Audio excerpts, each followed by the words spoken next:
the Towel YouTube.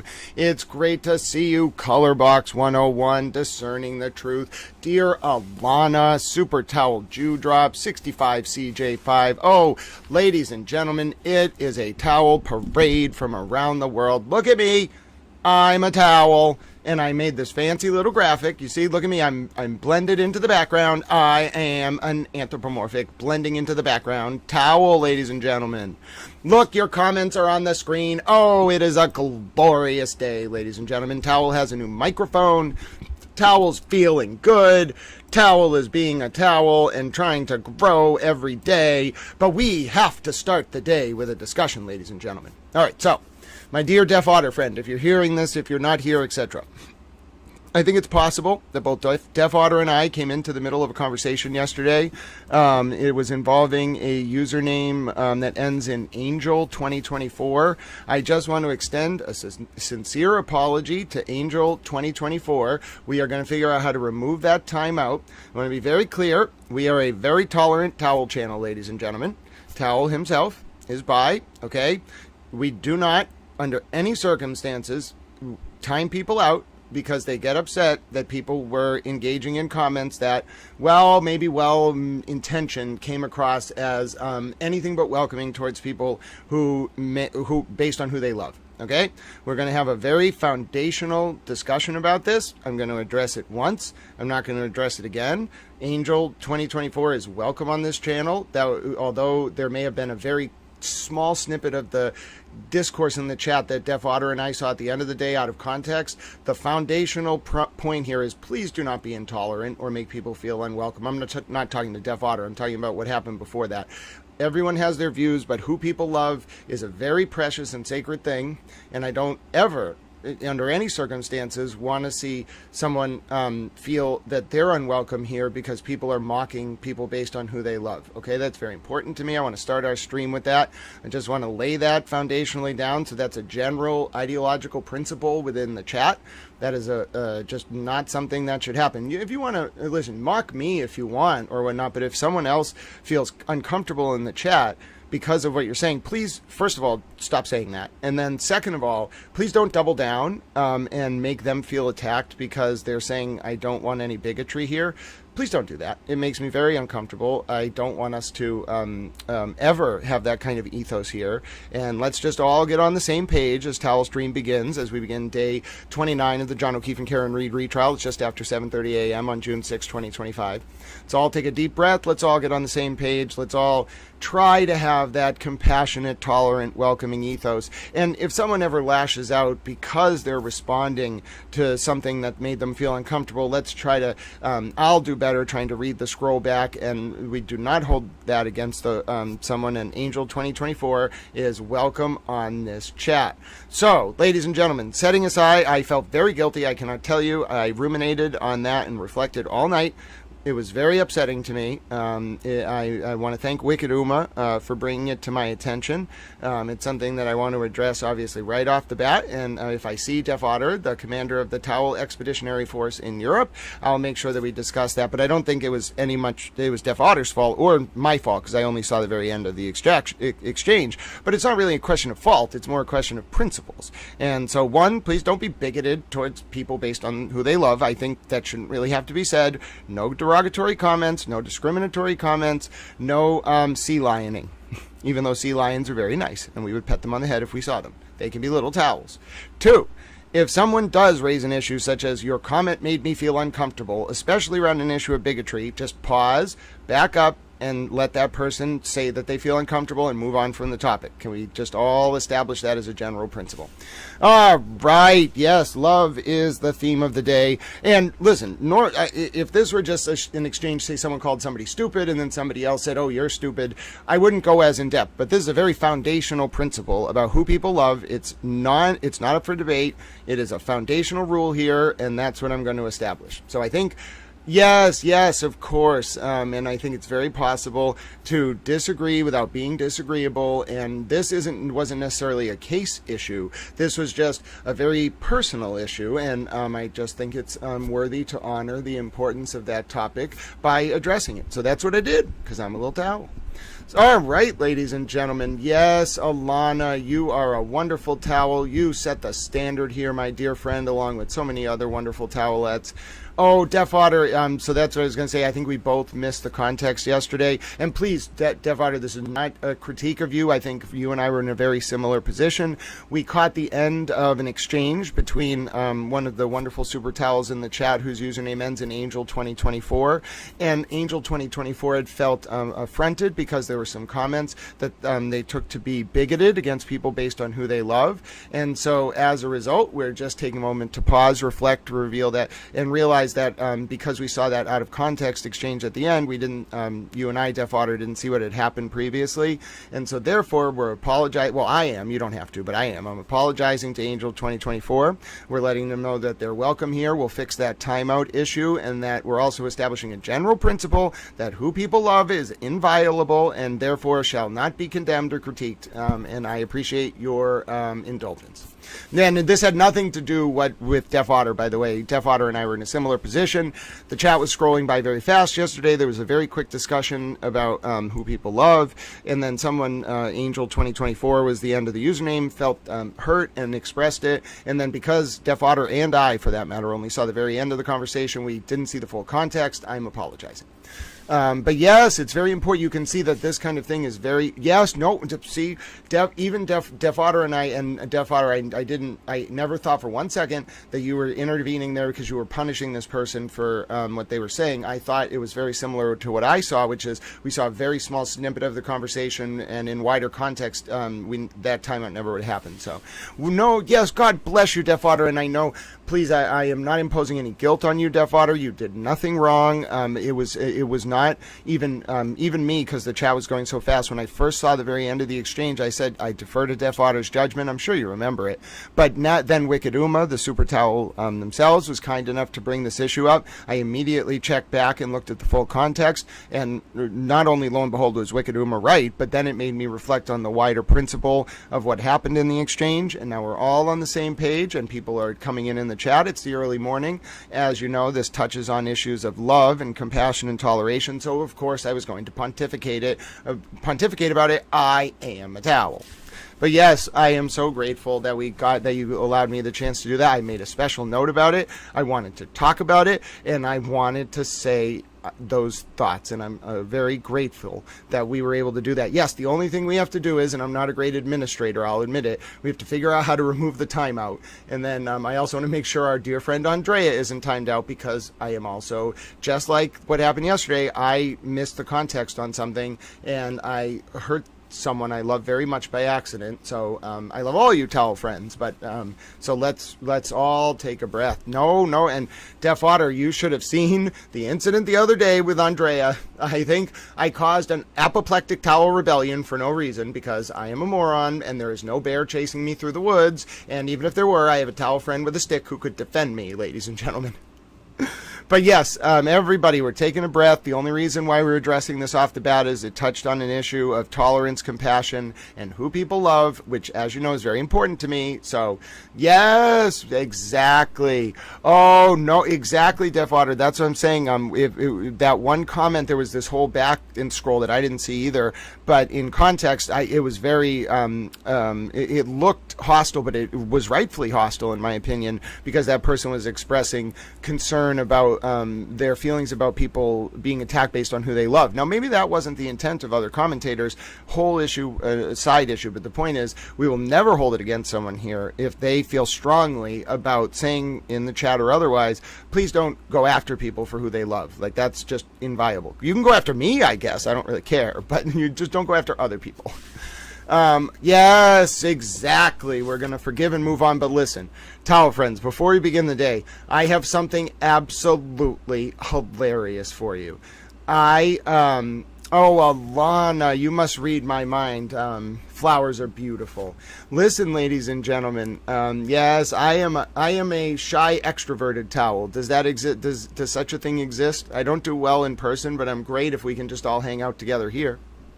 But yes, ladies and gentlemen, I have something absolutely hilarious to tell you, my fellow towels. We don't know who the witness could be. It could be Arca, could be one of Karen's other experts. There's only a few more.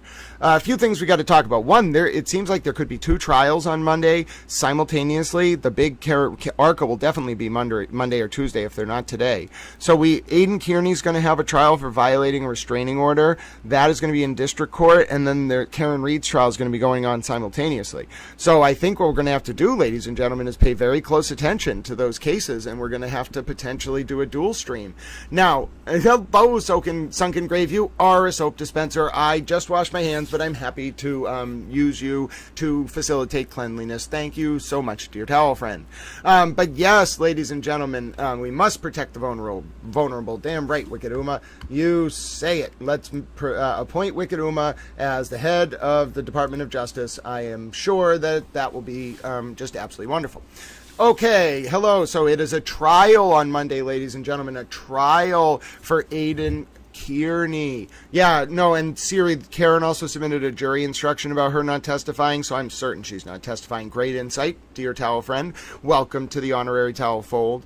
But yes, there is a trial for Aidan Kearney on Monday, ladies and gentlemen. So we have to decide. We're going to make a collaborative decision. How are we going to do this? Are we going to start the day with Aidan's trial, and then are we going to go back and watch the stuff we miss in Karen's trial? I think we should watch Aidan's trial live because it's district court and it's likely to go to a jury verdict that day. So it's I'm very interested to see how that trial plays out. And remember, this is just a misdemeanor RO violation, but it's very serious because if Aidan Kearney gets convicted, it can have collateral consequences. One second. For his ongoing felony cases as well, because then he would have a criminal record. So, ladies and gentlemen, a lot at stake on Monday. We're doing, we got a lot going on. Hello, MJ Baker. But we kind of have to decide, so I want to talk with you all, and we'll do a towel poll. What would you like to do on Monday? Let me do this towel poll now, and let me just get a sense of what you, because it's really about what you all want to do. On Monday, 6/9/25, how I have to phrase this succinctly. Should we watch the Turtle Boy District Court trial first? Trial or Karen's case?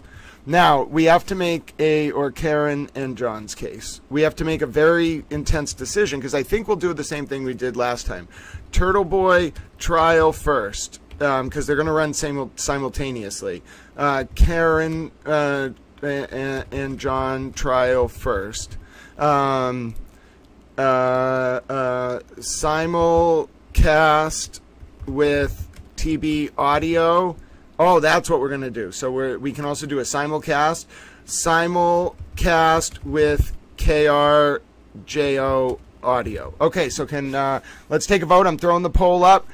I'm throwing the poll up, ladies and gentlemen. The poll is live. Let's see what we got. It's great to see you, Holistic Psychology. All right, what are we doing on Monday? Are we going to do the Turtle Boy trial first, the Karen and John trial first, simulcast with TB audio, or simulcast with KRJO audio? This is a tough poll. It's one of our tougher towel polls. Oh, look, it looks like folks are jumping out with the Turtle Boy trial first. I'm not sure if folks even know what a simulcast is, but needless to say, Murder by Maestro will figure it out because they speak binary. All right, ladies and gentlemen, it is a very close poll here. Good morning, Laura. It's great to see you. We have to wait a second before you really start up the day because I got to determine what we're going to do for Monday's coverage. And so we'll watch. Obviously, we'll get ready for the 9 a.m. start of testimony in today's John O'Keefe and Karen Reed retrial. It is a full day of court, ladies and gentlemen. But I want to see what people want to do. It seems like a lot of people want to do the Turtle Boy trial first, but we got to let this poll run. We need to give the wider community a chance to weigh in. It seems like, so not a lot of people want to do the simulcast. I think they think that will be distracting. I'm seeing a lot of people who want to just do the Turtle Boy trial. Wow. So a lot of you really, really want to watch the Turtle Boy trial. All right. We're going to have to see. That's a very interesting development. I imagine this means, hello, Holistic Psychology. I know Allie 90211. Good morning, Marianne Nolan. Hello to my towel friends in the UK. A simulcast, Amber Alexander, is where we have both trials up on the screen, but the audio from one trial runs and the other one you just watch. It's kind of like watching NFL Red Zone on Sunday. You can watch like 8 different games at once, but you only hear one of them. If you tried to play 8 audios at once, it would be chaos. So yeah, I know. I think a lot of people are going to want to watch both. Now, it's just, we can also have a discussion, because just people say, just because they say Turtle Boy trial first, that doesn't mean they necessarily know what a simulcast is. So I think we might go in the direction of Turtle Boy trial first and live with Turtle Boy audio, and then Karen up in picture, that's a simulcast without audio. And then we'll, as soon as the Turtle Boy trial ends and the jury goes into to deliberation, we'll go on verdict watch for Turtle Boy, and then replay from the beginning of the day the Karen trial, and then we'll do an extended stream and take the Karen trial through to its fruition, which means we'll be probably like, oh good, oh no, I don't even know if we can do that, because the Turtle Boy trial, here's the issue, folks, the Turtle Boy trial is going to run simultaneous to the Karen trial, so we really have to think about that, because if it goes all day, how are we going to do a recap? The only way we could do a to do the full Karen retrial day would literally then be to start another stream, go back to the beginning of the day of the Karen retrial, and watch it again. We'd be going from like 9 a.m. in the morning on Tuesday until like 6 a.m. on Wednesday, and then we'd have to start up on Wednesday at 9 a.m. So we'd be starting at Monday at 9 a.m. with the Turtle Boy trial. The trial, who knows how if he's in that trial, he's going to miss the whole Karen Reed case, the end, and that's the most important. So and that's the thing, it puts us in a very precarious position, because what we'd be faced with is a situation where the Turtle Boy trial goes all Monday. It's like 8 hours or something, and then jury goes into deliberation. It will be quick. I personally predict he's going to get convicted. It's obvious. He arrived in the courtroom, was told to leave, stood outside, she walked by, he was there on video, okay? He's probably going to get convicted, okay? So the question then really becomes like, how long is it going to take, and why does he want to be in there that long when he's got to go over, he's not going to be able to see the Karen case? And then the question is, this is the culmination of Karen's case. It could be closing arguments. But if he takes all of Monday, okay, then we'd have to, the schedule would be Monday Aiden's case from like 8 until 4. And then I'm starting to think this out a little bit, because then we cannot possibly at 4 p.m. start another stream, do the full 8 hours of Karen's case, because then we'd have to go to bed at like midnight Eastern time or 1 a.m. We couldn't do a recap. There's no chance. We'd have to wake up again at like 7 on Tuesday, and then we'd be back in session for Karen. God forbid Aiden's case goes 2 days as well. We'd be in even more trouble. Now, the other option is there's a lot of breaks in the court schedule, right? So I'm just kind of thinking, great idea, Amber Alexander. What I'm thinking is we could do this. We could start the Turtle Boy case. It's a trial, so there's not going to be that many. It's a district court trial where there's like however many witnesses. Like, it's literally like he arrived at court. He can put up his witnesses, but he arrived at court. He was told to leave. He stood outside. She walked by. He was on video while she was walking by. Open and shut. Okay, in my opinion. But say it takes however long to do the witness testimony. What we could do is, as there's recesses or as there's a break in district court, we could then start the Karen stuff, right? I'd have to keep it queued up exactly where we left off, but we could get caught up in real time on the Karen stuff, and then if it all works out, we could be caught up by the end of the day. We might have to go till like 7 or 8 p.m., but it's very possible we can watch both of these things at the same time on Monday. We are all going to have to buckle in for that. And listen, I don't know if I can broadcast this, okay? I can keep track of it all, but you all are going to have to really have notepads out, because you're going to simultaneously be watching the Turtle Boy District Court case, and then when there's a break, we're going to go over to the Karen case, and then we're going to get caught up on that. So we're going to be watching 2 trials simultaneously, one of which is truncated in district court, the other of which is an ongoing complex 7 or 8 week murder trial in Superior Court.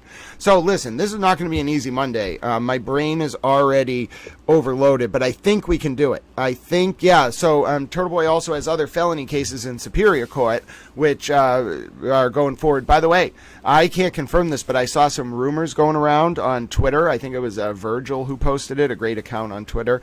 So I don't know if they have a source, or I'm just reporting what they reported. Hank Brennan could potentially be involved in the Aiden Turtle Boy Kearney felony prosecutions. So the district court charges an RO violation. 10 of Kearney's felony charges related to the October 2023 witness intimidation related to the Karen Reed witnesses still survive. There's December 2023 felony charges, 2 of them for wiretapping Lindsay and for witness intimidation of Lindsay. Okay, Lindsay's in the orbit of the Reed trial as well because she knew Aiden and was getting information from him while they worked together, and it had to do with the Reed trial, and it's very complex. We're not going into it. And then there's also Aiden's 2 new felony indictments for the Chris Albert witness intimidation in recent months, where Aiden and the glare yelled into a video camera. So those are all Aiden's charges. Now all the felony cases are probably going to be consolidated in Norfolk Superior Court.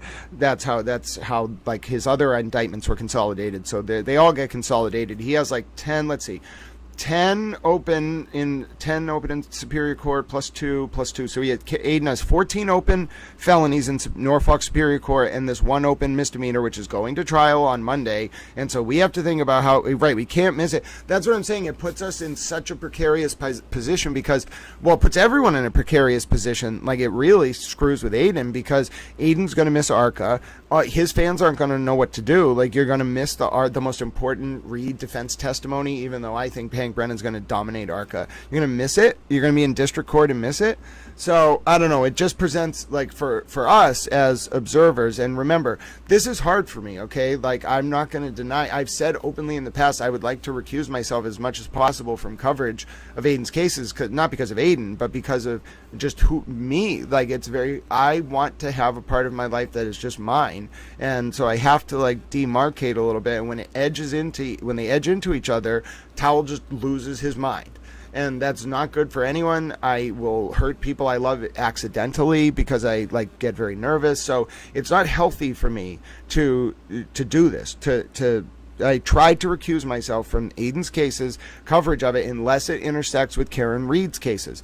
Now, this directly intersects. It was a 2/26/2024 hearing at the Karen Reed case where Aiden Kearney is alleged to have violated the RO by staying at the Karen Reed trial or outside it after he was told to leave, and then Lindsay walked by, and then there's a video of him standing in the bushes. I know, it's ridiculous. There's a video of him in the bushes. But anyway, ladies and gentlemen, we just have to think about this, and it's something we'll work on as we get towards Monday, and we will do, it looks like we're going to do a back and forth. So we're going to start with the Turtle Boy trial, which is in district court. It's a 6-person jury, I think. Then we're going to, if there's a break in that, which there could be, we're going to jump over to Karen. We're going to start the day with the Karen testimony. Then we're going to, as soon as the Turtle Boy hearing comes back into session, we're going to pause the Karen testimony, probably ARCA. Then we're going to go to the Turtle Boy hearing, and then we'll wait for another break, and then we'll go back to where we left off in the Karen hearing. Then we'll hopefully get caught up back to live. Then if the Turtle Boy hearing comes back, we'll go over to that. You see what I'm saying? So that's my plan. I think that's the most effective plan. That's the best way to do it. I am an octopus towel. Oh, ladies and gentlemen, Wick and Uma has provided us wonderful news as we wait just as for the top of the hour. It's almost 8 a.m. in Boston on Friday, June 6, 2025. We're waiting for the 9 a.m. start of testimony. Full day in the John O'Keefe and Karen Reed retrial. Who is the defense witness going to be? The case is almost over. Every defense witness that goes on, Hank Brennan makes his own case stronger. But ladies and gentlemen, the big question of the day for us is, and I think we've come to a solution, how are we going to cover the dueling trials on Monday? And also, what would the implications be of Hank Brennan prosecuting Aiden Turtleboy Kearney's felony cases? Let's put that up in the chat. How about that? I'm a towel. I can put a towel poll up. And by the way, I also have something hilarious coming for you in the next segment. In the next few minutes, you are going to laugh. I asked Rock what would happen if we actually went through with our plan to put Nunya Business in charge of the Misfit Ark of, or the Ark of Misfit Creatures. And we went on a towel diplomatic mission with kangaroos, pandas, peacocks, koalas, penguins, camels, sheep, and also Eva's Irish setter, Brewski, who is actually a undercover territorial expansionist. Now, I asked an AI bot, what would the world's media do if we actually did this? And I want to read you the result, not just the media. I asked it to give us an overview of how the world would react to this. Ladies and gentlemen, I cried so hard, I think I expelled tears forward onto my glasses. You don't understand. Now, I have to ask you one more question. Would you like to see Hank Brennan join former Judge Robert Cosgrove in prosecuting Aidan Kearney?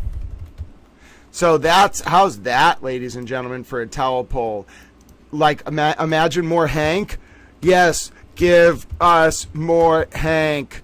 Hank, give us more Hank. No, I want TB. No, I am a harlot. I'm sorry, I had to put the word harlot in there. Please don't select the harlot answer. Okay, who's going to admit to being a harlot? Raise your hand. Which one of you voted that you are a harlot?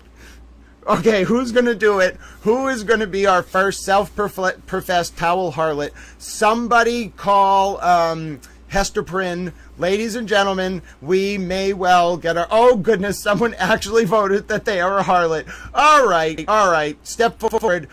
Dewdrops is like, I'm a harlot. Ladies and... No, I'm kidding, Dewdrops. You're just saying hi.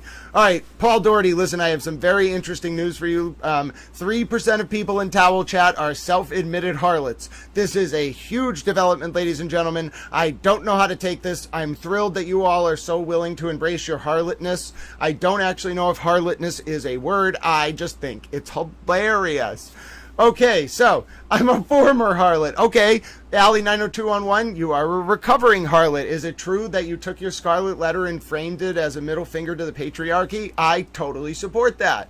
Ladies and gentlemen, I would just like to let you know that 4% of you, Deaf Otter is a Charlotte. I think Deaf Otter may have misunderstood the question, but no, it is very possible 6% of you are harlots. I'm a little bit concerned. Oh, Paula Doherty is a self-admitted harlot. Now, Allie 90211 is thinking about becoming a recidivist harlot. I am just completely overwhelmed here. I did not know 6% of you were so comfortable with your harlotness. Now, listen, harlotness is a gender-neutral verb. Paul Doherty is a self-admitted harlot. I have never been a harlot. I'm not going to lie. I'm a little bit perplexed. But you should embrace your harlotness. We will make a whole motif about how you all harlots are going to come to take over the world. Oh, ladies and gentlemen, what a reformed harlot. Oh, okay, 65 CJ5, that's wonderful. Amber M, you have come in at quite a moment. I don't want you to get overwhelmed. 6% of the towel friends are harlots. Now, I don't really know how this has happened. Deaf Otter, so we have put up a poll, and the poll is, do you want to see Hank Brennan join the prosecution in Norfolk Superior Court of Aidan Turtleboy Kearney? That would mean former Judge Robert Cosgrove and Hank Brennan would prosecute Aidan Kearney in Norfolk Superior Court. Now, do you think, HB, it's great to see you. Super towel hugs to our UK friends. We love our UK super towels. We have a very important poll, though, going on, HB. You've come in at quite a moment. More impressive than the moment when I was on a rant about the movie The Brave Little Toaster and completely confused Ange Whittick because she woke up in the middle of the stream and I was just talking about The Brave Little Toaster and how I want to make a cartoon film called The Brave Little Towels that documents our adventures around the world on a arc that is a diplomatic flotilla of peace to open a gate in Jerusalem. But we're going to talk about that in a second. Ladies and gentlemen, we have a very, very, very funny poll up, and it's very important because I asked if Hank Brennan should join the prosecution of Aidan Kearney in Norfolk Superior Court for his felony charges, and then if you select no, you have to admit to being a harlot. Now, I think some people didn't actually want to vote no. They just really want to profess that they are harlots, and we are now having a harlot uplifting moment where we're reformer harlots, recidivist harlots, current harlots, male harlots, female harlots, towel harlots. We're all coming together, and we are uplifting their spirits and embracing their harlotness. Now, if you're wondering, harlotness does not actually seem to be a word, sir. What are you talking about? Well, that's why I said if you came in the middle of the discussion, you were going to be incredibly baffled and probably start wondering why so many people are saying they're harlots. But that said, ladies and gentlemen, wait. Hello, Harpo. Listen, Harpo, don't get overwhelmed. We are having a bit of a complex conversation about why people who don't want Hank Brennan to prosecute Aidan Kearney in Norfolk Superior Court along with former Judge Robert Cosgrove are harlots. But then we had to come to terms with the fact that being a harlot is a very positive thing and that perhaps, I forget who it was, someone's going to take, I think it was Allie 90211, I think they should take their former scarlet letter and put it up on the wall and then frame it as a middle finger to the patriarchy. patriarchy. I have thought about this extensively, ladies and gentlemen. Okay, so with all of that said, I have something hilarious to read you because I'm a towel. Now, you might be wondering, Grant, on your stream yesterday, did you potentially ask or talk about your plan to send a diplomatic flotilla around the world in order to save humanity and go to Jerusalem? Yes. Now, I have asked a question of one of the bots on Twitter, okay? It is called Grok. I'm going to bring it up for you on the screen right now. I'm not even sure that I should be allowed to interact with robots. The bot also thinks that I'm from Canton. Let's go with that. I'm actually from Boston. Now, I want you to, I don't know if you are all going to make it through this next segment, okay? If you are drinking some kind of liquid, I highly advise you stop, because this is perhaps one of the funniest things you are going to read today. I'm going to read it to you. It is outrageous. I cannot believe I'm allowed to talk to the world in the lead up to coverage of a criminal trial and read this. It is so funny. I may not even be able to read it, ladies and gentlemen, because it is that funny. It is literally, oh my God, Sheffield Towel, you came at it exactly the right moment. No, your parents were not harlots at all. Discerning truth, they were super towels. You just know that. Super towels. Now, ladies and gentlemen, you probably can see it up on the screen. I don't want you all to lose your mind, but it's very possible. We spoke yesterday for an extended amount of time about how none your business is going to become the captain of a ship. Ladies and gentlemen, yes, I am a cheeky towel. Ladies and gentlemen, I may as well be standing in a line in Britain talking about how I respect queues, even if we're not queuing up for anything. I am being very cheeky. And you, Allie90211, is a sardonic towel. I'm sure you love it. But ladies and gentlemen, let us talk about this because cheeky little Grant. Look at my little cheeks. I'm a cheeky little towel. Ladies and gentlemen, now, A to Z launched a membership parade. Oh, goodness, ladies and gentlemen, get ready.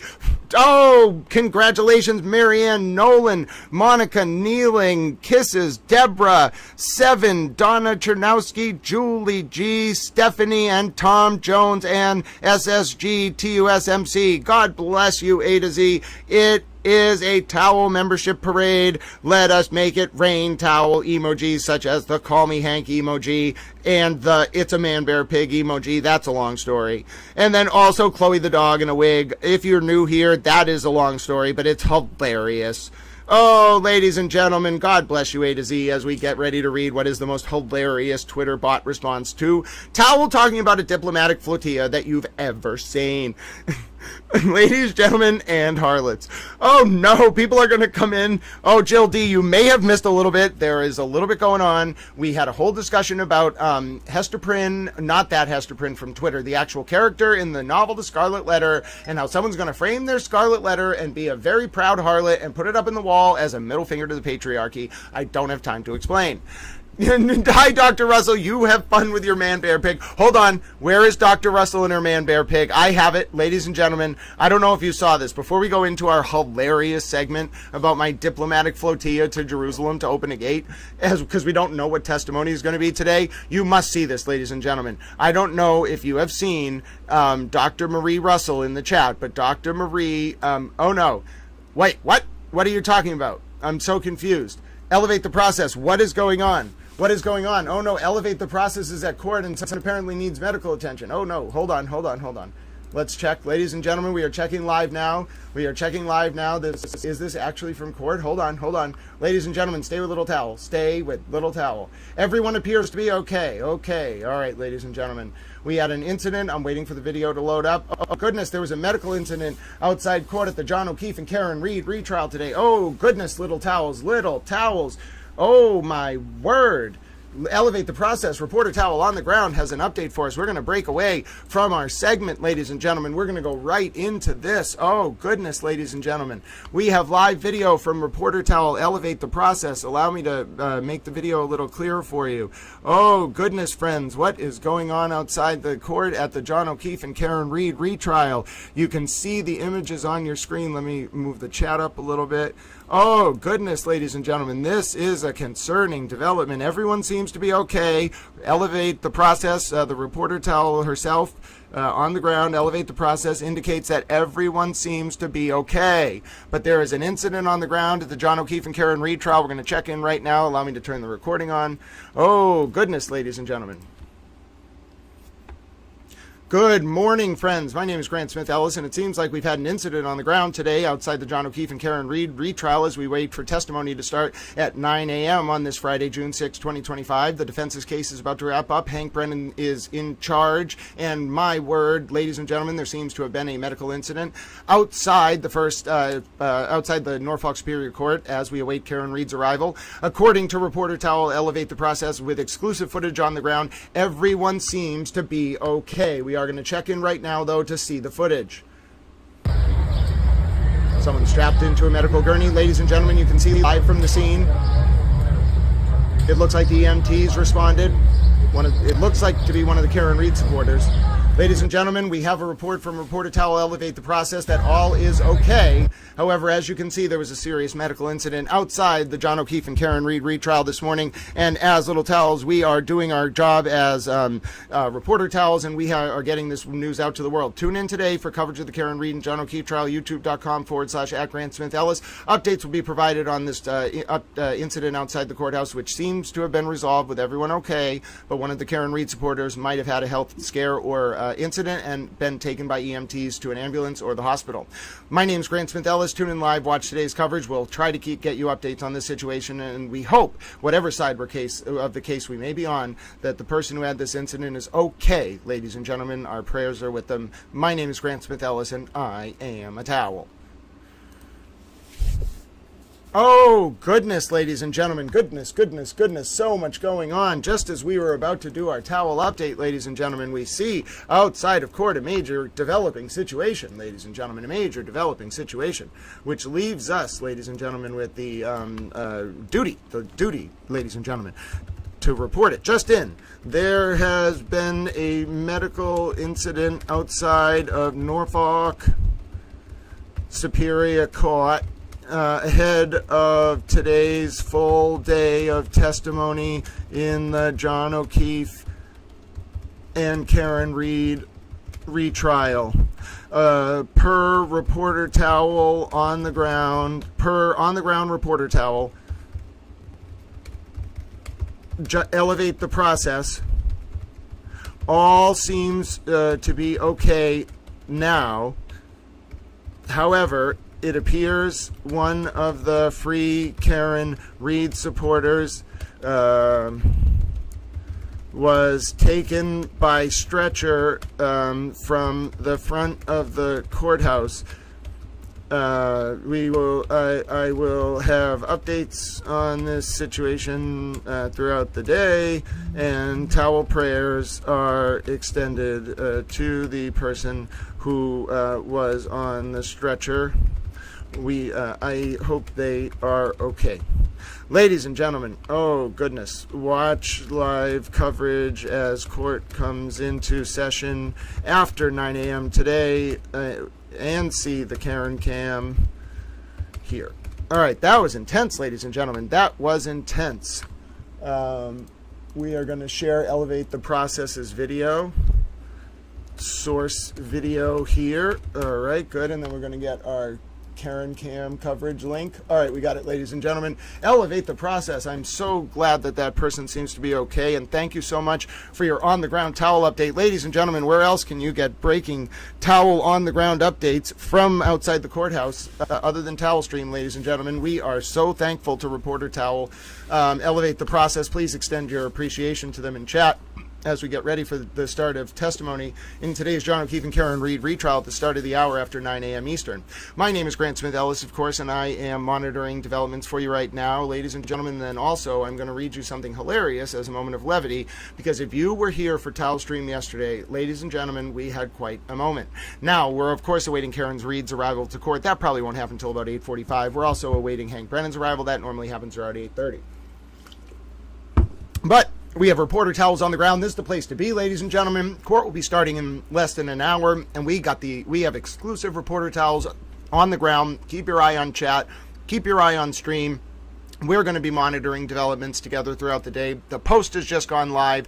With credit to Reporter Towel, Elevate the Process. God bless you, dear friend. And now, ladies and gentlemen, I get to talk about my hilarious moment of levity. Yes, this is going to be hilarious. No, there's nothing you can do about it. Yes, I am a towel.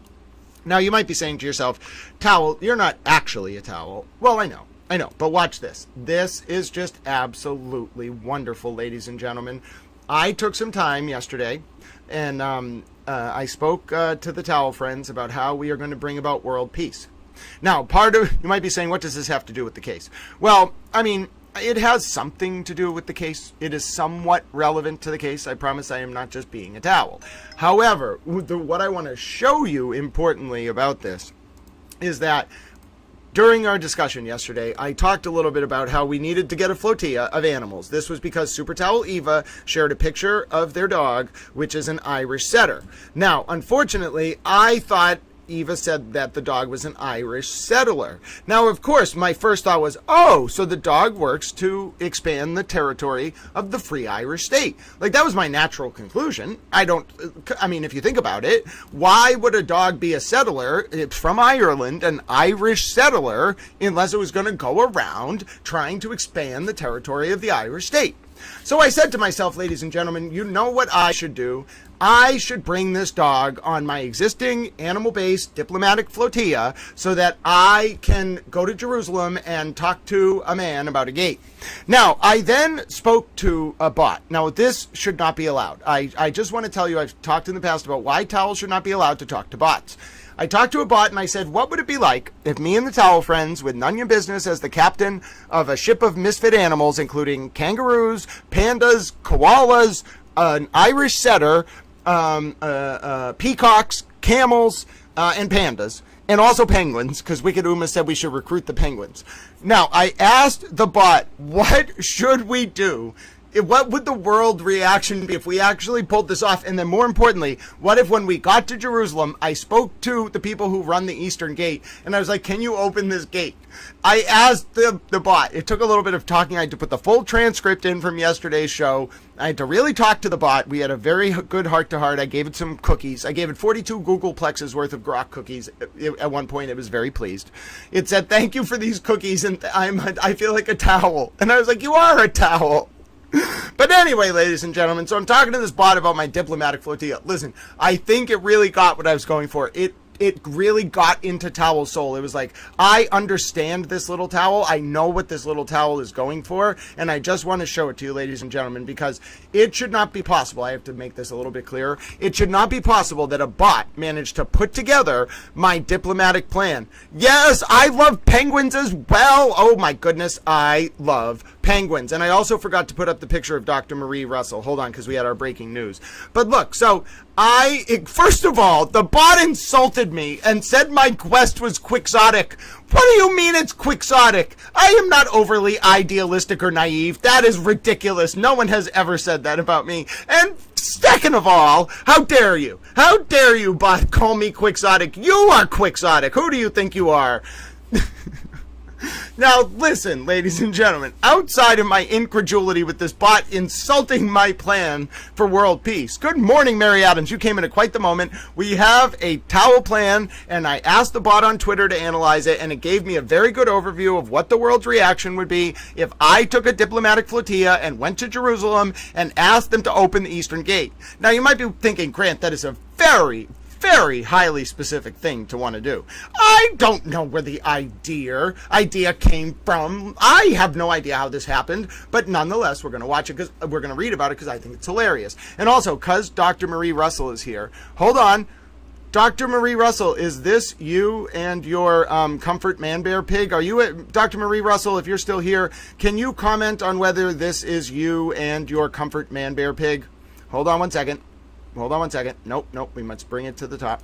Is that you? Dr. Marie Russell, before we get into our moment of levity, can you please confirm that this is you and your comfort man bear pig? And Furthermore, where did you get that Pinocchio doll? How did you get it on the stand? And why do you have that? And also, why do you have a comfort man bear pig, more importantly? I'm not really sure what is more concerning. It's Taterbug. Taterbug, listen.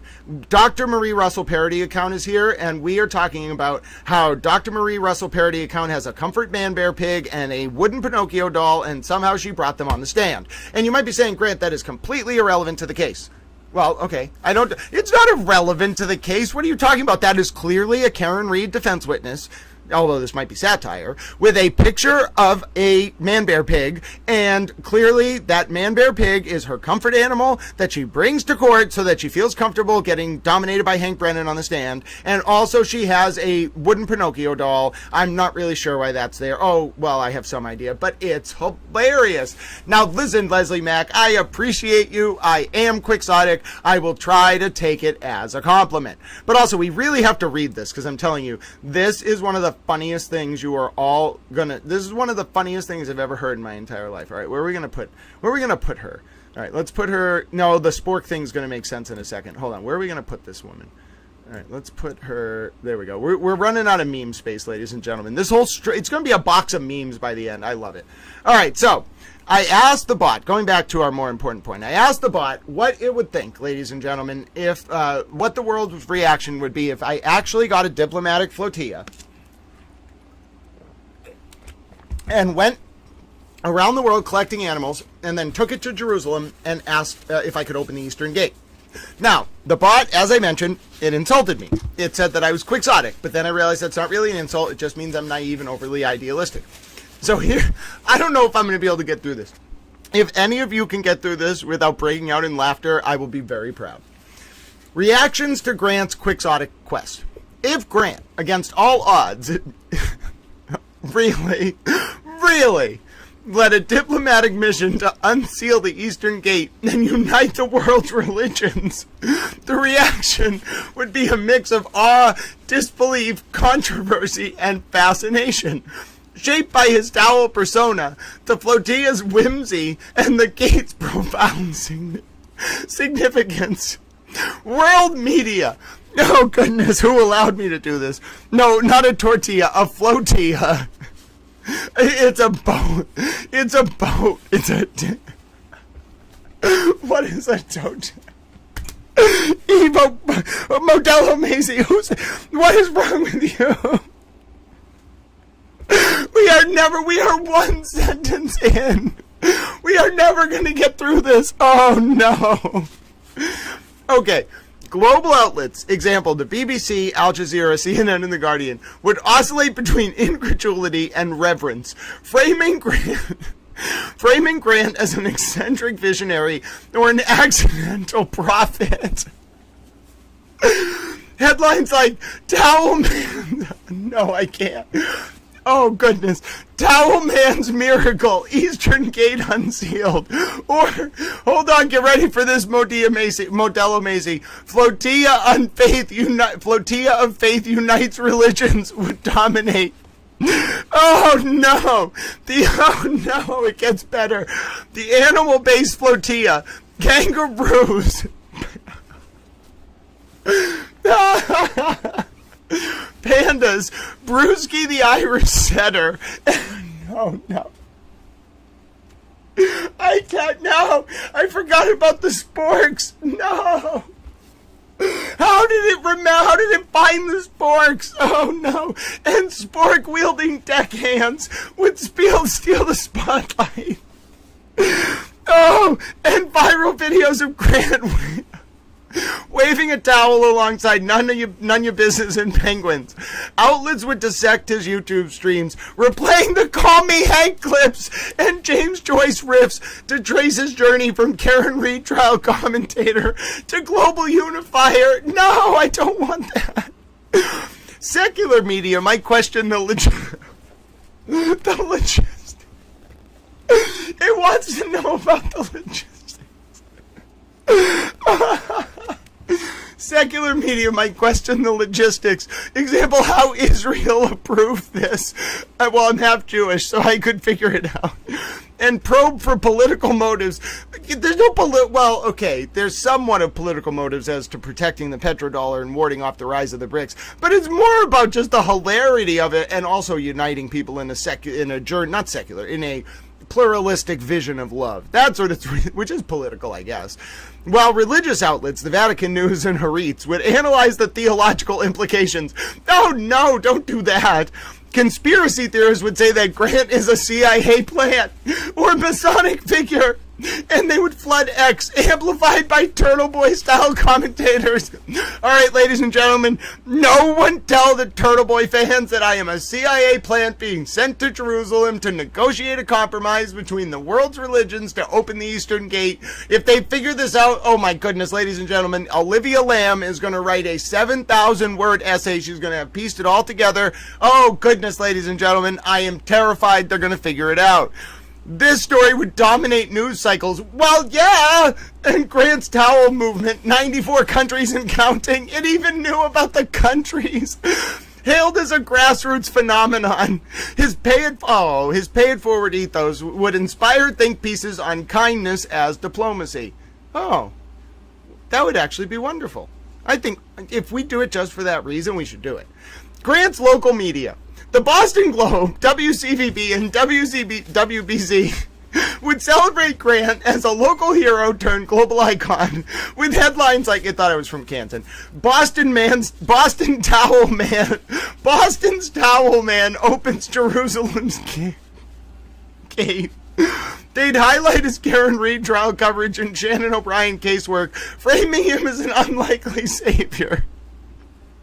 Oh, this is great. Local reporters would swarm Boston, interviewing neighbors. Example, quote, he was always quirky, waving towels, and replaying his stream's tangents about Brewski.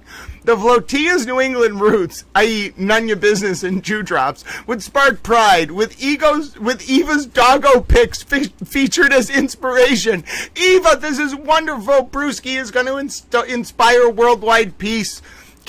Boston might host Towel Day parades.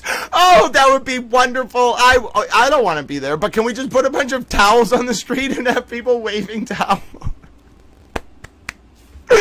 With sporks. Oh, they're going to bring, this bot is a genius. They're going to bring sporks and Irish setters as mascots. And Bella the cat.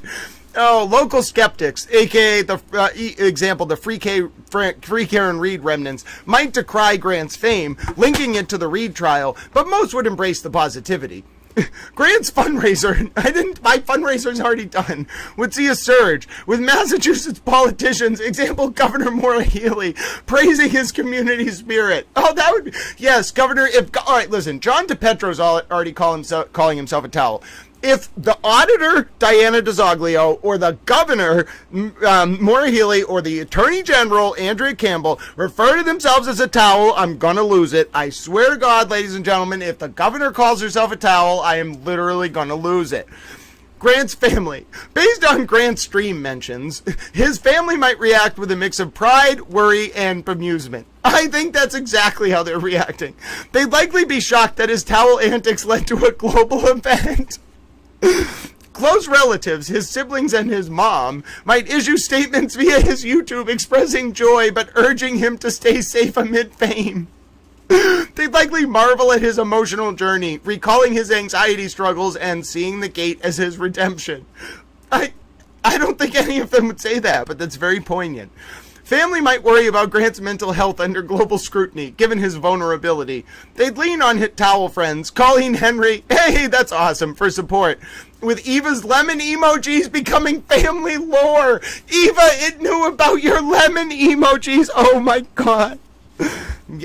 Yes, WD-40. Remember how I told you there were very much political undertones, but I was kind of only hinting at them? Yes, there are political undertones. It is an illusion. Good art gives to you what you bring to it, and WD-40, you won the prize. You found one of the hidden illusions. Illusions, good job. Impact. Grant's success might heal family tensions with his pay-it-forward ethos, the donations to homeless veterans, which I do encourage every night, resonating at home. The political leaders of the world. Prime Minister Benjamin Netanyahu would face pressure to explain the unsealing of the Eastern Gate, balancing praise for unity with security concerns. They'd likely credit Grant's apolitical charm while distancing from religious implications. The PA might cautiously endorse the unity narrative, but protest Israeli control over the process, demanding a role in gate governance. Okay, you can have a role in gate governance, Palestinian Authority. Grant's Caliph reference would spark minor diplomatic friction. I thought Caliph still existed. I'm so sorry. It was a respectful diplomatic homage. The president of the U.S. would hail Grant's grassroots diplomacy. The global figures the UN Secretary General would propose a towel summit. Well, figures like Pope Francis, the Dalai Lama, and Imam al-Taib might meet Grant, endorsing his interfaith vision. Autocrats like Putin would dismiss it as Western fluff. It also says that my flotilla would inspire diplomatic initiatives like interfaith councils, but geopolitical tensions would limit lasting change. Oh, this part was where it gets really, really good. Oh, hold on. We have another video from Elevate the Process. We're not going to miss this, ladies and gentlemen. That would be a violation of intergalactic towel law. We're taking a break. We're taking a break in our dramatic reading of towel being a towel. And we are going to see footage that Elevate the Process has shot. Hold on, little towels. I know this is important to you all, but we have to check in with Elevate the Process, ladies and gentlemen. What is the next video going to be? Is it going to be Mr. Hank Brennan himself? Oh, give us Hank. Give us Hank. Give us Hank. Oh, we'll get back to the laughing. Don't worry, Eva. Give us Hank. Oh, no, this is the one from earlier. Elevate the Process. Is that the same link from earlier? Hold on. Let me double check.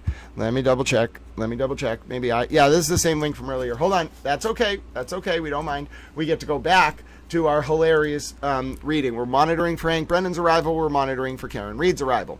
Okay, now listen, ladies and gentlemen. Here is how YouTube thinks you all, not YouTube. Here is how the bot thinks you all would respond if this diplomatic flotilla actually happens, and then we crescendo with something that is amazing. Chat members like None Your Business, Jew Drops, Eva, and Colleen Henry would explode with pride, flooding X with spork memes and Grant's Arc art. They'd organize global towel rallies with Brewski the Irish Setter as mascot. Wicked Uma might even get her bigger screen via crowdfunding. Wicked Uma, it remembered you! Karen Reed trial figures. Hank Brennan would chuckle at Grant's leap from trial analyst to prophet. Wait a minute, who said anything about a prophet? Perhaps joking, call me Hank, world unifier. Okay, that would be great. Reed's defense, example, Alan Jackson, might resent the distraction, while FKR remnants would claim Grant's fame vindicates their cause, despite his prosecution lean. Religious leaders, rabbis, priests, and imams would debate the gate's unsealing, with some, progressive clerics, embracing Grant's unity call, and others, hardliners, decrying it as sacrilege. Oh no, I don't want to be sacrilegious. Interfaith groups would invite Grant to speak. It thinks celebrities like Ryan Reynolds would tweet towel guy over Deadpool, and influencers would amplify Grant's story with SNL skits featuring spork-wielding pandas. Spork-wielding pandas. Joyce scholars might analyze his commodious vicus obsession. I do say the word commodious vicus of recirculation a lot, because I really like Finnegan's Wake. It has good historical analyses of Vico's theory of recursive circles, defining the rise and fall of human morality through allegorical literary analogies. Dubbing him a postmodern pilgrim. I'll be a pilgrim. We have a pilgrim with us. Hello, you know you're out there. Overall impact. Grant's quest would spark a global movement of wonder, with his towel movement redefining grassroots diplomacy. That would be wonderful. However, religious and political fault lines would temper the unity, making his achievement a fleeting miracle. How dare you? How dare you, sir? How dare you? All right, now listen. This is then, oh, wait a minute. Oh, goodness. Is someone saying that there might have been a shock and go? Did someone have a heart attack? Oh no. Metro West, folks, we might need to really listen again to that audio. This could be very serious. But Metro West Granite, before we do that, let me take one more 2 minutes of respite to read this article, because the whole thing I was leading up to was that I asked it to write a New York Times style article about what just happened with the flotilla. So hold on, we're going to replay this video. I don't want to, especially because the person was sitting up. I hope that they are awake. Elevate the Process is going to give us on the ground updates. All right, here we go. A towel, a flotilla, and a miracle. How an American streamer unsealed Jerusalem's Eastern Gate. Oh, dear God. Jerusalem. Oh, no. It's even more ridiculous than it. In a scene that defied belief, Grant Smith Ellis, a 30-something YouTube streamer from Boston, Massachusetts, stood before the newly unsealed Eastern Gate of Jerusalem's Old City on Friday, waving a towel and flanked by an Irish setter named Brewski. Behind him, a motley flotilla of kangaroos, pandas, penguins, and spork-wielding supporters, dubbed Towel's Ark of Misfit Creatures, it's actually none of your business's Ark of Misfit Creatures, cheered as he stepped through the ancient portal, a moment many hailed as a miracle uniting the world's religions. For centuries, the Eastern Gate, sealed since 1541, has been a symbol of Messianic hope for Jews, Christians, and Muslims. Its reopening, orchestrated by Hello, Jeff Williams. You tuned in at just the right moment. We're reading a satire New York Times piece about how I used a diplomatic animal-based flotilla to open the Eastern Gate in Jerusalem. Its reopening, orchestrated by an unlikely figure known as Little Towel, has sent shockwaves across the globe, sparking awe, debate, and a viral towel-waving movement spanning 94 countries. Smith Ellis, a former legal commentator on the Karen Reed trial, first dreamed of this moment during a chaotic 6-hour stream last week, riffing on his dog mascot Brewski's territorial acquisitionist antics. What began as a comedic tangent, captained by chat member Nunya Business, with pandas and sporks as peace symbols, evolved into a quixotic quest that captivated millions. "We come in peace," he declared, imagining a mission to meet a Muslim caliph about a gate. Oh my God. No one, including Smith Ellis, expected it to happen. Yet, through a dizzying chain of events, details of which Israeli officials declined to disclose, Smith Ellis's grassroots charm and relentless positivity secured a diplomatic breakthrough. After months of negotiations with the Israeli Antiquities Authority, the Palestinian Waqf, and the interfaith leaders, the gate's unsealing was approved as a symbolic act of unity, though security remains tight. On Friday, as the gate stones parted, oh God, this is going to be ridiculous, Smith Ellis, clad in a towel-themed cape, led his flotilla ashore. Led his flotilla ashore from a chartered ship docketed in Haifa. Kangaroos hopped along.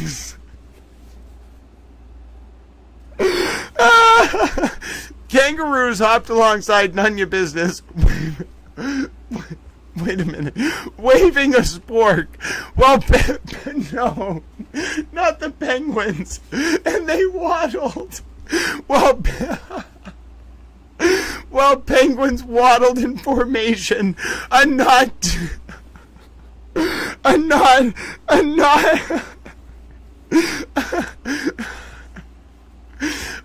to Towel chat member Wicked Uma's call to recruit them.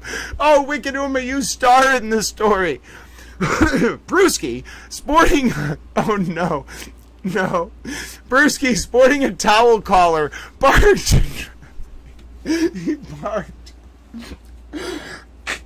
Oh, my goodness, I can't. Barked triumphantly as Smith Ellis... Oh, he did. Yeah. As Smith Ellis stepped through, proclaiming, "This is for towel love, for kindness, for 94 countries." The world watched, stunned. Pope Francis, the new Pope, called it a gesture of hope, while Rabbi Rachel Cohen and Imam Mohammed El-Amayin joined Smith Ellis in a prayer for peace. Social media exploded with Towelgate memes, from spork art to clips of Smith Ellis stream rants about James Joyce's commodious ficus of recirculation. In Boston, local media crowned him a hero. Grant was always waving towels, but this, said neighbor Colleen Henry, a Super Towel Chat member, it's unreal. The Boston Globe reported a surge in towel sales, with sporks sold out at Target. Governor Maura Healey tweeted, Massachusetts pride, towel unity. Yet controversy simmers. Hardline clerics decried the unsealing as sacrilege, and Palestinian leaders demanded equal gate access. Well, they're going to get equal gate access. On X, conspiracy theorists linked Smith Ellis to the CIA, while Free Karen Reed supporters claimed his fame proves their cause. His family, speaking via YouTube, expressed pride but urged calm. Grant's heart is big, but he's still our quirky little towel boy, said his sister, who we will call Emily for this purpose. Political leaders tread carefully. Israeli Prime Minister Benjamin Netanyahu praised the unexpected unity, while UN Secretary General Antonio Guterres proposed a towel summit. The U.S. president called Smith Ellis a reminder that kindness can move mountains or gates. Smith Ellis, visibly emotional, dedicated the moment to his towel friends, Eva, Dewdrops, Taterbugs, etc., who supported him through personal struggles. This isn't about me, he said, clutching Brewski. It's about small acts of love, like tomato plants for veterans, rippling out to the world. As Jerusalem buzzes with pilgrims and towel wavers, the Eastern Gate's future remains uncertain. Will it stay open? Can its unity endure? For now, Smith Ellis, the man who turned a YouTube tangent into a miracle, has redefined diplomacy. One spork, one towel, one kangaroo at a time. Ladies and gentlemen, this was the greatest thing I have ever seen in my entire life. I am thrilled to announce to you that the world's media is ready for us to go on our diplomatic flotilla with a tortilla for Modelo Macy for good measure so they don't get hungry, as we get ready to take over the world in the spirit of love and kindness. We have seen right now the political leaders are going to be okay with it. The governor is going to start tweeting about towels, according to the bot. Yes, and the hopping kangaroos. You don't understand, ladies and gentlemen. You don't understand how much this will mean to me. If we can just, oh goodness, if we united the world, first of all, we will befuddle the media. They will be completely perplexed. They will have to say towel over and over and over again. Oh yes, Eva, it is saved. Don't worry. I think it is the greatest thing. Yes, we need a surge in towel sales, ladies and gentlemen. Oh, goodness, God bless America and the diplomatic flotilla. Natalie B., you came in at the right moment. I'm proud to announce that the Twitter AI thinks that Little Towel, if we start a diplomatic flotilla, can unite the world's religions by opening the Eastern Gate in Jerusalem. All I need to do is get none your business to captain a large ship with kangaroos, pandas, koalas, penguins, an Irish setter who has territorial ambitions, a peacock, and a camel, and we just need to go to Jerusalem, where I will have a diplomatic meeting with the Israelis and the Palestinians and the Christians, and then we will talk, and I will open the Eastern Gate, and then the world's media will be befuddled, and I'll laugh and also be very happy that we've united the world on a premise of love, and then I'll laugh at the media headlines, because they'll be forced to say that this man who thinks he's a towel got a flotilla with a bunch of animals and went to Jerusalem and opened the Eastern Gate.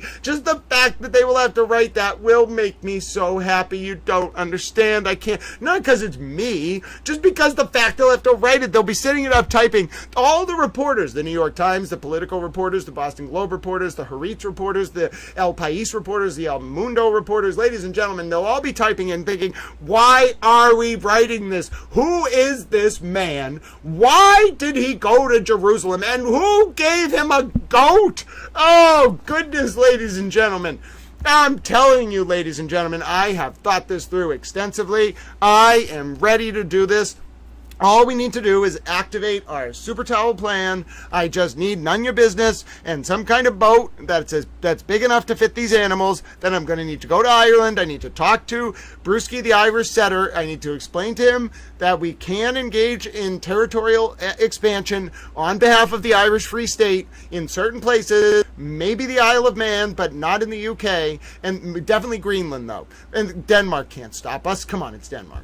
But anyway, then we got to go to Jerusalem. I got to open the gate, and then we will be good to go. Ladies and gentlemen, we're in. Ladies and gentlemen, everyone. Oh, and don't forget the sporks. Listen, if you're wondering, I didn't want to get rid of the spork picture. Ladies and gentlemen, how perfect is this picture? Do you have your sporks ready? Are your sport? It is 8:40 a.m. almost on the East Coast. We are about ready to come into the session for the Karen Reed and John O'Keefe trial. Do you know where your sporks and towels are, ladies and gentlemen?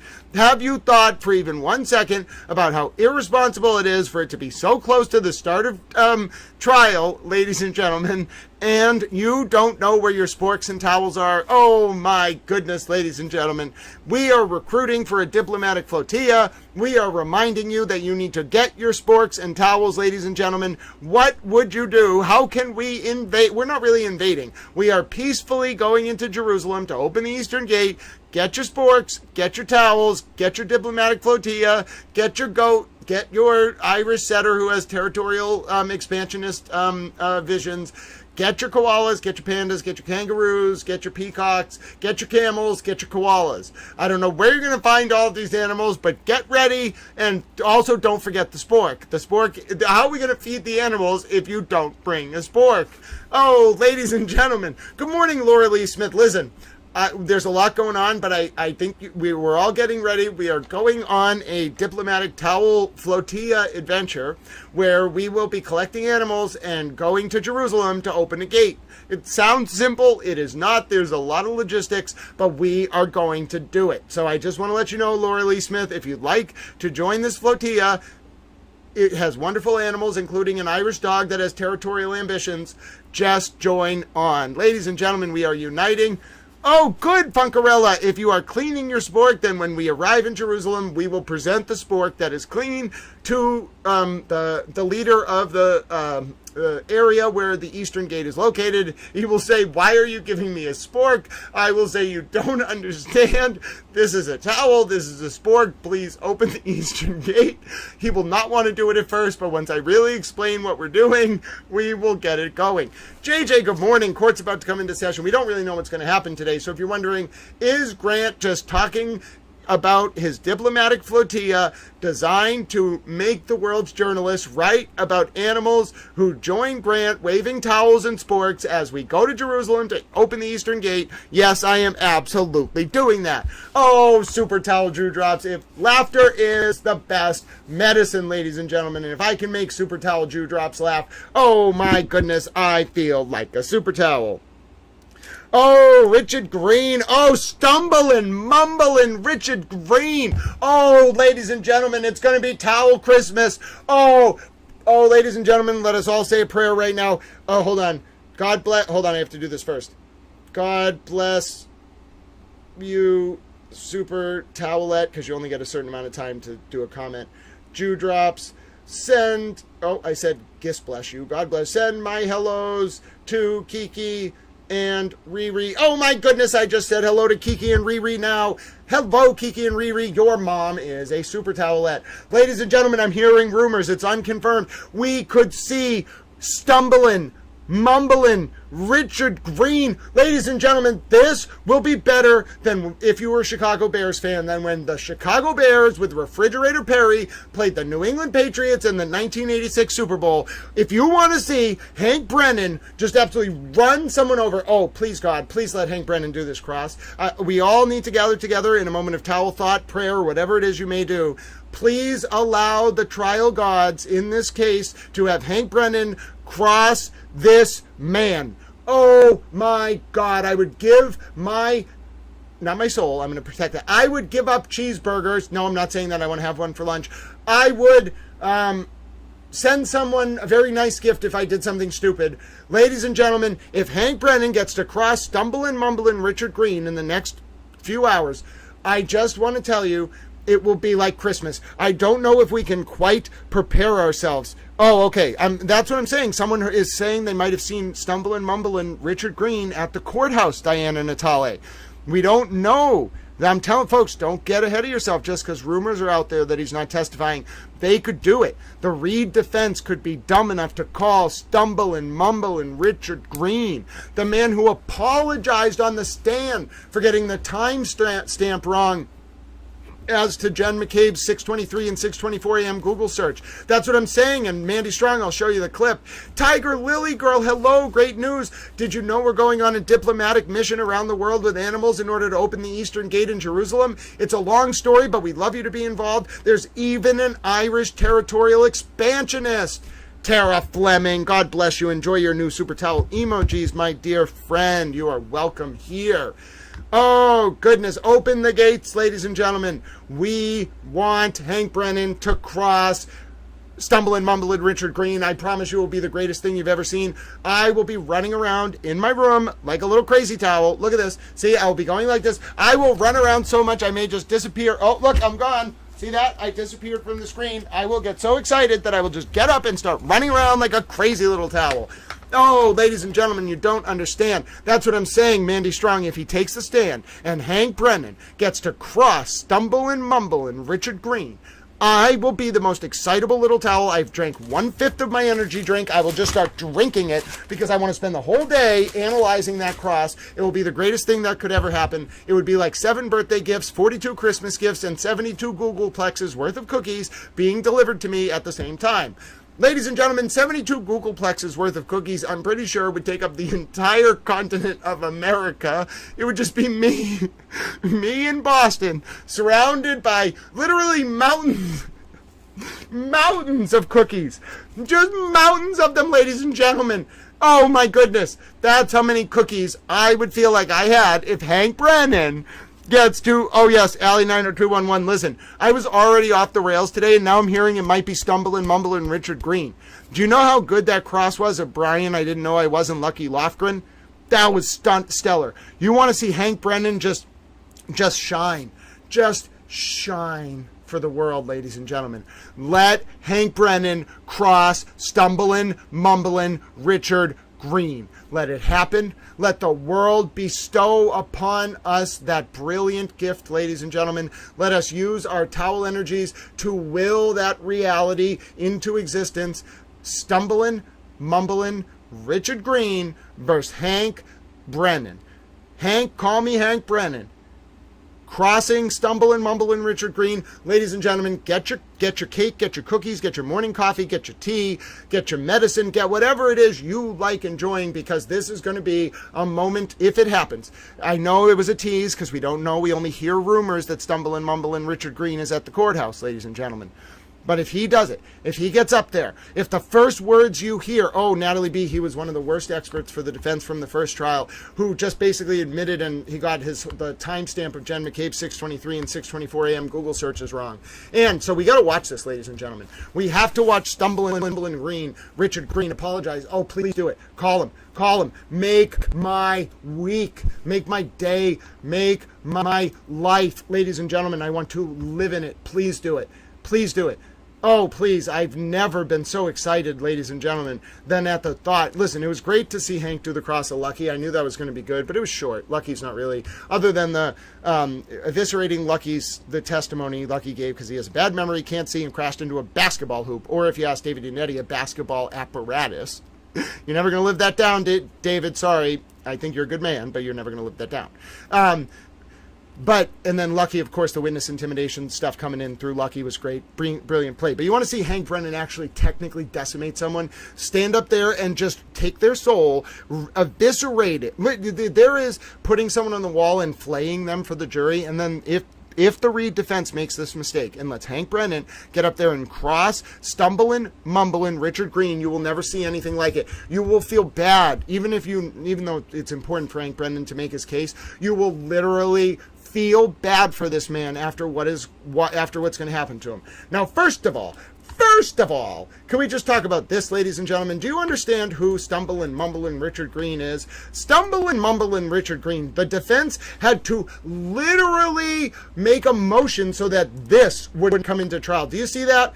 That's Stumble and Mumble and Richard Green, ladies and gentlemen, with an arrest history for filing a false police report and also for, I think it was battery, simple battery, wasn't it? False report of a false police report and simple battery. And yeah, there's his plea agreement attached as well.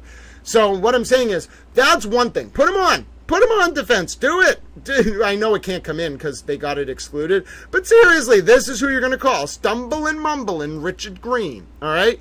Now, let me just tell you, ladies and gentlemen, it gets better because it's not just Green as a person. Oh, no, no, no, no. We got to watch his testimony from last trial where he literally, yeah, that's Stumble and Mumble and Richard Green himself, ladies and gentlemen. Look at it. Look at it. That's a public record from the state of Florida. Ladies and gentlemen, docket number 1695391. Ladies and gentlemen, that is a docket. That is indeed a docket in the county court of the 6th Judicial Circuit of the state of Florida and for Pasco, Pinellas County, case number 1616. Hold on, I want to get this number right. The case number is 16-16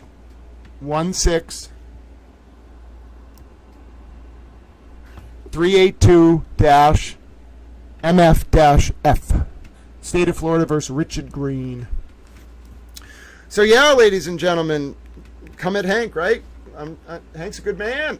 But we got more, ladies and gentlemen, because get ready to see Stumble and Mumble and Richard Green apologizing on the stand. Get ready. Oh, it's glorious. Ready your towels, ladies and gentlemen. That was something that was... This is amazing. Get ready. This was Adam Lally, too, and Adam Lally's a good prosecutor, but Adam Lally's not Hank Brennan. That was something that was a suggestion and not something that was actually searched, correct? Yeah, no, and I know this different from my affidavit from about a year and a half ago, in all fairness, but... That's entirely different. One person, David, correct? Mr. Lally. I'm sorry. One person at a time. Yes. Okay. So, yeah, in fairness, I want to give you my best knowledge as I understand it saying here today, including after my review of Mr. Whiffen and Ms. Hyde's report. So I want to do everything I can to shine as much light and clarity on this as possible. So as I repeated, since that time and did the search, I would notice that is one of the things that would come up, and it would have a little picture of like a dinner plate or something like that. And there was actually a similar, if not the same picture found in the artifacts of that phone. And so just to conclude, that's not what you said in your affidavit that was actually filed under pains and penalties of perjury with this court, correct? Yes, and on that day, that is what my true and proper belief was. Okay, it since further testing, I have found that I now believe that was probably an automatic one, and if I've caused you any distress, I apologize. Say that again. An automatic deletion, right, Mr. Green? An automatic deletion. Say that again. My true and proper belief was, okay, it since further testing, I have found that I now believe that was probably an automatic one, and if I've caused you any distress, I apologize. That was him apologizing because he didn't even get the read of the delete data right, which wasn't a user delete. It was a system overwrite of a piece of data in the WAL-DB file. So this man got the write-ahead data wrong, got the time of the search wrong. It was 6:23 and 6:24 a.m. And he got the fact that there was no user deletion wrong. He was trying to say there was a user deletion. Then he apologized and was like, no, it was a system deletion. This man... Oh, God, give Hank Brennan, serve this man up to Hank Brennan on a platter. Watch this part of the cross. It gets even better. Oh, please, I pray. Ladies and gentlemen, I have never prayed in this trial before. Look at David Yannetti when Stumble and Mumble and Richard Green was up on cross during the first trial. Yannetti was like, oh, no. Alan Jackson was embarrassed. Show me the beautiful, beautiful moment, ladies and gentlemen. Now, with respect to sort of the totality of your analysis, Mr. Whiffen, what if... Oh, this is where Whiffen actually decimates Green's report. It's not Green on cross. This is when Whiffen's talking about Green, which is even better. Remember, Whiffen is a defense expert. So just listen to how the defense expert during the first trial decimated Green. Any conclusions did you come to as to the timing of the two searches in question with relation to what you observed in your analysis and testing of this device? Yes. So in conclusion, I determined that the tab that was used was focused at 227.40. So the tab was opened at that time, at which point it was being used to show Ozone basketball and Hockenmock Sports websites. The 6:23 timestamp is when the search was first conducted. Never loaded the page, otherwise there'd be a record in the history database. And while that page was still loading, a secondary search was conducted for Hoslong to die in the cold. Again, that page never loaded either, although these both did show up in the Knowledge C database to show that the browser was trying to display these pages. Safari was closed prior to the Hoslong to die in the cold record being shown on screen at all. But when it was reopened at 10:33, in regards to whatever other Safari activity was to be conducted, it appeared on screen. So we have a 10:33 record where Hoslong to die in the cold was shown on screen, even though the page never successfully loaded. And with respect to your analysis and your testing here, what, if any, opinion do you have as to whether or not any of the data marked as deleted was actually user deleted, or a user actually actively went through the process of deleting the data? Yeah. So again, we know that we know that nobody deleted the entire history. So that leaves the only option to be selectively deleting records. The fact that there are no missing records in HistoryDB shows that it's impossible that that record could have been deleted by the user. It would have just been orphaned in the database, and I believe would have deleted itself at some stage whenever a particular cleanup function ran. Although, as I said earlier, I haven't been able to replicate that. I was able to continue to read the various versions of the page that contained Hoslong to die in the cold browser state record, and found that it existed at the same time as another record that was created at least 2 days later. Therefore, I can determine that that particular record was not deleted until at the earliest 10 p.m. on the 31st of January. And that it's not possible that the user could have created or caused that deletion to occur. Now, over the course of your analysis and testing or review of the extraction in this case, did you have occasion to review an affidavit of a Mr. Richard Green? I did, yes. And what, if any, opinions or conclusions do you have as to that affidavit? I had issues with several of the statements being made as part of the affidavit. And what issues were those?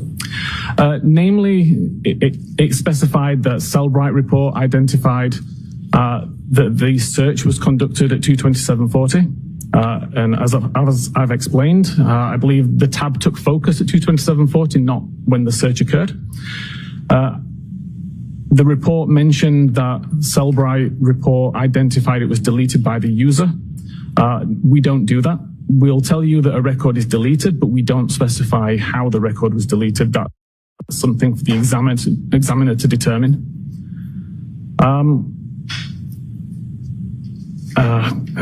I forget. Oh, and then there was a mention of the purpose of the browser state database. The explanation given was correct for iOS 14 and below, but not for 15 and above, which is relevant in this case. Now, you mentioned this issue as far as coming up, obviously, in this case and some other instances, phone calls or inquiries that you received from Austria and other places. What, if anything, have you or your company, Cellbrite, done with regard to rectifying this issue? Well, I'll allow it. okay, we recognize that this timestamp could be misleading. Regardless of how we label that timestamp, the very fact that a timestamp is there, we feel would be or potentially misrepresented.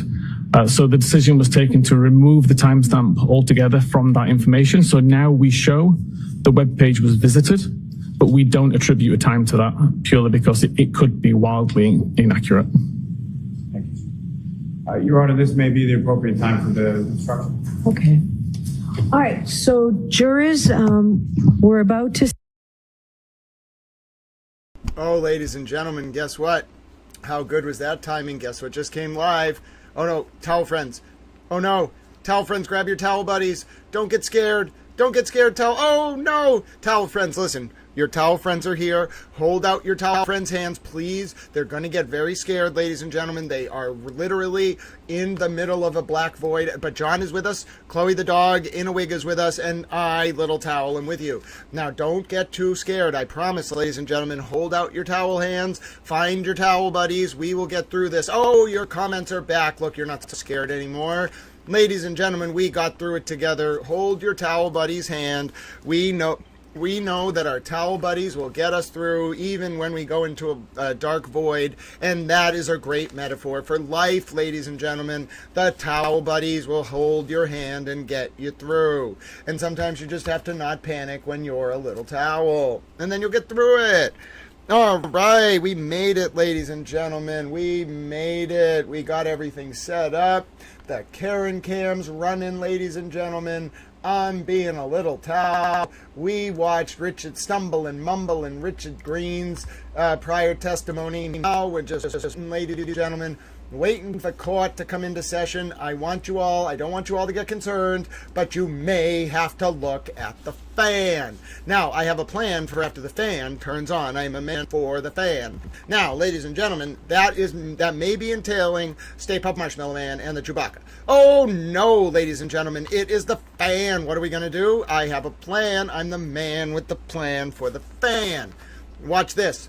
Oh, it's glorious, ladies and gentlemen. We don't have to watch the fan because of Stay Puft Marshmallow Man and Chewbacca. I am holding my two free arms up in celebration. It is a glorious day. Ladies and gentlemen, it is a glorious day. The Karen cam is ready. Oh, yes, ladies and gentlemen, the Karen cam is ready. The courtroom audio is ready. It's about to come up on 9 a.m. You know the horses are getting in the stable. Ready your towels, ladies and gentlemen.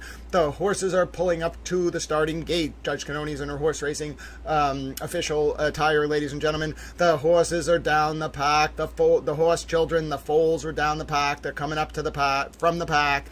We are getting ready to go down at Norfolk Superior Court in Dedham, ladies and gentlemen. It's a very interesting day to be a towel. Will Hank Brennan get to cross? Stumbling, mumbling, Richard Green. The world awaits, ladies and gentlemen. The world awaits. I am a 1940s horse racing announcer. Yes, ladies and gentlemen, I am a man who thinks he's an anthropomorphic towel that covers criminal and civil cases, who also thinks he's an anthropomorphic horse racing announcer towel, who also thinks he's an anthropomorphic auctioneering announcer towel, who also sometimes thinks he's David R. Murrow. Yes, ladies and gentlemen, I am a towel, and we are waiting for court to come into session. Thank you so much, Mary Adams. God bless you. You are a special super towel. And ladies and gentlemen, you got the towel friends in the chat. We're all gathering together. We're waiting for court to come into session. These are the moments you live for, the moments you wait for. The John O'Keefe and Karen Reed retrial barreling towards its conclusion. Hank Brennan in control. It's Hank's world, ladies and gentlemen. We're just living in it. My God, ladies and gentlemen. It is a glorious day to be a towel. It is a glorious day to be a Hank Brennan. All I can say, ladies and gentlemen, is we're getting reports from MJ Baker, that stumbling, mumbling, Richard Green may be in the courthouse. Oh, my word, ladies and gentlemen, will he be able to stumble and mumble his way right into a flaying by Hank Brennan? No, there's no question about it. There is just no question about it. You're here, ladies and gentlemen. I'm here. We're hearing reports. Justice is coming, I tell you, ladies and gentlemen. Justice is coming. The horses are at the stable. Stumble and mumble, and Richard Green is not going to make it but 5 yards out of the starting gate before he collapses onto the field as Hank Brennan decimates him on cross. Ladies and gentlemen, if you've ever wanted to see a man with a trombone trip over his own feet and fall to the ground, allegorically, you will want to watch this today. Yes, ladies and gentlemen, Richard Green, stumbling, mumbling Richard Green himself, may well be wearing a trombone, walking around ready to trip and fall for our entertainment. Hank Brennan, a masterclass in crossing. Stumbling, mumbling Richard Green, a man with a trombone who's going to fall over himself. Oh, it's glorious, ladies and gentlemen. A glorious day. I hope you have your towel snacks. It's a tough case to listen to, but when you get a moment like this, ladies and gentlemen, you must indulge. Hank Brennan on full display. Hank Brennan in command, and the defense being dumb enough to call Stumble and Mumble and Richard Green himself. Oh, it is a glorious day to be a towel, ladies and gentlemen. I feel like Chris Berman watching one of the big games in the American football calendar. Oh, ladies and gentlemen, Stumble and Mumble and Richard Green, a man with a he may as well have an allegorical trombone around his waist, and he may as well be ready to bounce around that courtroom like a little inflatable Stumble and Mumble and Richard Green with a trombone for our entertainment. Yes, ladies and gentlemen, very rarely do you get... Oh, no, yes, I'm surprised too, Tom Grist. Very rarely do you get this kind of development, ladies and gentlemen. Stumble and Mumble and Richard Green in a trombone. For our entertainment, Hank Brennan's going to take that man and bounce him like a trombone basketball. Oh, Hank Brennan's going to walk around that court and be like, I'll be a little gentle with you, Stumble and Mumble and Richard Green. But then he's going to take him, and that trombone-based bouncy figure that is Stumble and Mumble and Richard Green is going to get allegorically bounced off every wall in that courtroom. Oh, my excitement is through the roof. I may as well be at some kind of festive event on the calendar. Ladies and gentlemen, the Belmont Stakes, the Monaco Grand Prix, the golfing event at St. Andrews, the Baseball World Series, the Japanese Baseball World Series, the Olympics. Oh, ladies and gentlemen, there is nothing that will ever be as glorious as Hank Brennan if he gets to do this. Please, I just want, more than anything in my life, for Hank Brennan to cross Stumble and Mumble and Richard Green. I can't tell you how wonderful that would be. I can't tell you how great it would be, and we're coming into session. Oh, ladies and gentlemen, it's time. Get ready. It could be happening. Oh, please, please bless us with this. Oh, trial gods, bless us with this beautiful moment. We pray. We implore you. Do it, defense. Let Hank Brennan bounce Stumble and Mumble and Richard Green around the courtroom like a man wearing a trombone. Here we go. Hear ye, hear ye. They're off. Ye. All persons having anything to do before the Honorable Beverly Canoni, the Justice of the Superior Court, holding in dedum within and for the County of Norfolk. Draw near, give your attendance, and you shall be heard. God save the Commonwealth of Massachusetts. This court is in session. Please be seated. Hi, good morning, counsel. Good morning, Ms. Reed. And good morning, jurors. So happy Friday. I do have to ask you those same 3 questions. Were you all able to follow the instructions and refrain from discussing this case with anyone since we left yesterday, day before? Everyone said yes or nodded affirmatively. Were you also able to follow the instructions and refrain from doing any independent research or investigation into the case? Everyone said yes or nodded affirmatively. Did anyone happen to see, hear, or read anything about this case since we left the other day? No? Everyone said no or she. Hey, I understand we have a witness this morning? We do, Your Honor. Permission? Yes. Yes, Dr. Dan Wolf. Okay.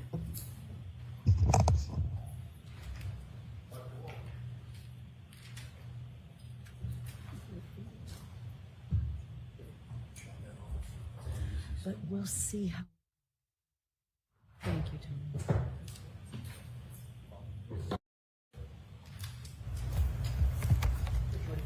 You solemnly swear the evidence given before the jury will be a matter of the truth, the whole truth, and nothing but the truth, so help you. Yes. Good morning. Good morning. So, sir, we're going to try and keep the air conditioning on this morning, so I'm going to ask you to speak really loudly into that microphone. And Mr. Jackson, you do so as well, please, okay? Of course, Your Honor. Dr. Wolf, could you please state your entire name and spell your last name for the jurors, please? Daniel Michael Wolf, last name spelled W-O-L-F-E. May I inquire, Your Honor? Yes. Dr. Wolf, what do you do for a living, sir? I am the director of accident reconstruction at a company known as ARCA, A-R-C-C-A. And I'm going to start right off the bat. Get really comfortable with that microphone. It's adjustable. Pull it right close to the area of your chin. It's really loud in here. Okay. Dr. Wolf, you said you work for ARCA, A-R-C-C-A. What is ARCA? ARCA is a forensic engineering consulting firm. We have a variety of disciplines, accident reconstruction, which is the group I'm a part of, biomechanics, failure analysis, and crashworthiness. And you said that your title again, one more time? The director of the accident reconstruction team. And what sort of contracts does ARCA normally engage in routinely? So in addition to our forensic consulting work, we have, going back in time, we've dealt with doing contracts with the Department of Defense, where we designed energy-absorbing seats for MRAP vehicles, mine-resistant armored protective vehicles, where these vehicles were going over explosive devices, and the energy from those explosions was going through the vehicle into the occupant. So ARCA designed energy-absorbing seats to help mitigate the injuries in that type of in those types of incidents. We also do work for the National Hockey League. I myself am part of that work. It has to do with scanning and analyzing player pads, but we certainly do impact testing and help set guidelines for player safety. With regard to those MRAP vehicles, was that a contract for the Department of Defense for the United States government? Yes, sir. For the military? Correct. Is ARCA both nationally and internationally recognized as a leader in accident reconstruction? Sustained. Does ARCA have a reputation, or let me ask it this way, does ARCA entertain or engage both domestic and international contracts and clientele? Yes. As the director of accident reconstruction, do you specialize in anything other than just accident reconstruction, anything having to do with human factors? Yes, so my other specialties in addition to accident reconstruction are lighting and human factors. What is, give us a 25-word overview of human factors. What is that? So to give you a good example of that is, and again, this is a case that I commonly see, but let's say you're driving down the road at night. It's an unlit roadway. You're relying on your vehicle headlights to see the roadway ahead, right? And you've got a pedestrian that is entering the roadway. And you want to have an understanding based upon the lighting conditions, how much sky illumination there is, their clothing, right? When would a driver recognize that individual on the roadway? So that's where it starts from the vision aspect of human factors. Then we get into driver response, right? So the driver is presented with a hazard. So how do drivers typically respond to it? What are their actions and how long does that take to avoid and initiate a reaction? That's human factors. Can you do the same thing and give us an explanation for accident reconstruction just in the broadest sense? What is that discipline? I think a very simple definition of accident reconstruction is the application of physics and engineering science to collision events. What role do you take as the director of accident reconstruction for ARCA as contracts come in or engagements come in? Well, my scope in cases can vary greatly. As I just mentioned, I could have a case where I'm assessing the conspicuity of a pedestrian and a driver's response time. It could be a 50-car pileup on a highway and I'm trying to figure out a sequence of events. It could be a rear-end collision where a seat back has failed in the vehicle and the occupant has sustained injuries, and we want to have an understanding of the crush, the damage, the forces. So again, it can vary case to case. Do you engage in reconstruction or attempt to engage in reconstruction of all sorts of passenger vehicles and commercial vehicles? Yes. What about motorcycles? Yes. Bicycles? Yes. Involving pedestrians and sometimes involving no pedestrians? Yes, I see all types of collisions. How many cases, if you have a number in mind, have you been a part of in terms of engaging in accident reconstruction broadly? That's something that I don't track, but I've been with the company now for over 8 years. So at this point, if I had to estimate, it's well over 1,000 at this point. What education, training, and background do you have that allows you to perform the duties that you've described for these jurors in terms of accident reconstruction and human factors analyses? In terms of, are you looking at additional training? No, let's start with your education. I want education, training, and background, but we can do them in order. Okay, yeah, so we'll go back to 2012. I received a Bachelor of Science in Engineering from James Madison University, along with a minor in mathematics. Some of my courses included physics, statics, dynamics, thermodynamics, fluid mechanics, your engineering sciences. Subsequent to that, I then went on to pursue my PhD in electrical and computer engineering with a concentration in electromagnetics and photonics. Some of my coursework while doing my PhD included optoelectronics, semiconductor physics, basically how to guide light on semiconductor devices. Did you write a dissertation to get your PhD? Yes. What was the subject matter broadly of the dissertation that you drafted? So my dissertation focused on a technology called smart glass. So you may have seen this technology where if you've seen a pane of glass that is transparent, somebody flips a switch and it goes opaque.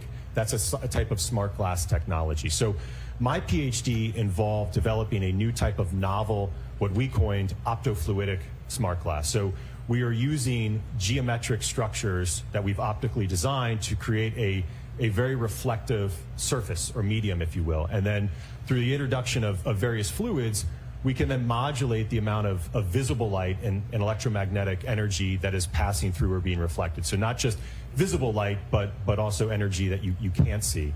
As part of that process, I ended up prototyping these structures with a 3D printer that was capable of printing 3D printable polymers.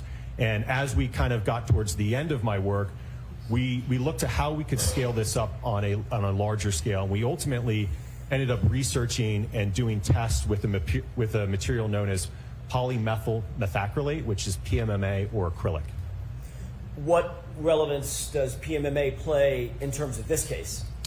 So with respect to this case, the outer lens and the clear plastic diffusers of the taillights on the Lexus are comprised entirely of polymethyl methacrylate, or that PMMA material. The same material that was the subject of your dissertation?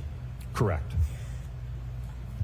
What additional training and experience do you have as it relates to accident reconstruction beyond your BS and your PhD?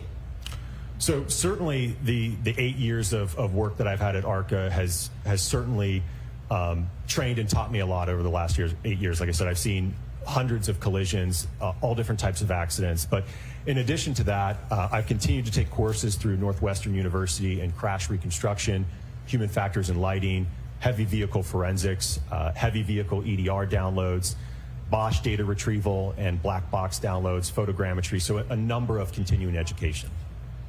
Are you accredited as a traffic accident reconstructionist?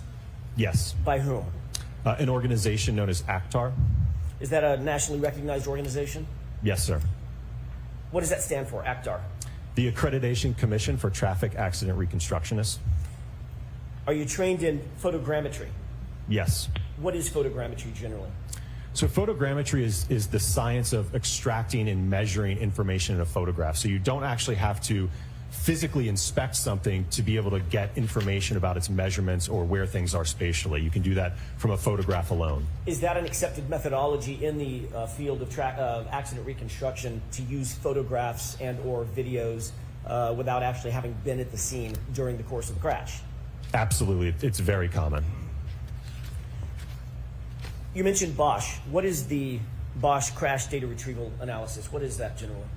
So generally, most modern vehicles on the roadway now have what's called an airbag control module, or more commonly known as a black box, which can contain crash-specific data in a collision.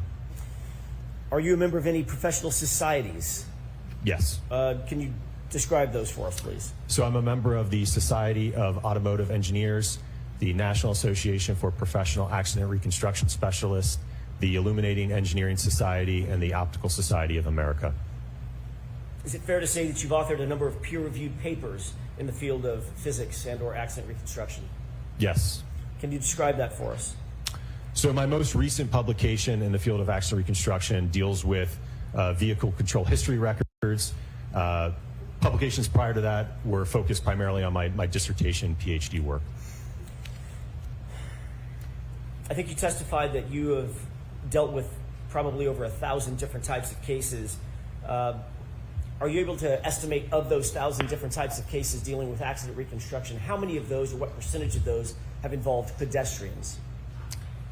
I don't know if I can give a percentage. I would certainly say it's the majority of my casework. As I mentioned earlier, given one of my specialties being in human factors and lighting, there's a direct correlation between time of day and pedestrian collisions. We certainly see a rise as sky illumination drops and the illumination levels go down. We're having to rely on artificial light sources. So given that occurrence happens in nighttime hours and low illumination, like I said, I certainly see many pedestrian accidents. What types of pedestrian impacts have you been involved with in terms of your analysis or evaluations? All different types, everything from pedestrians being run over, running into the side of vehicles, being hit by the front of a vehicle backing up in a parking lot into a pedestrian. So I've seen it from all sides of a vehicle. What is kinematics? Can you describe that or explain that phrase or term? I think a simple definition would just be the motion of an object or a body. Have you done any testing as it relates to kinematics and the interaction between pedestrians and motor vehicles? Yes. How many times have you engaged in such an analysis? Numerous times. We frequently and routinely do testing at ARCA. You mentioned ARCA has several different disciplines within it. What are some of those different disciplines in addition to accident reconstruction? So, as I mentioned, we have biomechanics and crashworthiness, and there's a few others. And I will note that it's very common in our casework that we will work together as a team. So to give you an example of that, I mentioned earlier about, that rear end collision, right? So let's just say we have a rear end crash and there's crush and there's damage to the rear of the vehicle, and the seat back failed, which caused the driver to ramp up in the seat and ultimately hit their head on something and sustain an injury. So I myself, as a reconstructionist, will analyze the forces, the speeds, and the severity of the crash. The biomechanist will evaluate the mechanism for the injury based upon those crash forces.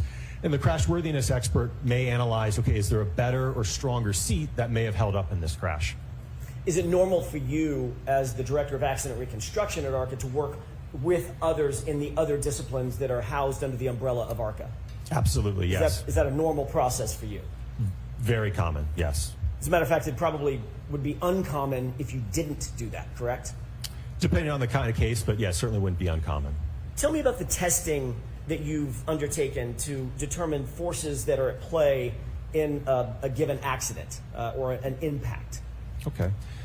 So to give you maybe a simple example of it is, let's just say we have a sideswipe type collision where two vehicles sideswipe each other and a front bumper gets torn off or deflected, essentially, and there's some deformation to it. Right? We can do testing at ARCA to determine how much force does it take to bend that material so that we get the deformation that we have. That would be a good example. Is there a specific type of testing, or is there varied types of testing that you've done and undertaken to determine the forces that would be, for instance, in your example, in that the forces at play in that sideswipe collision? Yeah, absolutely. It would have been, again, as part of the test, we would be measuring the forces, we'd be measuring the displacement, we'd be able to calculate acceleration and things of that nature from that test data. The tests that you undertake, are they generally accepted methodologies in the field of accident reconstruction? Yes. What are quasi-static tests? So a quasi-static test would be like the example I just gave you, where we have basically the bumper would be stationary, right? And now we're pulling on it to determine how much force it takes to bend it. So that'd be an example of a quasi-static test. So that test specifically is determining or attempting to determine the amount of force necessary to deform a bumper, for instance, in the way that it's seen after an impact. Yes. Or any other body panel, correct? Correct. And on the human side, also there are forces at play, I'm assuming, in terms of injuries that are sustained by pedestrians in the accident reconstructions that you've done involving pedestrians. Yes. Do you have experience in evaluating whether damage to a vehicle is consistent with a proposed scenario or set of facts? Yes. Describe those circumstances for us. What are the circumstances in which you're trying to determine whether or not the damage fits a proposed scenario? So a case that commonly comes across my desk is we have two very different versions of how an accident unfolded according to Party A and Party B, right? And we have a set of evidence in terms of the damage to the vehicles, maybe some roadway evidence, right? So we can look at that objective evidence, utilize physics, maybe some calculations, determine whose version is most consistent based upon the damage and the roadway evidence. Is that an accepted methodology in the field of accident reconstruction? Yes. In other cases in which you've undertaken such an engagement to determine whether or not the physics or the physical evidence matches a particular scenario or is inconsistent with that scenario, have you been able to ultimately reach conclusions and opinions to a reasonable degree of scientific certainty in those cases? Yes. Is that normally what you're seeking, to ultimately come to an opinion or a conclusion about those scenarios or circumstances? Yes. Are your opinions and conclusions based on your education, your training, the background and experience that you've explained to the jurors? Yes. Is it also in furtherance of the scientific methodologies that you employ in order to come to those opinions and conclusions? Yes. And are those generally accepted in the scientific and accident reconstruction community as a proper methodology to come to opinions and conclusions of that nature? Yes, sir. Have you been qualified in other courts to testify in the area of accident reconstruction? Yes. Let's talk about how you began your work in this particular case. When you were initially retained in connection with this case, were you hired by the defense? No. Did you know who we were? Sustained. Your Honor, may we approach? Yeah, you can ask it differently, Mr. Jackson. Sure. Were you hired by anybody affiliated with the defense? No. At that time, did you know any of the names of the defense? No. At the time that you were hired to or engaged in this case, did you even know the name Karen Reed?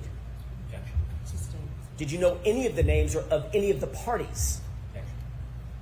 Sustained. I'll see it. Sure.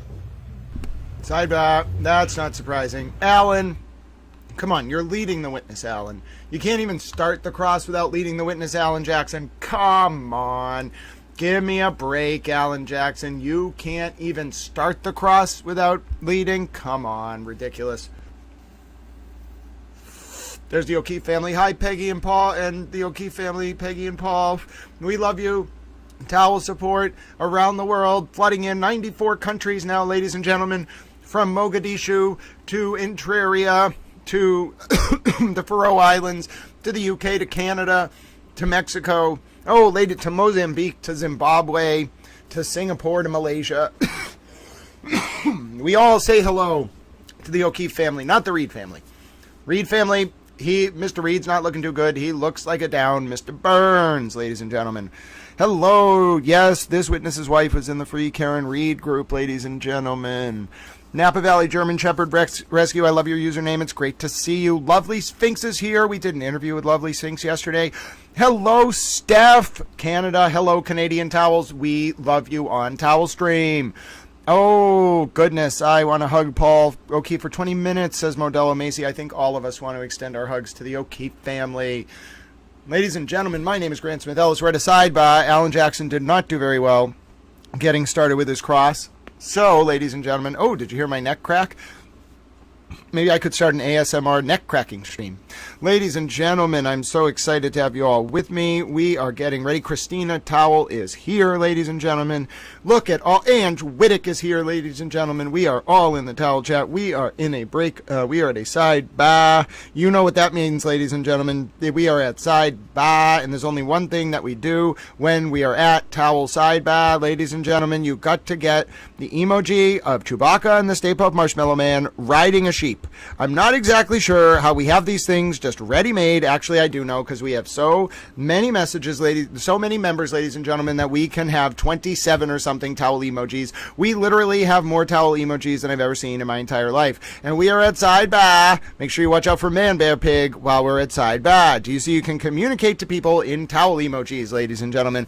We are at sidebar, where you need to watch out for Man Bear Pig, and there is a sheep involved. Oh, ladies and gentlemen, court should be coming back into session any minute now. We're looking at the O'Keefe family, ladies and gentlemen. We also have a Justice for John O'Keefe emoji. Remember, it's about John. We got to do this, ladies and gentlemen, for the O'Keefe family. We're tired, they're tired, but we're going to keep pushing through. Take it away, Mr. Alan Marshmallow Man Jackson.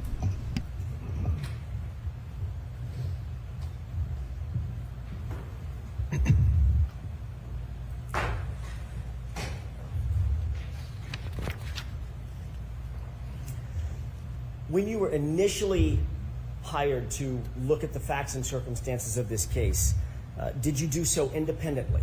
In other words, were you given a series of facts and a series of data and asked, just look at these facts and look at these data and make a few determinations about accident reconstruction in this case? Yes.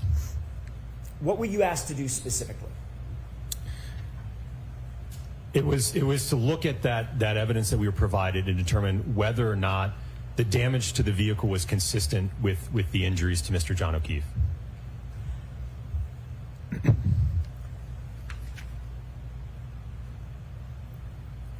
At the time that you were asked to engage in this independent analysis, were you provided information or data? Yes.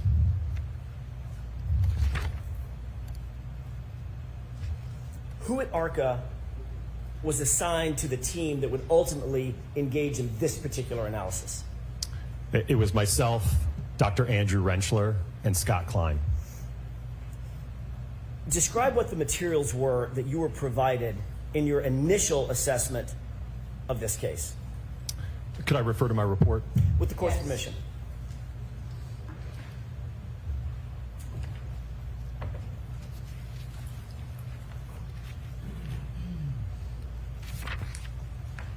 Would you like me to just go in order from the materials reviewed? That would be fine. The Norfolk SPDU homicide death report, the Commonwealth of Massachusetts Department of State Police crime scene report, OCME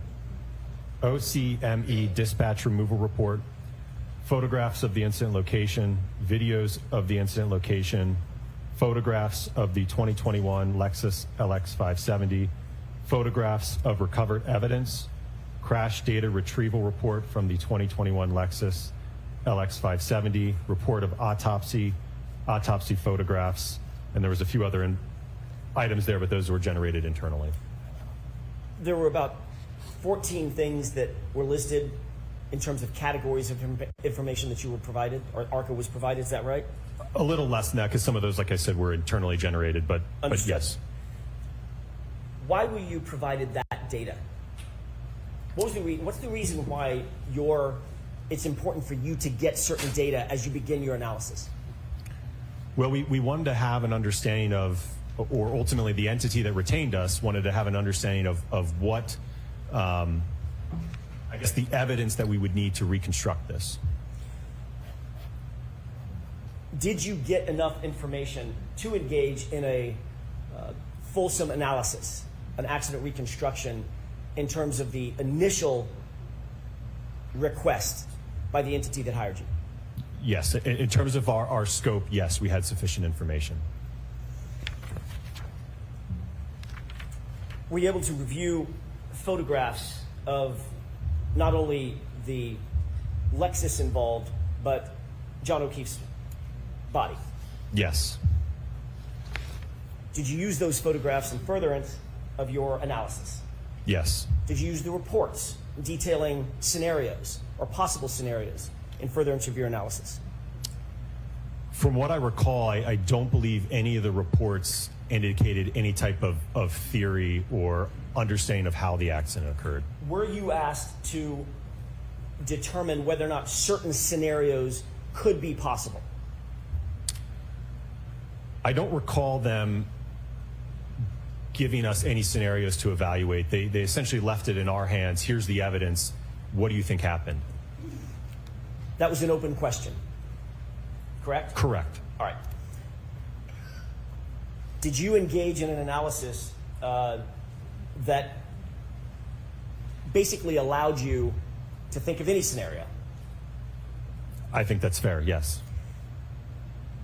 In your initial analysis, did you note damage to the vehicle? Yes. Describe the damage. Let's start with the vehicle. Describe the damage that you noted in furtherance of your analysis. The primary damage was to the right rear taillight on the quarter panel section. The majority of the outer red lens was broken and shattered, as well as some of the underlying components and diffusers that are underneath that outer layer, as well as some damage to the back portion of the taillight. Can I stop you right there? Describe when you say the outer lens material and some interior material as well was damaged. Describe that in detail for us.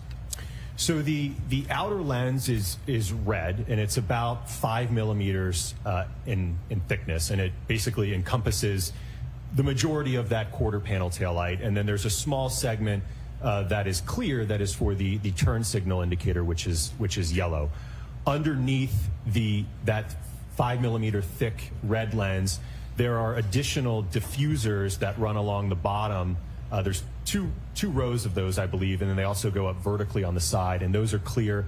And I think the thicknesses of those are about 3 millimeters. Is 5 millimeters of PMMC, have I got that right? PMMA? You call it acrylic. That's the more common name. Easier for me. Is 5 millimeters of that acrylic, that outer lens material, is that considered thick or thin in terms of just sort of what we'd see on a taillight? I would describe that as a pretty thick piece of plastic. It's certainly by no means. You can't, if you had a segment of it and you try to bend it, it's not going to bend. Okay. In addition to that outer taillight material, that acrylic, in terms of the information that you received, did the interior acrylic also have damage to it? Yes, those clear diffusers that, again, there's 2 rows of those, and they also went up vertically. Those were shattered and broken as well. Was that important to you in your ultimate analysis? Yes. Did you note any superficial scratches or dents anywhere on the tailgate area or the liftgate area? Yes, there was a dent and some paint chips, if you will, above the liftgate taillight assembly. So again, that next to that quarter panel taillight, there's another assembly that is on the liftgate, and there was a small dent and some paint chips at that area. There was also on the wraparound section of the bumper cover, as it's going from the rear to the right side, there were some superficial scrapes in that area. Did you note any other damage or deformation to the Lexus? Deformation in the the liftgate, the bumper, anything like that? No. Is it common in a vehicle-pedestrian collision that there is some sort of bumper deformation that's associated with a vehicle-pedestrian incident? That could certainly occur if a pedestrian is in an normal upright position. You can certainly get displacement of the bumper. Did you see any displacement or panel deformation on the Lexus? No. Is it more common that there's panel displacement or deformation if the collision is above, say, 10 or 15 miles an hour? Yes.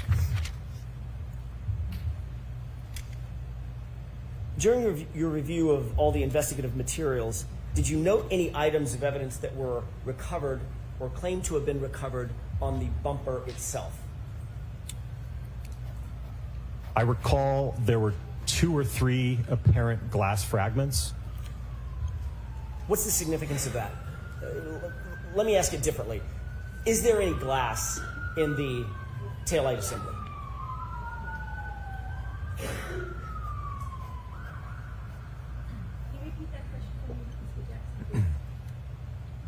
May I ask that again? Yes. Is there any glass in the taillight assembly? No. Was there any shattered glass anywhere on the Lexus? Meaning panes of glass, the back window, quarter panel windows, anything like that? No.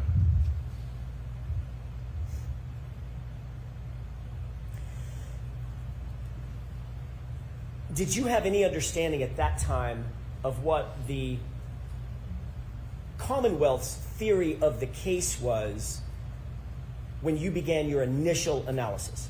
Sustained. Did you have any indication of what the Massachusetts State Police theory of the case was based on the investigative reports that you had received? Sustained. Did you perform an accident reconstruction analysis to determine whether or not the damage to the Lexus, that taillight housing material, was consistent with an interaction with a pedestrian? Yes. Specifically, did you perform an accident reconstruction to determine whether the damage to the Lexus was consistent with an interaction with John O'Keefe based on the injuries that you were aware of? Yes. Did you evaluate whether the investigative theories regarding, let me ask it a different way. Did you consider the possibility of Mr. O'Keefe's head striking the taillight? Yes. Did you consider the possibility of Mr. O'Keefe's arm striking the taillight? Yes. Did you entertain the possibility that Mr. O'Keefe's center of mass, his body, struck the taillight? Yes.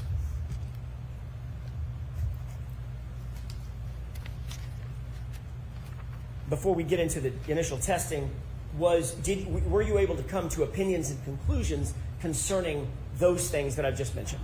Yes. Did you also entertain the possibility that a drinking glass could have damaged the taillight.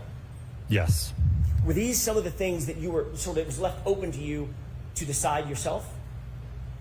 Yes. Did you later provide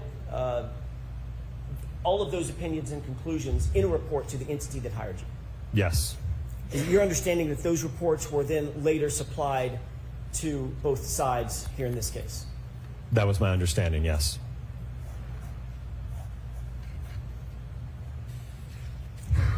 Did you testify about those initial testing opinions and conclusions at a proceeding last year? Yes. Let's talk for a second about that initial testing that you conducted in connection with this case. When approximately did you begin your testing? And I'm going to phrase it as your initial testing, the testing that you testified to about last year. When did you start that initial testing? From what I recall, it would have been late 2023 into early 2024. I want to talk about the drinking glass first. Did you become aware that there was a drinking glass that was found at the scene? Yes. And what was the testing that you sought to determine as it relates to the drinking glass and the taillight? So looking at the evidence, as I mentioned earlier, when we're looking at that quarter panel taillight, we have an isolated region of damage. And looking at the additional evidence in terms of a broken drinking glass at the scene, we wanted to do testing to determine if a small object or projectile such as the drinking glass could induce damage that was consistent with that we saw on the subject Lexus. Were you able to reach an opinion and or conclusion as it relates to whether or not there is a possibility that the drinking glass or a drinking glass could cause the type of damage that you saw on the Lexus? Yes.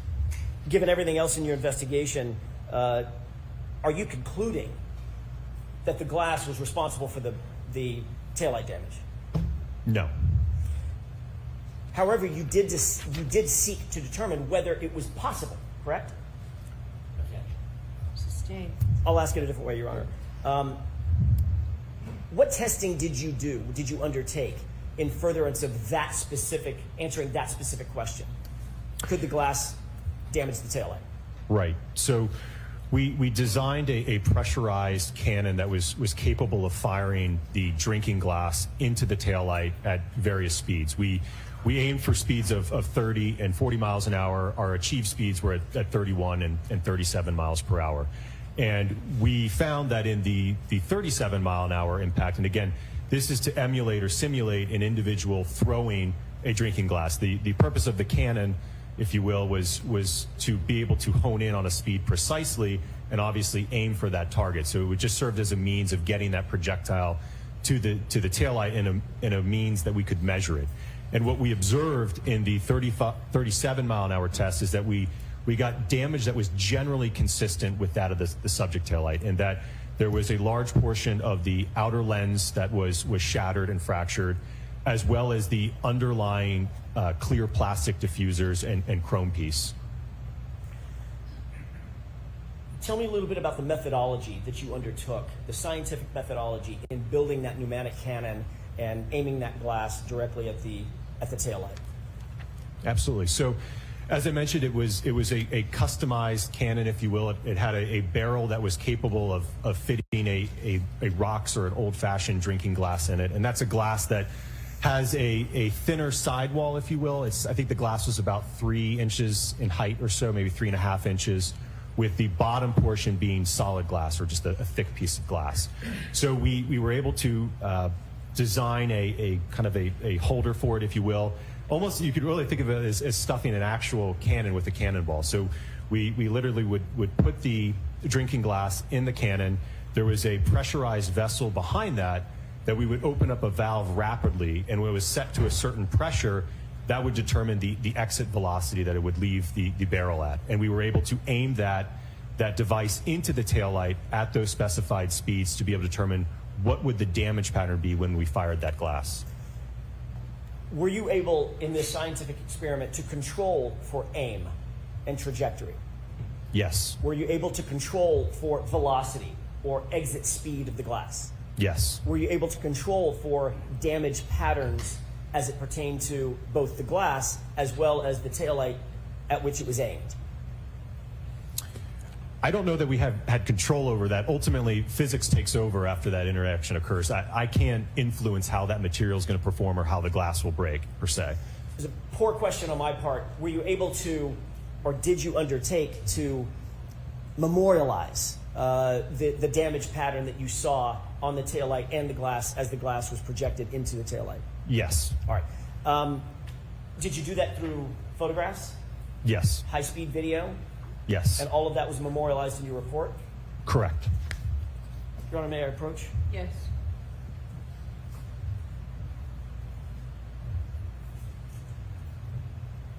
I'm handing you two photographs, or two 8.5 by 11 documents that contain two photographs each. Can you take a look at those two documents and tell me if you recognize those? Yes. Does one represent, you mentioned that one of the tests that you performed was at 37 miles an hour, correct? Correct. Did you mention the speed at which, or the velocity at which the other test was done? If I didn't, it was 31 miles per hour. All right, so 31 and 37. Do you see those two documents in front of you? Yes. Does one of them represent the 31 mile an hour test and the photographs associated with that? And an extracted frame from the high speed, yes. Okay, and does the other one represent the other test, the 37 mile an hour test? Yes. If we could take those one at a time. May I approach one more time?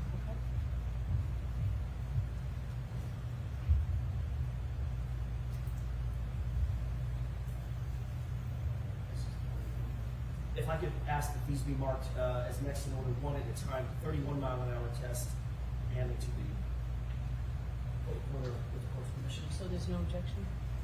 None, thank you. Okay. I'm sorry. 213? And the second document represents the 37 mile an hour test. 214.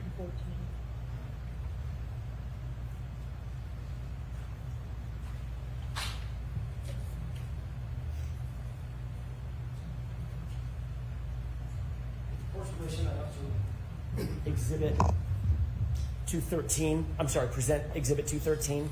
Okay.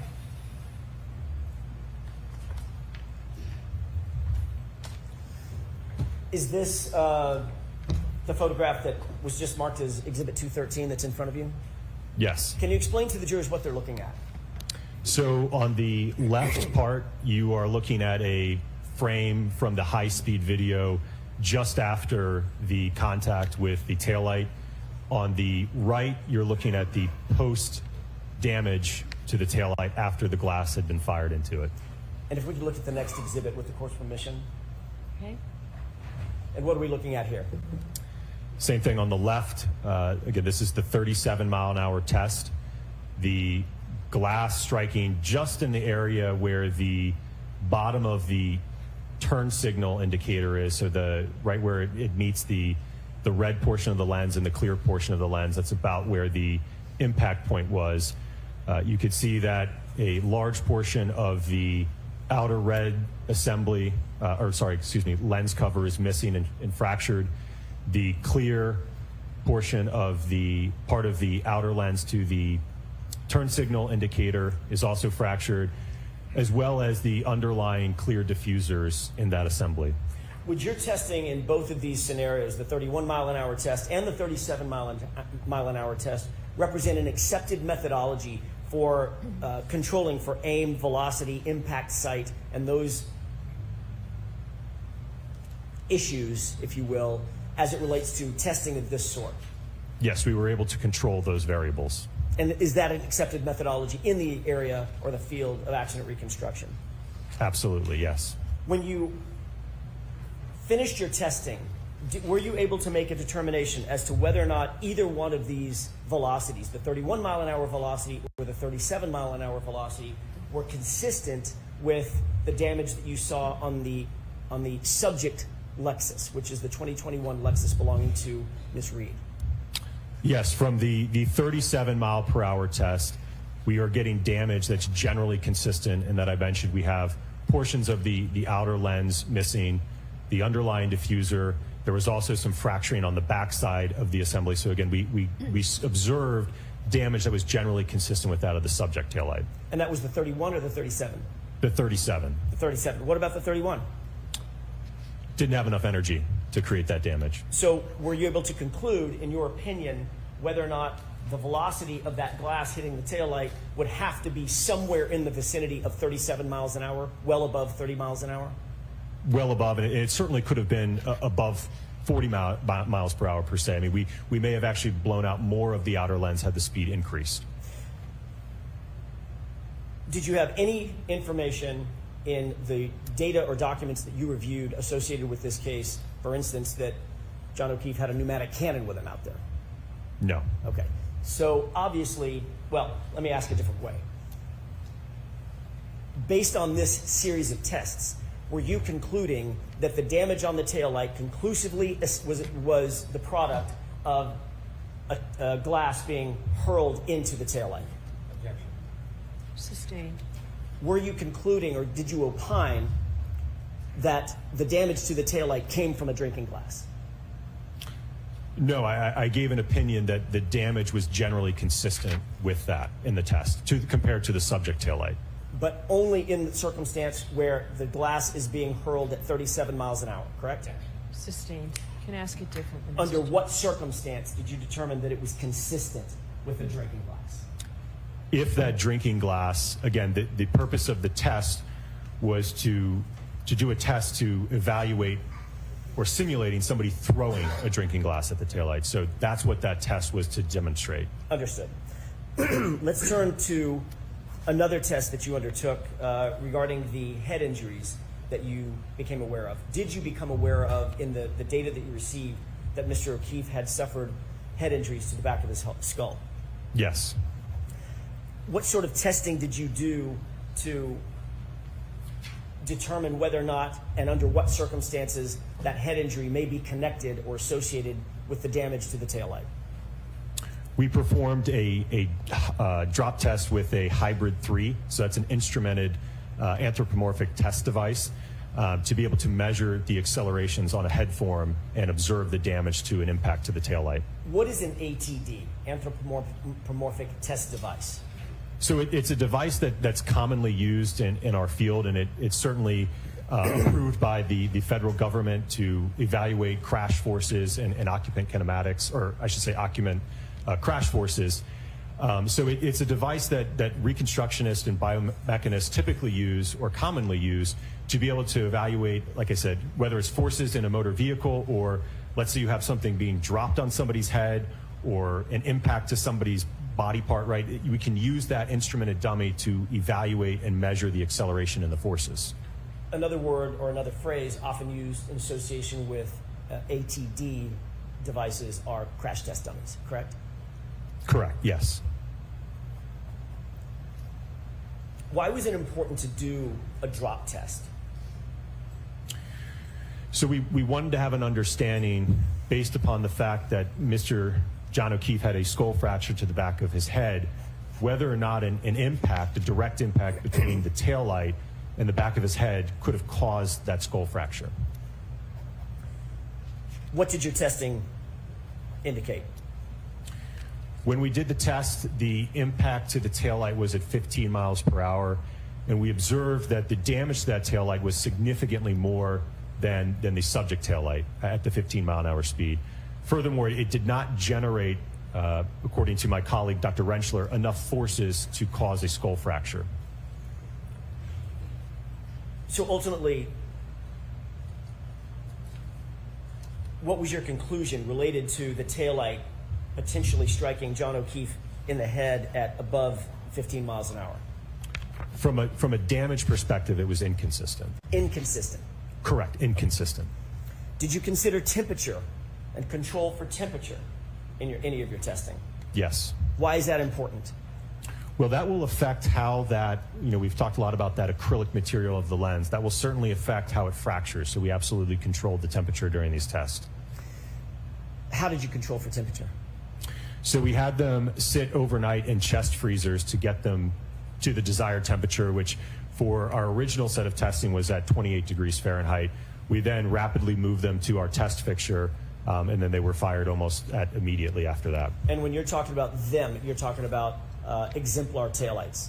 Correct, yes. Are those exact replica taillights that you would find on the 2021 Lexus SUV? Yes. After your testimony in the first proceeding last year in the spring of 2024, were you ultimately contacted by the defense in this case? Yes. When were you contacted by the defense? I know that I had reached out to you, I believe it was in February of this year, because I think I saw some things in the media and was just wondering what was going on.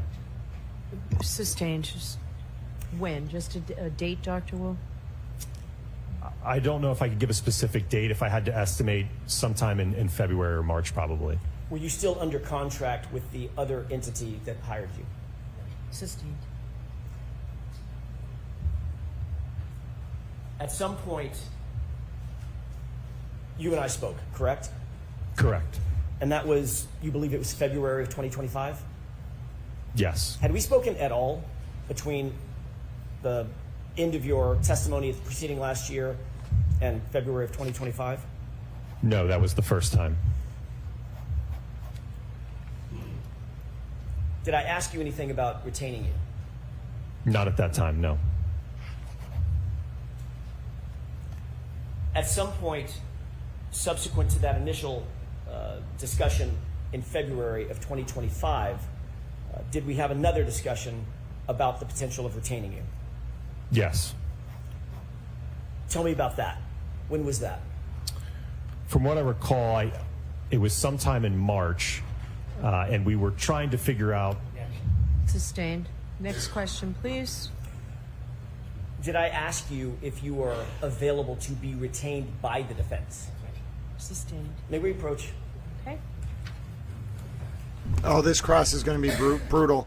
Alan Jackson's trying to get ahead of what he knows Hank Brennan's going to do on cross, which is just decimate this witness about the contacts and the deleted messages. Listen, Hank Brennan, because of all the Rule 14 violations from the Karen Reed defense during the lead up to trial, he gets to do this kind of cross that's just going to be absolutely brutal.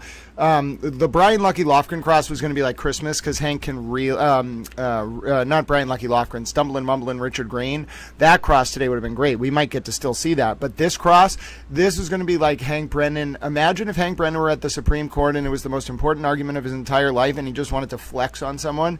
He is going to flex on this witness. Get ready. This witness is not like just like a Brian Lucky Lofgren. This witness is like a professional expert. Hank Brennan is going to absolutely decimate this guy. He really messed around with the court orders, the ARCA witness. The Reed defense paid this guy without being disclosed to the state or the state court or the state prosecutors.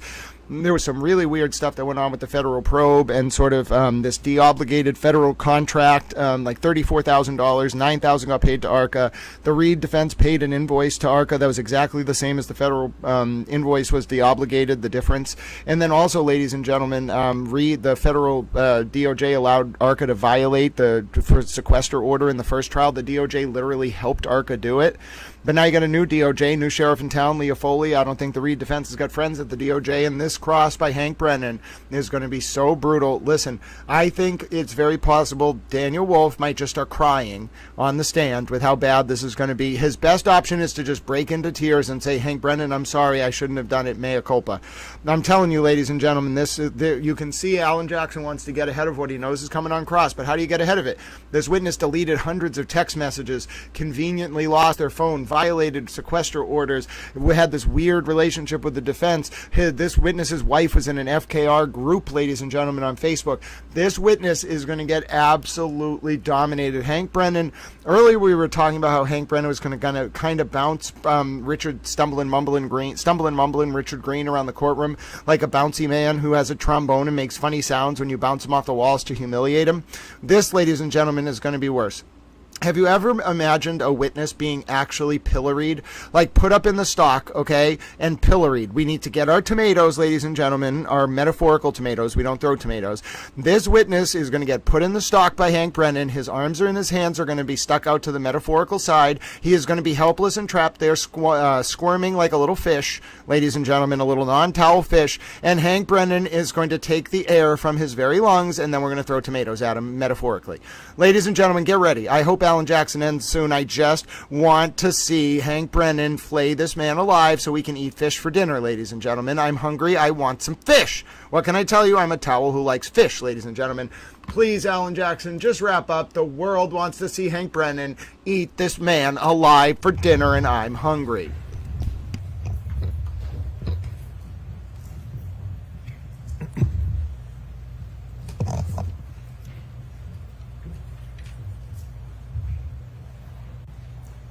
May I inquire? Yes. Thank you. Okay, Dr. Wolf. So ultimately in March of 2025, were you hired by the defense? Yes. Okay.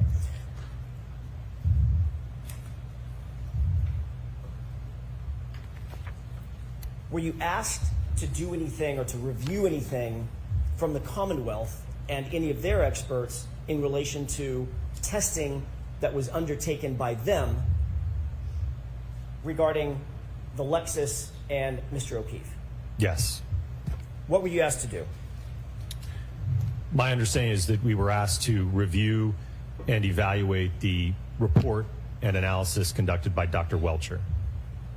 Did you receive Dr. Welcher's reports? Yes. Did you receive his raw data? Yes. Did you receive his 140 plus page PowerPoint? Yes. And did you undertake a review of that, all of that data, in order to evaluate that data? Yes. What methodology did you undertake at that juncture before you began any testing? Just your review process. What methodology did you undertake in terms of your review of his evaluations and his opinions and conclusions? Well, I think when reviewing his report and his analysis, I look to his opinions, and then I look to what's the basis and the foundation to those opinions, right? How did he ultimately arrive at those final conclusions? So I'm looking for the methodologies that he followed, what testing did he do, what type of experiments, what type of data analysis, ultimately to provide that opinion. Ultimately, did you prepare a PowerPoint presentation in furtherance of memorializing your review and opinions and conclusions of his evaluation and testing? Yes. Did you bring that with you today? Yes. Do you have that with you on your computer, or are we going to run the PowerPoint? It's on this computer up here with me. With the court's permission, could Dr. Wolf present his PowerPoint presentation? Okay. Your Honor, I have a thumb drive that I believe represents the PowerPoint. Do we have this marked? Yes, is this coming into evidence? All right, so we'll mark it for identification. We can mark it for identification for the time being and discuss it later. Thank you, Your Honor. Should it BBV for identification?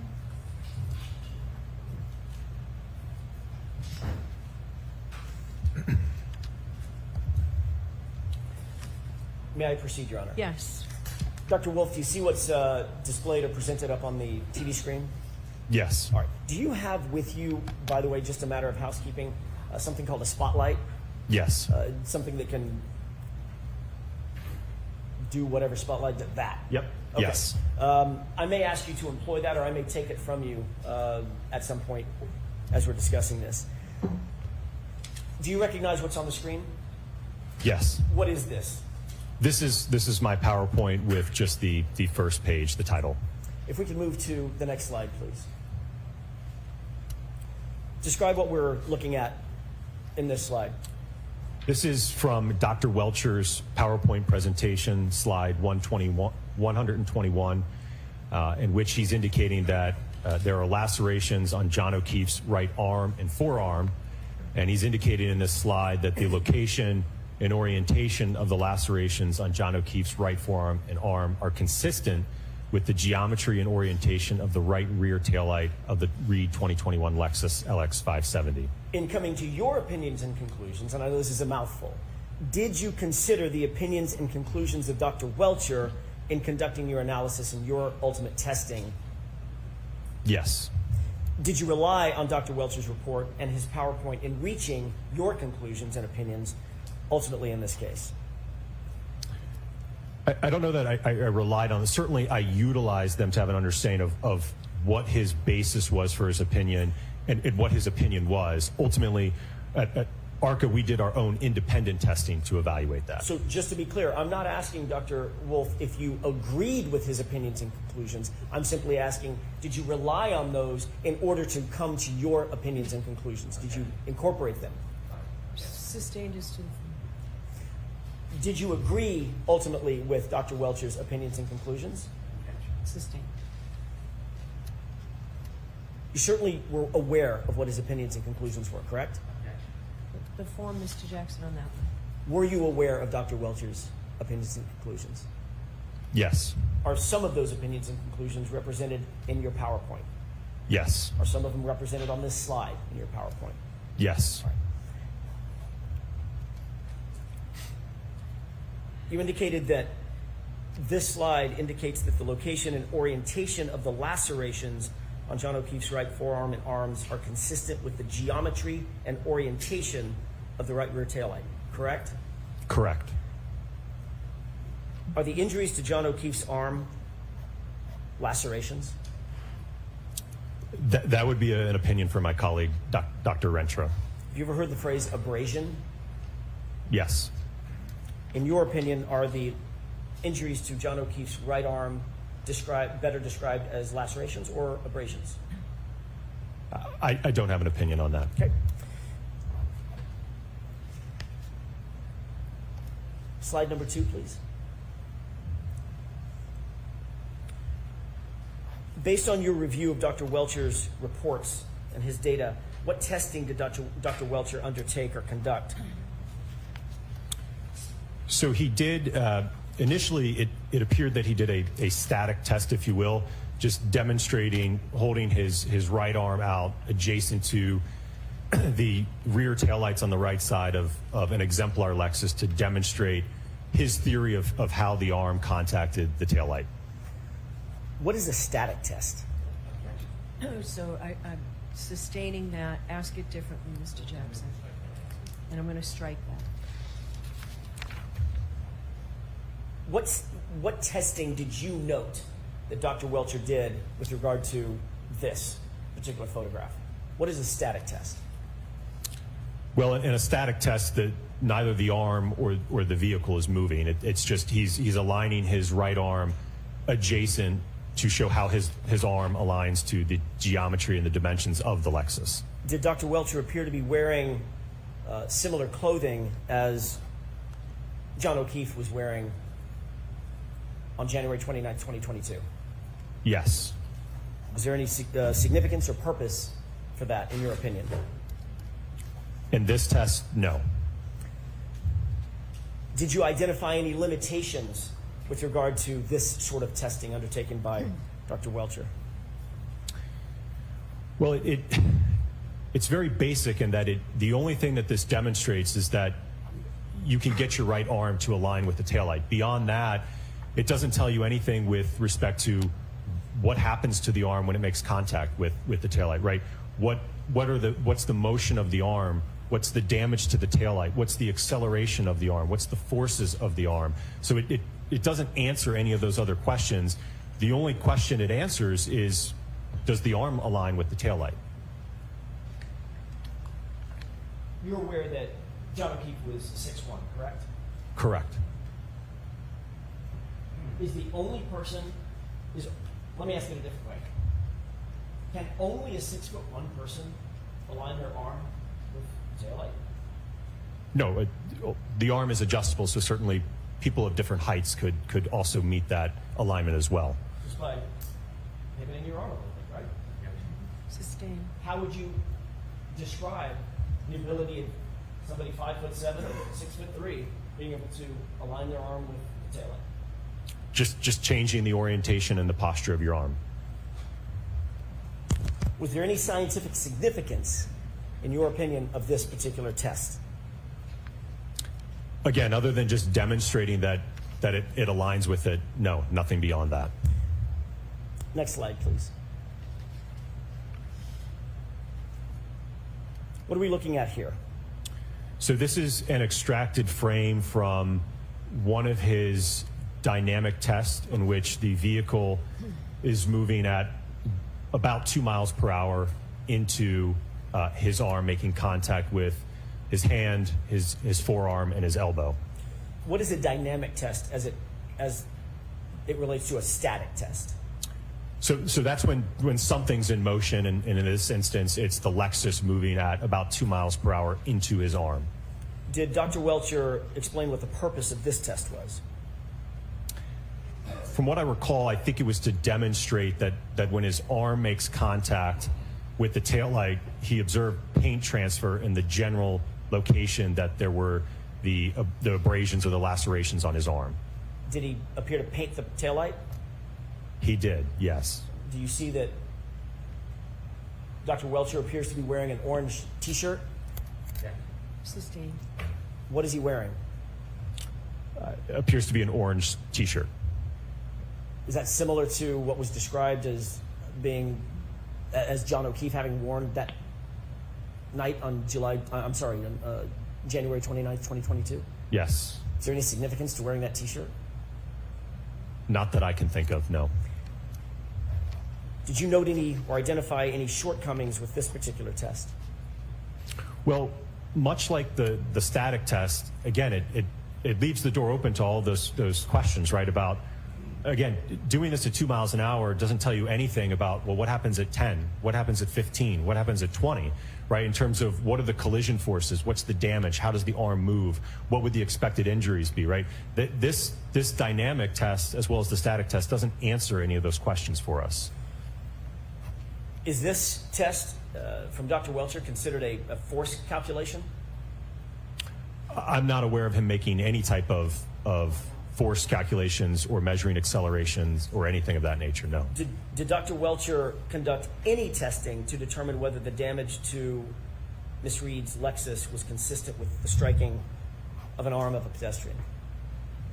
I'm not aware of any impact testing that he did, no. Did Dr. Welcher conduct any testing to determine the forces necessary to cause the damage to the taillight of Miss Reed's vehicle? Not that I'm aware of, no. Did Dr. Welcher conduct any testing to determine the forces necessary to cause the injuries to John O'Keefe's arm? No, not that I'm aware of. Did Dr. Welcher provide any opinions as it relates to the speed of the subject Lexus at the time of the alleged incident? No, from reviewing his report and his PowerPoint and analysis, I could not find anywhere in it a specified speed or even a range of speeds.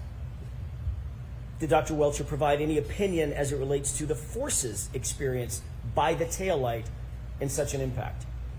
Not that I'm aware of, no. Did Dr. Welcher provide any opinion at all as it relates to the post-impact trajectory or movement, if you will, of John O'Keefe's mass or his body subsequent to the alleged conduct? No, not that I'm aware of. Next slide, please. Do you recognize this photograph? Yes. What is this? So this is something that you probably have heard and certainly I've discussed already, but this is looking at the right rear corner of the subject Lexus, specifically in the area of the damaged right taillight. Did you consider this photograph in coming to your opinions and conclusions? Yes. What, if anything, of significance did you note about this taillight other than the fact that it's damaged? Well, I'm going to jump to the next slide, if you will. So this is now the taillight obviously has been removed from the vehicle. So obviously what's important here is looking at what is the damage that we have to this taillight. What components were damaged in this alleged interaction. So we're looking at the clear diffuser at the bottom is fractured and missing. Same with the ones on the vertical side. The majority of the outer red lens is also missing and fractured. And then on the back side, we also have some damage in terms of some fracturing to that black plastic, and there's also a chunk of plastic missing on the top portion of the taillight as well. I want to ask you a couple of questions about that diffuser. if you could focus your attention on this area. Describe for the jurors what they're looking at in terms of the diffuser. What is the diffuser? Right, let me see if this. So the diffusers, right where my mouse is, there's a clear diffuser that runs along the bottom, and then there's another diffuser that runs along here, and then it also goes up vertically. Same here on the bottom one, that also goes up vertically. So this piece was missing and fractured on the bottom, along with the vertical portion. The chrome piece here you can see is also fractured and damaged. And then the kind of the second tier, if you will, that clear diffuser was also fractured and broken on the upper section as well. Was that of significance to you in your review of the damage to the taillight? Yes. Why? Well, because that tells me that we have to have enough force and energy to break, we talked about earlier that 5 millimeter thick red outer lens. We have to have enough force to be able to get beyond that to now start penetrating into the interior components of the taillight to get to, again, those clear diffusers and certainly cause damage to get induced out the back end of the taillight as well. May I have just a moment? Yes. Karen's literally panicking. Wow. This is going badly Wolf, for did you bring Alan. with you an undamaged taillight exemplar? Yes. It's up here with me. It's up there. Oh, I was just looking for it. Yep. Thanks for nothing. Describe what it is that you brought with you. So I brought a two-part assembly. So what I did is I 3D printed a bracket so that I could mount the lift gate taillight assembly as well as the quarter panel taillight assembly. And these are undamaged in sort of manufacturing specs, correct? Correct, yes. May I have just a moment, Your Honor? Okay.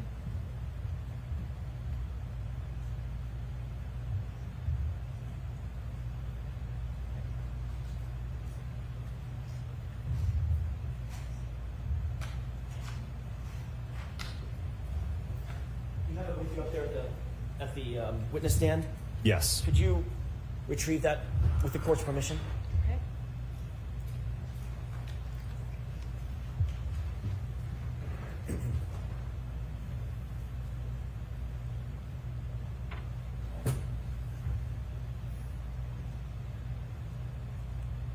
If you could remain standing for just a quick second.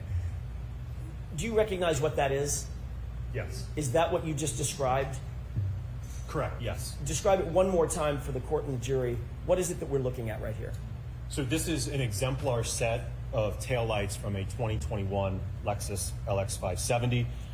On my left side here, this is the lift gate taillight assembly, and it's attached to the quarter panel taillight assembly. And I will note it's not normally like that. Obviously, you can't have a connector, else you wouldn't be able to open the lift gate. But I've printed a bracket back here so that these can remain as one unit. Your Honor, with the court's permission, I'd like to have that marked as next in order. Is that coming into evidence? Yes, if possible. Is that okay? Okay. Okay. So how? May I approach? Yes. This might be clunky. Thank you. If we just have the tag, perhaps put somewhere on the maybe the lift gate side.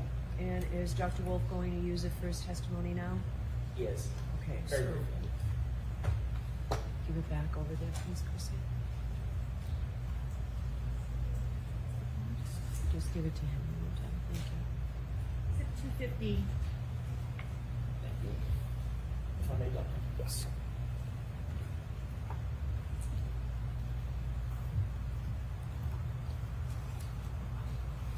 May I? Okay. Thank you. Dr. Wolf, you indicated that there was a 5 millimeter area of acrylic covering the diffusers, correct? Correct. What I'm knocking on, is that the 5 millimeter acrylic? Yes, both on the quarter panel part that you just pointed to as well as the lift gate part. Mr. Those are- Jackson, why don't we give that back to the witness and let him do it instead of you? Sure. Is there, can you see through that loose material into the diffuser that you've just been describing? Yes, so as I mentioned earlier, in this area here, there's a diffuser that's running along the bottom. So, Dr. Wolf, I'm going to ask you to not have that so close to Oh, court reporters. my apologies. Use the other side of the witness stand. Yes, Your please. Honor. So along the bottom is the clear diffuser that runs along and then goes up vertically. And then on the second tier, there's also a clear diffuser that runs along here and then goes up vertically. And you might be able to see it through, it kind of looks like there's little dots on it. So that's what I'm referring to in terms of the diffuser that's underneath. And that, again, so you have that outer material that's 5 millimeters roughly in thickness. And then those diffusers are about 3 millimeters in thickness underneath this. Could you make a determination, and you can go ahead and have a seat. Well, actually, you may not want to. Could you make a determination of the space, the gap between the outer plasticine area, the outer acrylic area, and the internal diffusers? If you could just estimate that gap. If I had to estimate, I'd probably estimate around an inch, maybe inch and a half. Okay. You indicated that something was of significance to you in this photograph about the diffusers on the subject taillight, correct? Correct. Describe, now that you're holding that, what was it that was of note to you, Dr. Wolf? So as I mentioned, we have damage not only to this outer thick portion, but it was enough force and energy to then penetrate deep enough to fracture the underlying diffusers that sit below this outer surface, and certainly enough force then to work its way back through inducement into the backside, and ultimately there was a top portion of the taillight that was also fractured up here. Was all that significant to you in your review of the subject taillight material? Yes. Okay, you can go ahead and put that away. All right, so that can't go back there because it's in evidence. So why don't you take it and... Mr. I was McDermott. just going to store it there until he's finished with his testimony, and then we can give it to the clerk magistrate. Okay. However you want to do it, Your Honor. All right. I have Do you no wanna take preference. it? Is he using it still for his testimony? Not right now. All right. So, thanks, Jim. Thank you. Thank you, Your Honor. Okay. May I continue? Yes. Can we go to the next slide? What are we looking at here? This is a collection of photographs that depict various fragments from the right rear tail lamp assembly of the Lexus. And I will note that, and I'll try to spotlight it, there are a few fragments in this photograph that are glass fragments, which, as I discussed earlier, there's no glass in the taillight, so these did not originate from the assembly. But altogether, from what I recall, there's about 50 fragments, I believe, that were counted or so, maybe a little less than that from the right taillight. If we could go to the next slide, please.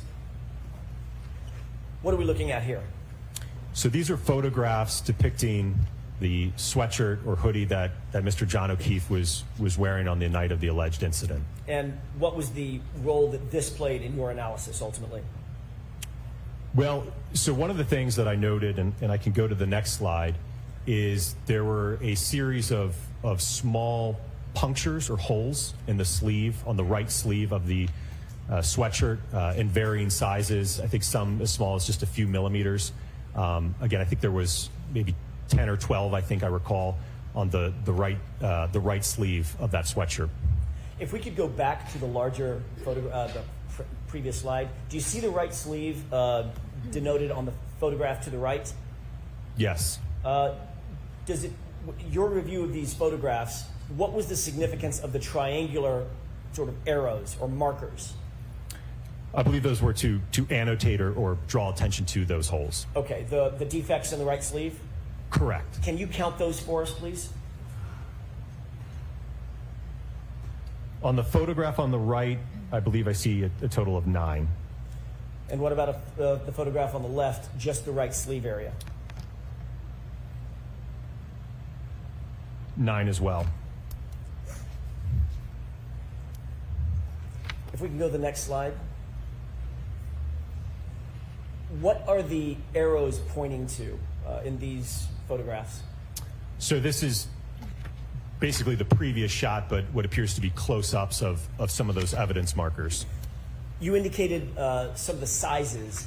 What were some of the smaller sizes of those defects or holes? From what I recall, like I said, I think it was around 3 to 5 millimeters, maybe some of the smaller ones.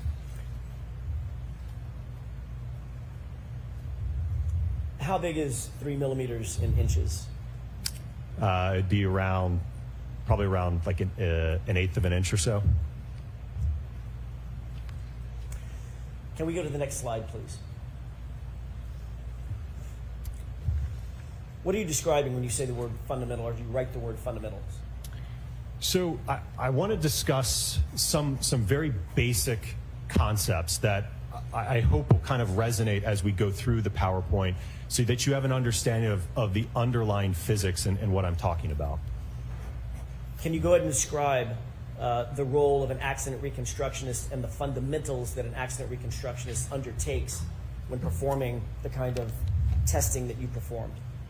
So, as I mentioned earlier, when I was describing what a simple definition of accident reconstruction is, it's the application of physics and engineering to collision events. So I want to go through some very basic elements of that so that you have an understanding of the physics. Can we go to the next slide, please?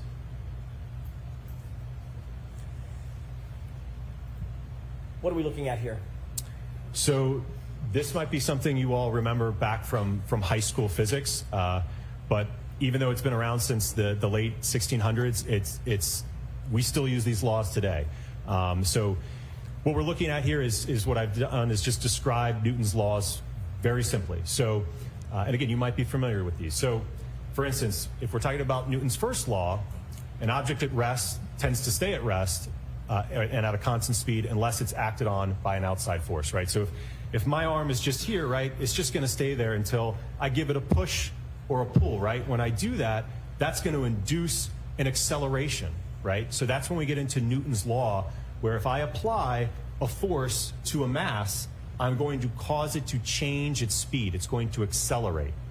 And then Newton's third law, basically the law of reaction, indicates that when I push on my arm, there's also an equal and opposite force going back to my hand that I'm pushing with. What role did these three very fundamental laws of physics play in your reconstruction or your ultimate opinions and conclusions following your accident reconstruction in this case? So when we're talking about the concept of acceleration, what you will see in the dynamic test that we did and conducted, we measured the acceleration of an arm when it's impacted by a taillight. If we know the mass of the arm and we've measured the acceleration, we can use Newton's second law, which is force is equal to mass times the acceleration, to calculate what that force is applied on the arm, which ultimately you will hear from my colleague, Dr. Rentschler, to talk about that. Is that broadly considered a force analysis? Yes. What role did your force analysis play in the accident reconstruction that you did or you undertook in this case? Well, there's certainly going to be a correlation between the impact speed and the damage that we see. The higher the impact speed, the greater the force.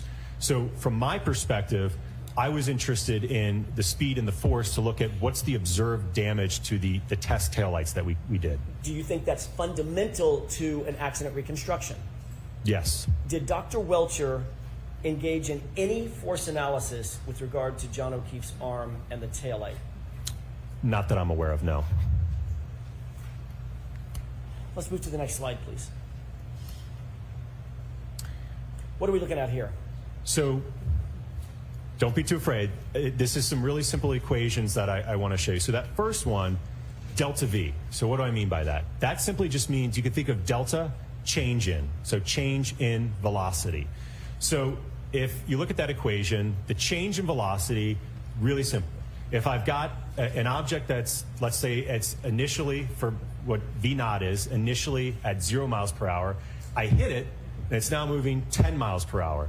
That means it underwent a change in speed of 10 miles an hour and is moving at that velocity. Acceleration is essentially how quickly did that velocity change occur, right? Did it go from 10 miles an hour in a split second, or did it go to 10 miles an hour over a few seconds?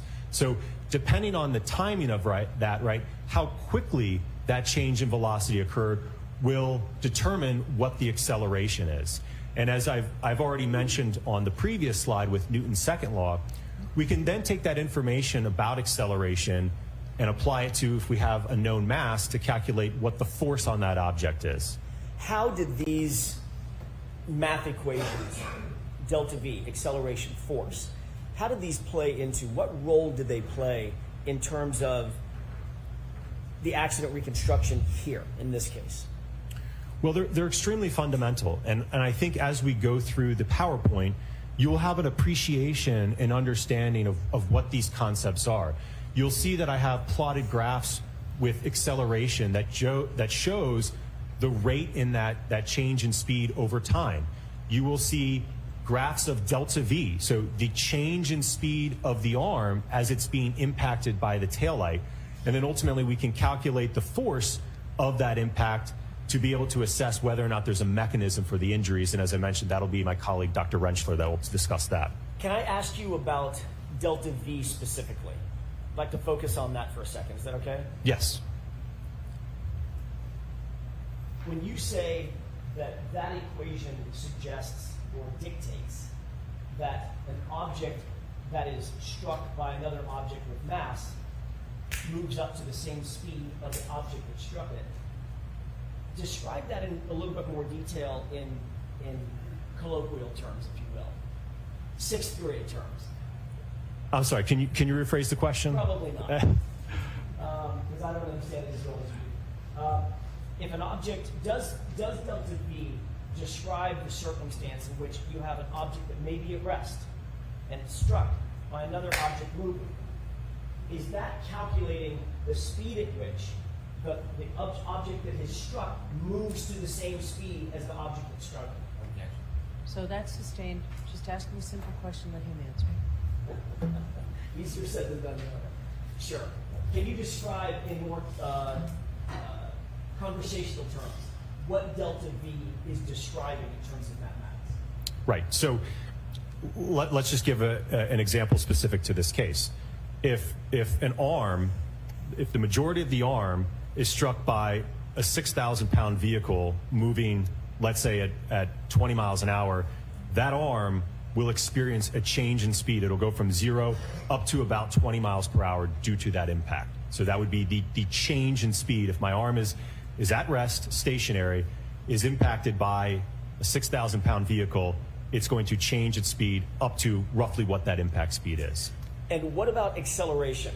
What are you describing, or what is math or physics describing in that equation in terms of the time it takes for that arm to now move from 0 to 20? Right, so that's how quickly that change in speed is occurring. So to give you maybe an example you're more familiar with, let's say you're driving down the road, you come up, you see a red light at the intersection, right? You're going to get on the brakes lightly, and your vehicle is going to change in speed, right? It's going to slowly decelerate. Let's say you're driving and a deer jumps out in front of you, you got to slam on the brakes, right? You're going to change your speed much quicker. So that's an example of two different rates of acceleration. One where you're mildly braking, right? You're going to coast down slowly, versus a sudden, emergency in front of you like a deer. You're going to slam on the brakes, and your speed change is going to be it's going to happen much quicker with that acceleration rate. Are there circumstances in which the acceleration can be from 0 to, say, 20 miles an hour in milliseconds? Yes, when we're talking about impact durations, especially of this nature, yes, they're not going to be, we're not talking about the impact occurring over a second, 2 seconds. That's extremely long. Even a duration of a couple hundred milliseconds in the context of this is considered long. And then, of course, the force calculation is associated with the delta V and the acceleration calculations. Is that right? Correct, yes. In what way? What are we looking at in terms of that a little bit more complex calculation? Absolutely. So if you look at the bottom equation there, where I have force is equal to mass, and then that top component is the change in speed, right? That delta V, V1 minus V naught, divided by the change in time, T1 minus T naught. So if you substitute in that equation, right, that's delta V over delta T, which is acceleration. So there's a relationship between all of these equations. And do all of these equations, or did all of these equations assist you in coming to determinations and opinions and conclusions concerning this case? Yes. Are these normally accepted methodologies in determining delta V, acceleration, force, all the force dynamics or impact dynamics in an accident reconstruction? Absolutely. They are the core of physics. Can we go to the next slide, please? What are we looking at here? Scientific method. What does that mean?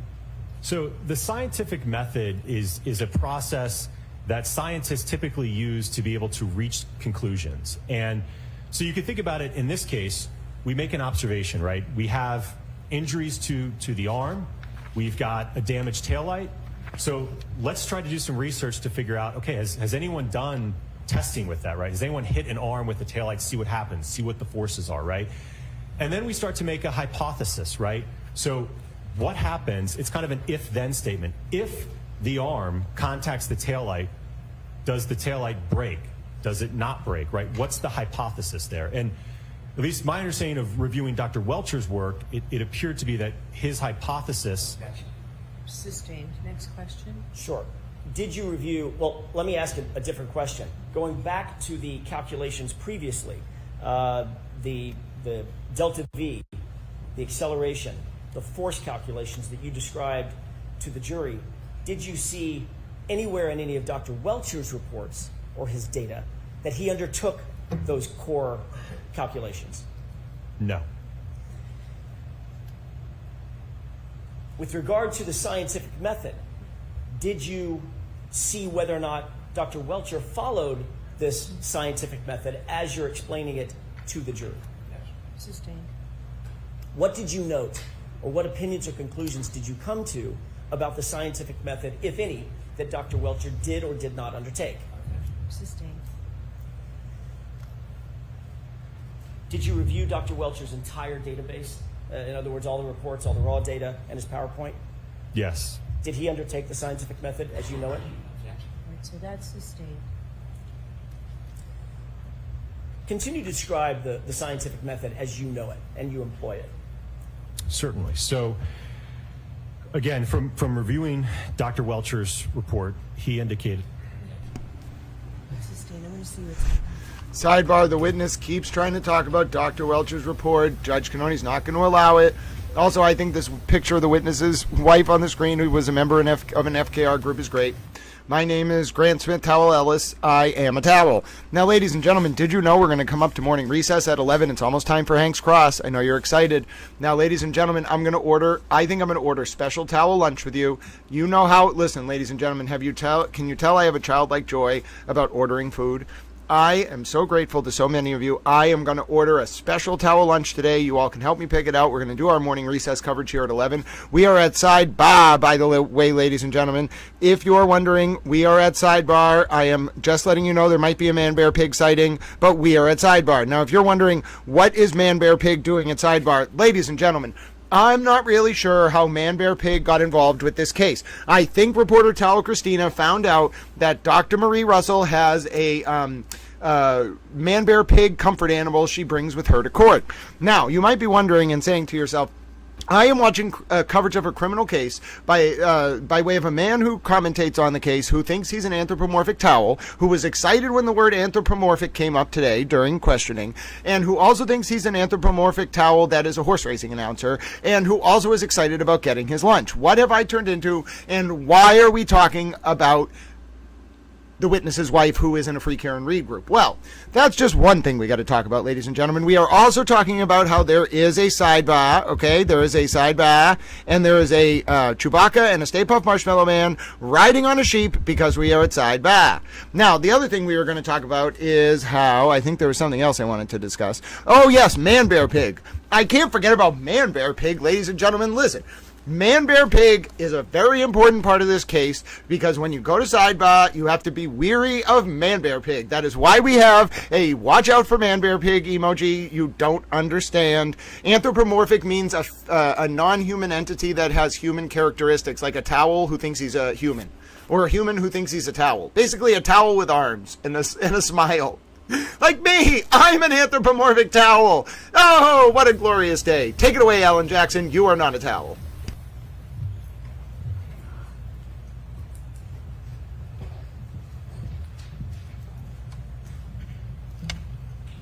Dr. Wolf, may I inquire, Your Honor? Yes. Dr. Wolf, where are we on the chart? I've lost my place. I think hypothesis. Okay. Let's describe, if you would, please, what role hypothesis plays in the general scientific method. So generally, it's like I said, it's an if-then statement. So if you make a statement, if the arm contacts the taillight, then the taillight will shatter, right? So you want to do tests and experimentation and analyze that data to see whether you can accept or reject that hypothesis. And what's the next stage? So as I mentioned, after hypothesis, it's once you've determined that, what your hypothesis is, you want to test with experimentation, analyze that data, and that certainly may be an iterative process that you do multiple times to then be able to draw a conclusion from that analysis and testing. What's the next stage? To basically report those conclusions and findings. Why is it important to report those conclusions and findings? Well, I think so that you can, whether you can accept or reject the hypothesis that was put forward earlier. Do you have to analyze the data following the testing that you undertake? Yes, like I mentioned, I think it's an iterative process, because certainly you could do one test and it may not be clear what the answer is at that point, so you may have to do additional tests to basically parametrically evaluate your hypothesis. Did you see this well, let me ask you first, did you undertake this scientific method with regard to your reconstruction or your testing in this case? Yes. Did you observe this same scenario in Dr. Welcher's report? Sustained as to that form, Mr. Jackson. Did you see this undertaken anywhere else? Sustained there.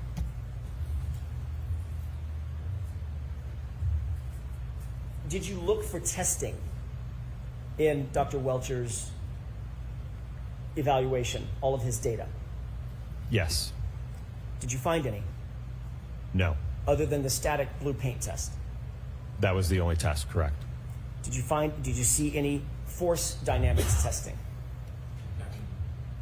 That's leading, so you can Sure. get to it without that. What about any other testing? Anything else that we've talked about? Do you see anything else done in Dr. Welcher's As it report? pertains to an analysis to the taillight and the damage and the forces, no. Let's move on to the next slide. Did you actually undertake testing in furtherance of the scientific method? Yes. Let's move on to the next slide and you can describe what we're talking about. What are we looking at here? So you're looking at a test matrix of the various tests that we conducted at ARCA. I could go through them one by one if you want. Let me ask you foundationally, was your testing directed toward determining whether or not the scenario proposed in Dr. Welcher's report was consistent or inconsistent with what you would find ultimately? The objection sustained. Was your testing specifically designed to determine whether the damage to Miss Reed's vehicle, her Lexus, was consistent with the scenario that was proposed by Dr. Welcher? That's sustained too. Ask it differently, Mr. Jackson. What was your testing? What were you engaged in terms of your testing? What were you trying to find out? Well, I think it was to, again, we talked about earlier about that hypothesis, right? My understanding, Dr. Welcher indicated that the arm contacted the taillight, but there was no analysis or testing to determine what's the expected outcome of that. What's the damage to the taillight? So you answered the first question. I'm striking that second part. Ask another question. Was there anything else? I think simply put, it's to find out what happens when you impact an arm with a Lexus taillight at various speeds. What happens? What was your understanding of Dr. Welcher's hypothesis? That's sustained. Did you have an understanding of Dr. Welch's hypothesis? That's sustained too.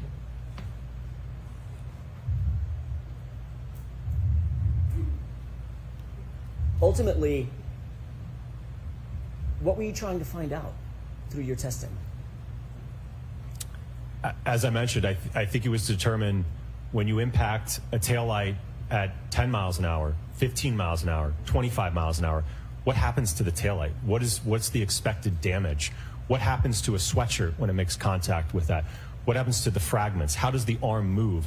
What's the acceleration of the arm? What's the change in speed of the arm?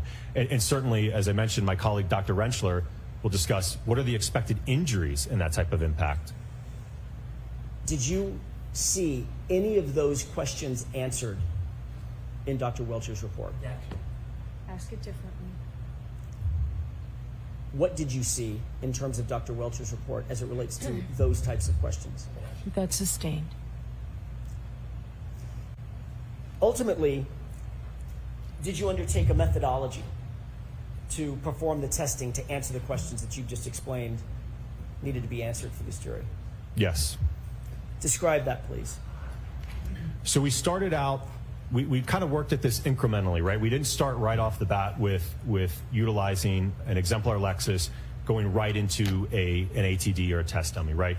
We wanted to start in the laboratory to have an understanding what happens at a range of speeds, in this instance, in our first two tests, between 10 and 17 miles per hour, right? What happens, what kind of damage do we observe, right? At 10 miles an hour, do we even break the light?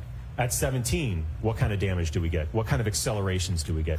And then we moved up to full-scale vehicle impact testing.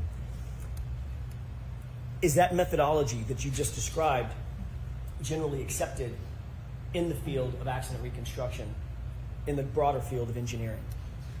Absolutely. Everything from utilizing an instrumented test dummy to using an exemplar vehicle to all the data acquisition systems that we had in the laboratory as well as the vehicle. All of that is generally accepted techniques in the field of accident reconstruction to evaluate what we did in this case. And are those techniques also supported by peer-reviewed articles in scientific literature related to accident reconstruction? Yes.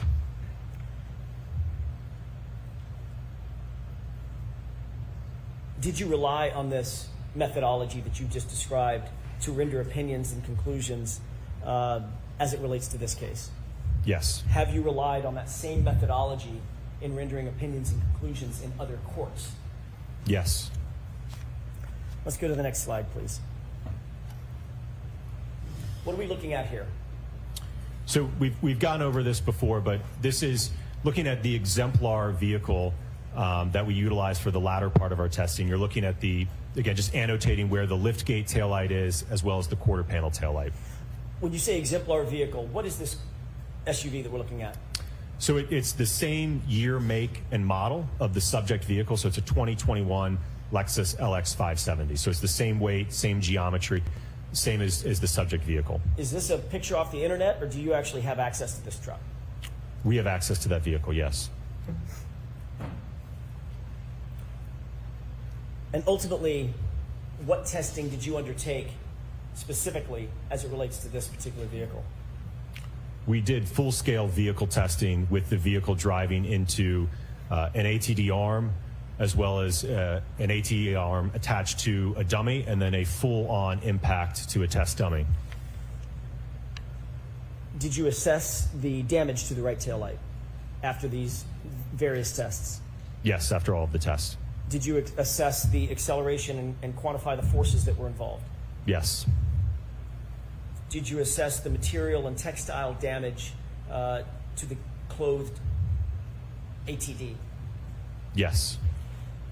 Ultimately, did you conduct lab tests in an effort to answer some of these questions as well? Yes. And you've already mentioned this, but you utilized in your testing the exemplar vehicle to the fullest extent that you felt necessary? Absolutely, Were yes. you hampered or hindered in any way in terms of damaging the vehicle or utilizing the vehicle in any way that you wished? No. Let's go to the next slide, please.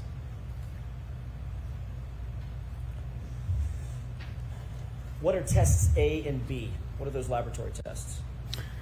So these were the initial two tests that we did to get an idea of starting to test this hypothesis. As I mentioned, we weren't sure at 10 miles an hour what would happen to the taillight. We wanted to see what would happen at 17 miles an hour with the arm. So again, it was to evaluate from a starting point what happens in this interaction based upon how Dr. Welcher had his arm oriented in his PowerPoint and analysis. Next slide, please. What is this? So you're looking at a photograph of our lab setup. You can see on the left side of that is our hybrid 3 anthropomorphic test device. To the right is a linear impactor, and this is something we already have in-house that we built years ago for our testing that we do for the National Hockey League when we're looking at, what's the accelerations on an impact to a goalie wearing a helmet, right? We use this same device for that type of testing to measure head acceleration. So we applied this same linear impactor to be able to project, if you will, or accelerate the taillight at a known speed into the ATD arm. What are some of the instrumentation that you use in addition to the mechanical impactor? What's some of the instrumentation you use to track the data? Certainly. So you could see, I'll get my, see around here. So at the top here, there's a blue camera here. There's another blue camera here. So these are our high-speed cameras. And you'll see there's a bunch of lights around those high speeds. That's just because the frame rate's so high. And again, it's only sampling a very, very short amount of time. So you have to have a lot of light when you do these high-speed tests. So we have the high-speed cameras running. We have an accelerometer mounted to the ATD arm here on the other side. So that's some of the instrumentation. There's also a couple other cameras that we're documenting this overall. Can we move to the next slide, please? What are we looking at in these photographs? So this is looking at, and not to be confused, this wasn't the arm position when the impact occurred. This is just showing you the setup. So on the left is just kind of an overall shot, and then on the right is, right here, is a uniaxial accelerometer. So that's going to measure, we talked about that term earlier, right? The acceleration. So that's going to measure how quickly is this arm changing its speed, right? What's the acceleration of the arm as it's impacted? Does that accelerometer put into motion some of the mathematical formulations that you talked about earlier? Yes. Let's move to the next slide, please. Tell me about these photographs. So the importance of this is, more specifically looking at the right photograph here, might be a little bit hard to see, but we wanted to get the same exact sweatshirt or hoodie for the testing to evaluate if the taillight breaks, is there a mechanism for the fragments to penetrate and cause holes in the sweatshirt as were observed in Mr. John O'Keefe's sweatshirt? Next slide. Were you successful in finding the exact replica sweatshirt? Yes, and I will note, as I mentioned, I know it probably is hard to see, but the material blend on the sleeves are the exact same. They are 60% cotton and 40% polyester. Was it important in your mind to maintain consistency with the data that you had received concerning John O'Keefe's clothing? Certainly. I think we wanted to try to control as many variables as we could. Let's move to the next slide, please. Test A. Describe Test A for us, please. So you're going to see a series of photographs and then videos. But Test A was mounting a preconditioned taillight on that linear impactor to accelerate it into the hybrid 3 arm to, again, evaluate the damage to the taillight and the acceleration to the arm. Let's move to the next slide, please. What are we looking at in these photographs? So you're looking on the left, a photograph just before the impact test was conducted. On the right, you're looking at a thermal image that is depicting the temperature profile of the taillight. Describe that thermal image. Certainly. Your Honor, may I refer to my notes? Yes.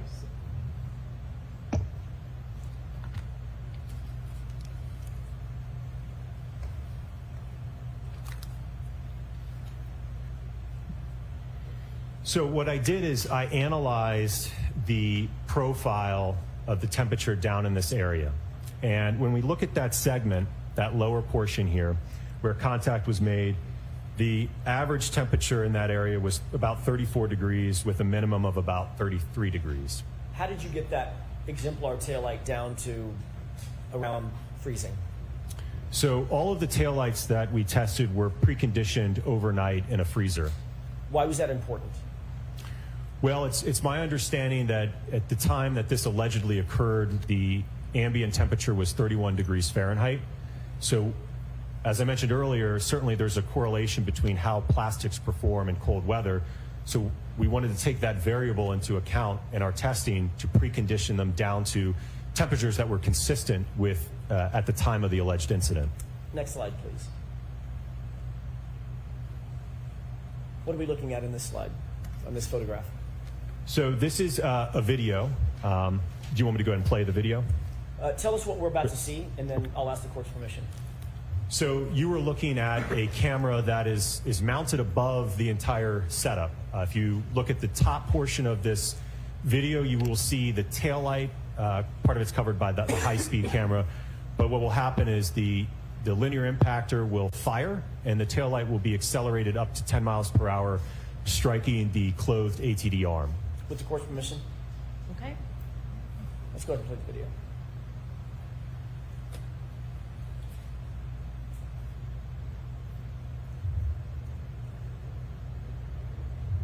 Next slide, please. What is this? So this is also a video, but with the high-speed camera. So it's the high-speed camera that's looking top down at the arm. So you will see when the video plays, you will see the taillight enter from the left and contact the arm. And I will note that this is essentially slow mode, so it's not happening in real time. So you'll see the taillight slowly moving, but it's actually in reality moving at 10 miles per hour. Understood. Go ahead and play that.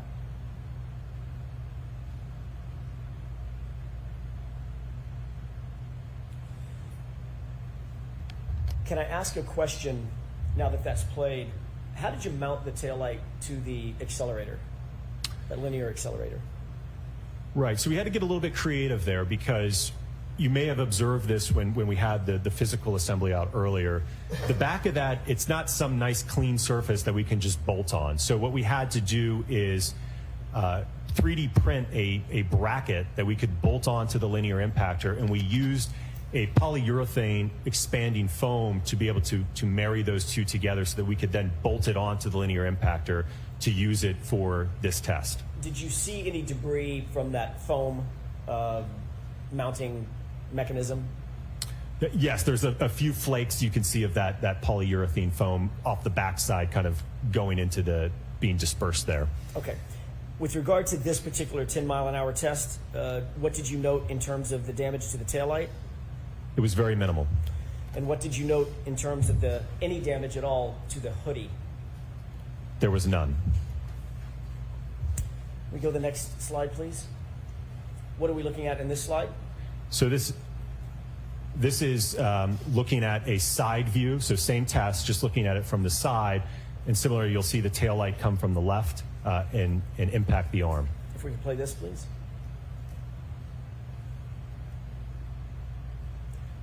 What did you note in terms of deflection of the arm, the test arm? Well, the arm essentially, and we'll see this in the data later, it reaches a common velocity with the taillight based upon the portion of the arm that was contacted, again, consistent with how Dr. Welcher has it oriented. It will become accelerated up to 10 miles an hour roughly. Over approximately what period of time is that arm accelerated up to 10 miles an hour along with the taillight? We'll see it on the data plots. I think it's about 10 milliseconds or so. How long, do you know how long an eye blink on average takes? Off the top of my head, no, I don't. Probably pretty quick. Somewhere around 250 milliseconds? Does that sound right? Sustained.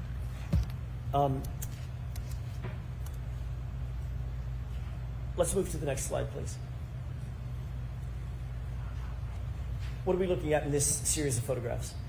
So these are extracted frames from the high-speed video that we just saw on the previous slide, basically showing just at contact, just after contact, and then post-contact. So you can see the kinematics of the arm and how the arm is moving. Okay. Let's move to the next slide, please. What is this photograph? So this is photographs taken of the taillight after the 10-mile-an-hour test. I will note that there was a couple small fragments of the clear portion of the assembly, the outer lens that was missing from that turn signal area towards the left here. There was a couple fragments missing, and then there was some small fracturing here in that area. How would you describe the damage to the taillight in the 10-mile-an-hour test? If I may go to the next slide, I think it might. Sure. So this was the totality of that damage at 10 miles per hour. So I would describe it as minimal and superficial. Okay. Next slide, please. What is this? So this is the photograph that I just shown you compared to that of the subject taillight, so that you can have a side-by-side comparison of the test taillight compared to that of the subject. Were you able to reach any opinions and conclusions about whether the damage to the subject taillight is consistent with striking an arm at 10 miles an hour? It's inconsistent, in my opinion. Next slide, please.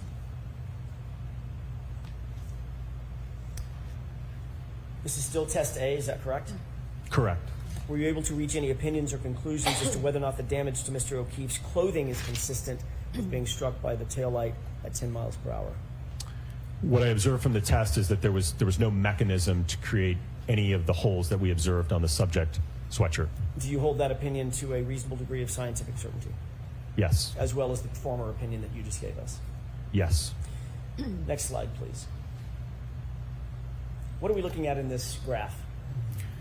So this is a graph that shows the roughly, on the next graph, you're going to see a 24 millisecond window. So what I want to show you on this graph is what does that look like over a full second, so you can have an appreciation of just how quickly this is occurring. As you mentioned earlier, I think your comment about a blink of an eye, this is even shorter than that. We're looking at, as you'll see on the next graph, again, it spans over just a few milliseconds. So that yellow tick that you see in the middle there, what I've done is I've plotted that over a full second. So 1 second is equal to 1,000 milliseconds. So if we go 500 milliseconds to the right, 500 milliseconds to the left, this whole graph represents 1 second in time. This impact duration is occurring very quickly. 1 second, is that reflected from the beginning of the graph to the end of the graph? That's representative of 1 second, is that right? Correct. So starting at this y-axis all the way to here is 1 second in time, with our impact duration happening over just a few milliseconds. And this was at 10 miles an hour? Yes. Next slide, please. What are we looking at in this graph? So we're looking at the acceleration or the change in speed over time, that parameter that we discussed earlier. So what you can see is that as the arm is impacted, we had the accelerometer mounted on the inside portion of the forearm, if you will. You see that it starts to accelerate, right? Because it's changing its speed, and then it starts to level off after the impact has subsided, basically, and it's reached a common velocity. What do we see in terms of the G-forces that the arm is subject to?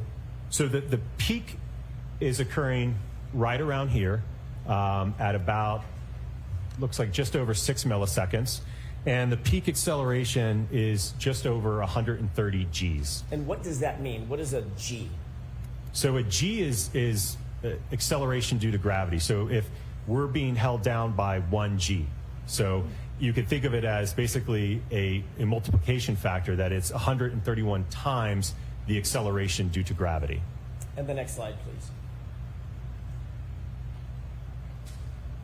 What are we looking at in this slide?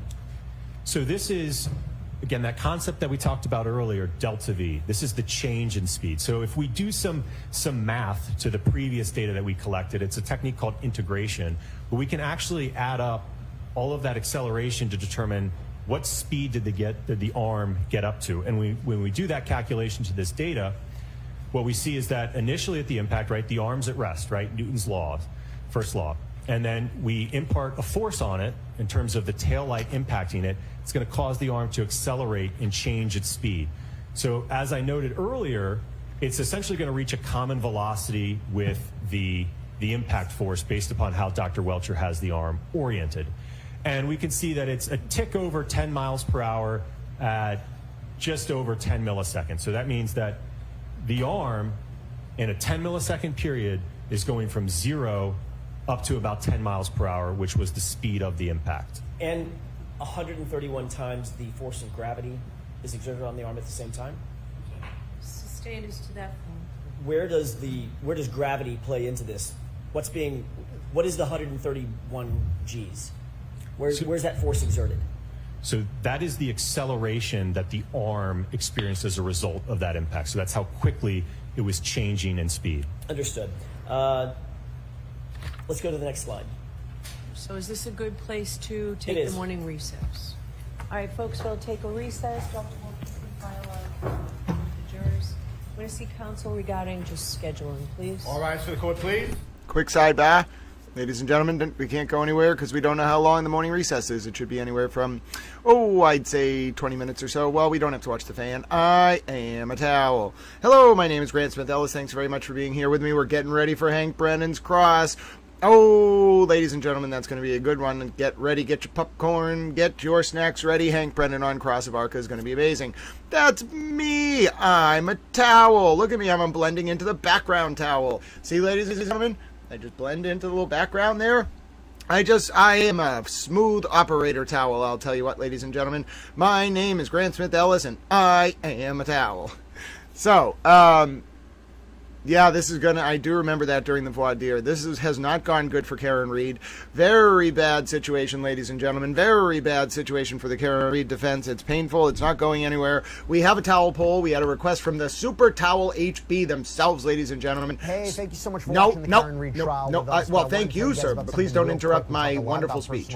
Ladies and gentlemen, we have the Super Towel HB who asked for a poll. We got the towel poll. Here we go. What's the result, Super Towel HB? I'm going to read it for you live. The end result of the Super Towel poll is: how many people had any idea what was going on? Remember, we are a hypothetical towel watching jury. Colleen Henry has her popcorn. We can watch the Call Me Hank clip.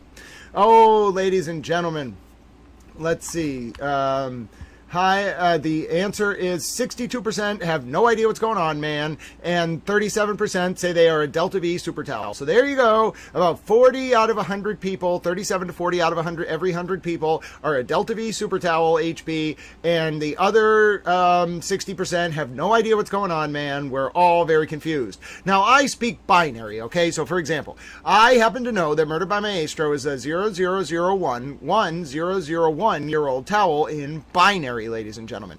Now, I was a very confused towel too, Alora. I don't speak Delta V. I speak Delta 9. Listen, I saw that joke in the chat. I stole it. I admit it, ladies and gentlemen. I am a joke thief when it comes to that joke. I saw it in the chat. Ladies and gentlemen, this has been quite a morning. I don't know if you're aware, little towels, but we overtook Ted Daniel and Boston 25. That's right, Towel Stream right now leading Boston 25 6K to 5.6K on the Towel X, ladies and gentlemen. Ted pink down to his underwear. Daniel, eat your heart out. Sue O'Connell, eat your heart out. Towel Stream, bigger than your entire network, not because of me, because of the Towel Friends, and simply because I said to them, I want to say, Ted Daniel, eat your heart out. Ladies and gentlemen, the Towel Friends were like, we're coming through for Towel. And you know what, ladies and gentlemen, I can prove it. We may be on recess, but I can prove that the Towel Friends came through for Towel. Yes, ladies and gentlemen, I am a towel, you are a towel, and I can prove that we have taken the lead, ladies and gentlemen. Now, allow me to show this to you. Give me one little towel second here, ladies and gentlemen, and I'm going to show it to you. I'm going to be a little towel.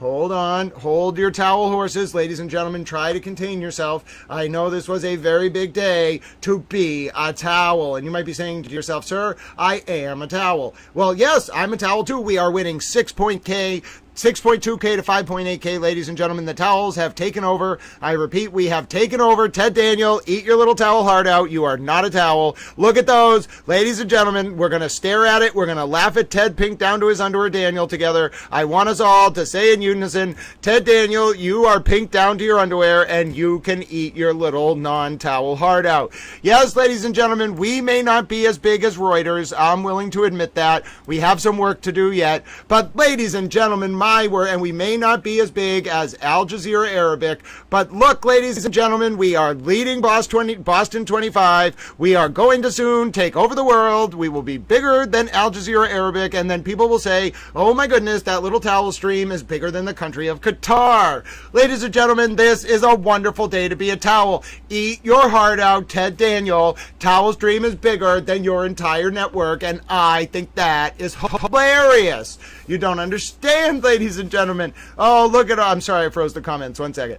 Ladies and gentlemen, you don't understand how hilarious it is that little towel stream is bigger than Ted Daniels' entire network. I want Ted Daniels to tune in and just listen to me say, Ted Daniels, eat your heart out. This stream is bigger than your entire network.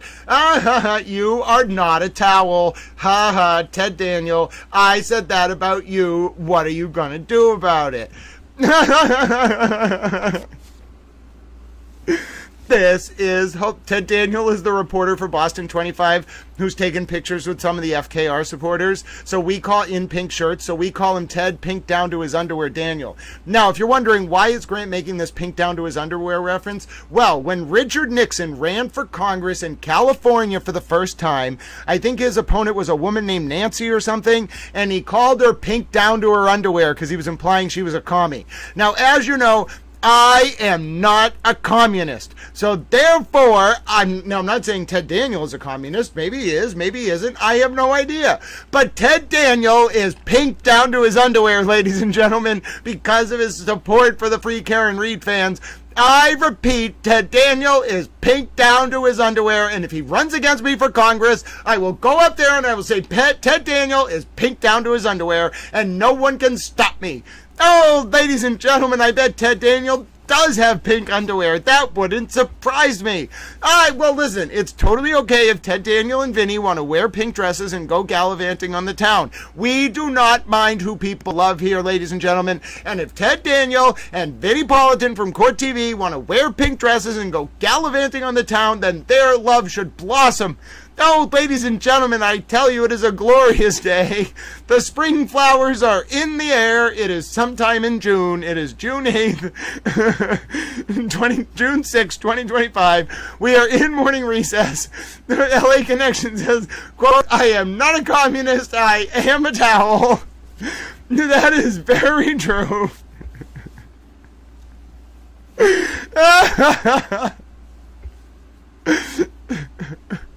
We need a bigger closet. There's so many towels. Ladies and gentlemen, I would like to reiterate my last message, which is that Ted Daniel is pink down to his underwear, and we are bigger than his entire network.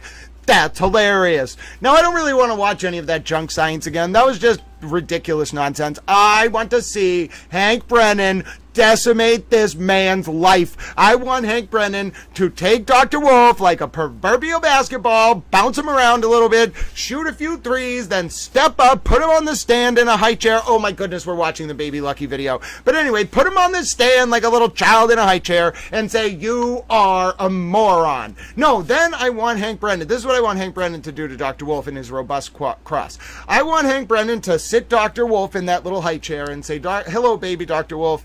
It's very nice to see you. And then I want him immediately to hoist him up onto the wall. I want him to use proverbial, not nails, we need a better, proverbial stock and pillory, okay? I want him to lift him up. I want him to put Dr. Wolf in a stock and pillory. I want him to hold his head up, start asking him questions, and then I want Hank Brennan and the crowd to take proverbial tomatoes and throw them at Dr. Wolf. You don't understand how glorious it is going to be, ladies and gentlemen. Every single moment of it is going to be wonderful, and we are here for it. I cannot believe it is going to happen today. It is like Towel Christmas. I'm going to get lunch, and I'm going to get to see Hank Brennan literally flay, proverbially. Can you literally proverbially do something? Well, if Hank Brennan could literally proverbially flay this witness, that is what's going to happen. Mark my words, write them in stone, put it on my epitaph. Hank Brennan is going to take this witness like he were some kind of non-towel based fish. He's going to put him up on the wall. He's going to cook him, and then he's going to eat him for dinner, and then I'm going to laugh about it. And I just want you to know, I am predicting this now. I am here for it. I want Hank to cross Wolf. Wolf is the slippery one. We watched the voir dire. Wolf is the slippery one. Oh, ooh, no, we can't. We can't yet because we're not ready for Hank. We're not rewatching the Hank voir dire. It's amazing, but you can't watch just like 10 minutes of it. We are waiting for Hank. Ladies and gentlemen, this is like when you're watching wrestling and you're waiting for the big pay-per-view. Okay, ladies and gentlemen, I'm pleased to announce 6.5K to 5.9K. We're beating Ted Daniel again. Ted Daniel's pink down to his underwear, and we are bigger than your entire network. Ha ha, Ted Daniel, eat your heart out. Ladies and gentlemen, let me also reiterate a few other things. We are just going to build anticipation for Hank's cross, okay? We're not going to spoil the Hank Brennan. This is like when Stone Cold returned at Backlash in 2000 or 2001. We are not going to spoil it. We're going to wait for Hank Brennan, because when Hank Brennan gets up on the cross of Dr. Wolf, the slippery one, the voir dire took hours. The voir dire of Dr. Rentschler only took a few minutes. Listen, Hank Brennan is going to literally cook this man as if he were some kind of literal proverbial fish. He's going to put a grill on the side of the courtroom wall. He's going to defy the laws of gravity, Hank Brennan. He's going to put this man in pillories and stocks. We're going to throw tomatoes at him, and proverbially, and then this man is going to get flayed like a fish and eaten for lunch. Oh, goodness, AJ's not done with direct, but he's almost done. He shouldn't want to be done with direct, ladies and gentlemen. Let me just tell you, if I were this witness and I knew Hank Brennan were about to cross me, I would be literally running to Nicaragua. Now, you might be saying, why Nicaragua? Well, as our dear towel friend Andrea knows, I hope she comes back one day, yo entiendo español, except when I'm an idiot and I miss obvious things in the chat because I'm a little oblivious and you have to give me a little bit of patience. I'm kind of a moron socially, emotionally, and as to executive function. However, I am also a towel, and I'm telling you right now, we are going to build anticipation to Hank Brennan doing this cross of Dr. Wolf like it is some kind of horse race called the Belmont Stakes or the Monaco GP or the Japanese Baseball World Series or whatever they do in China or whatever they do in India, the Cricket World Cup or the rugby finals, the All Blacks down in New Zealand or Australia. I don't follow it that closely. My point is, it's like the Champions League final. I am a towel, and you should be ready for this moment. Oh, ladies and gentlemen, I cannot make time go forward. If I could make time shift forward 7 minutes and then get AJ through this direct so the second Hank Brennan stands up on cross, it is very possible. Little towel, thank goodness I'm not going to be on the screen. I am going to get up out of my chair. I'm going to run around in little circles like one of those little emojis that sometimes people post. It's going to be like a little towel emoji storm. Imagine Wile the Coyote chasing or being chased by the Roadrunner. That is going to be me in circles in my office running around until I burn a hole through the floor and fall to the floor below me. You don't understand. I cannot imagine how amazing the Olympics, ladies and gentlemen. This is like going back to ancient Greece for the Olympics, except the people in the courtroom will thankfully be clothed. I do not know if I could handle... Nope. None of you are allowed to envision anyone in the courtroom without clothes. We're not going there. I was just thinking about the Olympics. Do you know why they didn't wear clothes? So they couldn't bring weapons of war. And also, I just think people didn't really wear clothes back then. Clothes were seen as an impediment to function. Anyway, unrelated to people in the Olympics not wearing clothes, this is a big moment, I tell you, ladies and gentlemen. My name is Grant Smith Ellis. I'm a towel, and I don't know if you're ready. I don't know if it is humanly possible to be ready for how glorious it is going to be when Hank Brennan crosses Dr. Wolf. It's not Dr. Rentschler that's going to be as amazing. This Dr. Wolf cross is going to be so wonderful. Hank earned this cross because of all the defense's Rule 14 violations in the pretrial process, ARCA hiding communications and payments with Reed, from state prosecutors and from Judge Cannone are violating Judge Cannone's sequestration order with the help of the DOJ. Ladies and gentlemen, this is amazing. I cannot put into words how excited I am. I was excited for Richard Green because it would be kind of like bouncing an inflatable man with a trombone around him in the courtroom, just kind of to make the jury see that it's kind of funny. But ladies and gentlemen, Wolf is an expert who should have known better, in my opinion, and Hank Brennan is going to put him up on that stand. He's going to flay him. I don't think I can appropriately, proverbially explain what is going to happen to this man's reputation, to his standing within his company, to his company standing nationally.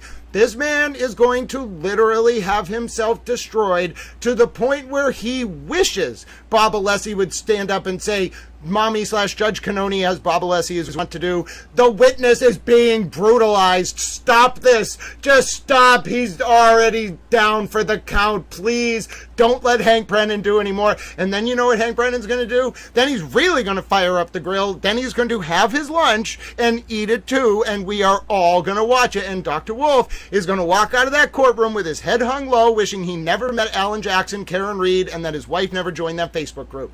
Mark my words. Write it down. It's going to be absolutely glorious, and it's going to happen hopefully before lunchtime. Ladies and gentlemen, I cannot put into words how glorious this is going to be.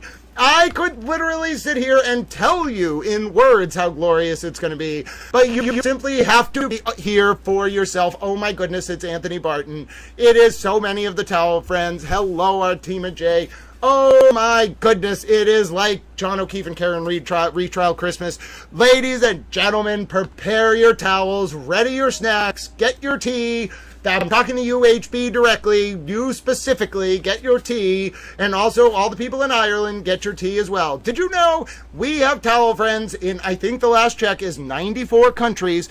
Zimbabwe, Mozambique, South Africa, Kenya, Ethiopia, Eritrea, the Faroe Islands, I know that was a big jump, Malaysia, Singapore, Australia, New Zealand, South Africa, I already said that one, but we say hi twice. Hello, South Africa, Germany, France, Holland, Sweden, Denmark, Finland, Norway, Ukraine, did I say France? The U.S., Canada, Mexico, Guatemala, Nicaragua, Costa Rica, Honduras, Panama, Brazil, Chile, Argentina, ladies and gentlemen, Venezuela. I'm surprised someone's watching in Venezuela, but I know they have the internet there. Ladies and gentlemen, the only thing we have to do is speak to the Maduro. Oh, India. Hello, Towel Friends in India. Germany, if I didn't say hello to you. Ladies and gentlemen, all we have to do is go to Maduro Station in Antarctica and tell the penguins about Towel Stream, and we will have reached all 7 continents. Ladies and gentlemen, it is a beautiful day to be a towel, and Hank Brennan is about to be... Now listen, I can't promise that AJ is not going to be an AJ. AJ can belabor himself for hours sometimes. But I can promise you that, 1, you don't have to watch the fan on Towel Stream. We should be coming back into session any minute now. And 2, as soon as AJ sits down, get every single towel you can find, build some kind of towel for it, get comfy, get cozy, get your towel friends, get a towel buddy, get some kind of snack, get some tea, get some water, get electrolytes, get prepared. Hank Brennan is going to stand up there and brutalize this man. And if he will not deprive us of this, I promise you. I can sense in my soul, I already know it's Hank Brennan on the cross because Brennan's objecting. Hank Brennan's going to do this cross. At the second Hank stands up, every single one of you lose your minds. It is going to, you don't understand. It's going to be brutal. It's going to be ruthless. There's going to be no treating Wolf as a victim of the Reed defense. Wolf was complicit, in my opinion, and Brennan is going to absolutely brutalize him. Oh, ladies and gentlemen, I'm not ready for this. You're not ready for this. Nobody is ready for this. I'm telling you, the sun never sets on the towel universe, ladies and gentlemen. And there, HB, just so you know, there is a corner of a far-off field that is forever England, too, because I'm an Anglophile. I'm going to bring back the Anglo-American special relationship as it was under Jack and Doc. And then you know what I'm going to do after that, ladies and gentlemen? I'm going to give the dual key for Trident and Polaris to Dewdrops, Kiki, and Riri. I'm going to confuse the entire world. I don't even think Dewdrops knows what Trident and Polaris is, which makes it even funnier. So I'm going to be like, here, Dewdrops, you have access to the dual key to Trident and Polaris. Try to placate the Ministry of Defense. They are going to be very baffled that I gave this to you. And then I will think that's hilarious. Imagine what Kiki and Riri would do if they realized that Dewdrops had access to the dual key technology for Trident and Polaris. Oh, I think it would be hilarious. Anyway, so that's my thoughts on world diplomacy, mostly using Dewdrops. I'm not sure if Dewdrops is going to be able to figure out what to do, or if Dewdrops even knows what Trident and Polaris are. That might be for the best. But once Dewdrops has that key, Dewdrops will be the most powerful person in England, perhaps in all of Europe. And then we can call Dewdrops Queen Towelette Dewdrops, because she will be the leader of the United Kingdom, except for the Queen, who she will answer to, because that's how things work over there. It's something to do with the Magna Carta. I don't have time to explain. Oh, goodness, ladies and gentlemen. Everyone aboard the towel tree. It's past 11:20. Can we please come back into session? How long do you want me to talk for, Judge Cannoni? We only need a 20-minute recess, because I'm going to go to lunch at 1, and we'll be in lunch till 2. So please, let us come back into session so I don't have to continue to be a towel. Although I do love being a towel, and I love hanging out with the towel friends. I think the direct is hopefully almost over. I'm thinking maybe a little bit left. I just want it to be over. All I want to do is give Dewdrops the dual key to Trident and Polaris to troll the world, because I think it will be hilarious, and then I want to eat a cheeseburger. Also, I'm a little bit concerned now that people are going to go, look, no, you may not interrupt my speech. Unnecessary. I'm a little concerned that people are going to go look up what Trident and Polaris is and then be like, oh my goodness, I don't know if we should give Dewdrops this key. And then I'm going to be like, well, too late. I already gave Dewdrops the dual key to Trident and Polaris. Haha. And then, you know how they called it the Anglo-American special relationship in the 60s was called the Jack and Max special relationship? They will call this era of diplomacy, towel-based diplomacy, the Towel and Towelette special relationship. Ladies and gentlemen, I've thought it out. Dewdrops, you're going to have to Google Trident and Polaris. I don't know if you should actually Google this. I think you will get on some kind of list in the UK. But anyway, just tell them that Towel wanted to help with international diplomacy. If you get bothered by MI6, and then send them my way, I'll explain it to them. The point is, if you look up Trident and Polaris, it will all make sense. Now, you probably should not go on any of these submarines. I think it's a little bit dangerous, but you have the key. The key. It's the dual key launch technology that it all comes down to. See what I'm talking about, ladies and gentlemen? I got this all figured out. Dewdrops is going to help Towels take over the world, and it will involve submarines. All right, very good. I'm glad we're all on the same page. Very good. I think this is going to work out really well. I only had one energy drink. It is an America-themed energy drink. I haven't had my Red Bull. Maybe I shouldn't have a Red Bull. That will, no, Kerry Gold, they're more like submarines that serve very specific purposes. You see what I mean? You know, you just have to have submarines. Break is supposed to... Why do you think I am talking about giving Dewdrops control of submarines other than the fact that we are not back from break yet? Oh, goodness, I can't... Dewdrops, you can swim. That's wonderful. Listen, I don't know if you should go into these submarines, though.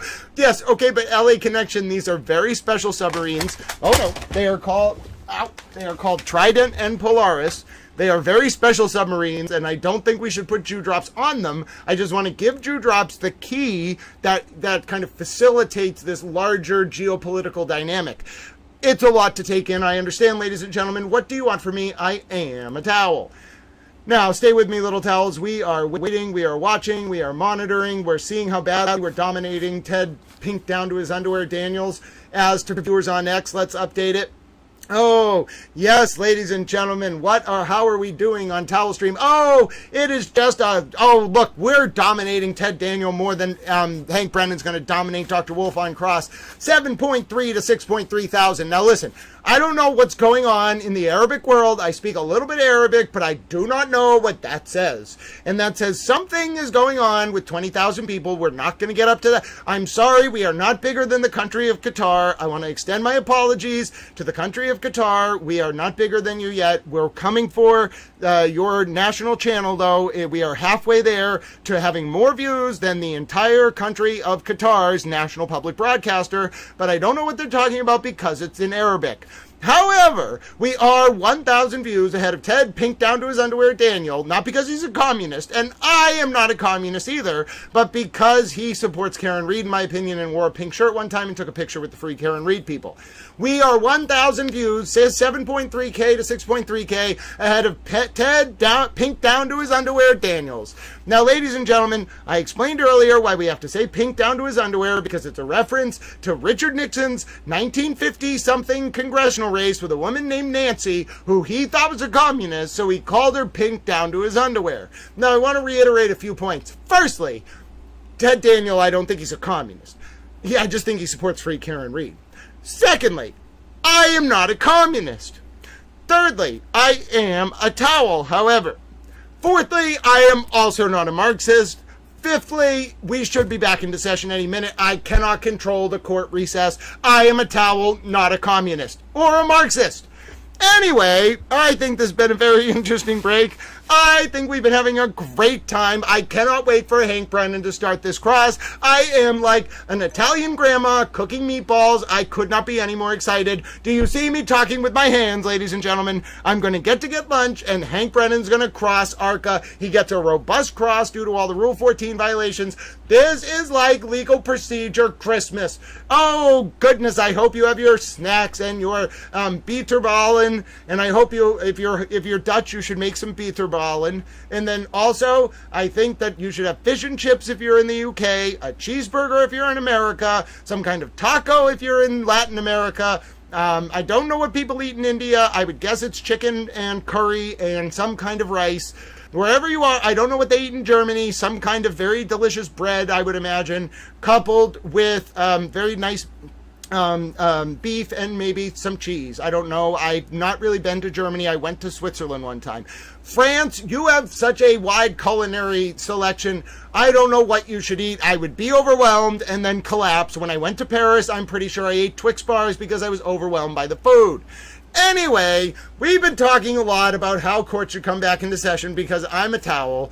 Then I went on some kind of rant about how I wanted to get lunch. And then I told you how brilliant it's going to be when Hank Brennan crosses Dr. Wolf. As such, I now would like court to come back into session so I don't have to keep yelling. I am thoroughly excited and I am a towel. So, yeah, I love curries too, ladies and gentlemen. Allie90211 would like to buy a beach bikini that says, "Call me Hank." Allie90211, you know what I say to that? Female empowerment all the way. You get a beach bikini that says, "Call me Hank." I have no input, however, as to where that writing should be or how any of that should play out. I can't really envision doing that in a way that wouldn't have the word Hank somewhere that I don't really know if I would feel comfortable making a swimsuit for someone to wear. Now, if you make the swimsuit, that is female empowerment. But if I made it for you, I'd feel a little weird. So I'm not making anybody any swimsuits. I'm not really sure where that came from. I'm also not a communist. I'm not really sure where that came from. I don't know what to tell you. There's a lot going on. As you can tell, I clearly am very... okay, we can have Hank merch, but it is... well, I don't think you can have merch about someone else. Maybe like the words like "Call me Hank." But you cannot... I will not make a bikini that says "Call me Hank," because there's no way to do that where the words don't end up somewhere where I would not feel comfortable saying to someone, "You should put this on your body." That is just me. That is just... that, you, in the form of empowerment, you want to be male empowerment, you want to get a Speedo that says "Call me Hank." Female empowerment, you want to get a beach bikini that says "Call me Hank." I'm thrilled for you. I'm just not going to make it. I don't know how we can do that in a respectful way. Oh, Hank pillowcases. Yes, although, LA Connection, listen, I need to tell you a little bit about this. We can make a Hank pillowcase, but you probably should know that there's this thing in Japan, okay, where they have pillowcases like body pillows that are, how do I explain this? Okay, so Oh, goodness. This is going to be a little difficult to explain. I don't want to be culturally insensitive. So loneliness is a big problem in Japan. And they may have a culture where a subset of people marry their body pillows. Now, listen, don't be disrespectful to the Japanese towels. It is a serious cultural problem with loneliness. I don't know why they have body pillows that they consider their girlfriends. I can't quite figure it out. There are some things in America with people who have dolls in their lives that I don't understand either, but more power to them.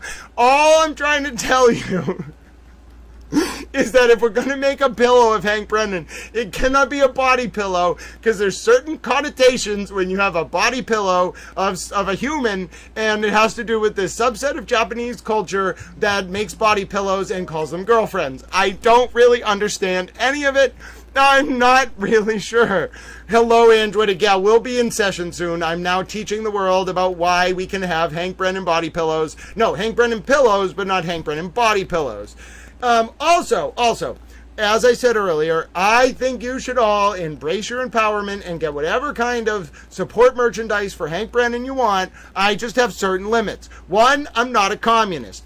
2, I'm not a Marxist. 3, I won't make any bikinis. And 4, I won't make any Speedos. Within those confines, I am willing to do almost anything else. Oh, goodness, ladies and gentlemen. You can have Hank Pillows, LA Connection. Listen, LA Connection, I think it's called like what is it called? Hold on. It has a specific name. Hold on. I have to look this up. I'm going to Google it. I'm going to Google what is a Japanese body pillow called. It has this very special name. It's weird. I'm trying to be culturally respectful. What is a Japanese body pillow called? And why do I know this? Okay, it is called a dakimura. I knew it had some kind of name like that, a dakimura. So a dakimura is a body pillow that someone takes on as a girlfriend. So I'm not exactly sure. Listen, if you want to take on your Hank Brennan body pillow as a girlfriend, as a boyfriend, well, whatever, maybe that's okay. Don't misgender Hank Brennan. But either way, we can definitely create a Hank Brennan body pillow, but I will not sell it. You should probably make that on your own. I will make a Hank Brennan pillow because that's close to a towel, but I will not make a Hank Brennan body pillow, and I am not a communist. Anyway, I think I've made it pretty clear that I'm not a communist, but I just want to keep reiterating that. Not really sure why. No one's actually accused me of being a communist. I don't want to be a communist. I just am reminded of that scene from The Simpsons where Grandpa Simpson is like, my son is a lot of things, but he's not a communist. Well, ladies and gentlemen, court is not in session, and I am a lot of things, but I am not a communist. Ted Daniel, this is what beat out your entire network's coverage today. I would just like to make that point. Oh, everybody's ready for Hank Brennan's cross. I wish I could will us into session. Has someone considered using some kind of towel-based magical powers to will court into session? No, who's bashing Barbie? There is nothing wrong with Barbie. I think Barbie as a cultural symbol evolved and was a form of empowerment that transitioned a German-based sort of different icon into a status symbol for women's empowerment. Now, that's not necessarily to say there was an entire era where Barbie was entirely based in women's empowerment. There was a little bit of a problem in the beginning. But nobody is to bash Barbie. I am a fan of Barbie and what it has come to represent. Now, I'm not a communist, I'm not a Marxist, but yes, I think Barbie got a little bit too commercial in the 60s and 70s, but who knows, I'm not passing judgment. It was a long time ago, I was not alive.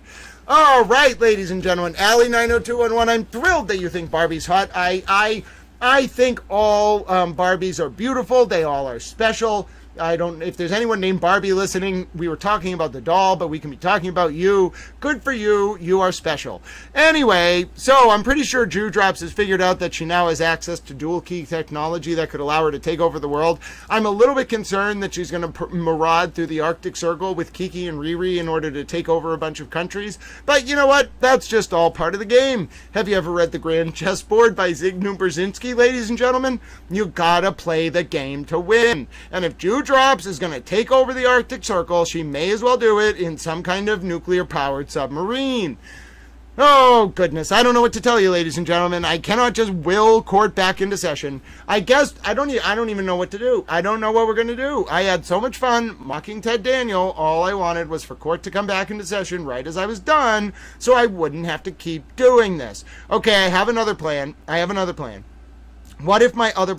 All right, that's inconvenient. But what if my other plan involves what the world wants to see? Oh no, Colleen Henry figured it out before I even could say the word, ladies and gentlemen. The world wants to see it, and I am gonna play it.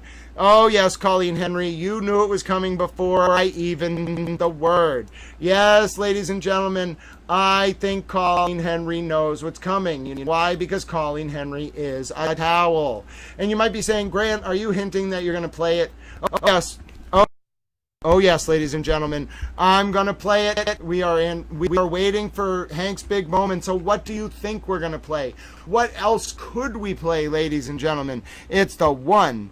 What's the new motion? There's lots of new CW motions overnight. We got to find out which this one is, Eva. I'll go up on the docket now, but we're also about to come back into session. And guess what we're going to watch before we come back into session? Because really what this is all about, ladies and gentlemen, is Hank Brennan. This is Hank Brennan's day. It's Hank Brennan's world. We're just living in it. And I cannot deprive Colleen Henry of the video that she wants to see. It would be a violation of intergalactic towel law, and then I wouldn't feel as good when I eat my towel cheeseburger for lunch because we didn't watch this video. Ladies and gentlemen, it's here for you. Hold on a second. Allow me to bring it up on your screen. Try not to get too overly excitable. I know you know what's coming. I know what's coming. Colleen Henry knows what's coming, and I am a towel. Here it is. Colleen Henry, I know you're excited. I know we are all excited, ladies and gentlemen. Every single little towel is excited. Oh, God bless you, first initial M. I just looked down at my phone. You are a super towel, and we get to watch Colleen Henry's favorite clip.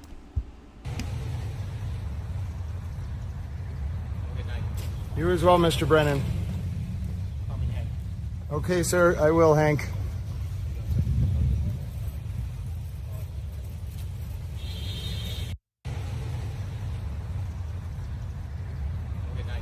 You as well, Mr. Brennan. Okay, sir, I will, Hank. One more time.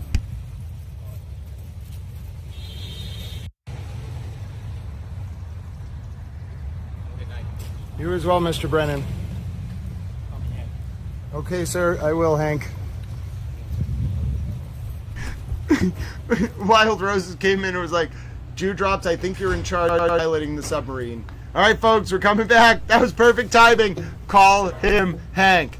Call him Hank. The Karen cam's back. Oh, we're coming into session. I'm a little towel. I'm an excitable little towel, ladies and gentlemen. Get ready. Get your lunch. Get your towels. Come on, AJ. We're ready. Back in session. Take it away.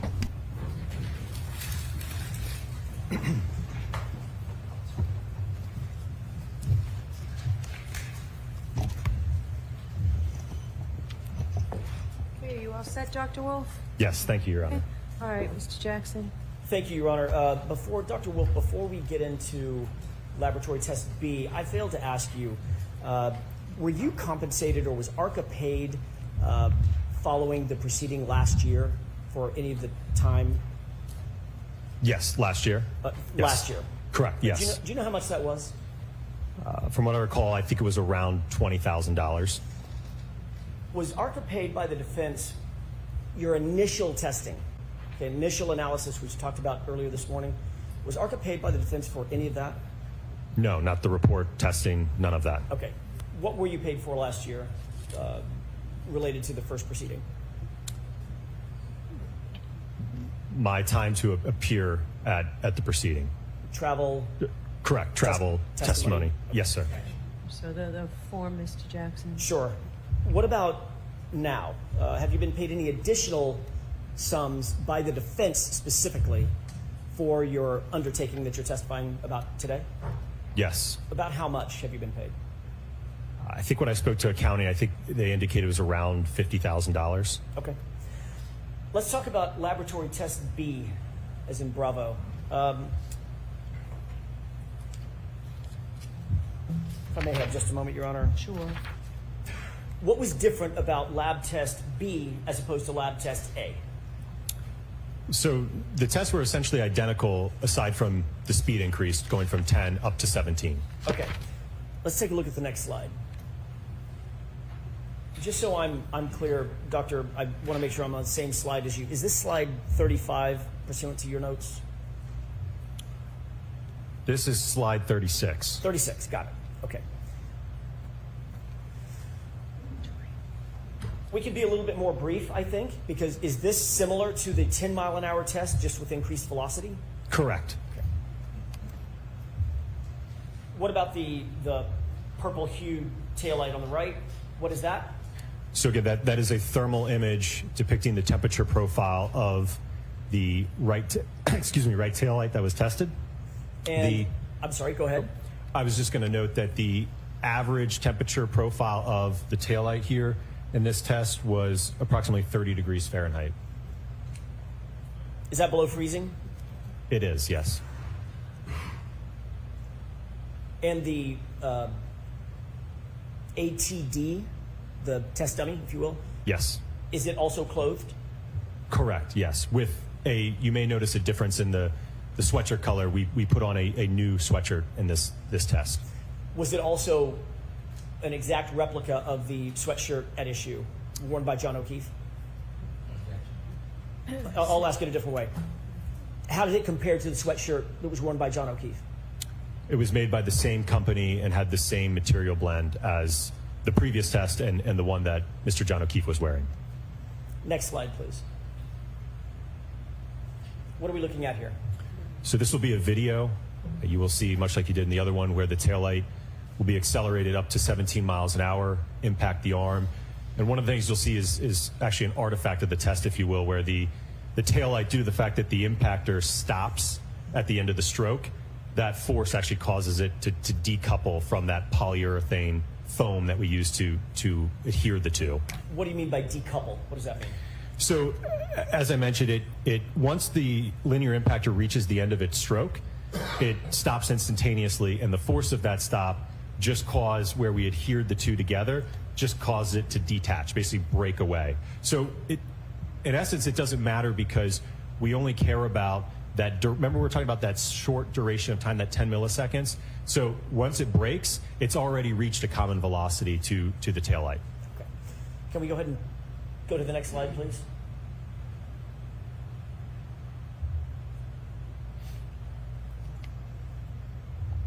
What do you note about this impact? So one of the things you'll see is kind of that dust cloud that you see. Again, that's all the particulates from the expanding foam that we use. So that's kind of what you see in the background there, kind of going over kind of the arm and the taillight there. Do you note more damage or less damage to the taillight at 17 miles an hour versus the 10-mile-an-hour test? There is more damage, yes. Let's go to the next slide, please. What are we looking at here?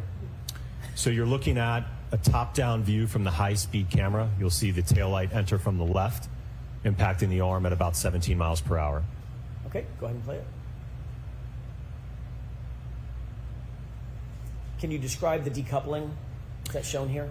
Absolutely. So as you can see where the two are basically married together, right? It's kind of actually coming back together now. So that bond that we had, right? This is the most effective way that we could mount it to the impactor. It just became detached due to the force of that impactor stopping at the end of the stroke. Understood. Next slide, please. What are we looking at here? So in this slide, you're looking at another high-speed video. This is just a side view. Again, you're going to see the taillight enter the frame from the left, impacting the arm at 17 miles per hour. Is this in slow motion as well? This is in slow motion, correct, not real time. Okay.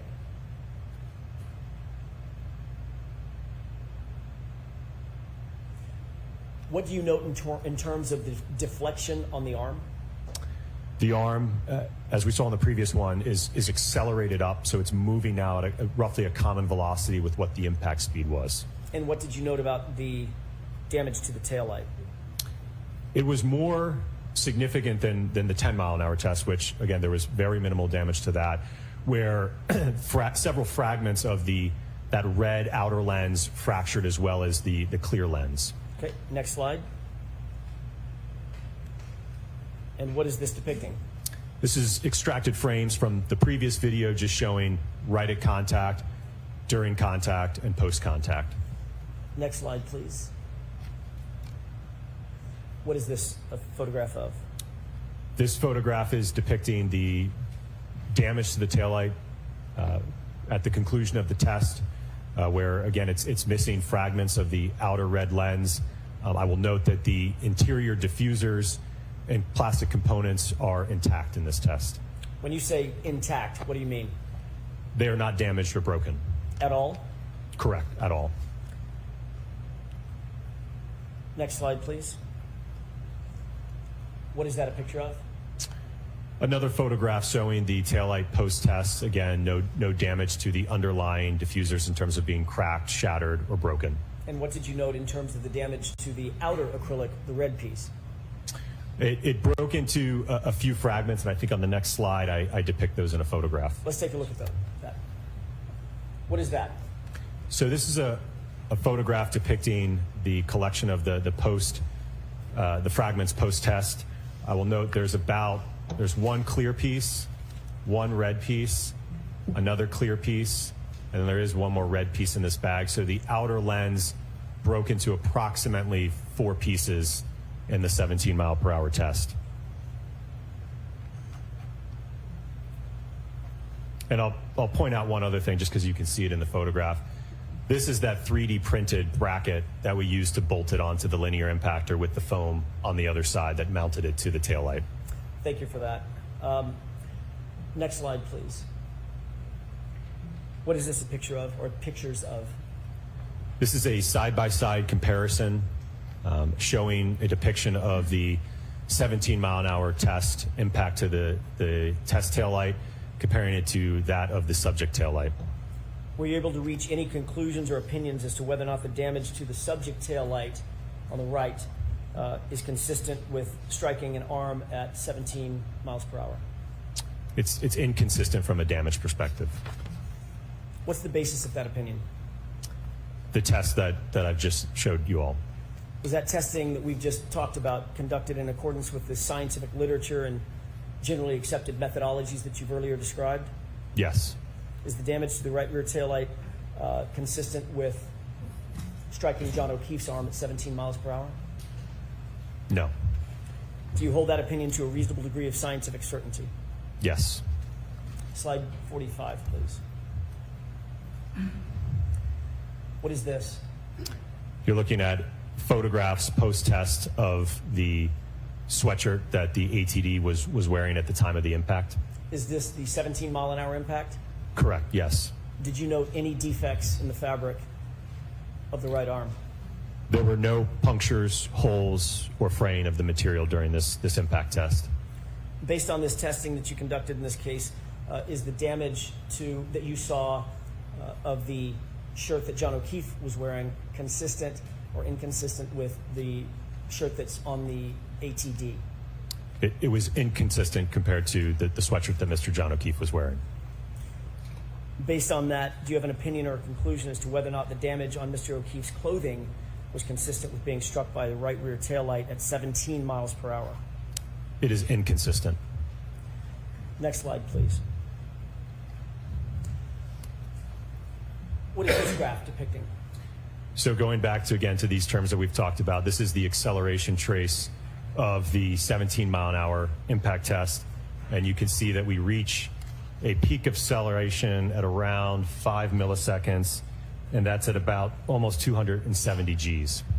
You said 270 Gs? Correct. Or 217? 270. Thank you. 70. Did that have any significance on your analysis? Yes. What was that? Well, we can use that to estimate. Obviously, we can integrate that to get the speed, but we can also estimate the force applied to the taillight with that information. Can we go to the next slide, please? What is the delta V as it relates to the 17-mile-an-hour lab test?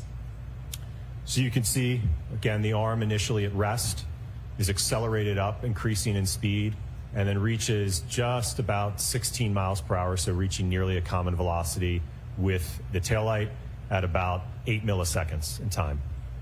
Next slide, please. Did you conduct additional tests other than the 2 lab tests that we've talked about? Yes, sir. Describe just in general, and then we'll talk in more specifics. What were the tests that you undertook after the lab tests? So we conducted 2 tests with a suspended ATD arm that was impacted by an exemplar 2021 Lexus LX570. We then conducted a test where the arm was then attached to a test dummy, and then our final test was a full-on impact to a test dummy. Can we go to slide 48, please? What are we looking at in this slide? This is the exemplar 2021 Lexus LX570 that was utilized during this test program. Was this the same vehicle that was utilized in all the tests, C, D, E, and F? Correct, yes. If we could go to slide 49, the next slide. What's depicted in this photograph? Well, so there's a number of things here, so I'll try to point them all out. So obviously, we talked about just now the Lexus here, the exemplar vehicle. We have a forklift that was hoisted up that ultimately was suspending the arm. I think I have an additional photograph that shows it close up. But the arm was suspended from the forklift at the correct height to interact with the taillight. We have our high-speed cameras set up under this umbrella. There's another one over here. Another thing you'll note is we brought out the chest freezer when we were installing these in the Lexus to, again, keep them at that steady state temperature for as long as possible.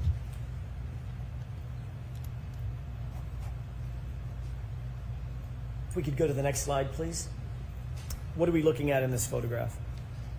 So this is the approximate position that we plan to have contact occur in these tests.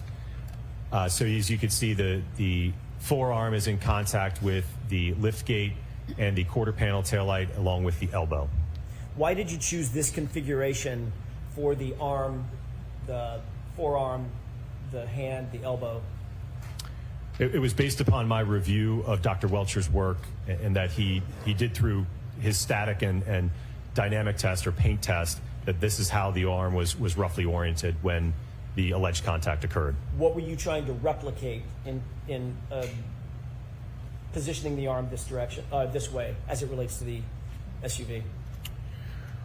Well, I think as I stated earlier, it was to understand, okay, let's get beyond just simple geometry aligning things. What happens to the arm, right? What are the accelerations? What's the damage, right? What we want to answer some of those other questions that Dr. Welcher didn't answer. Does this... So I'm going to strike the last part of that answer. Does this configuration align with your understanding of Dr. Welcher's alignment of the arm as it relates to the vehicle? Okay. Sustain. May we approach, Your Honor? Yes. Sidebar. We have a sidebar. Ladies and gentlemen, get your sheeps in the chat. We have a sidebar. I am also proud to announce that we are pulling away. It is 9,000 to 7.5 thousand, ladies and gentlemen. We are going to maybe be able to catch up to Al Jazeera Arabic today. And also, I have wonderful news. I have found a Towel cheeseburger. Ladies and gentlemen, they know who they are. They sent Towel a lunch donation. Towel's got a lot of budgeting. Towel's going to try to get an assistant. Towel is going to order a cheeseburger today, though. That is what we're going to focus on because I want to be excited for Hank Brennan's cross. Alan Jackson, no one wants you to keep talking. The entire world, Alan Jackson, wants you to stop talking because Hank Brennan's cross of this witness is going to be the greatest thing in the entire world. Sheeps in the chat, ladies and gentlemen. Sheeps in the chat for the sidebar. My name is Grant Smith Ellis. We're monitoring, we're watching, we're being little towels. We're seeing if the sidebar is going to end. Oh, it's going to end, ladies and gentlemen. It's going to end in a few seconds here. Yes, ladies and gentlemen, ready your towels, ready your towels. Get ready. Come on, Alan Jackson, finish up. Finish up now. I want a cheeseburger, and Hank Brennan deserves to be able to stand in front of the world and say this witness is a Chewbacca. A Chewbacca, ladies and gentlemen. It's Chewbacca. Oh, the towel-based humanity. It's Chewbacca, ladies and gentlemen. Oh, goodness. All right, let's go. Come on, Alan Jackson. Finish up now. Yes. Okay, let's go to the next slide. maybe self-explanatory. What was the speed of your first test out in the field? 15 miles per hour. Next slide, please. What are we looking at in these two photographs? So on the left is a photograph of the installed preconditioned taillights just after the install, and on the right is a thermal image of that. And if I may just point out with the temperature.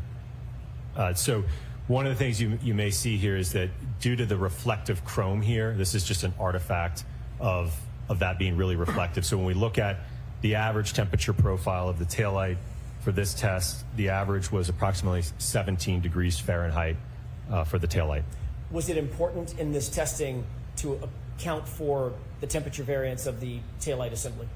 Yes, absolutely. And I will note we certainly strive to maintain that. One of the things you actually may see in this photograph on the left are these pellets on the ground, and that is due to the fact during the installation process, one of my colleagues was positioned adjacent to the taillight fixtures, applying a compress of dry ice to help mitigate any heat transfer during the install process. Let's move on to the next slide. What are we looking at in this overhead view? This is it's a drone video, so you're going to see the Lexus accelerate from left to right, impacting the hybrid suspended arm in the area where you could see the umbrella. Can you use your spotlight and orient us? Where are the vehicles and the testing locations? Yes. So the Lexus is starting here. You will see it accelerate in reverse with the hybrid arm suspended in this area here. Okay. Is this a video or just a still shot? This is a drone video. Let's go ahead and play that.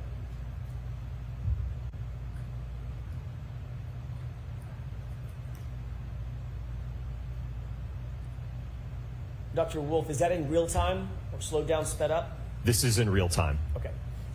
Next video, please. What is this? This is a camera that was mounted on top of the forklift that was suspending the arm. Is this a still shot or is it a video? It's a video. What is the orientation of that arm as it relates to the vehicle that we'll see? So it will make contact with the taillight, although I will note in this test, ultimately the contact ended up being more of a clip or a side swipe in this test. Go ahead.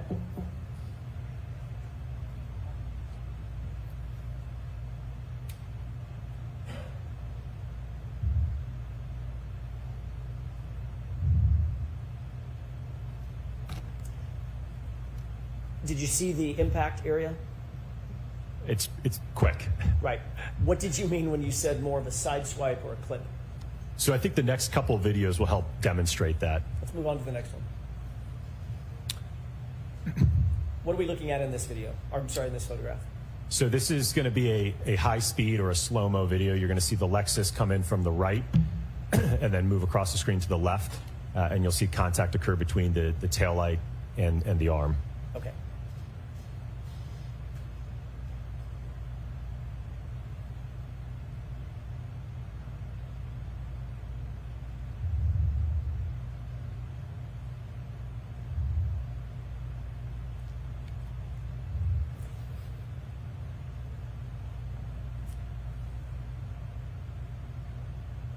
Can you explain for the jurors using this video what you meant by more of a side swipe or a clip?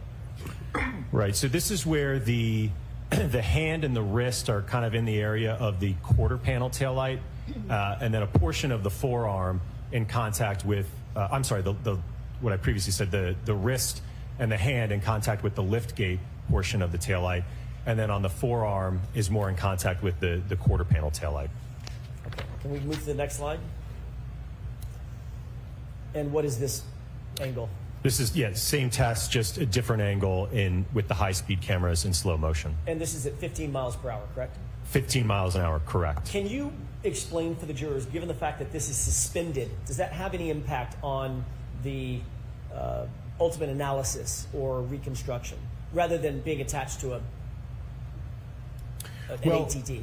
Effectively, mass is mass. So whether we have an arm that is suspended or attached, again, it's the arm is on a joint, right? So the arm can accelerate freely of the rest of the body, right? So if anything, even if it is attached to the body, there may actually be some additional force associated with that, just because there could be more mass attached to it.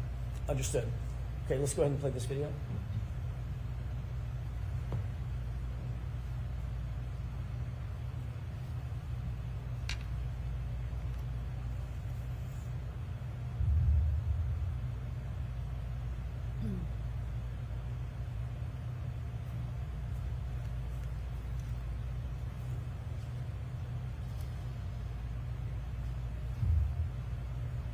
Can we go to the next slide, please? What are we looking at in these three photographs?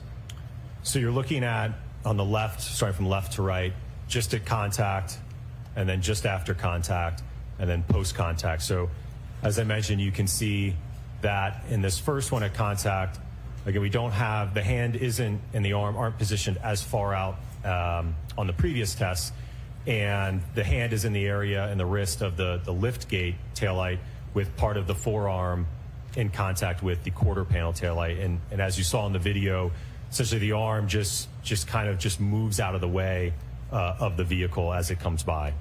Understood. Next slide, please. What are we looking at here?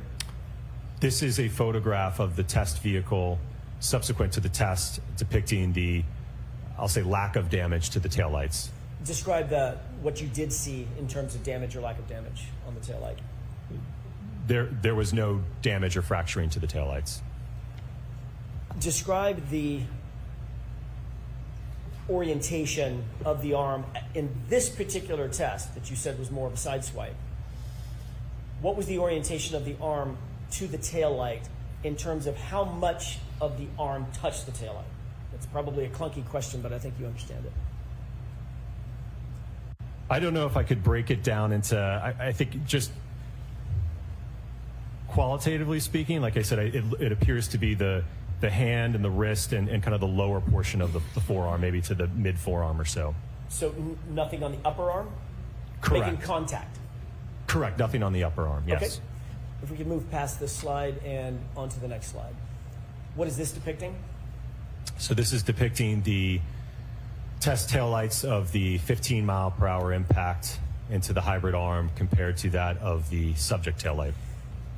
Was there any notable damage at all on the on the exemplar taillight following test C at 15 miles an hour? The only thing there may have been was some very slight abrasions maybe to the plastic, but there certainly was no breaking or fracturing of the lens assembly. Were you able to reach any opinions or conclusions as to whether the damage to the subject taillight is consistent with striking an arm at 15 miles per hour? In this test, it was inconsistent. Even in a side swipe? Correct. Was that testing that we just saw done in accordance with scientific literature and generally accepted methodologies in the area of accident reconstruction? Yes. Is the damage to the right rear taillight of the subject vehicle consistent with striking John O'Keefe's arm at 15 miles per hour in a side swipe configuration? It's inconsistent. Do you hold that opinion to a reasonable degree of scientific certainty? Yes. Can we move to the next slide, please? What are we looking at in this graph? So you're looking at the hand acceleration over time, so you can see that because, as you saw in the previous video and slides, the hand initially made contact with the taillight, so that gets accelerated up first. So we're getting peak accelerations in this test for the hand of about 254 Gs. And yes, over a period of about a little over 6 seconds or 6 milliseconds or so. What was the arm or the appendage outfitted with to determine the data on this graph?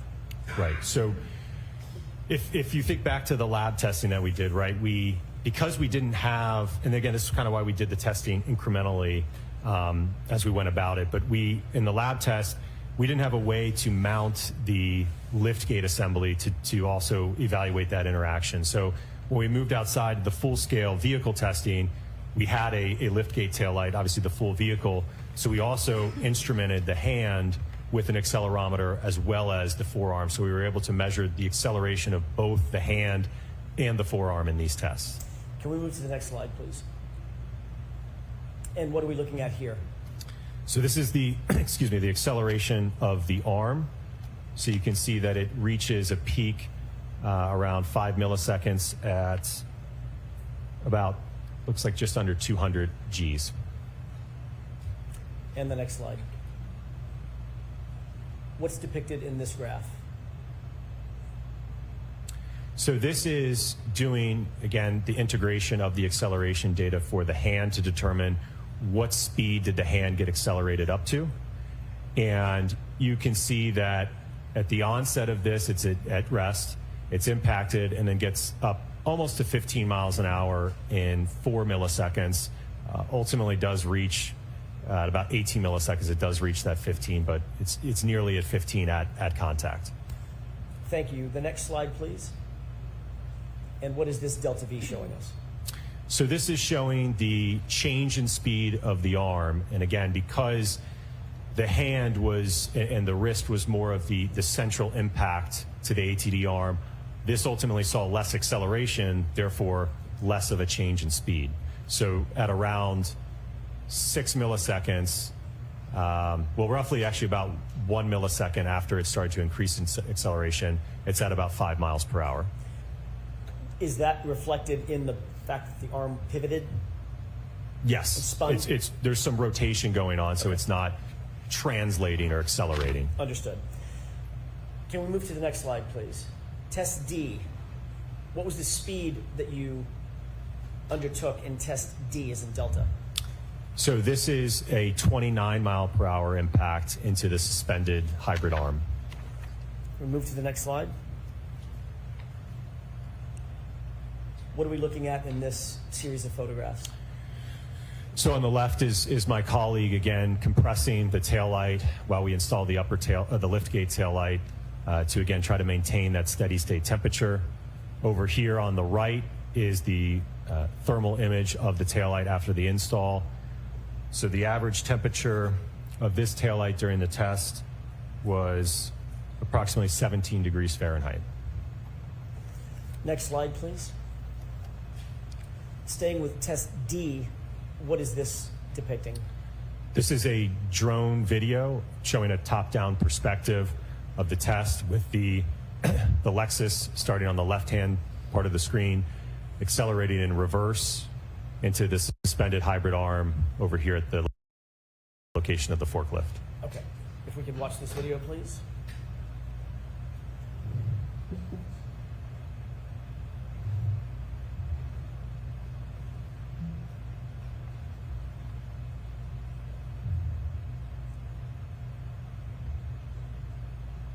Do your next slides show, there you go, the suspended arm. What are we looking at here? So this is a video camera that was positioned on top of the forklift looking down at the arm, so you'll see the vehicle move from bottom to top as this video plays. By the way, Dr. Wolf, what are the purple and white lines that we see have predominated? I'm sorry, I was talking over that. Sorry. That's okay. What are the purple and white lines that we see? So those are guidelines to help. I will note that this is kind of like a needle in a haystack. It's very hard to hit this small of a target. So just served as a guideline to reference as we're accelerating rearward into this. Is this in real time? This is in real time, yes. What's the speed that the vehicle is entering the frame at? 29 miles per hour. Thank you. What happened to the arm in terms of its suspension? It actually gets ripped off from the mounting location. Is there a reason you believe physically that that arm was ripped off from the suspension tethers?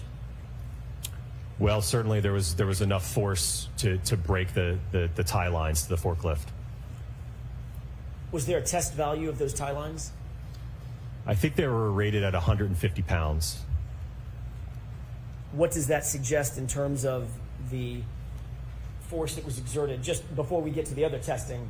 The force that was exerted on the arms to tear off the tie lines? Well, it indicates that the arm saw at least 150 pounds of force. Okay. Next slide, please.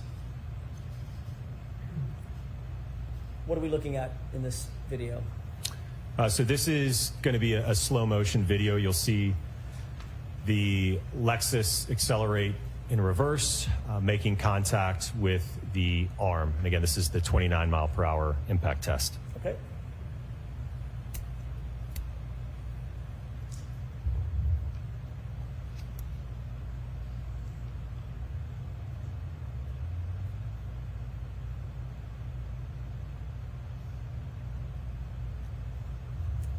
Next slide, please. And what is this? This is a video, a high-speed video, so slow motion of test D at 29 miles per hour into the ATD arm that is suspended. So you'll see the Lexus enter the frame from the right and impact the arm. Okay.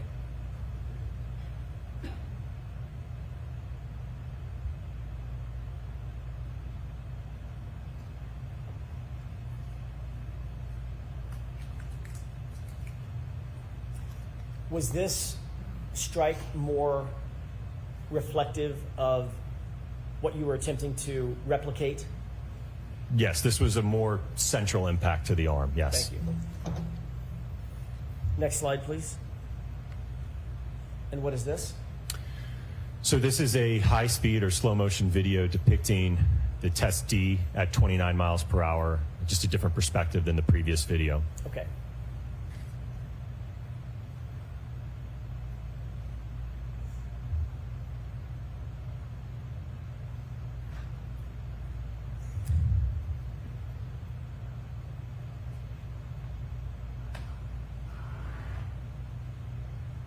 Next slide.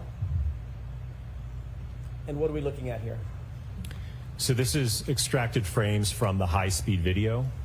So starting out left to right, this is roughly at first contact with the majority of the hand, well, the hand and majority of the forearm in contact with the liftgate taillight, with a portion of the elbow in contact with the quarter panel taillight. Can I stop you right there on that far left frame?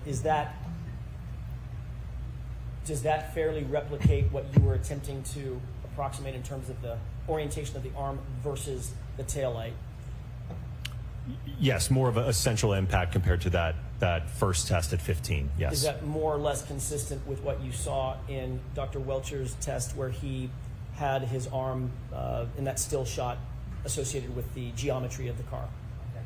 Sustained. Is this consistent with what you were trying to replicate after your review of Dr. Welcher's report? Yes. Sustained. Can I ask it differently? What were you trying to replicate, or why were you trying to replicate this at the 29 mile an hour test in this particular orientation? We were trying to see, based upon Dr. Welcher's orientation, what happens to the arm in terms of the acceleration and the damage to the taillight at that configuration at contact. Okay, next slide, please. What are we looking at? So this is a photograph depicting the damage to the liftgate taillight as well as the quarter panel taillight. And what do you note in terms of that damage? So on the liftgate taillight, a significant portion of that thick 5 millimeter red outer lens is fractured and broken off. The underlying diffusers are still in place.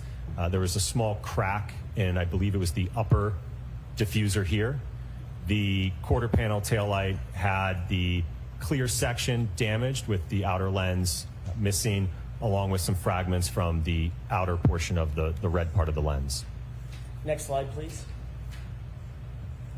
What are we looking at in this slide? So this is another photograph depicting the quarter panel taillight. As I indicated, there is portions of the red lens cover missing. The interior diffusers remained largely intact in this test. Next slide. What is this side-by-side depicting? This is showing the results of the 29 mile per hour impact test to the test vehicle compared to that of the subject taillight. Given that orientation of test D, were you able to reach any opinions or conclusions as to whether or not the damage to the subject taillight is consistent with striking an arm at 29 miles per hour? It was inconsistent. What's the basis for that opinion, Dr. Wolf? The results of this test. And was that testing conducted in accordance with the scientific literature and generally accepted methodologies in the field of accident reconstruction? Yes. Is the damage to the right rear taillight consistent with striking John O'Keefe's arm at 29 miles per hour? When I say the right rear taillight, I mean of the subject vehicle. Sustained as to that. With regard to your opinion concerning whether the subject taillight is consistent with striking an arm at 29 miles per hour, do you hold that opinion to a reasonable degree of scientific certainty? Yes. Next slide, please. What is depicted in this graph? So this is looking at the acceleration of the hand in the 29 mile per hour impact test with peak accelerations close to 800 Gs at 2 milliseconds.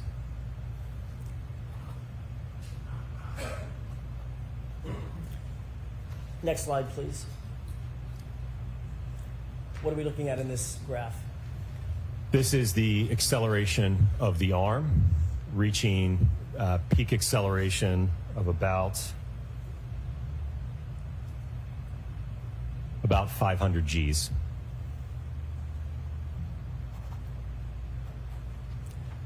You indicated 800 Gs in the last graph. What's the difference? What's the difference in the delta between the 500 and the 800? Between the hand and the arm? Understood. Which one suffered or was subject to 800 Gs? That would be the hand. And which one was subject to the 500 Gs? That would be the arm. Next slide, please. What are we looking at in this graph?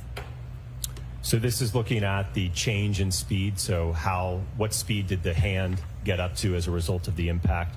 So we can see that in about 3 milliseconds, the arm is moving nearly at almost 25 miles per hour. And then a little bit later, again, this is still very quick in time, at about 14 milliseconds, it's at about 30 miles per hour.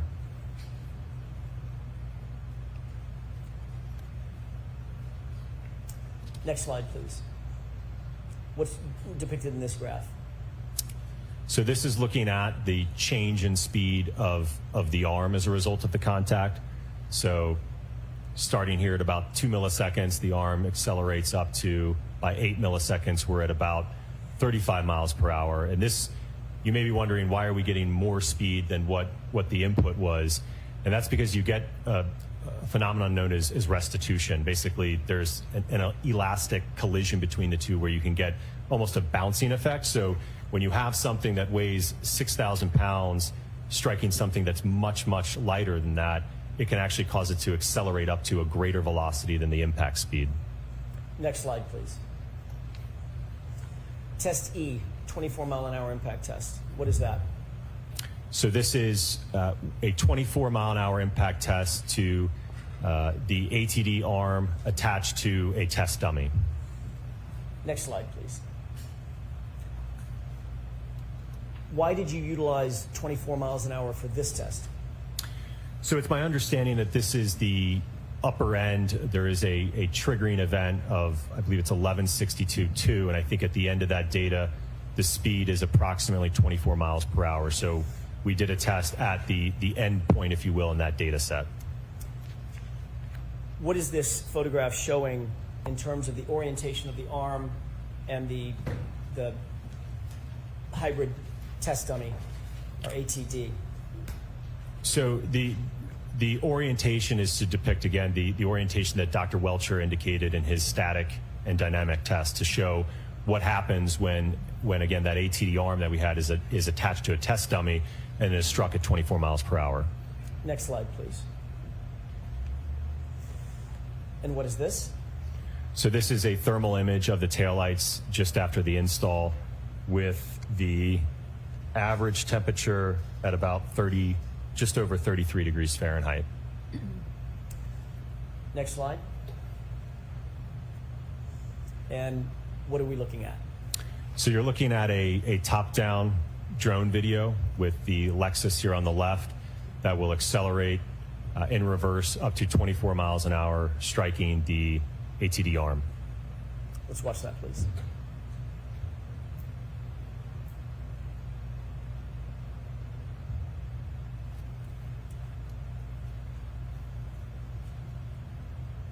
Next slide. What are we looking at in this slide? So this is a top-down video from atop of the forklift, or where the arm is suspended, attached to the dummy. So you're going to see the vehicle enter from the bottom into going to the top of the screen.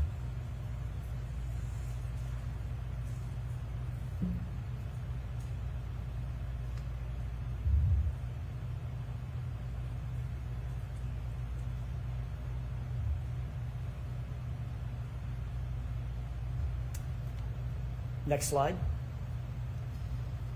What is this view? It's just another perspective. This is a slow motion video where you'll see the Lexus in reverse. I think this one actually has kind of a long build up before it starts here.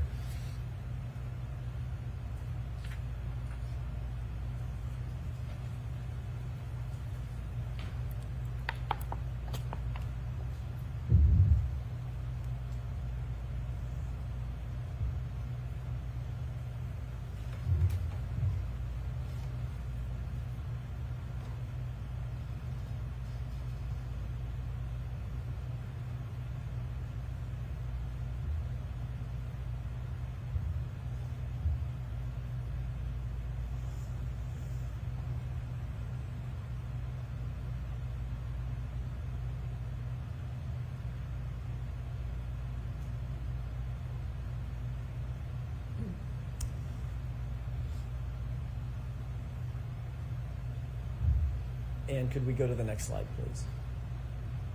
And what is this? So this is a perspective from the high-speed camera, so a slow motion video with the Lexus reversing into the ATD arm at 24 miles per hour. Before you play this, Dr. Wolf, I failed to ask this, it may be obvious. After each of the tests, C, D, E, F, were you replacing the taillight with new exemplar taillights that had been temperature accounted for?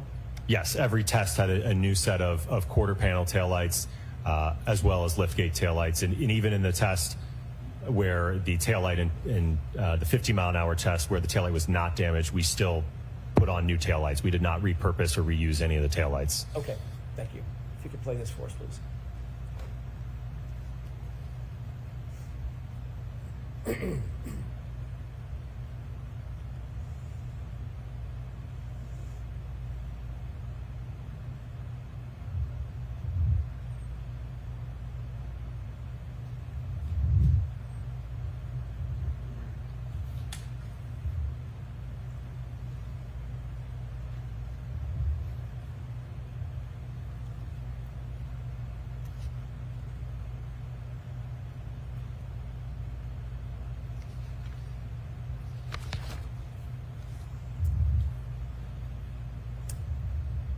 Next slide. In this configuration, was the ATD outfitted with the hoodie that you've earlier described? Yes. At the time you outfitted the ATD with the hoodie in this configuration before this test E, did you confirm that the sleeve, the right sleeve, was damaged or undamaged? After this test? No, before. Before, it was undamaged before the test. Okay. What are we looking at in this slide? So this is still frames from the high speed. So starting out on the left here, just at contact. So the forearm making contact with the liftgate taillight, and then the upper part of the forearm and the elbow making contact, a direct hit into the quarter panel taillight. And the middle here is just after contact, and on the right is post contact. Thank you. Next slide, please.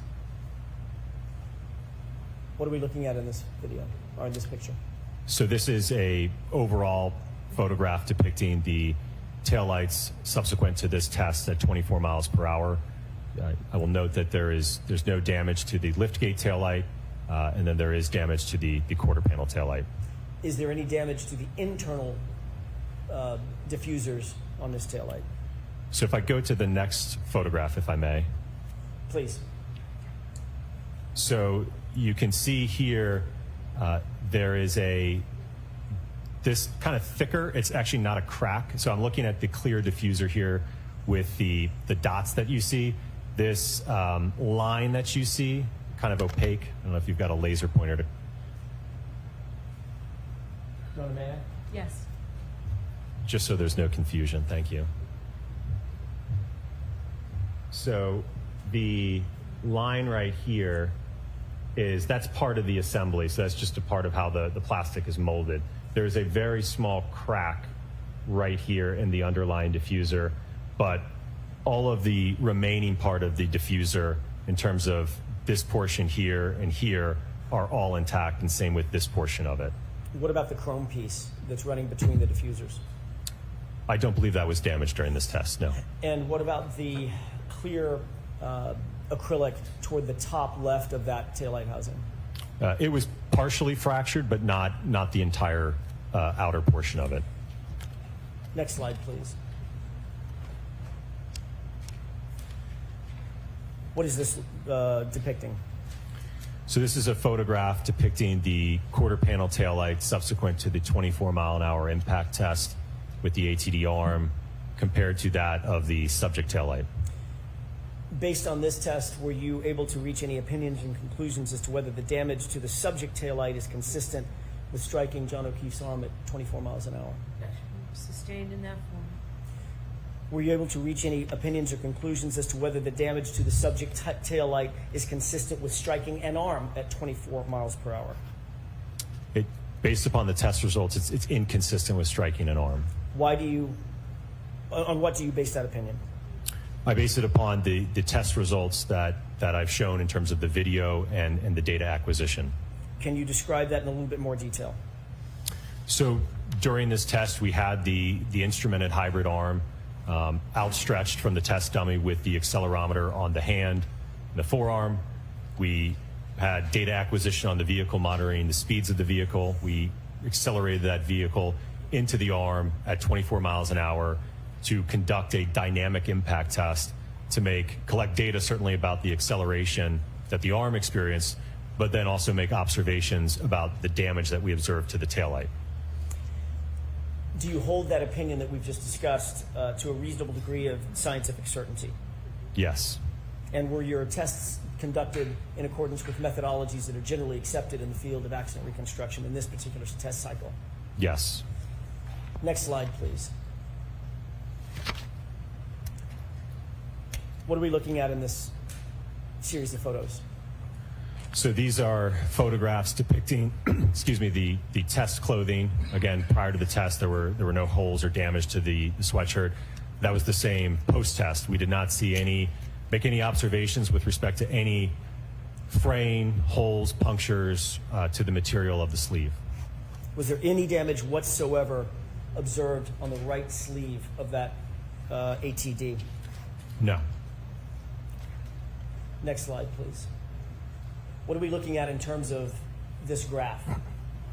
So what you're looking at in this graph is the acceleration of the hand reaching a peak acceleration just after 10 milliseconds of approximately 435 Gs.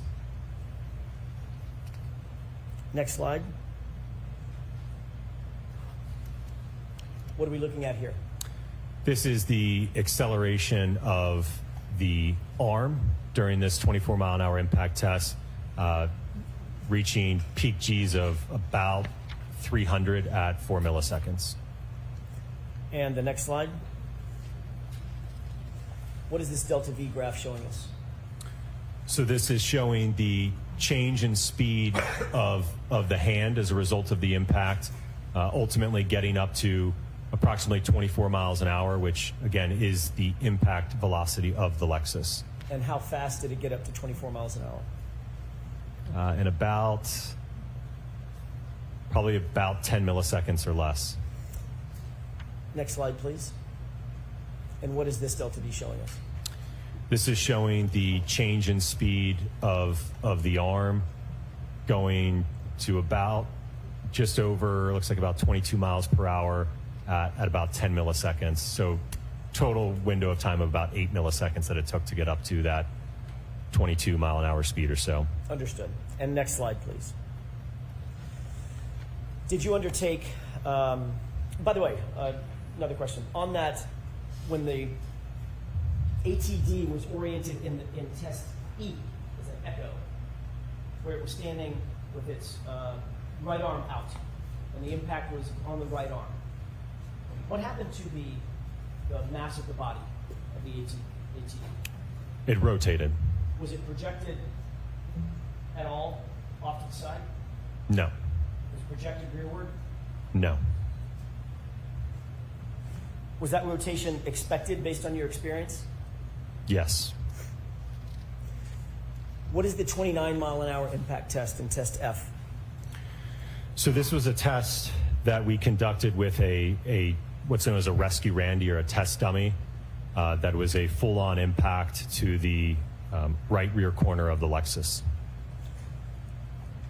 Let's take a look at the next slide, please. With regard to test E, if I could please ask you about that. I want to go back to that test, even though we're looking at this one. With test E, was that reflective of a direct impact on the arm itself? Correct, right in the area of the elbow to the quarter panel taillight. As opposed to a side swipe on the arm? Correct, yes. Thank you. Did you undertake to test a direct impact on the body of the ATD in this test? Of the rescue Randy dummy? Yes. Yes. What are we looking at here? So this is the intended impact configuration with the rescue Randy suspended here by the forklift, and again, kind of in the path of the profile at that right rear corner. How much does this test dummy weigh? Approximately 200 pounds. Next slide, please. What are we looking at in this photograph? So this is a video. We had a little bit of a false start, so our high speeds weren't triggered, but thankfully we were able to pull our surveillance video to get at least an overall video of the test taking place. Do you have, or well, let me ask you that did you intend to have high-speed video just like you've had in every other test? Yes. What went wrong? Something just didn't get miscommunication between the driver and the rest of the test engineers. Got it. So false start. Okay. Was the taillight housing reassembled for this test? Yes, it had a preconditioned new set of taillights on it. And other than the taillight being damaged several times that we've seen, was there any other damage to the rear of that exemplar vehicle? I'm sorry, can you repeat the question? Sure. Other than the taillight damage that you rotated through in your testing, C through F, was there any other inherent damage to the the lift gate that existed when the exemplar vehicle was received by you? When it was received, no. It was okay. In good condition. No defects or damage were noted. Okay. What are we going to expect to see in this video? So in this video, you'll see in the surveillance video, the Lexus will come from the right to left, strike the rescue Randy, and then you'll see the rescue Randy projected and slide on the ground. Okay.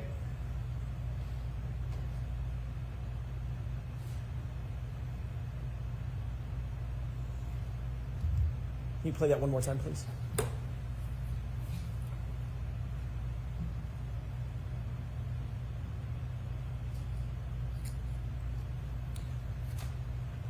Next slide, please.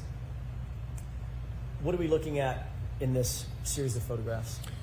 So this is a extract from our VBox software and data acquisition system. So on the top, you'll see the video. On the bottom is the data. So this is another feed that we had of video. This was triggered, so we do have data from this perspective. So what you'll see is my colleague will move away from the assembly with the dry ice, and then the vehicle will accelerate in reverse. That was my question.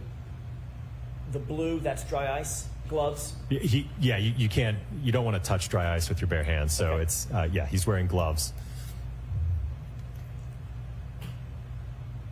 He's capturing the thermal images now.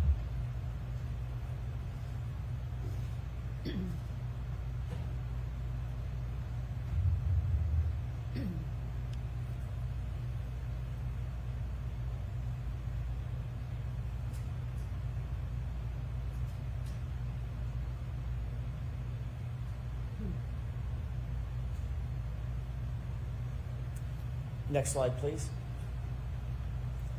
And what are we looking at in this? So these are extracted frames from that video you just saw from the data acquisition system. So on the left here is just before contact between the test dummy and the Lexus. On the right is just at contact.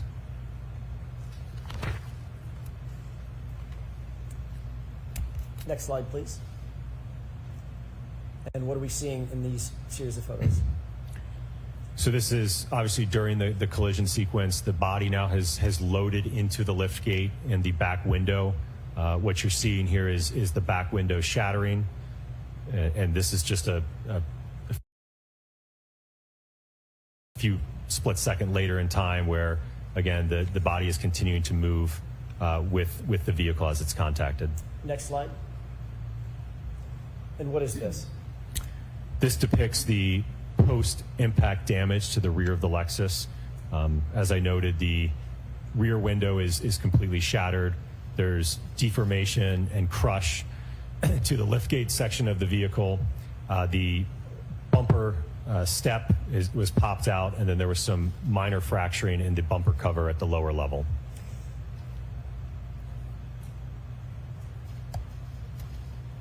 Did you note anything regarding the internal components of the exemplar taillight, even at this direct impact?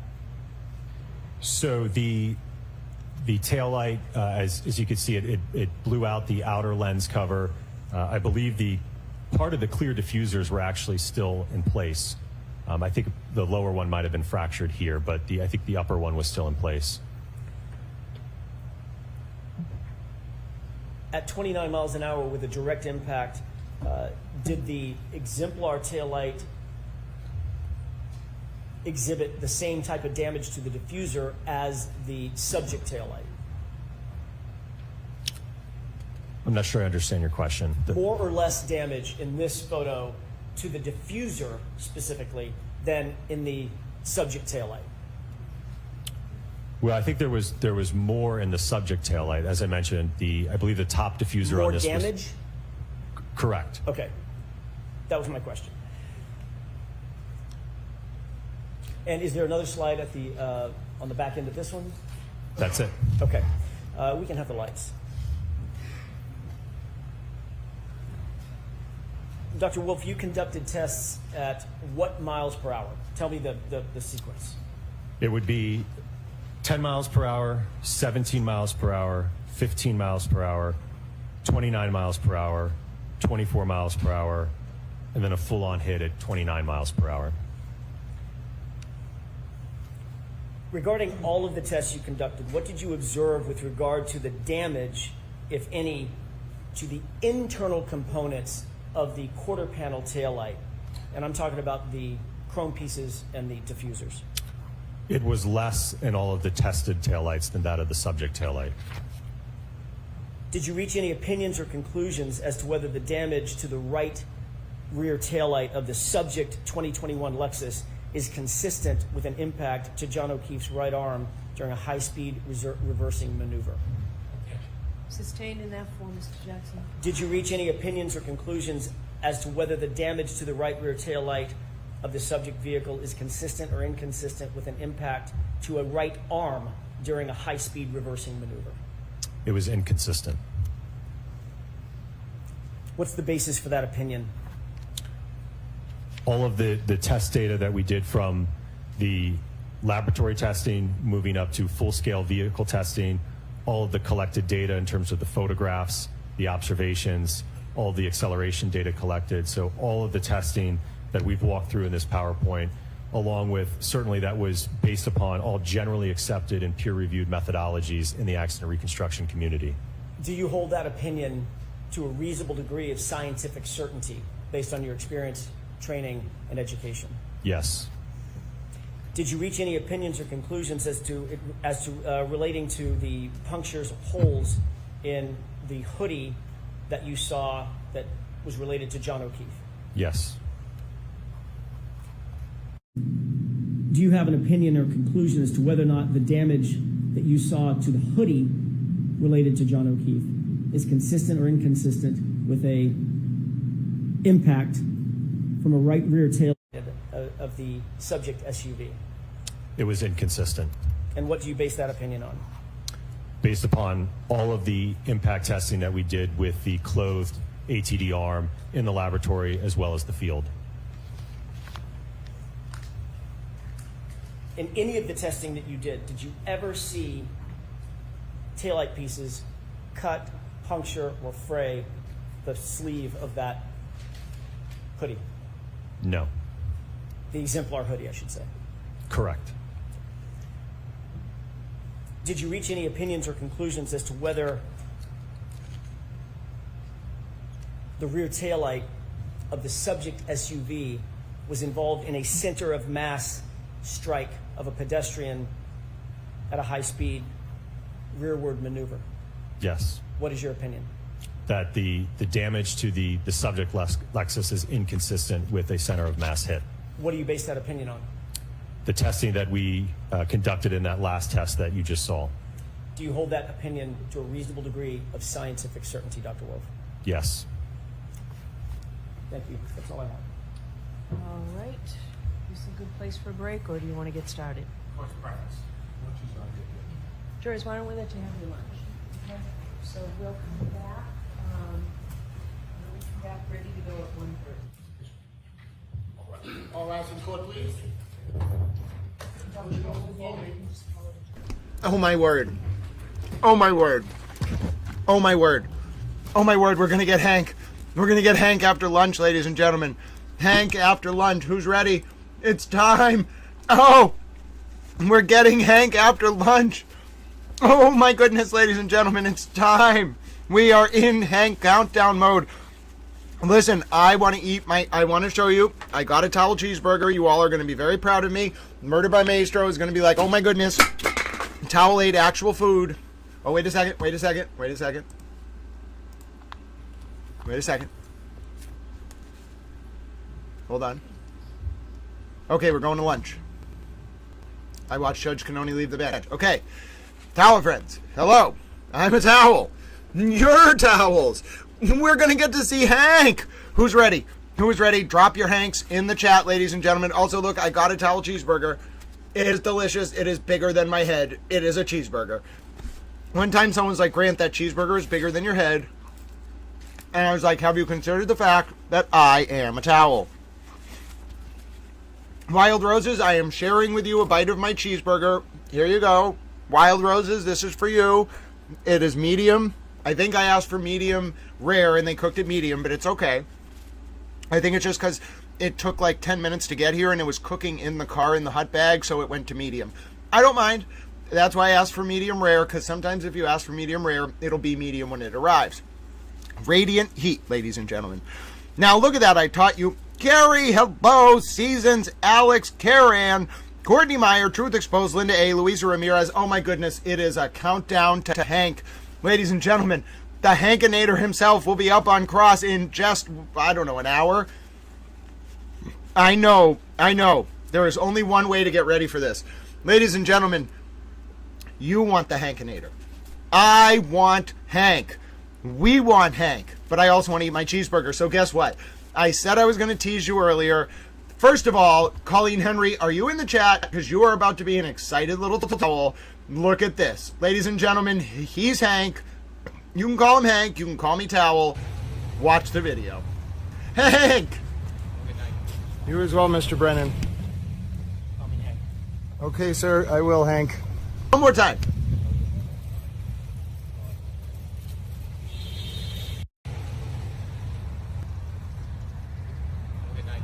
You as well, Mr. Brennan. Call me Hank. Okay, sir. I will, Hank. Oh, I know all of you are ready now. Oh, you got the Call Me Hank clip. Oh, ladies and gentlemen, Hank has arrived. Hank is in the chat. Ange Whittick. Oh, absolutely, Ange Whittick. We are going to play something even better than a game. We are going to play Towel Dropped His Fork. We are going to play Towel Dropped His Fork.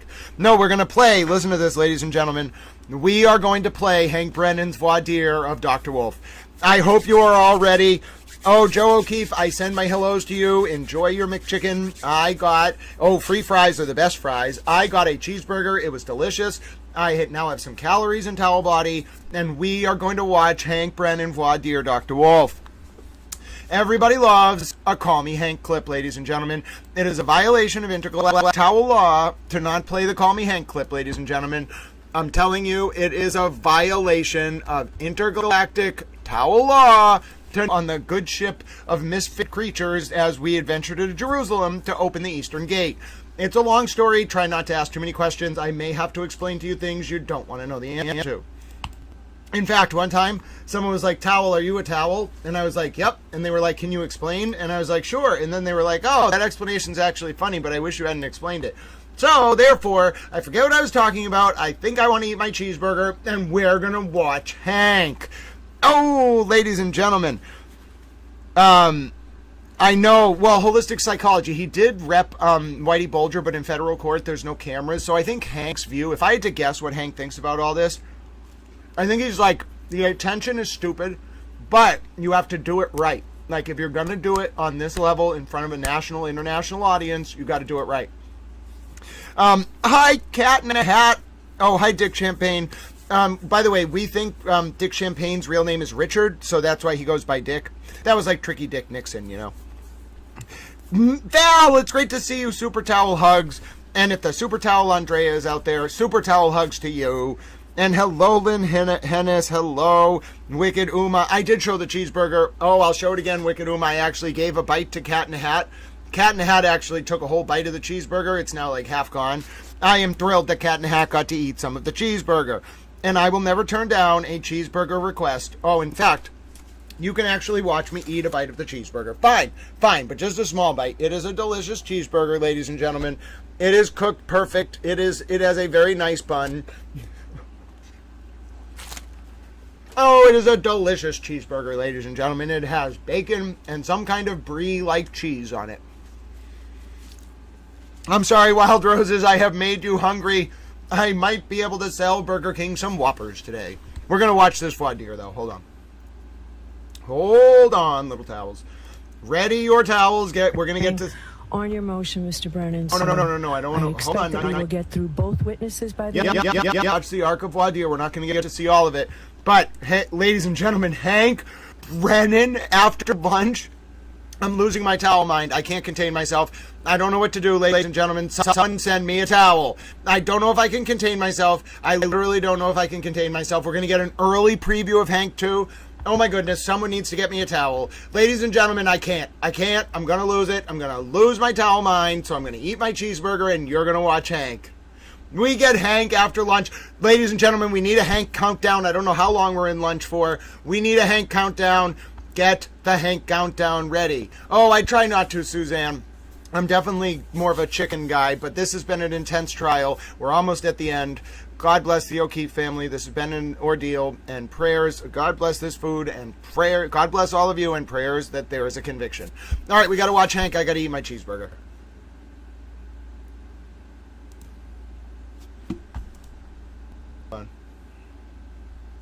Take it away, Hank.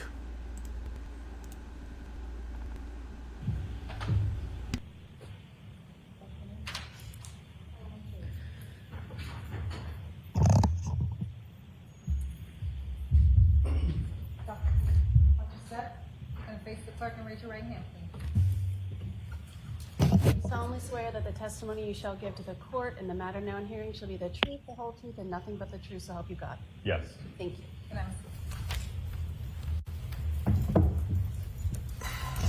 All right, go right ahead, Mr. Thank you. Good afternoon, Doctor. Good afternoon. Did you become aware there was an order from this court to produce records? Yes. Did you receive a copy of that order? Yes. Who did you receive a copy of that So order? we need Dr. Wolf to identify himself. Please identify yourself for the record. Spell your last name. Daniel Wolf, last name spelled W-O-L-F-E. Who did you receive that order from? I believe it was in an email forwarded from Miss Little.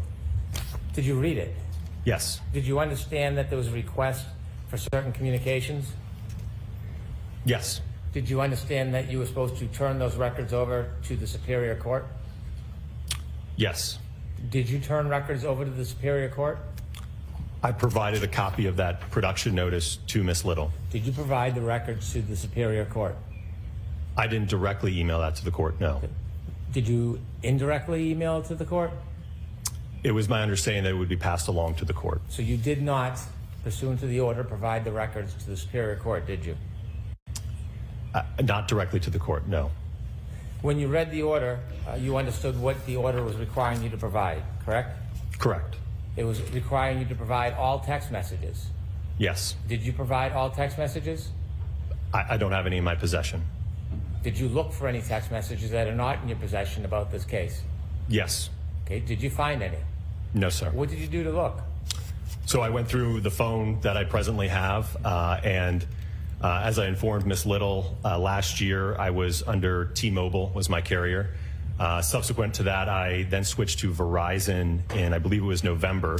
So I made an effort to contact T-Mobile as well as get access to my T-Mobile account hub. Unfortunately, I was unable to get access to it or get any records prior to, or at least from my T-Mobile carrier. Then I went through my Verizon records that I have from 2025. That was, I could only go back 3 months, and I provided those records. How about emails? You didn't change email carriers, did you? No, sir. Did you provide all your emails from when you first were contacted by the defense? Yes, sir. And you provided every one of those emails to who? It would have been in the file that I put together for the production. How many emails did you find between you and the defense? I'd have to look at the order, but it was probably 6 to... Are you talking about present day or just from last year? Anytime. It was probably around a dozen or so. Who did you correspond by email on the defense? Again, can you specify a time frame? At any time. Who did you correspond with by email on the defense? It would have been Mr. Jackson. Miss Little might have been on one of those emails. There might have been a couple other members. I don't remember off the top of my head. Well, how about Miss Reed? I don't believe she was on any of those emails. You've never emailed or been on a correspondence with her by email? No, sir. And how about Mr. Yannetti? He may have been on one of the emails. I don't know as I sit here today. You communicated by phone with the defense, didn't you? Yes. And that began as far back as March 2024? After our report was issued, yes, in March. Back in March of 2024, you spoke on the phone to Mr. Jackson? Yes, sir. A number of times? Yes, sir. And as you spoke, you began to become familiar with him and his role in this case, didn't you? We corresponded about, again, our expected testimony here at trial, yes. I'll ask it again. Did you become familiar with him and his role in this case when you spoke to him? I understood him to be the defense attorney on the case, yes. Did you speak to Miss Little by phone? I don't believe so, no. Did you speak to anybody? Hold on 1 second, please.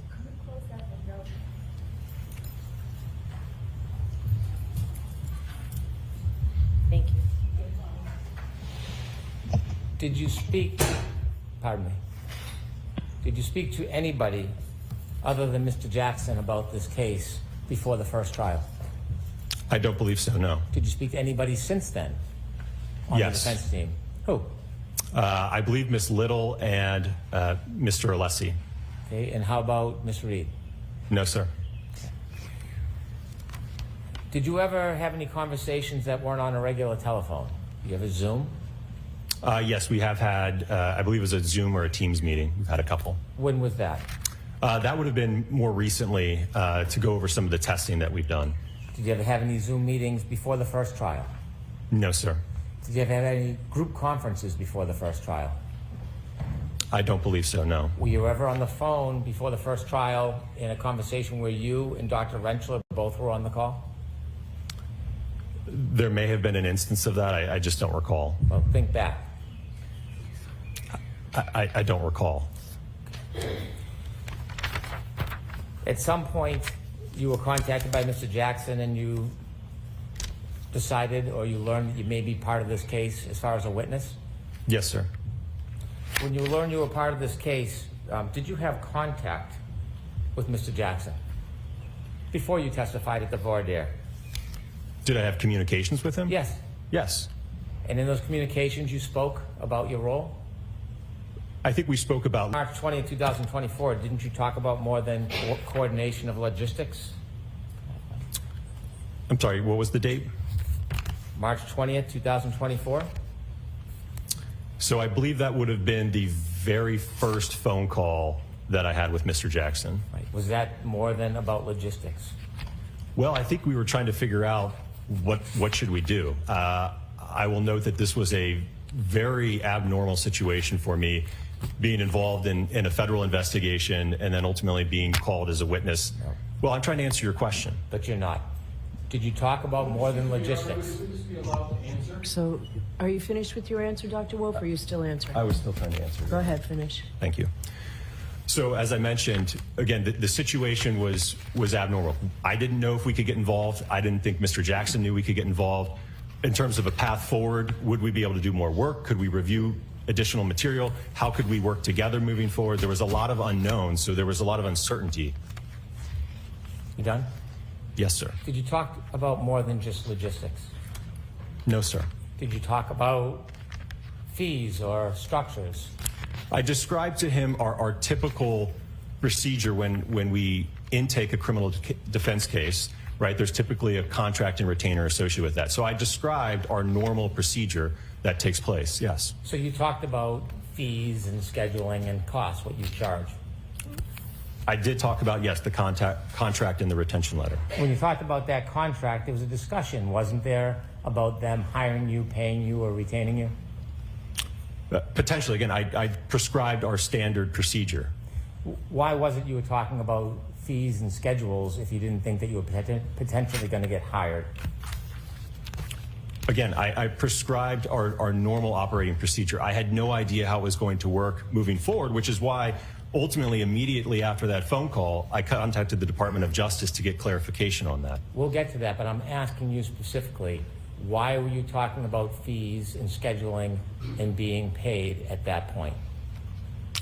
Objection, Your Honor. I'm going to allow it. Again, because Mr. Jackson was interested, I believe, in calling us to testify at trial. So I explained to us the normal process. When a client reaches out and wants to engage us for trial testimony, that's typically, again, the procedure that we prescribe at ARCA. So that's why I had that explanation to him. So you were talking to him about details about potentially being hired. Isn't that fair to say? I don't know about being hired. I think, again, him utilizing us in the trial as expert witnesses. Well, what's the difference between him utilizing you and paying you for that utilization and him actually hiring you? What's the difference in your mind? Well, I think there is a difference because ultimately, after I got clarification from the Department of Justice, they indicated that they could not, the defense that is, sign any type of contract. There could not be any type of agreement or retainer. I'm not asking what you determined later. I'm talking about the conversation you had on March 20th, 2022, when you were speaking to Attorney Jackson. That's what I'm talking about, okay? Understand? I don't know that I understand your question then. Okay. When you had a conversation on March 20th, 2022 with Attorney Jackson, you discussed potentially being hired, paid, compensated by Attorney Jackson or the defense for this case, didn't you?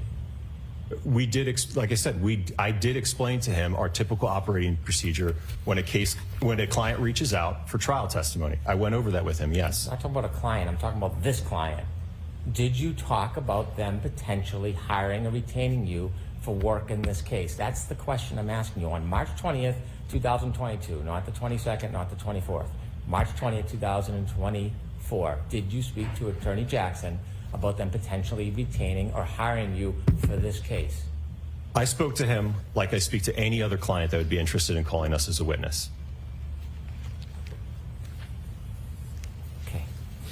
And so after you spoke to them, you spoke to representatives of the United States Attorney's Office, and you wrote an email back saying that you were going to put the conversation on hold. Is that fair to say? Correct, until I got clarification from them. And at some point it was on hold, right? At some point it resumed. Yes. When was that? That would have been towards, I believe, the end of April. Okay. The end of April. How was this relationship resumed? What was the contact, the conversation between you and anybody on the defense that resumed that relationship? I think that I reached out to Mr. Jackson. Like I said, I think it looks like about a month had passed, and I had let him know that I had spoken to the DOJ and got clarification on moving forward. Okay.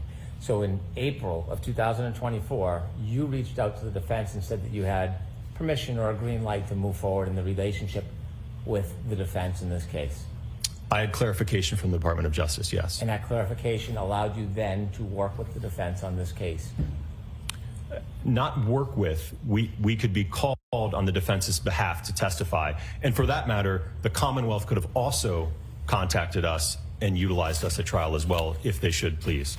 So when did you become an advocate for the defense? Interesting. Do you feel like you're an advocate for the defense? No, sir. You sure about that? Sir, I'm on the science and the analysis that I've done. That's the side that I'm on. You sure are. Because after that 424 call letting them know that the United States Attorney's Office gave permission for you to be called as a witness, you called them again that day, didn't you? Or they called you on the main line? We may have exchanged a couple calls that day, yes. Well, you did exchange a couple calls that day because we have at least some records. And when you called later that day after telling them that you had permission they could use you as witnesses, what did you talk about? Do you have the records that I could take a look at just so I could see what you're referring to? Do you remember having calls after you called Attorney Jackson and said you had the green light from the U.S. Attorney's Office? Do you remember having further calls that day? I think we had a couple brief conversations, yes. Okay. When you think about it, do you remember them, or are you just saying you think but you don't know? I don't remember. I remember that there was one conversation, I believe in early May, that I had with Mr. Jackson, in which we engaged in a conversation where I gave him more information about my background, who ARCA was as a whole. I think we even got to talk a little bit about my family, my 4 kids and things of that nature, but it was a call about background and qualifications. We're still back in April. You're moving ahead to May when you first started billing. I want to talk about back in April. Do you remember having conversations on April 24th with Mr. Jackson? Do you remember that? I'm going to allow that. I remember that there were conversations, yes. Specifically what they were too. I remember, I think they were brief, but I don't remember the specifics of them, no. Well, in the brief conversation, what do you briefly remember about that brief conversation, Doctor?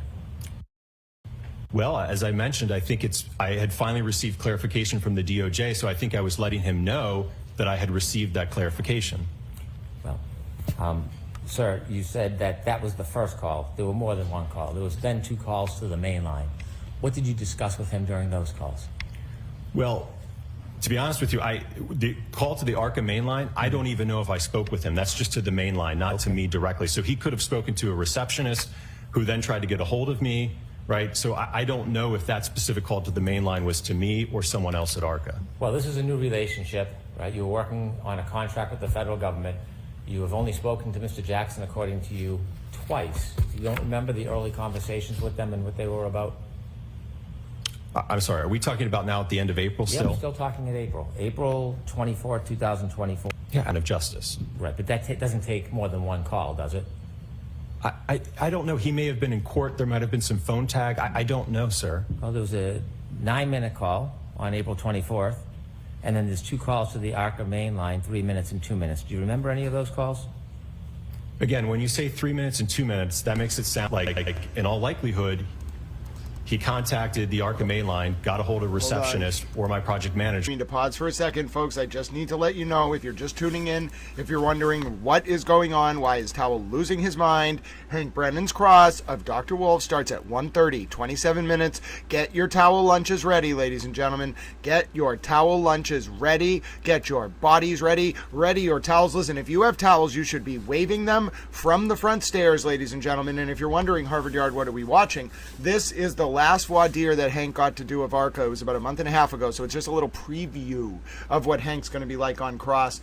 Oh my goodness, get ready. 27 minutes, ladies and gentlemen. This is bigger than the Belmont Stakes. This is bigger than the Monaco Grand Prix. This is bigger than the Japanese Baseball World Series. This is bigger than all of the sporting events in the world. It's bigger than WrestleMania 3. It is literally the towel moment of towel moments. It's all been leading up to this, ladies and gentlemen.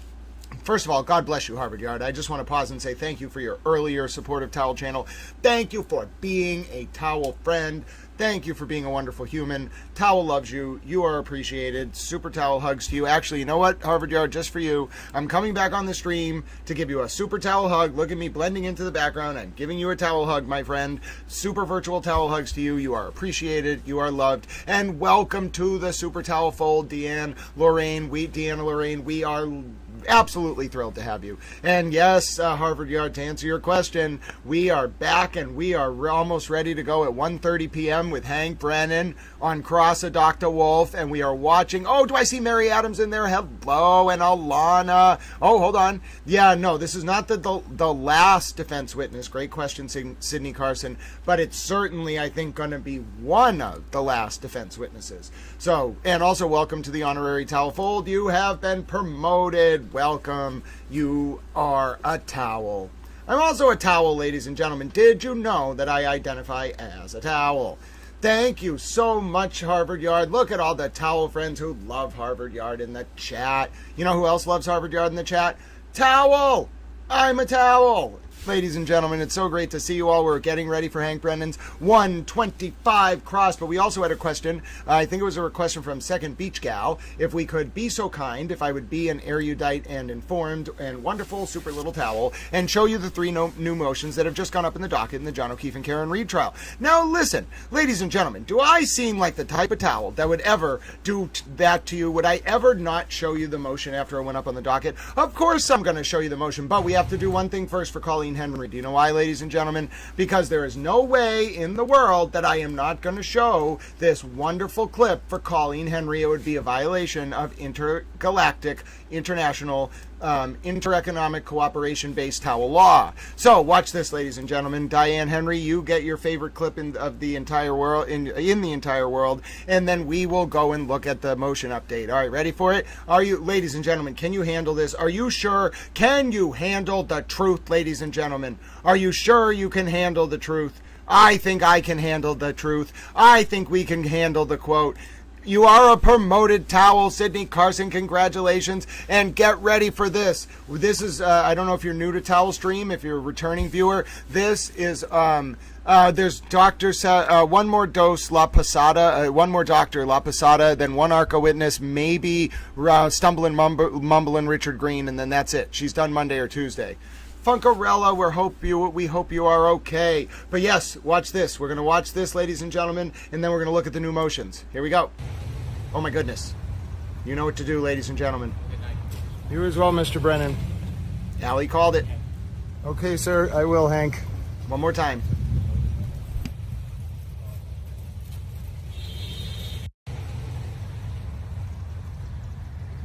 Good night. You as well, Mr. Brennan.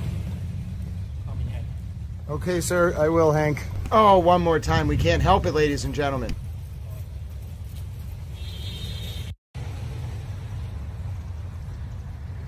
Good night.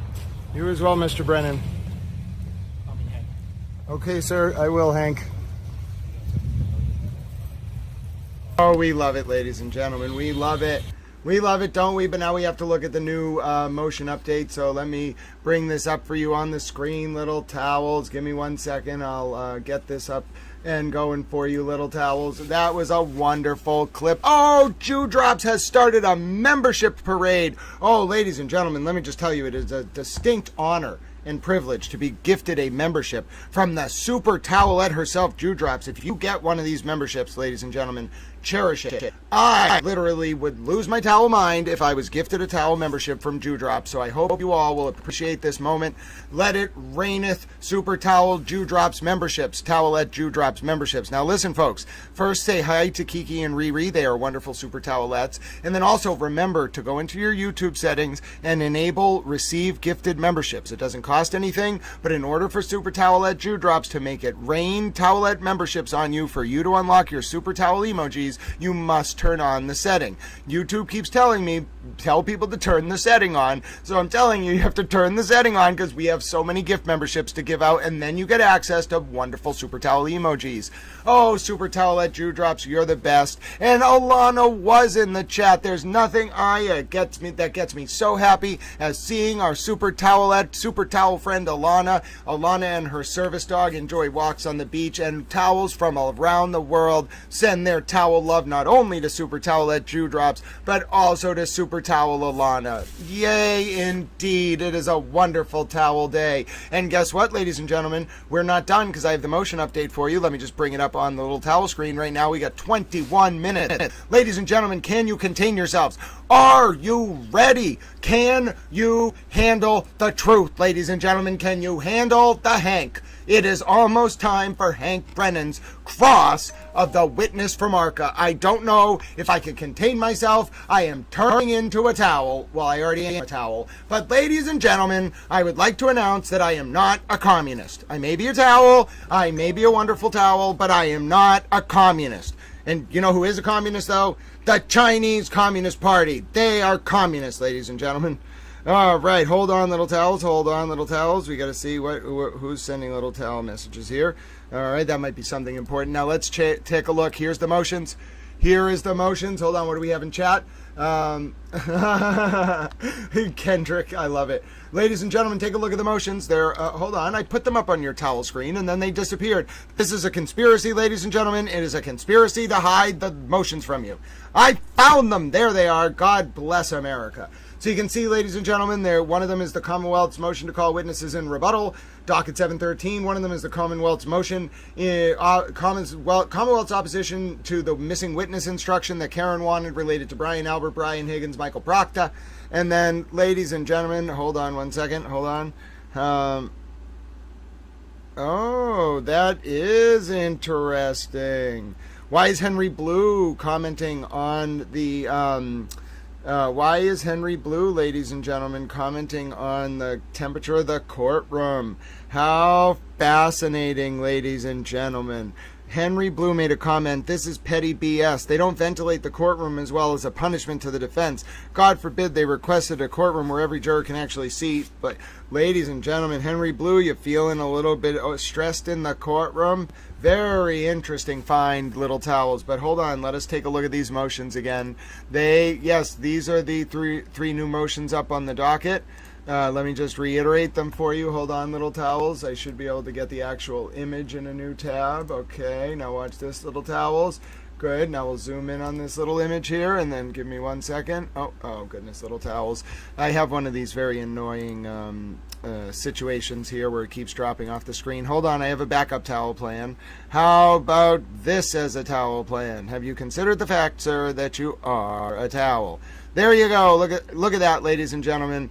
There are the three new motions. You can see it clear as day, clean as day. It's very easy, very, very bright. Commonwealth's motion to call witnesses in rebuttal. We don't know who they are yet. The Commonwealth's opposition to missing witness instruction, and the Commonwealth's motion to exclude certain sections. Hold on. Certain opinions of defense witness Dr. Elizabeth La Posada. So we know there's at least one more defense witness from ARCA and then Dr. La Posada. But we are going back, ladies and gentlemen, to watching Hank Brennan. Okay, we're getting prepared. Crime Cricket, I'm glad I was able to get you caught up. This was Hank Brennan's last voir dire of the ARCA witnesses just a few weeks ago. Hank Brennan's cross starts in 18 minutes. This is us getting prepared. Everybody ready your towels. Let's get back to it. Making that up, or that's what happened? Hi, Truth and Justice. In January 2024, one of the Turtle Boy fans, I think it was Stoop the Kid, said my pronouns were towel. So I said, okay, I'll become an anthropomorphic towel. And now we have towelettes, towels, washcloths, soap dispensers, flannels, beach towels, hemp towels, paper towels, microfiber towels, and so many more towel friends around the world. We're glad to hear you. All right, we're glad to have you with us. I hope you too will become a towel. Let's go back to watching. That is my best guess. I don't recall from a year ago. We're not asking you to guess. I'm asking for your testimony. That's what I recall, sir. Do you recall him calling a secretary on the main line? That's what you recall? He very well could have. I just don't know, sir. But you're making a representation that you recall him using a secretary in the main line. I'm asking what you actually did and actually said. Do you remember speaking to Mr. Jackson, Mr. Jackson or anybody on the defense team after that initial call, back on April 24, 2024, do you remember those two phone calls? Objection, Your Honor. So let's get an answer. I don't remember those phone calls specifically, no, sir. Next Do question. you remember the phone call on April 30th, 2024? Do you remember that one? I don't remember that call, sir. Okay. Do you remember the call on May 1st, 2024? I don't have the records in front of me, but was that a longer call by any chance? It was 40 minutes long. Okay. Yep. So then, yes, as I just described earlier, that would have been the call in which I went over with Mr. Jackson a little bit more about ARCA, my background, my education, qualification, the kind of casework that I do, things of that nature. And did you discuss issues regarding this case? No, sir. So during the 40 minutes you spoke, you never discussed any of your findings that had already been made? No, sir. You had never discussed any of your testing in this case during that 40-minute conversation? No, sir. And it was all laid out in the report that was issued in February. I understand the report. I'm asking you, did you have any conversations about it with the defense? No, sir. So in that 40-minute conversation, you talked about your family, your pastimes, ARCA, but never ever talked about this case? Objection, Your Honor. I'm going to allow it. Correct. You billed for that time, didn't you? I believe that I kept track of that time, yes. Okay. When you kept track of the time, did you submit that time and ultimately get money for that time? Again, I routinely keep track of my time when I'm working on a project. So, yes, that time was kept track. That's not what I'm asking you. Ultimately, that time that you kept track of, did you then submit it and get paid and compensated for that time? That's what I'm asking you. Well, first off, I'm a salaried employee, so I don't get direct compensation when an invoice goes out. That old invoice, when it's sent, ultimately comes back to ARCA. That doesn't come back to Dan Wolf. Okay. So in order to get paid for that, you would have had to submit that time through ARCA to then forward it, wouldn't you? Objection, Your Honor. Going to allow it. Is that true? Yes. I keep track of my time so that my boss knows what I'm doing. Yes. Okay. Your Honor, can we approach, please? Who asked me that? You, Your Honor. Yes. Come on over. All right, we're going to jump forward. We don't need to watch the... Oh, no, I dropped my phone. I dropped my telephone, ladies and gentlemen. It is okay. The telephone is okay, but we do need to do? We don't need to watch a sidebar of Wadia sidebar, ladies and gentlemen. We can go right back. Oh, there's Hank. Look at this. Time traveling towels. Take it away, Hank.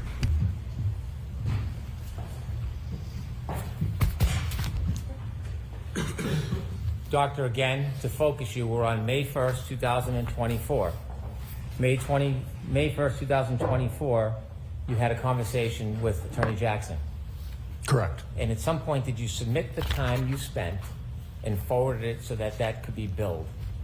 Yes, and I will note that all of that time was actually tracked under the same project number that the work that was done for the Department of Justice was under. So at the time you had that conversation, you were keeping track of hours, correct? Something I routinely do, yes. And do you know who ultimately paid that bill for that day, May 1st, 2024? I know now that it was the defense, yes. Okay. Now, when you billed, did you bill for the entire conversation? I don't know. You said most of the conversation was background, talking about ARCA, talking about your families? Yes. Right. Do you typically bill clients when you're spending time talking about families? Again, that wasn't the entirety of the conversation. I think you just briefly asked me about my family. Oh, now it's brief. Okay. All right. Objection, Your Honor. No comments, please. Do you typically charge when you're talking about non-related work matters in your billing? Sir, I think the majority of that phone call was related to, again, work-related topics. Work-related, it took that much time to talk about ARCA? And my background? Certainly. Yeah, okay. And how much was the majority? Sir, I don't know that I can parse it out in individual segments or minutes for you. Mm-hmm. And so after that May 1st conversation, did you communicate with the defense before June 9, 2024? I don't believe so. I think from what I recall, next up was, I think, the voir dire. Either Alan, I think Alan contacted me letting me know that the court wanted to do a voir dire of myself and Dr. Rentschler. And you mean Alan, you mean Attorney Jackson? Yes, sir. Okay, so you became friendly. I guess first name basis, is that what you're referring to? No, I'm saying, did you become friendly?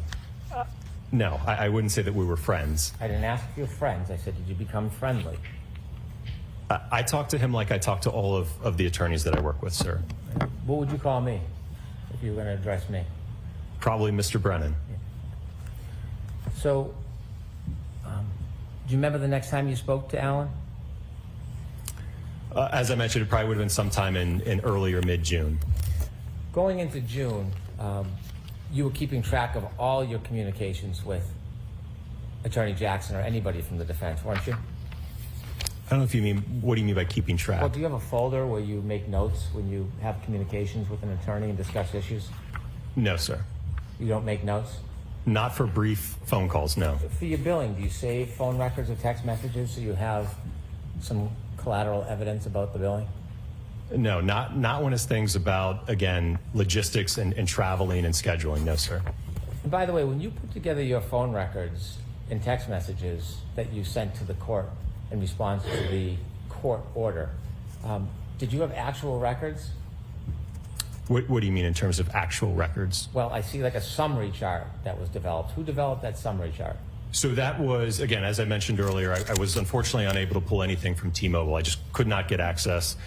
Then what I did is I logged into my personal Verizon phone records, and I was able to go back for 3 months. I couldn't get back to December, and then I downloaded the spreadsheets, and I extracted those rows and provided that. Did you provide the actual records or just the spreadsheet? Well, I provided the spreadsheet, which was pulled from the records. I would have had to redact a lot of phone numbers if I was to put in the full extraction, if you will. So you didn't provide the full extraction? I provided the full extraction as it relates to all of the contact between myself and Mr. Jackson and Miss Little. Did you ever delete texts? From last year? Yes. Yes. After you had text messages with the defense, did you delete those texts? Yeah, after the trial concluded, I mean, that's something I routinely do. I'm not going to keep texts from Mr. Jackson, especially now that we're past a year. I would have no reason to keep those, sir. I'm not asking for the excuse. I'm asking if you did it. Did you delete texts? Again, it's something that I typically do. I communicate with attorneys all the time, whether it's for trial or inspections. I don't have a habit of keeping a text chain about scheduling or meeting or, hey, can we meet at this time or show up here. I just don't have a habit of keeping that type of text. So he's not my friend, sir. So you didn't delete texts? I think I just told you that, yes, I did delete the text. No, you didn't tell me, but you just did now. Thank you. Objection, Your Honor. So next question, no comments, Mr. Brennan. How many texts did you delete in communications with the defense? I don't know the number, sir. You don't know the numbers?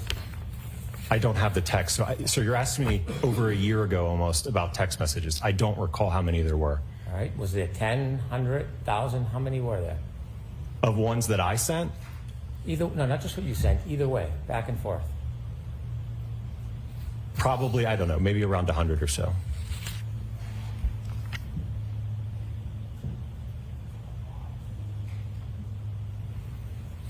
And when did you delete those over 100 texts between you and the defense?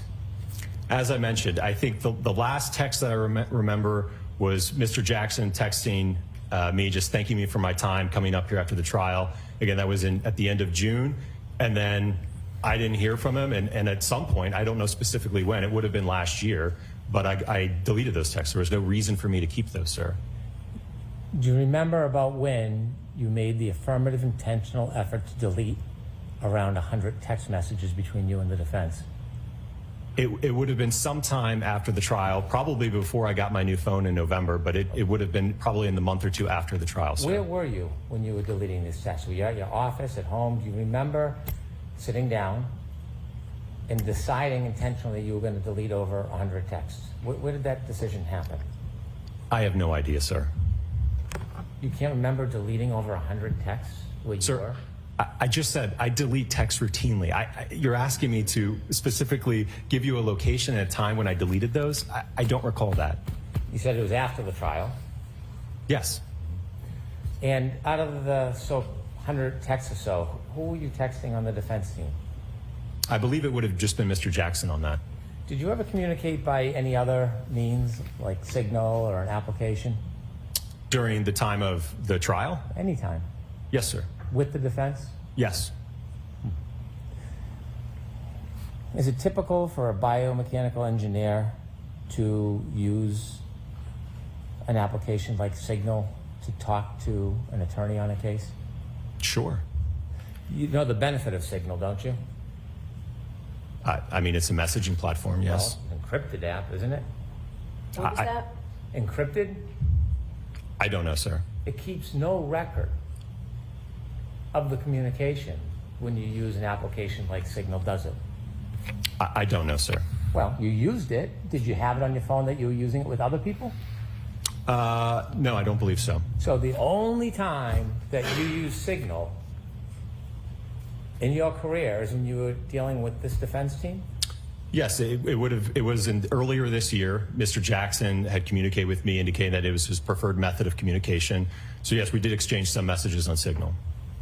But this was at no point in time during the first trial. Using the Signal app, was that your suggestion?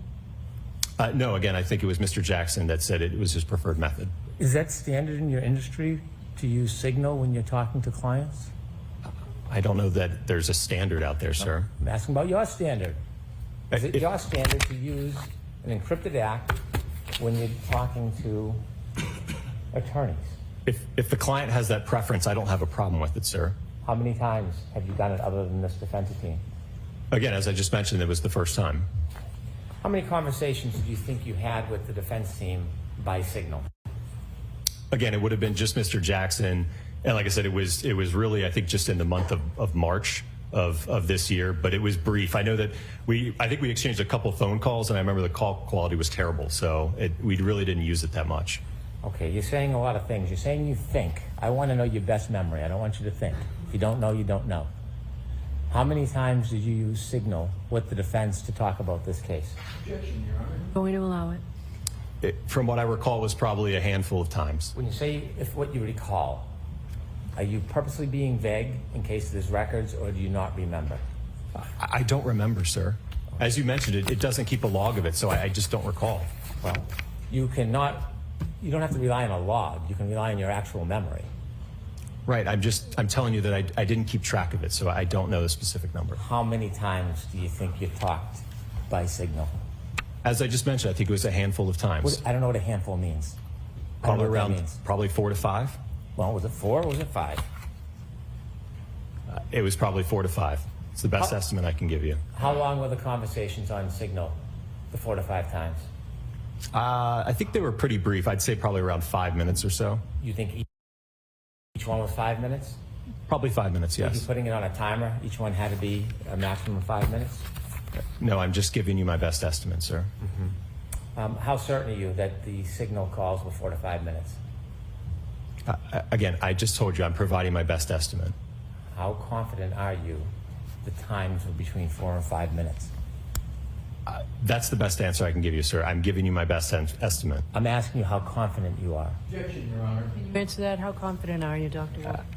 I can't answer that anymore. Okay. When Next you were question. required by court order to provide all of the records to Your Honor, you knew that one of the important things you need to respond to were communications between you and the defense for Her Honor to consider, right? Yes. Okay. And Signal is a communication, isn't it? Certainly. You looked at all your records and knew it listed the text messages and the phone calls. You knew that, right? Yes. You knew that was going to be a representation that you were making to the court about your communications with the defense. You understood that, didn't you? Yes, sir. And you wouldn't want to mislead the court, would you? No, which is why I told you. I asked. You didn't put anywhere in your response to the court order that there were communications beyond text messages and phone calls. You never, ever alerted the court or anybody to that, did you? Again, because I have no record of it. I have no way of being able to tell when those took place or how many there were. The question I asked you is when you responded to the court order to provide all communications, and you responded by offering text messages and you responded by listing phone calls, you knew that your Signal calls were communications, didn't you? I provide everything that I had in my possession, sir. That's not what I'm asking you. You knew the Signal calls were communications, didn't you? Yes. Okay. And you never informed in your response that there were phone calls through Signal as part of your communications, did you? Again, because I didn't have any record like I do with the Verizon entries as well as the emails. I could not, there's nothing I had in my possession, sir. You've read this court order, haven't you? Yes. Did you understand when the court was looking for all communications, it meant all communications?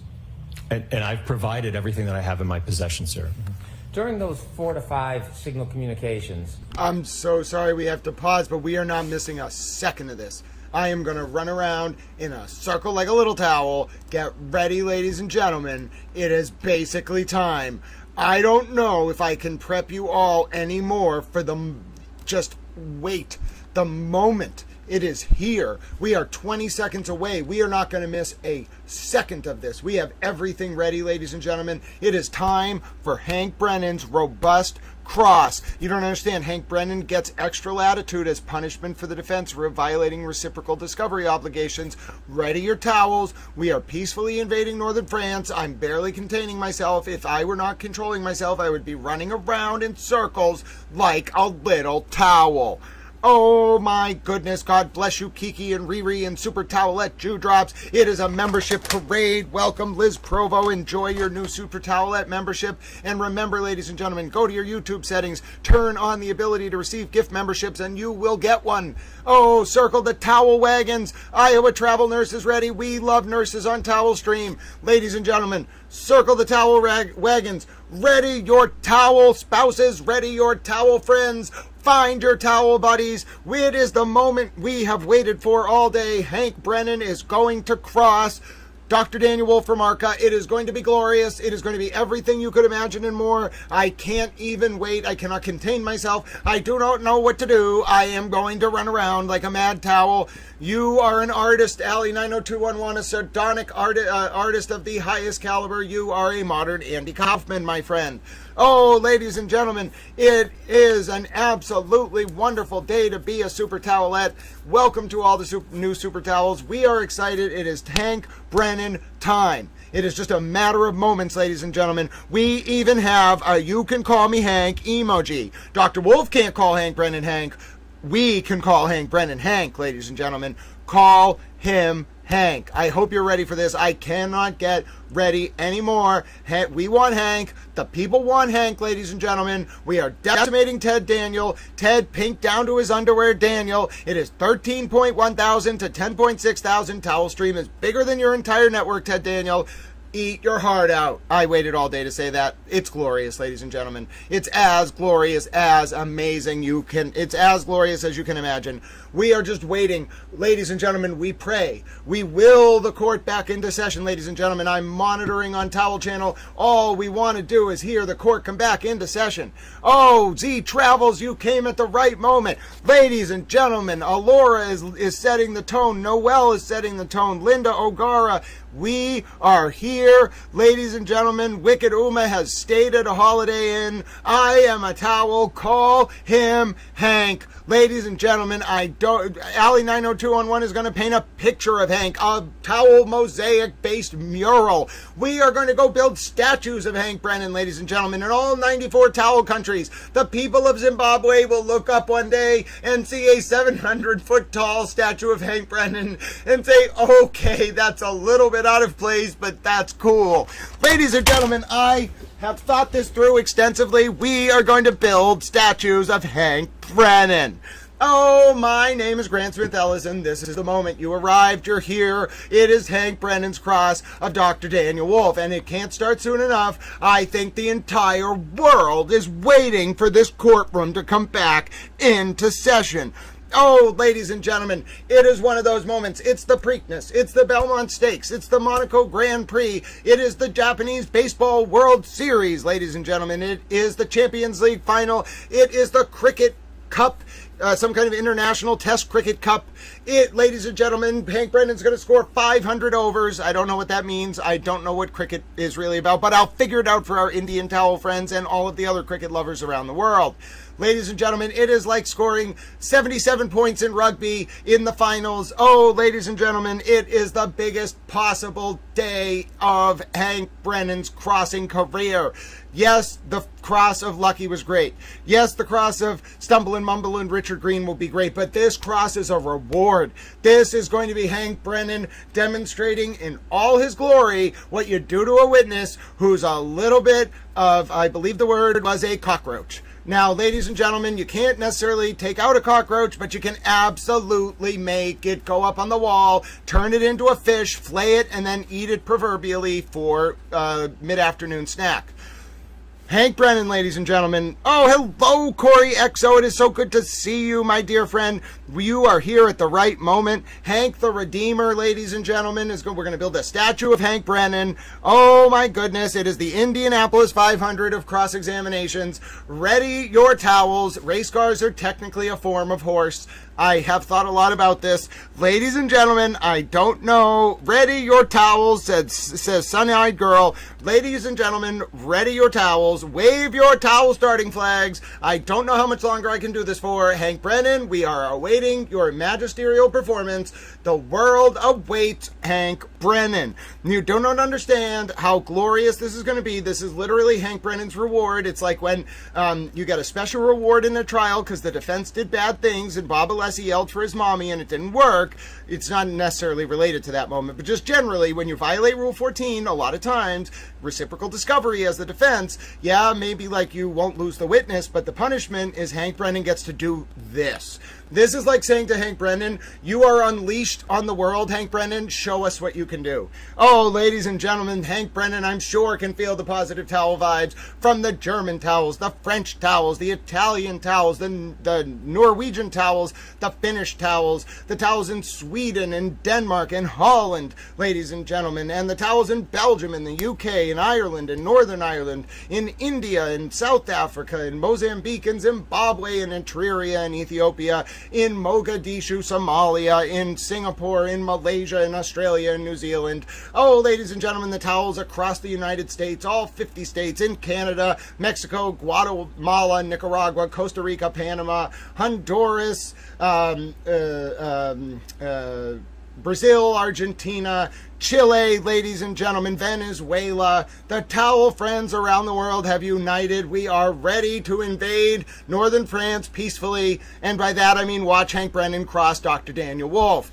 Oh, ladies and gentlemen, yes, the towel universe across the world is strong, and the towels have united in one voice to say, we want Hank Brennan to cross Dr. Daniel Wolf. Now, I don't know why we're not back in session yet. It should be just a few seconds now, folks. We're past our, Modelo Macy wants to know if the world smells what Hank Brennan is cooking, and Modelo Macy, I only have one thing to say in response to that. Yes, towel smells what Hank Brennan is thus cooketh. Yes, ladies and gentlemen. The towel eye. It is the towel eyebrow. I broke out the people's towel's eyebrow. Look at it, ladies and gentlemen.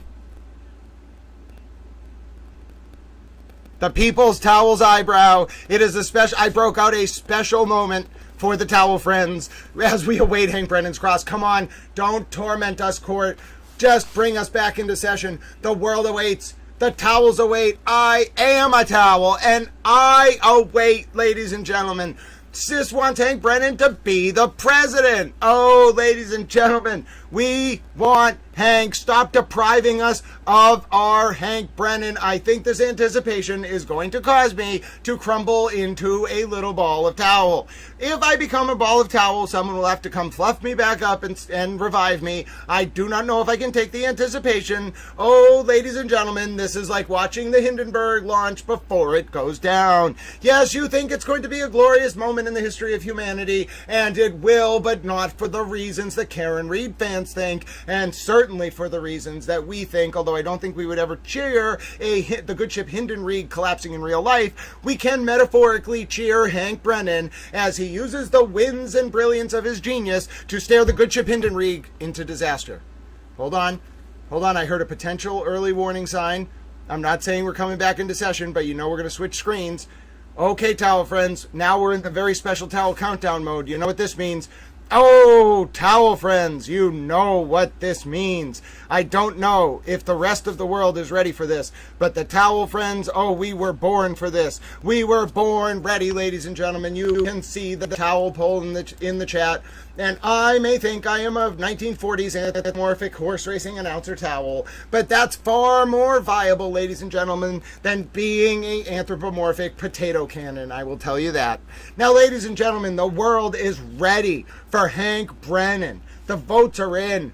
Oh, just the world says they are ready. They are a towel ball of excitement, and some people have lost their towel minds. 11% of people, their bodies have literally frozen in anticipation.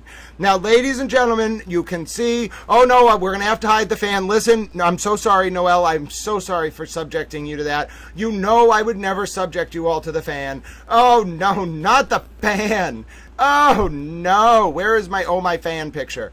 Oh, goodness. Oh, we have been saved, ladies and gentlemen. Saved by Chewbacca and the Stay Puft Marshmallow Man. Oh, it's almost Hank time. Ladies and gentlemen, ready the Hank towels, ready the Hank bells, ready the world. We are going to peacefully invade northern France. And by that, and we're going to rename it Norman Towel. And by that, I mean we're going to watch Hank Brennan cross Dr. Wolf. Oh, I cannot put into words how excited. Unmuted. Oh my goodness, it's about to happen. It's time! I can't contain myself! I'm going to lose my mind! Oh no, I gotta mute myself. I'm just gonna start yelling! All right, so counsel, we have a juror that needs to leave at 3:45. So we're going till 3:45 today. Okay? Okay.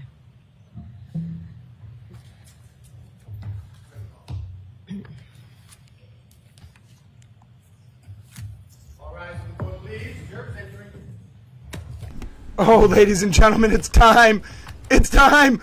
I don't know if I could get... I'm going to lose it. I burned a hole in my floor from running around so fast. Ladies and gentlemen, get your snacks, get your pizza. It's time. We've made it. It is time. Hank Brennan is starting his cross of Dr. Wolf, Dr. Daniel Wolf from ARCA. Do not miss these moments. The John O'Keefe and Karen Reed retrial crescendo is almost here. Oh, ladies and gentlemen, this is going to be one of those moments. We're here together to watch it. My name is Grant Smith Ellis. This is big. We're going to stop today at 3:45. All right, Mr. Brennan. Take it away, Hank.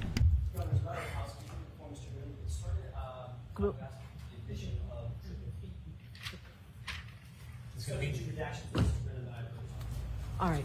So, okay, great. Thank you.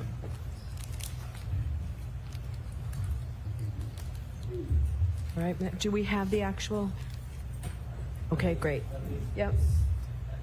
So. 216. Thank you. All right, Mr. Brennan.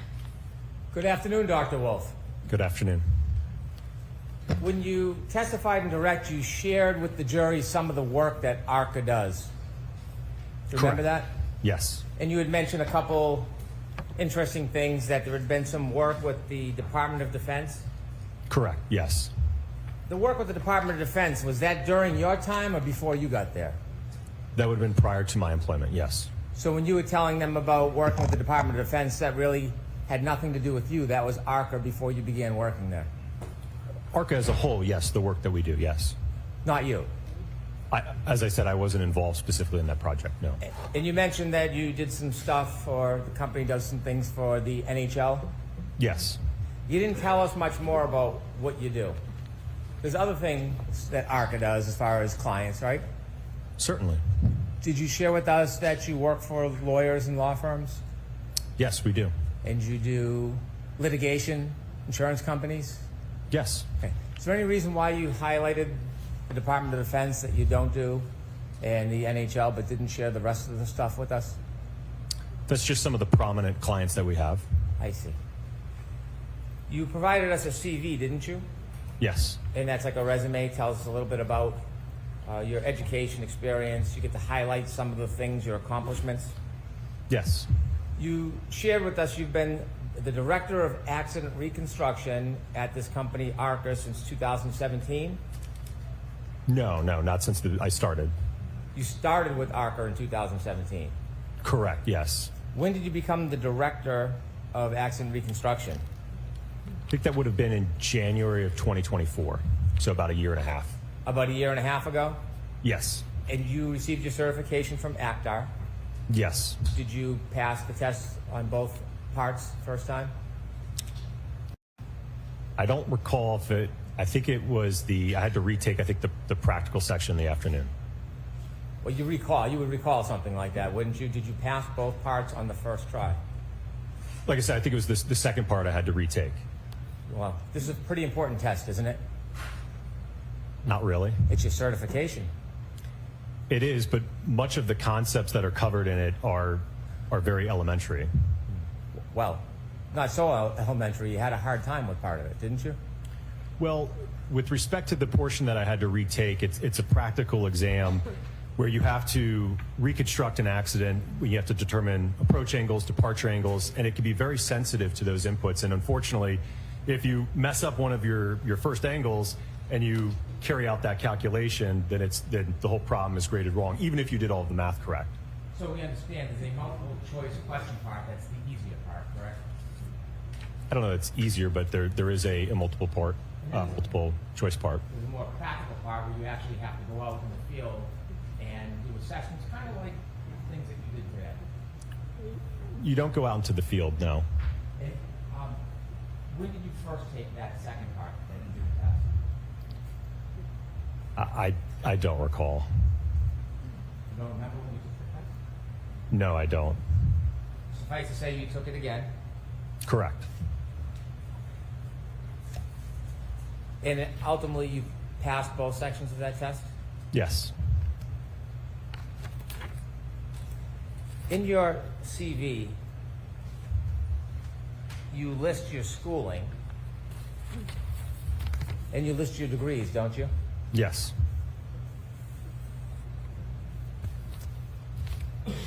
You mentioned some of the things that you focused on in your academic experience, don't you? Yes. You mentioned and you have some publications that you Correct. Recently, you did a publication regarding vehicle control history on Toyotas. Correct. Vehicle control history is data that is stored in a vehicle? Yes. And Toyota owns Lexus, correct? Correct. So you have familiarity with vehicle control history. In fact, you have a publication on it.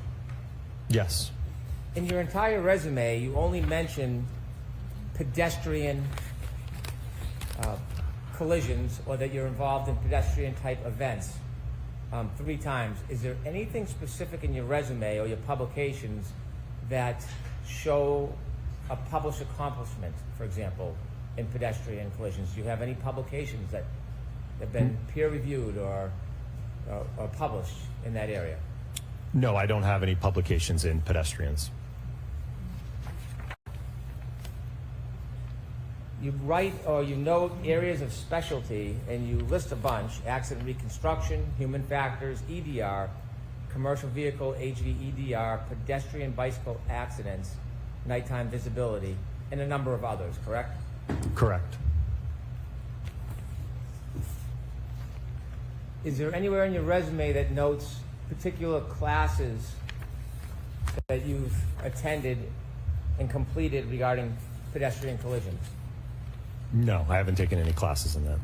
You haven't taken any classes on pedestrian collisions? No. Have you ever taught regarding pedestrian collisions? No.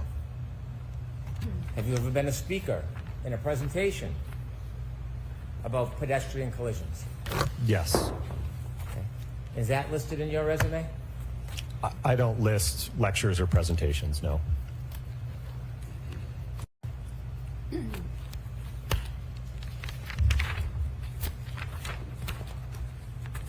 You were asked questions about your involvement in this case.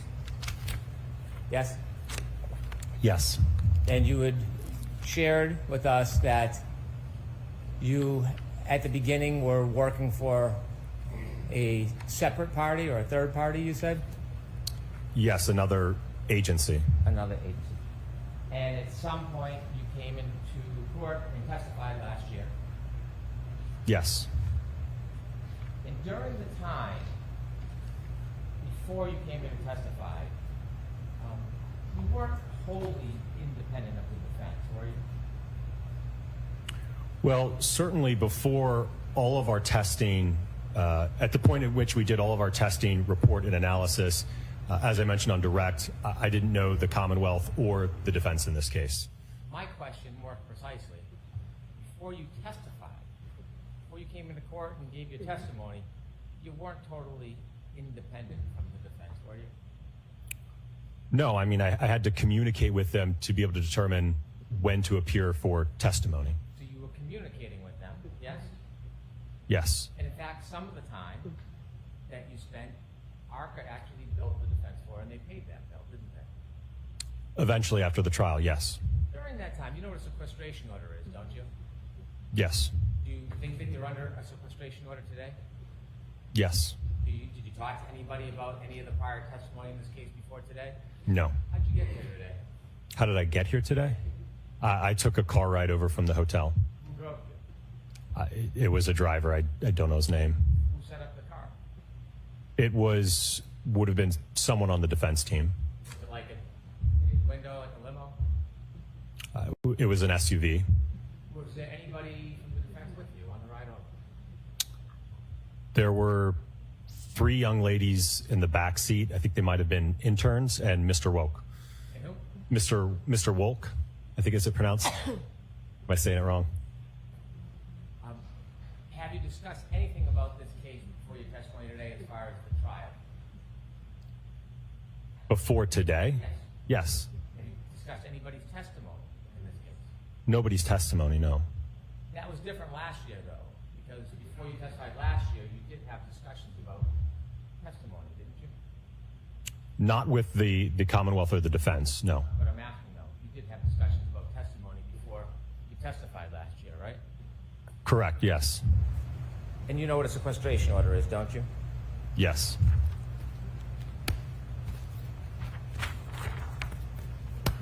After you testified last year, the court ordered you to provide all of your text messages, all your communications with the defense, didn't they? Yes, earlier this year. And when you were ordered to provide all of the actual verbatim communications with the defense, did you provide those communications? Yes, all of the records that I had at the time I provided. Well, not the records. You know what I'm getting at. Did you provide the communications?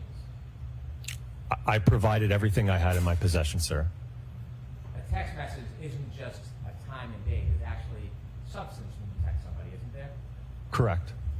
And when you texted, how many texts do you think you had with the defense? From what I recall, I think it was around 50 texts that I sent. It wasn't 100, I think it was 50. Well, I think it was around 100 total in terms of back and forth, but it was, I think, 50 that I sent. And during those texts, communications, conversations, correct? About logistics, yes. Did you provide the content of those text messages when you were ordered to by the court? Well, those text messages spanned from, I guess it would have been April or so of 2024 through May to June of 2024. Ultimately, I think I received the court's order in May of this year, April of this year. So it was a year after the fact, and I had already deleted the text at that point. How many of those text messages did you delete? I just swiped the conversation, so it would have been the whole conversation. Not how you did it. How many of those 100 or so text messages did you delete, sir? It would have been the whole text chain. I didn't individually delete them. It just, when you swipe, it just deletes the text chain. After you deleted them, did you go into the recently deleted and then delete them so they were unavailable? I don't recall doing that. Well, you were asked to search your records for the text messages. Did you do a thorough search to see if you still had them or whether you had destroyed them all? I checked my phone, and I also checked with my phone carrier.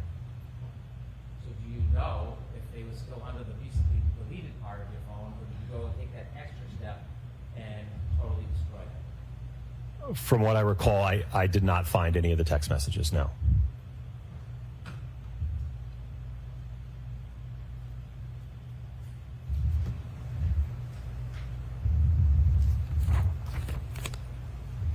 Is there any reason why you deleted all of your text communications with the defense?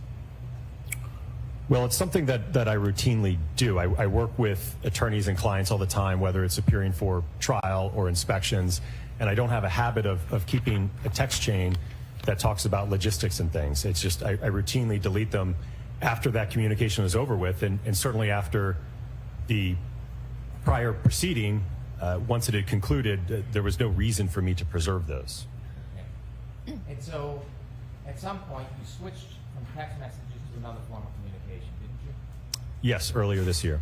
Tell us a little bit about this new form of communication, not text messages. So, Mr. Jackson had indicated that he and his defense team utilized an application known as Signal for their communications amongst their defense team. Ultimately asked if I would also use that application to communicate, which I agreed to. Is Signal an encrypted app? It's a secure encrypted app, yes. It doesn't leave any records, right? I don't believe so, no. Well, you have it. You're using it. Do you have any records from your Signal use? I'm going to allow that. Do you have any records from your Signal use? I do not, no. So you know full well that Signal as an encrypted app leaves no record. There may be a setting that you can change. I just know that the way that it was set up, there was no record. Well, who set yours up to have no record? I don't know. I think it was default. Have you ever checked your Signal app to see if you have any record of your communications pursuant to that court order? Well, I don't have the application anymore, but at the time I did check the application. Out of all these clients that you've had, how many times or how many clients would you use Signal with? This was the first time. Have you used it since with other clients? Not yet, no.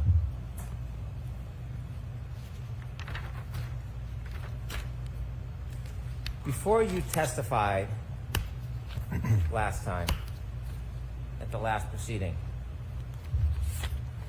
or should I say when you testified at the last proceeding, kind of like today, you attempted to portray yourself as totally independent, didn't you?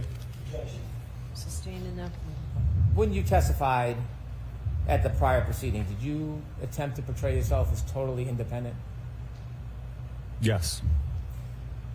The truth is, before you testified, you were communicating with the defense and attempting the best you could to assist their cause, weren't you?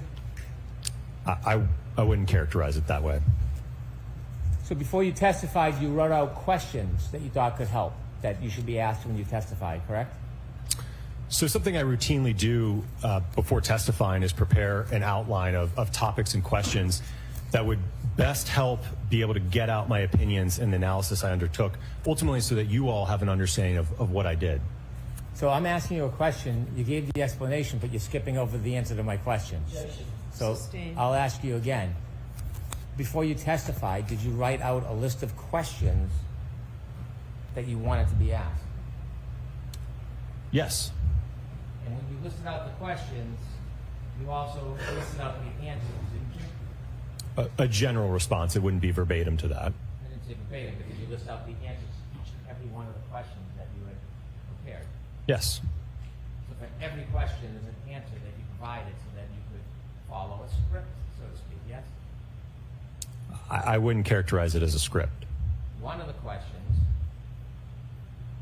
asks, so not being able to inspect vehicles is something that is not uncommon in your line of work? And your answer, absolutely not. Remember writing that out? Yes. Then you put a footnote, a comment. And you said, not sure if you want to put this somewhere in the direct examination. I have a feeling they are going to argue I didn't personally inspect the vehicles. I had enough information from the material I reviewed, so it wasn't necessary. Need to show the jury it doesn't matter in this case. Did you write that? Yes. When you're talking about they, I have a feeling they are going to argue I didn't personally inspect the vehicle. Who's they? That'd be the Commonwealth.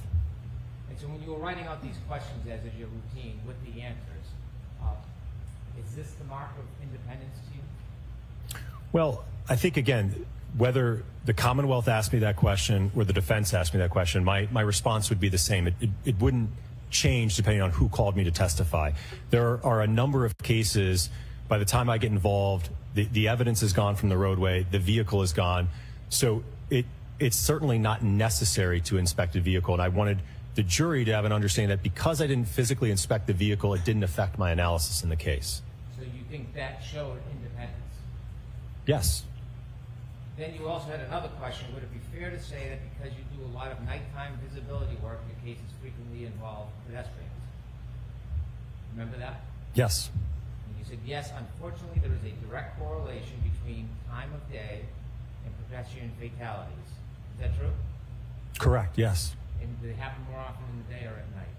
More often at night, yes. Statistically speaking, by the way, this case involves nighttime, doesn't it? Correct. Statistically speaking, most of pedestrian fatalities occur during the evening and night hours. So my specialty in the area of lighting and human factors results in a lot of my cases involving pedestrians. Did you write that? Yes. In fact, you testified, you shared that with the jury, didn't you? Correct. I've testified to that twice last year as well as this year. And in the notes that you wrote, when you shared it last year and this year, was it an important point to the jury?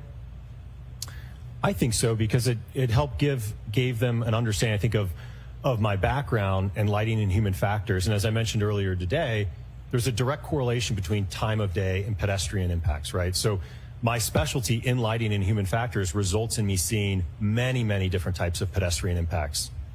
So if it's important, why did you include a note? If you don't want me to say this, that's fine. Why did you include a note to the defense that if they didn't want you to say something that you thought was important, you would leave it out?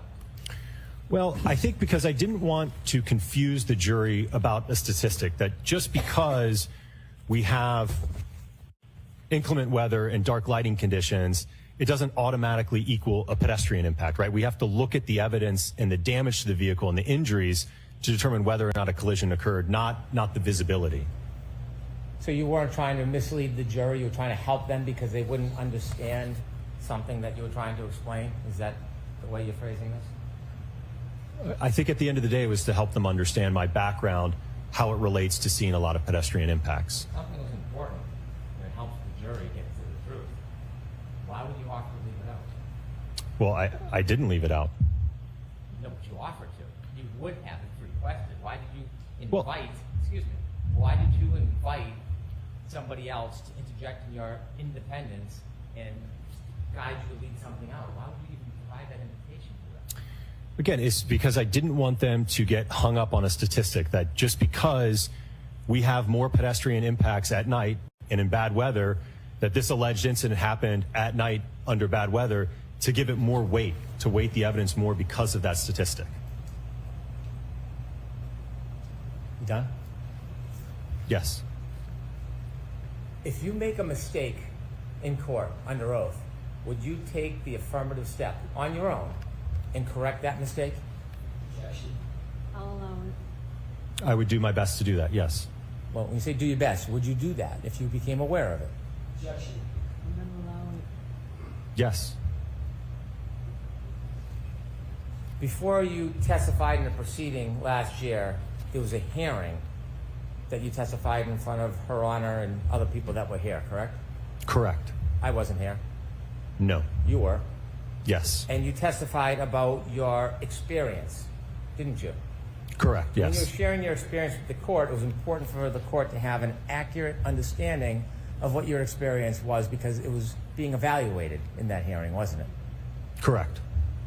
When you testified to the court, you testified that you had been qualified as an expert to testify over 20 times, didn't you?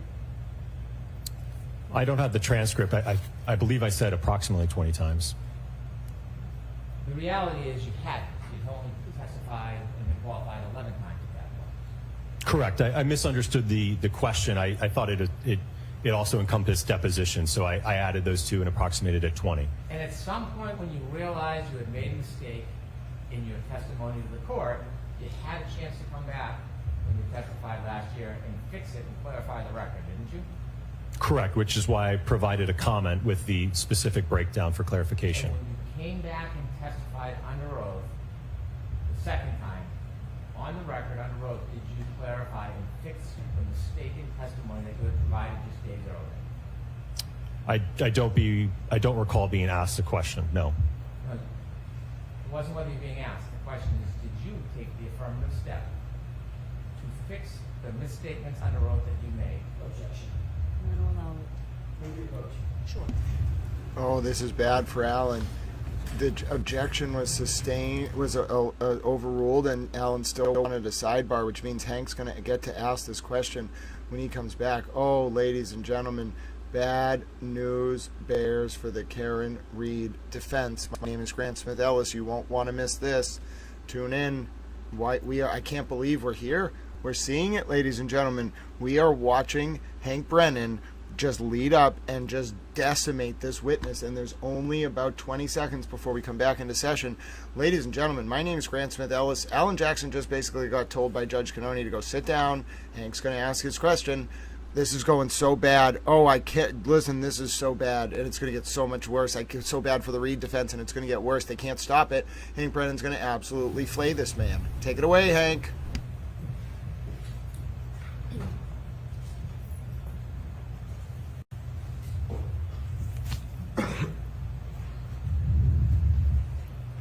After your first testimony, you appreciated that you made a statement under oath that was wrong, didn't you?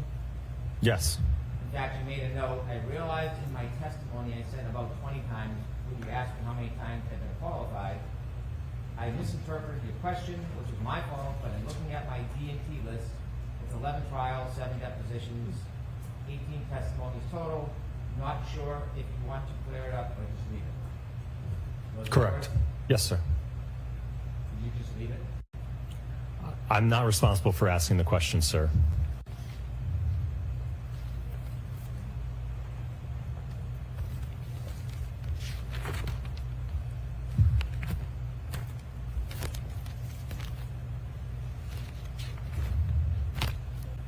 Do you ever heard the terms confirmation bias?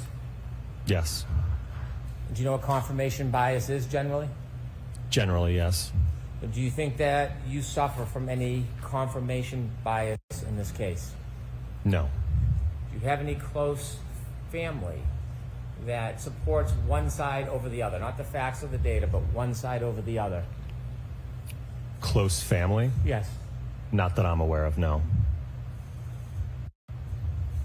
Wife? My wife? Yes. I don't really know what her thoughts are on the case. May I approach? Yes.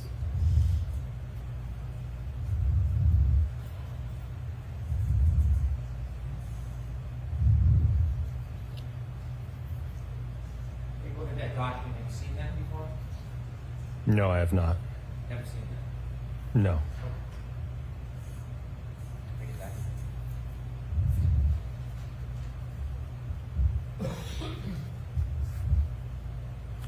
You're unaware of anything that may influence you to lean one way or another? Correct.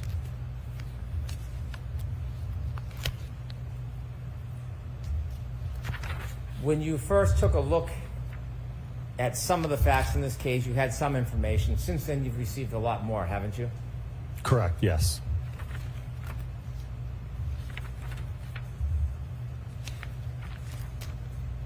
Part of your testimony today to this jury was to provide opinions that you do not think that the holes in Mr. O'Keefe's clothes are consistent with some type of collision.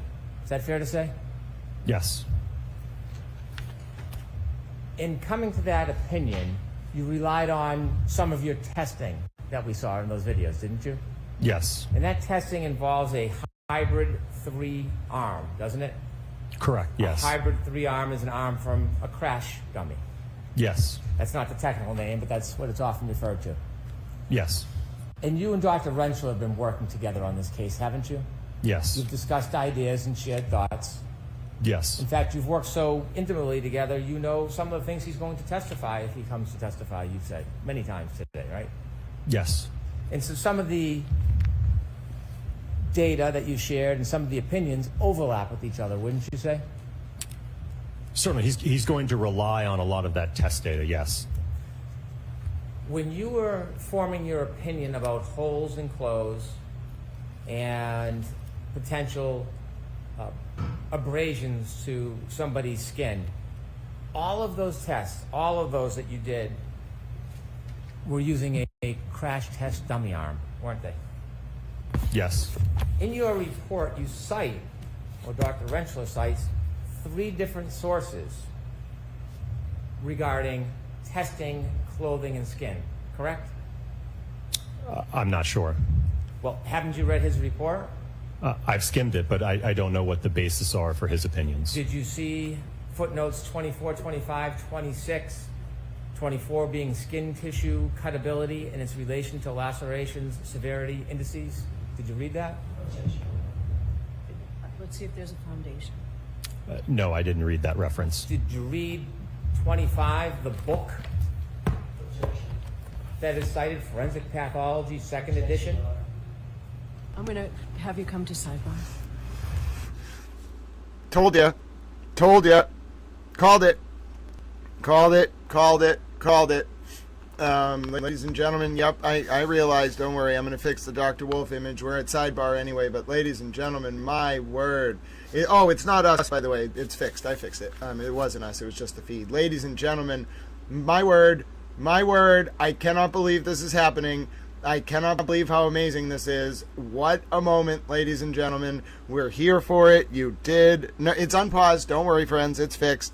Yep, it's fixed. I cannot believe, at the sidebar, ladies and gentlemen, I cannot believe Hank Brennan brought the wife question in. I literally pulled up the wife question immediately. We are now at sidebar. Oh, ladies and gentlemen, if you're watching it, this is what you get when you're an informed towel viewing audience, ladies and gentlemen. You get to sit here and watch everything you knew was going to happen come true. We send our prayers to the O'Keefe family, ladies and gentlemen. Oh my word, it's all coming true, ladies and gentlemen. It's all coming true, ladies and gentlemen. It's all coming true. This is the moment. This is the moment. We're here for it. You are watching Hank Brennan's masterclass, ladies and gentlemen, come to fruition, and we have until 3:45. We have an hour, an hour and 34 more minutes of Hank Brennan. Oh, ladies and gentlemen, Super Towel at Drew Drops, don't worry, I'm sending you a towel hug. I know you're excited. Hank Brennan is masterfully executing this cross, and it's going to get better. Oh, ladies and gentlemen, Miss O'Keefe had a look of calmness this morning and a sense of, oh, ladies and gentlemen, this is Super Towel, Elevate the Process, from the ground. Here's the report. Miss Peggy O'Keefe had a look of calmness this morning, sense of reassurance. She has regained her strength. Ladies and gentlemen, Hank Brennan. Hank Brennan has brought the one thing all the towel friends from around the world have been praying for, strength and prayers to Miss O'Keefe, and Miss O'Keefe, the reporter towel, Elevate the Process on the ground, says Miss O'Keefe is strong. Ladies and gentlemen, we send our prayers to the O'Keefe family. We are going to watch Hank Brennan's masterclass continue in just a few seconds here. We're ready. Hank, the world awaits. What do you got for us next? Take it away, Hank. You can call him Hank. You can call me Towel.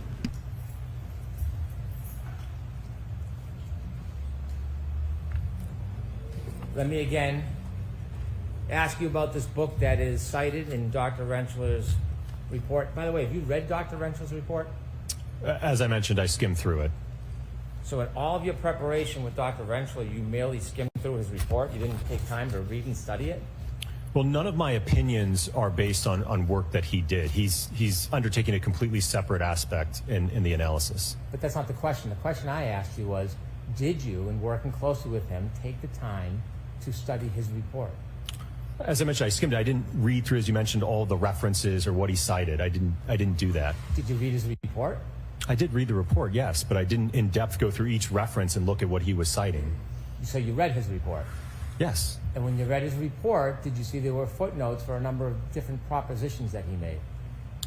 I know that there were footnotes in the report, yes. Well, on the issue of whether or not crash test dummies should be used during experiments as a basis for an opinion of whether abrasions can happen through cloth or an arm, Wouldn't that particularly interest you since you were going to come here and testify about it multiple times in front of this jury?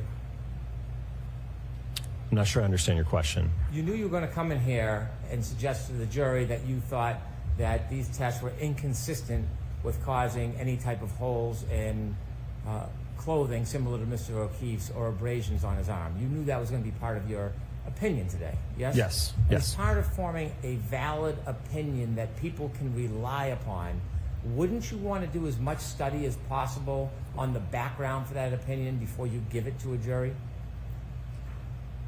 I suppose, yes. Well, you suppose. Don't you think if you come in here as an expert, the jury is relying on your background and education? Yes. Don't you think, and they're relying on the fact that you're representing something definitively or with an opinion to a reasonable degree of certainty? You understand that, right? Yes. And don't you think when you do that, that it's important that you have proper study and foundation before you just come into court and give an opinion? Well, I will note that the ATD crash dummy is a generally accepted test device to use for not only assessing occupant forces in motor vehicle crashes, but also to assess impact forces. So that the use of that device is certainly generally accepted. When you get uncomfortable with my question, Judge, you generally tend to answer a different question. Sustain, Mr. Brennan, next question. Oh, that's the strike. Strike that, Let Juris. me ask you again.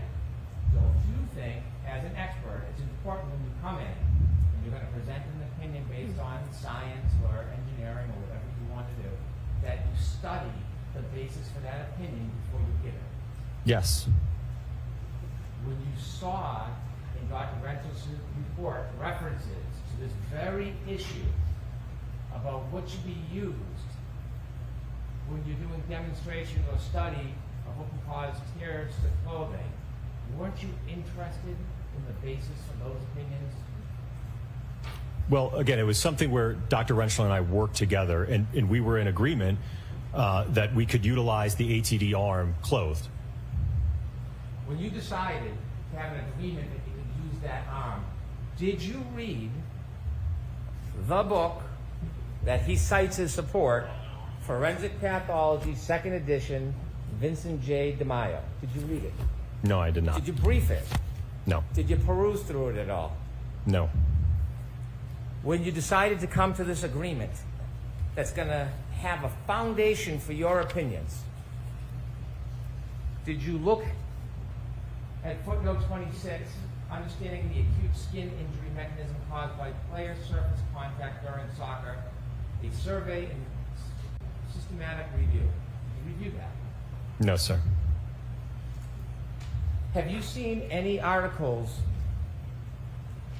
that support the proposition that a hybrid 3 arm of a crash test dummy is appropriate to use when you're trying to provide a foundation for an opinion about whether or not tears can happen to clothing or abrasions to skin? Do you have any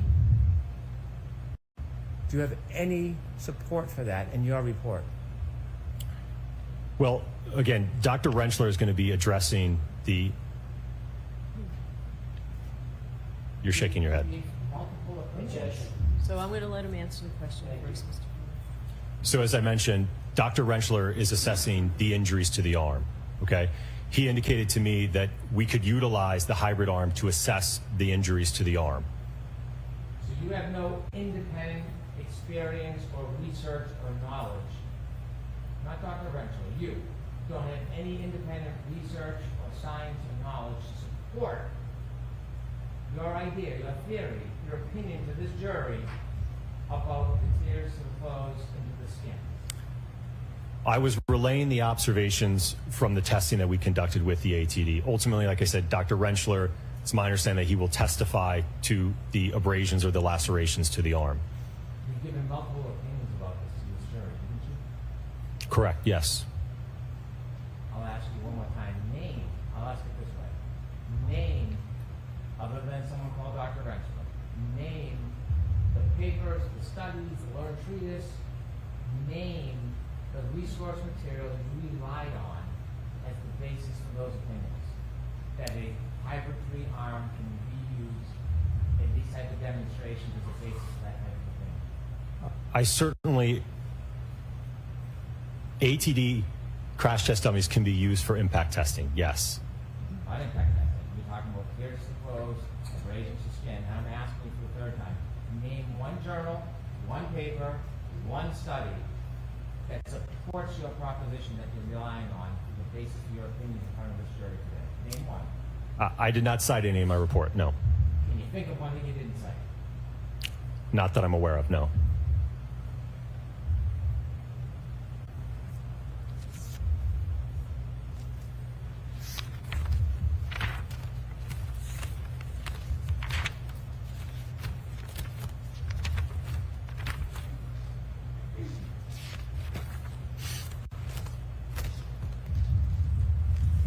You had mentioned on direct examination that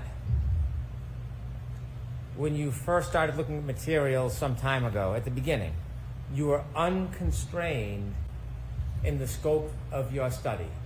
Is that fair to say? Are we talking about 2023? Yes, we are. Okay, yes. You were unconstrained. You could have done anything you wanted to. I don't know about anything. When you said unconstrained, what did that mean? Well, the agency that retained us didn't ask us to do specific work per se or specific tests. You didn't do any type of crash test at that time, did you? Not like was demonstrated today, no. Instead, you started a working theory that perhaps a glass was thrown at the rear taillight of the defendant's car? Yes. Did someone suggest to you that was a theory? No. It's just something that you and Dr. Rentschler thought up together? Based on the evidence that we had, yes. When you thought up that as a potential theory, that's why you built the potato cannon? The pressurized cannon, yes. Yeah, pressurized cannon.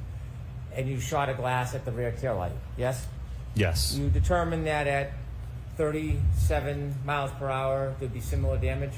Yes. And then you came into court last year, didn't you? Yes. And you provided that opinion of consistency to the jury, didn't you? Yes. You got up and you said that something to the effect that that speed is consistent with the damage? Yes.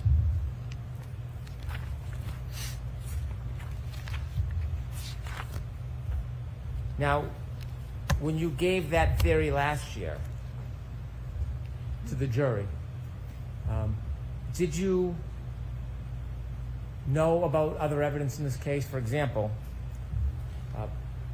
if a glass was thrown at the back of the car, how would the bottom of the glass bounce off the car and land near Mr. O'Keefe's body? Judge. Ask it differently. Did you consider, when you came in last year and opined, gave your theory about a glass being thrown at the tail light was consistent with the damage, did you think about how, if a glass was thrown at the rear tail light, the bottom would have bounced off the vehicle wherever it was and landed near Mr. O'Keefe's body? I'm aware that it was found near his body, yes. And knowing that it was found near his body, well, you knew his body was about 7 or 8 feet off the road, didn't you? Yes.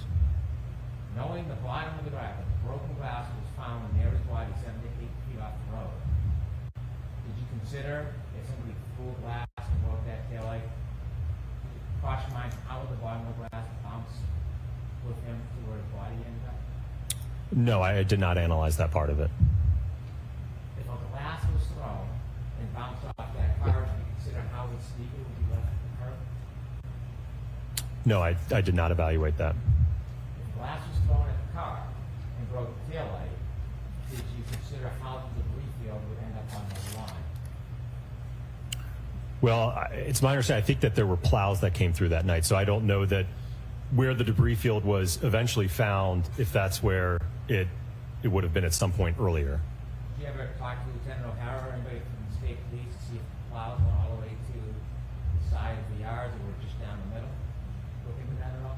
No, I did not. So did you give any careful consideration to if the glass was thrown and hit the back of that taillight, how there would be a debris field on the front lawn of somebody's yard? I don't think that was a part of our scope. It was more or less to determine whether or not, if the taillight was impacted by a projectile like a glass, could you get generally consistent damage to that taillight? That was the objective of the test. So when you came in and testified last time, you weren't considering all of the other evidence that may not support that theory, were you? I think our objective was to determine whether or not the damage was consistent with an interaction with John O'Keefe. On direct examination today? Sustained. You weren't fully embracing that theory today, were you? I'm going to allow that. I don't know if I agree with that.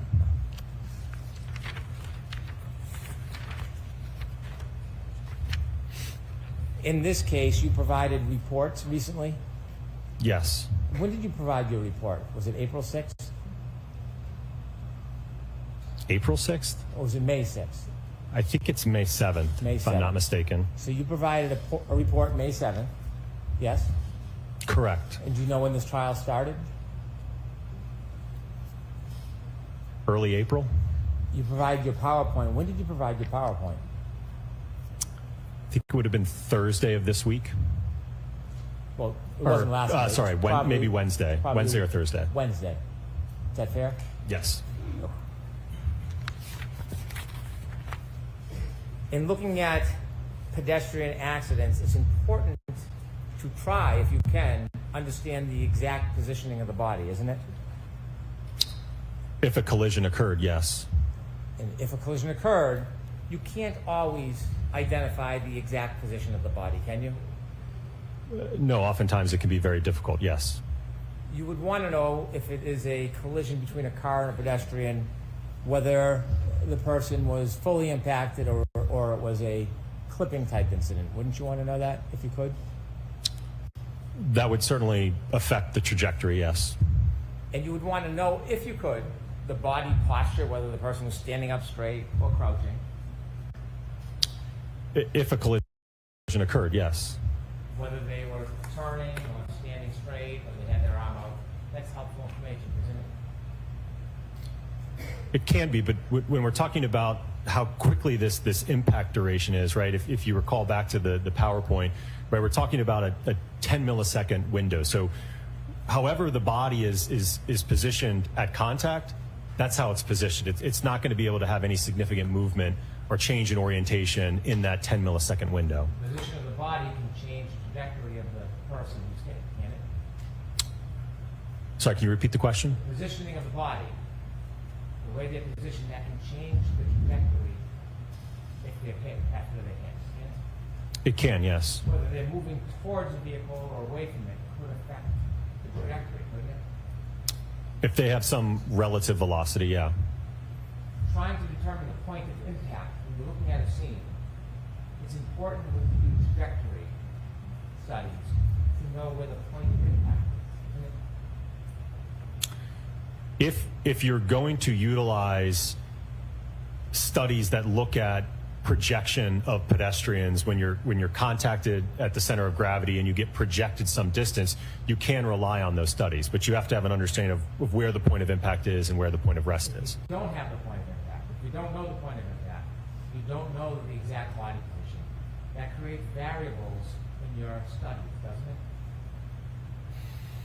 Well, again, talking about those studies, they're not applicable when you are contacting, for instance, just a limb or you don't have a center of gravity hit. Those when you're talking about how far will a pedestrian get projected, if it's like a forward projection or what's known as like a wrap projection where the pedestrian wraps onto the hood and then becomes decoupled, those studies are applicable there. But when you're talking about where there's minimal overlap between the body and the center of gravity, then you can't utilize those studies. So you would not want to know where the point of impact is?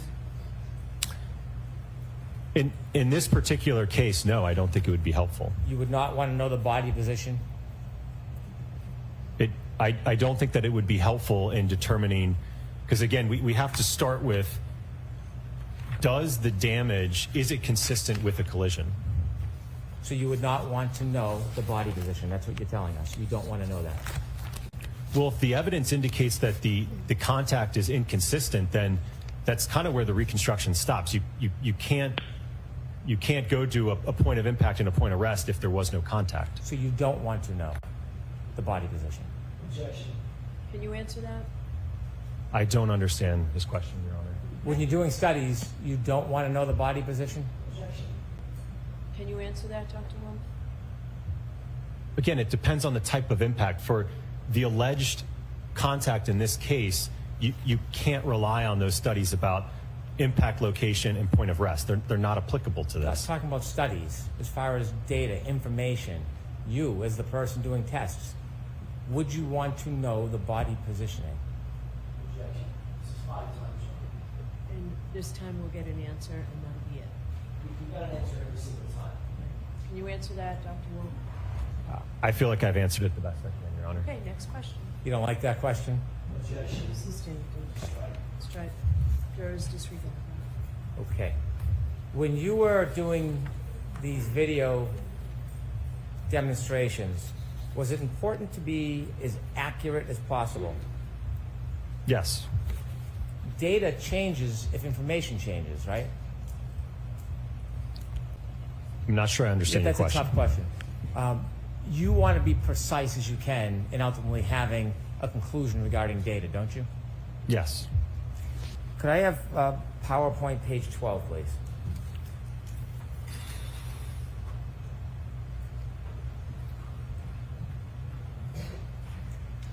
Now look at force on the bottom.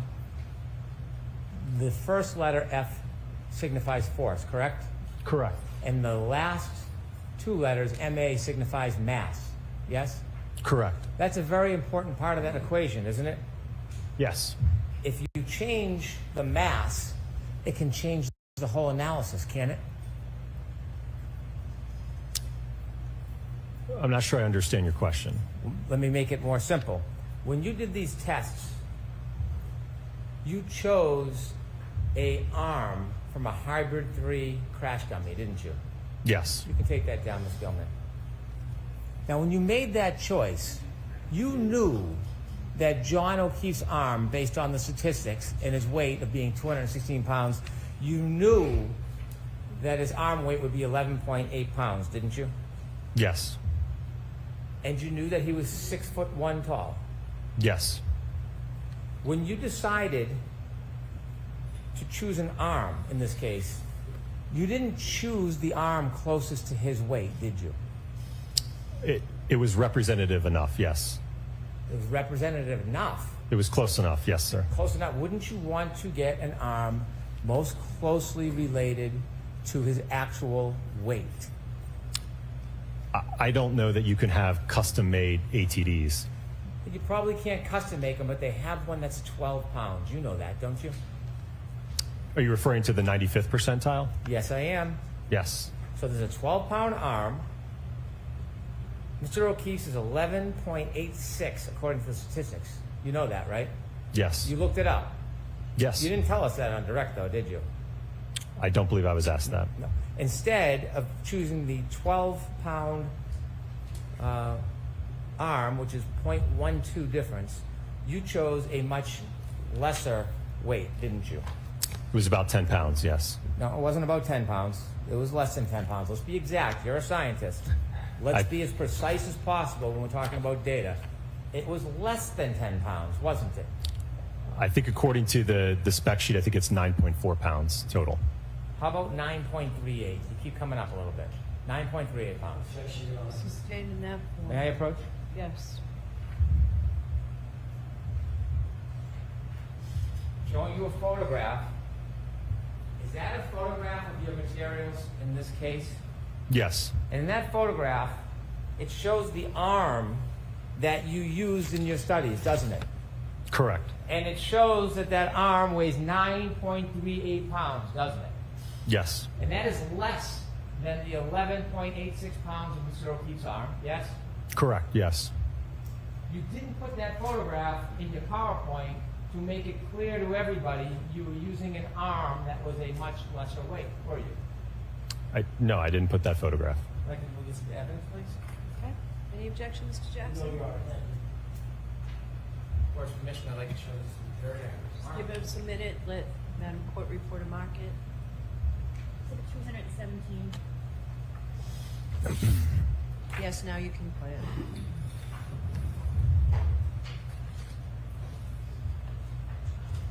This is the arm that you used in all of your videos, right? Correct, yes. And you can see, could you zoom in, Ms. Gilman, on the weight? 9.38 pounds. Yes. There's a bigger difference between 9.38 and 11.86 than there is 12 and 11.86, isn't there? Correct, yes. So when you do the math, and have you done the math before on this? When you do the math, it's 26% difference, isn't it? In terms of more force? No, of mass, weight, 26% difference, Okay. right? I'm going to trust you. Yeah, Well, do you have a calculator?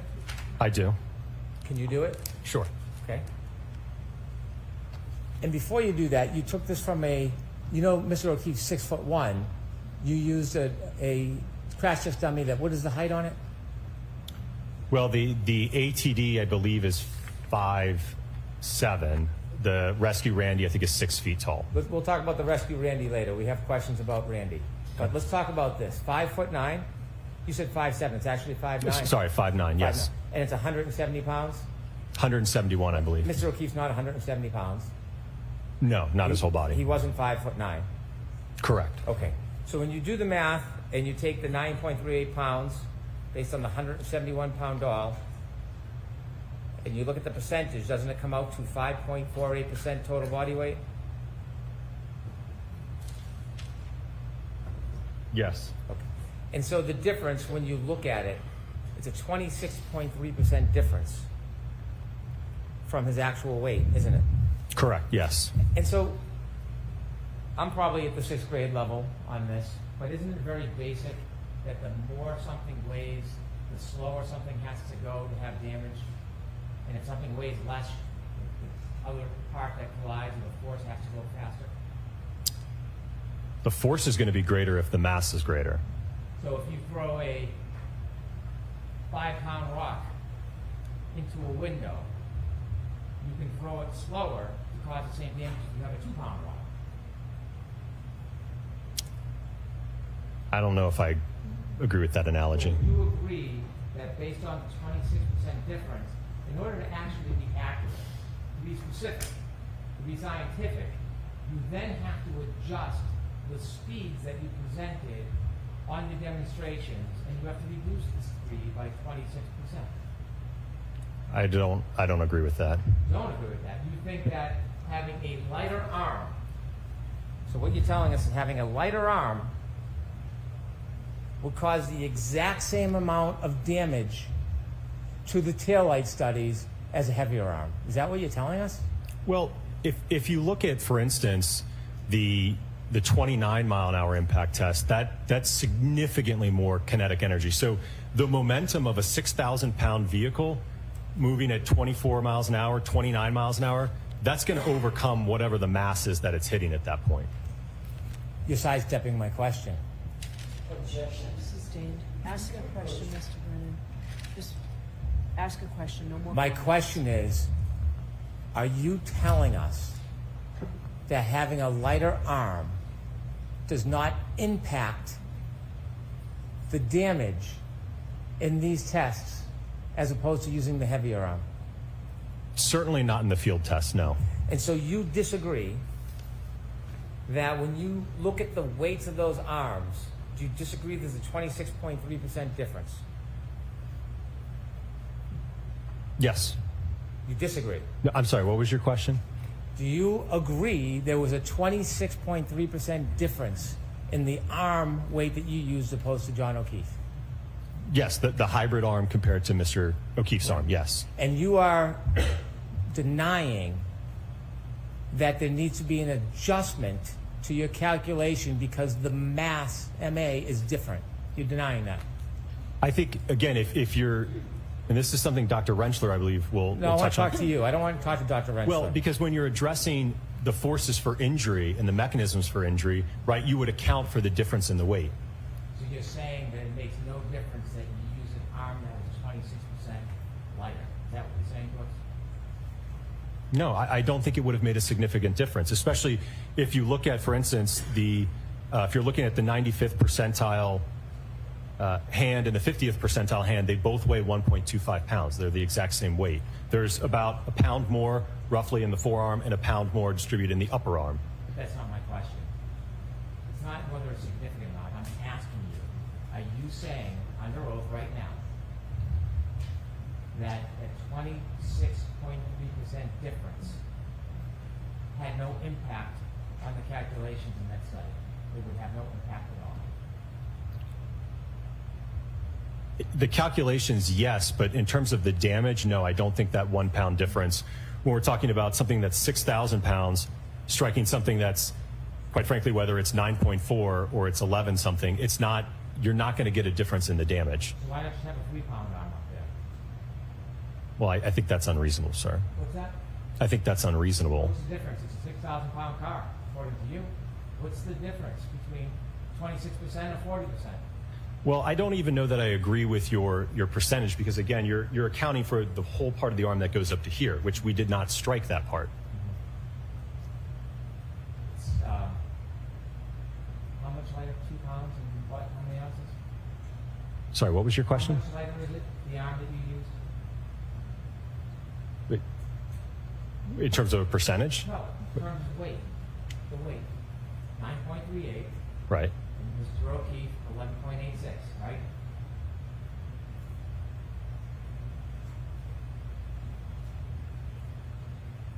About 2.48. And you're saying that makes no difference? None. Not in the observed damage at those speeds, no. Why didn't you use a 5 pound arm, sir? I'm sorry, what was your question? Why didn't you use a 5 pound arm? Again, I don't know that they make a 5 pound ATD arm.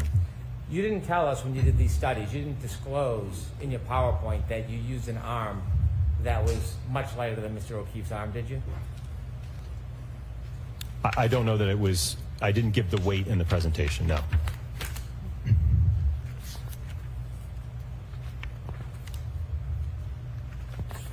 Let's take a look at some of your testing. The first one was at 10 miles per hour, test A. You remember that test, right?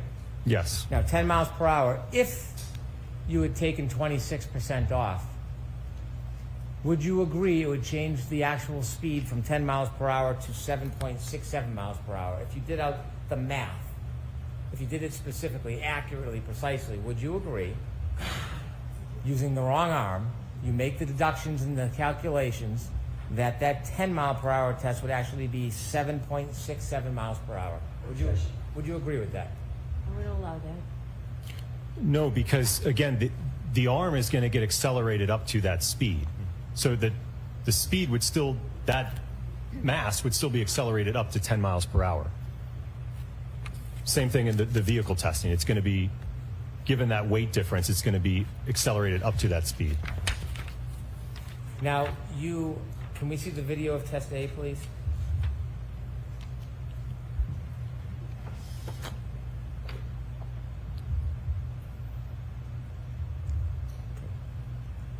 Now, this is your study, 10 miles per hour, you claim, with a arm that is 9.38 pounds, correct? Correct. Mr. O'Keefe, 11.86 pounds, yes? Yes. Yes. Okay.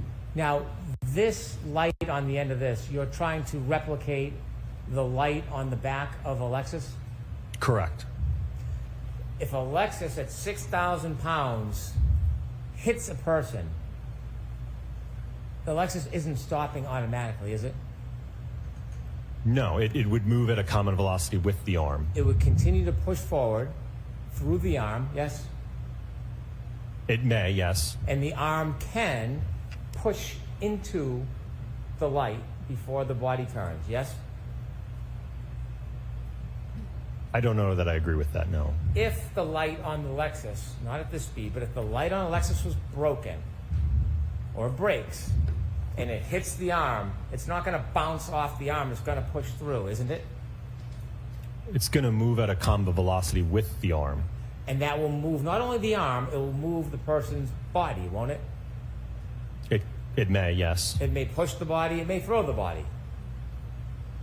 I don't know about throw. And the light, if broken, will continue to press against the arm until there's separation. Isn't that fair to say? It could, in some instances, again, it could bounce. It could, because it's not always the same. It's a dynamic process, isn't it? It is dynamic, yes. You could do the test many times and get very different results, couldn't you? I don't know that I agree with that. Would you get the same result every time? I think you would certainly get similar results. Every time? If you had the exact same impact location and speeds, yes. Well, that's my point. What if the impact location moved a little bit? Could it change? Well, is Dr. Welcher changing? I don't know if, again, I was relying on what he provided This in his isn't on report. Dr. Welcher. I'm asking you. Objection. It is on our phone. No, it's not. Okay, so jurors, disregard that exchange between counsel. Next question. If the body position change, you may get a different result. Isn't that fair to say?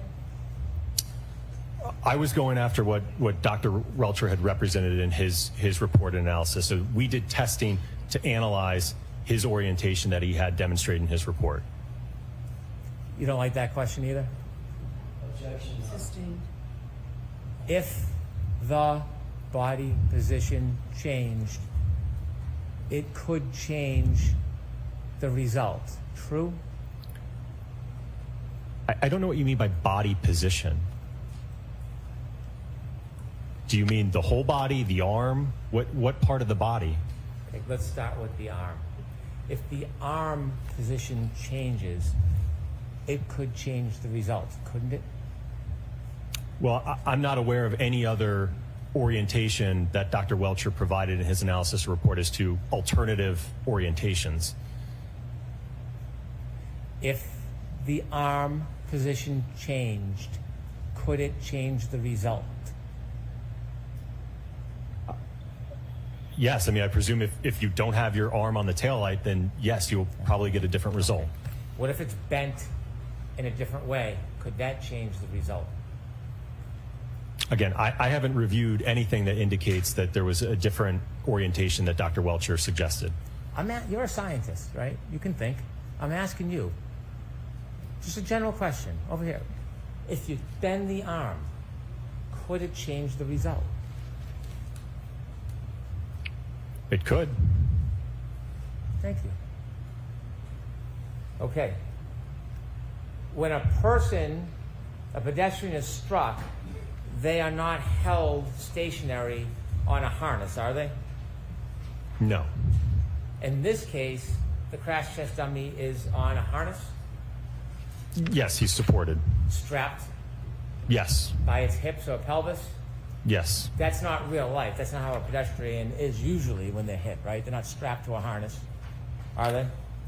No, and again, the purpose of this test was to evaluate the arm. We're not looking at the whole body here with this test. And when we talk about injuries, part of injuries is not just the impact, it's the drag, in this case, from the car, isn't it?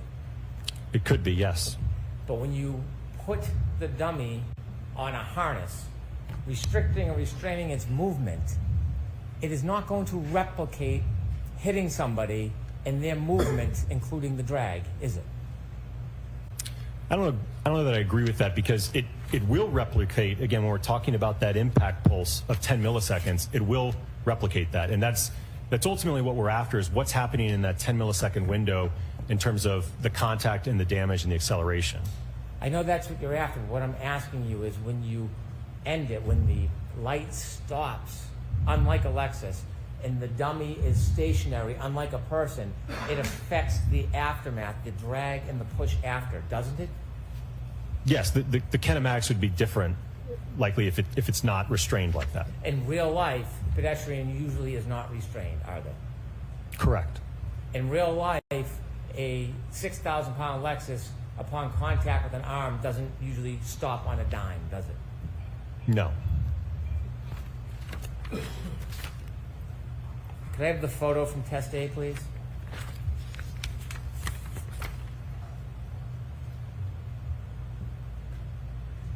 And so there is no break, but there is a crack in this light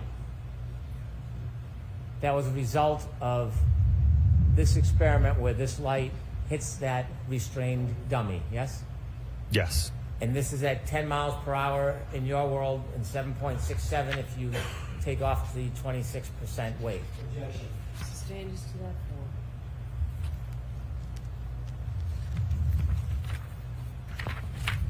We can move to test B, please.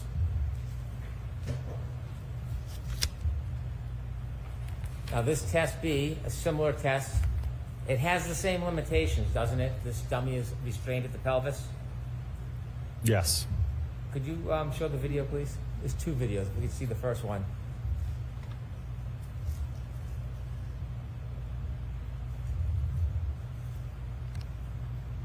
And was the dummy restrained by its head as well?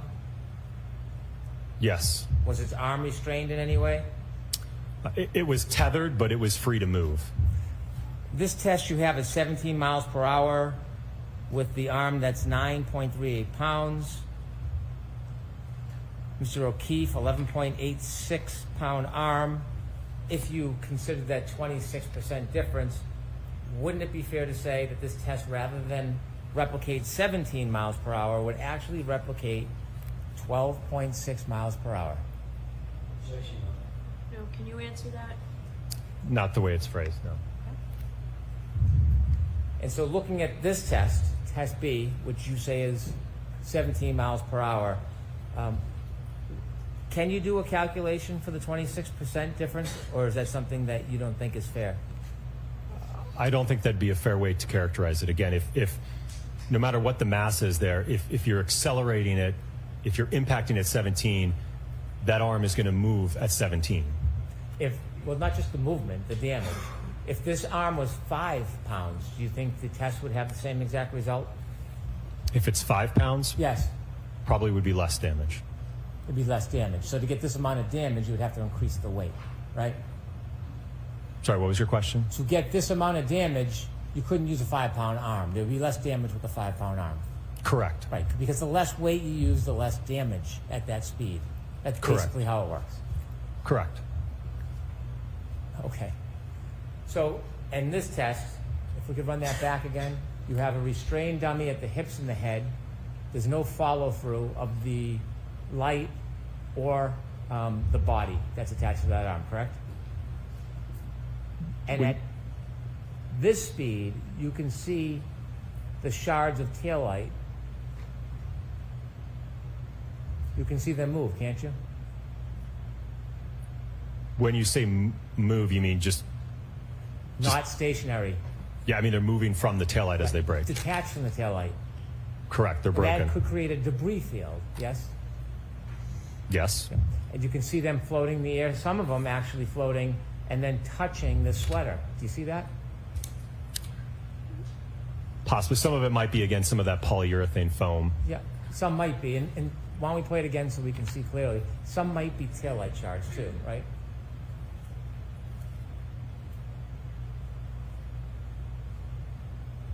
That black object spinning, that's not poly foam, is it? No, it would not be. That'd be taillight shard, right? Correct. Right.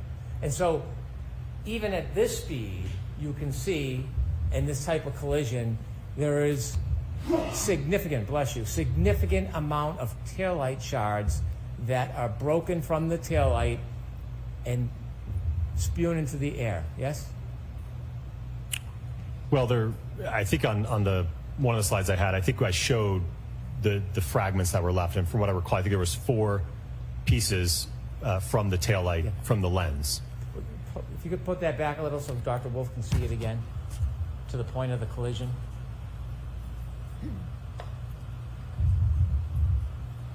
Even at this speed, go ahead. Stop. You can see pieces, large, small, medium, maybe even microscopic, are now breaking off from that taillight and being littered into the air, aren't they? Yes, there are pieces coming off.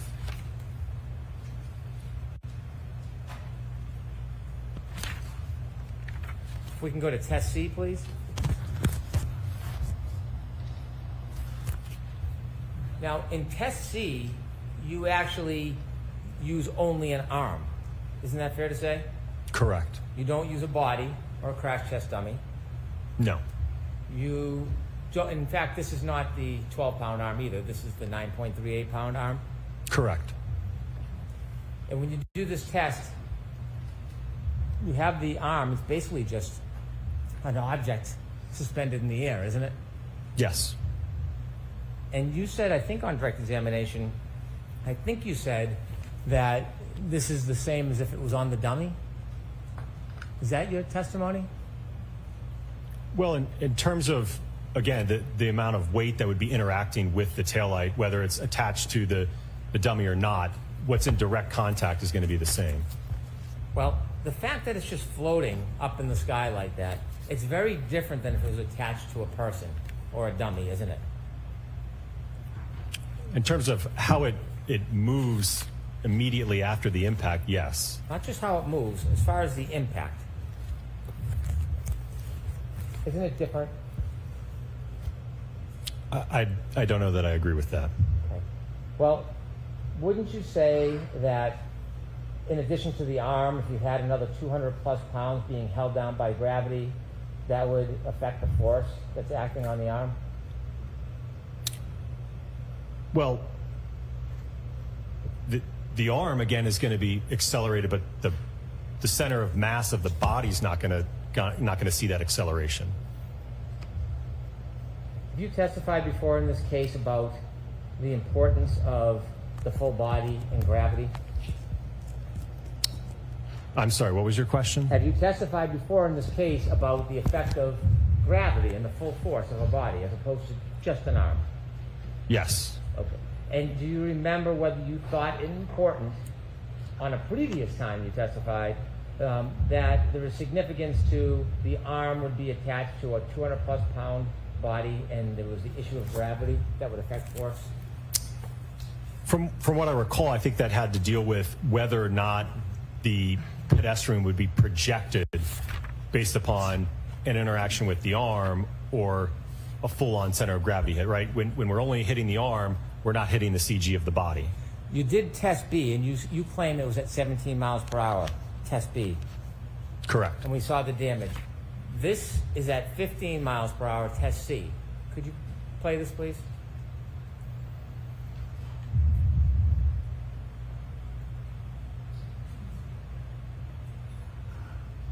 It might be a delay, so you could fast forward a little bit, please.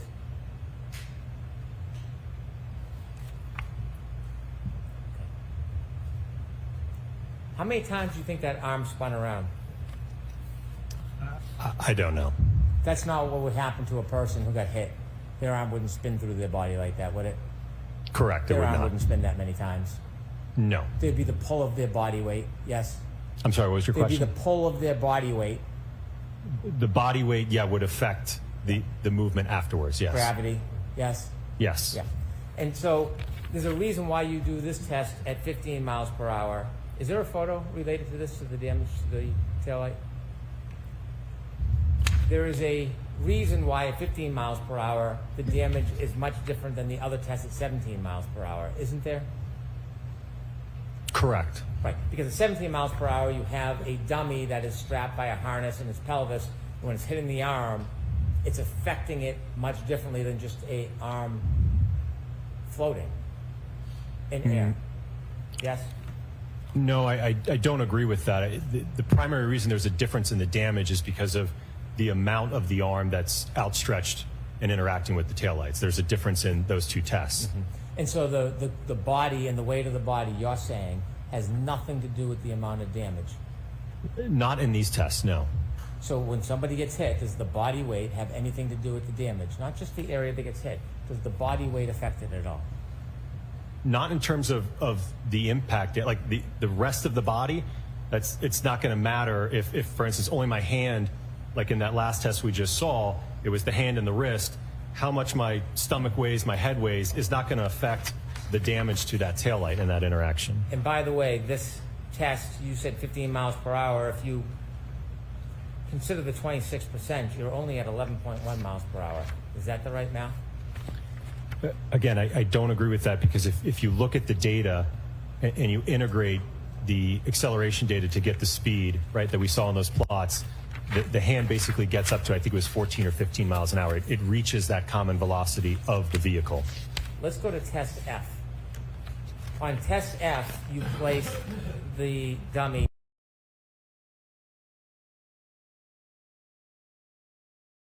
Pool feed issue. Pool feed issue. Don't worry. Don't worry. I have the court TV. Oh, This it's back. dummy It's back. behind the car. This was not a legitimate crash test dummy. It was a different type of dummy, wasn't it?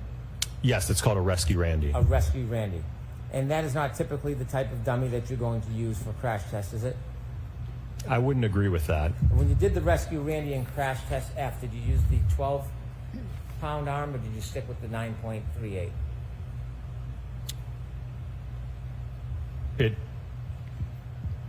The hybrid arm wasn't attached to the Rescue Randy. And The hybrid arm was not. Is that what you said, or it was? it was not. No, not in the full impact test. Okay, so what was the weight of the arm on the Rescue Randy? I don't know specifically the weight of the arm. I know that the total mass of the Rescue Randy was 200 pounds. Isn't the weight of the arm important when you're talking about impact with the arm? I don't think relative to the rest of the mass of the body. So now the mass of the body counts, but before it didn't. Objection. Sustained enough. Okay. If we can see in test F, we have some photographs. Start with the first one, if you could widen that, please. Now, this is a direct hit. Correct. Is this simply a photo or a video?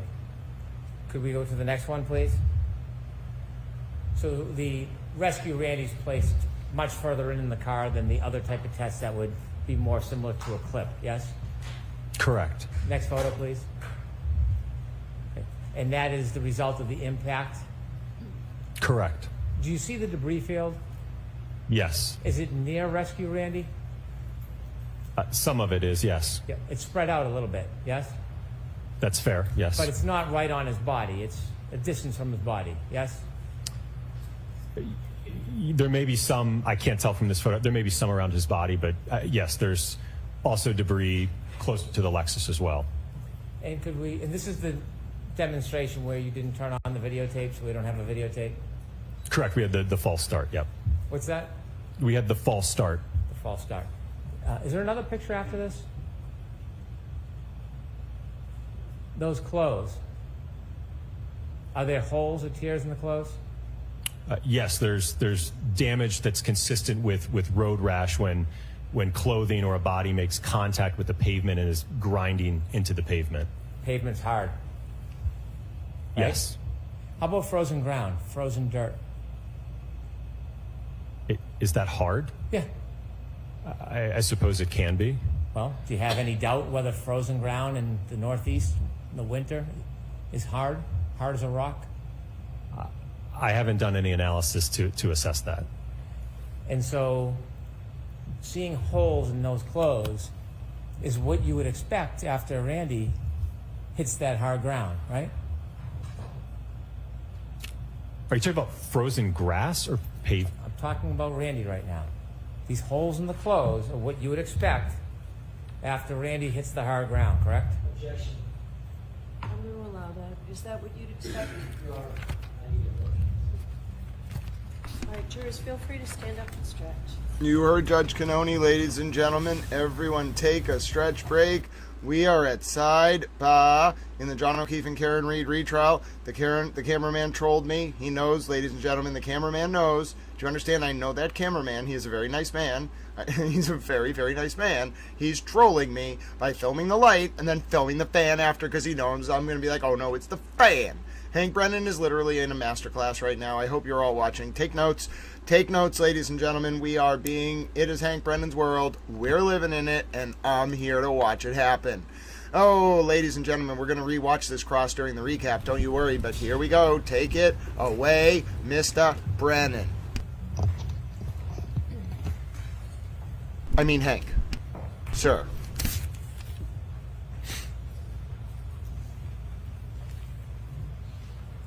So holes in the clothes is what you would expect after Randy hits the ground, yes? If there is prolonged sliding contact with the asphalt, certainly you could expect to see tearing, large holes, material fraying, and even transfer of pavement material onto the clothing. You've done no studies on hard ground, like a front yard, have you? In terms of a pedestrian sliding on the grass? In clothing tears, yes. No, sir. And if you could go back one slide. You see the debris field is near but not on, Randy? Can you tell if there's any small pieces or microscopic pieces on or in Randy's clothes in the study? Did you look? No.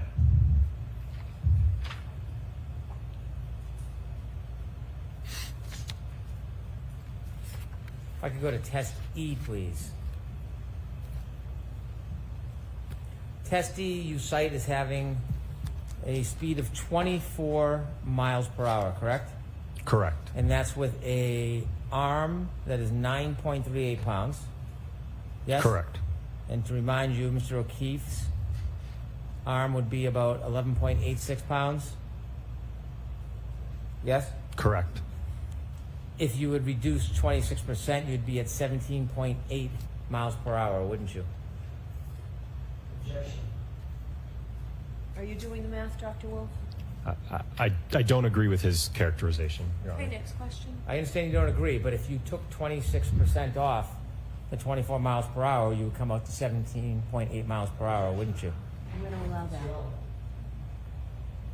I'm going to allow that. That's what the calculation would yield. Okay. On test E, there are some differences between your test and what would happen in real life. For example, there is a harness, correct? Correct. And the harness prevents the dummy from being thrown naturally.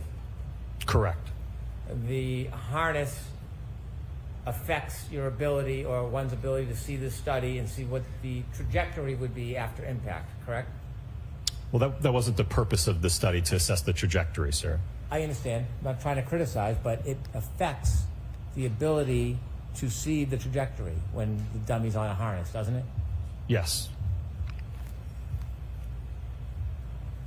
Could we put up the first video on this, please? A photo 115, if we can start with.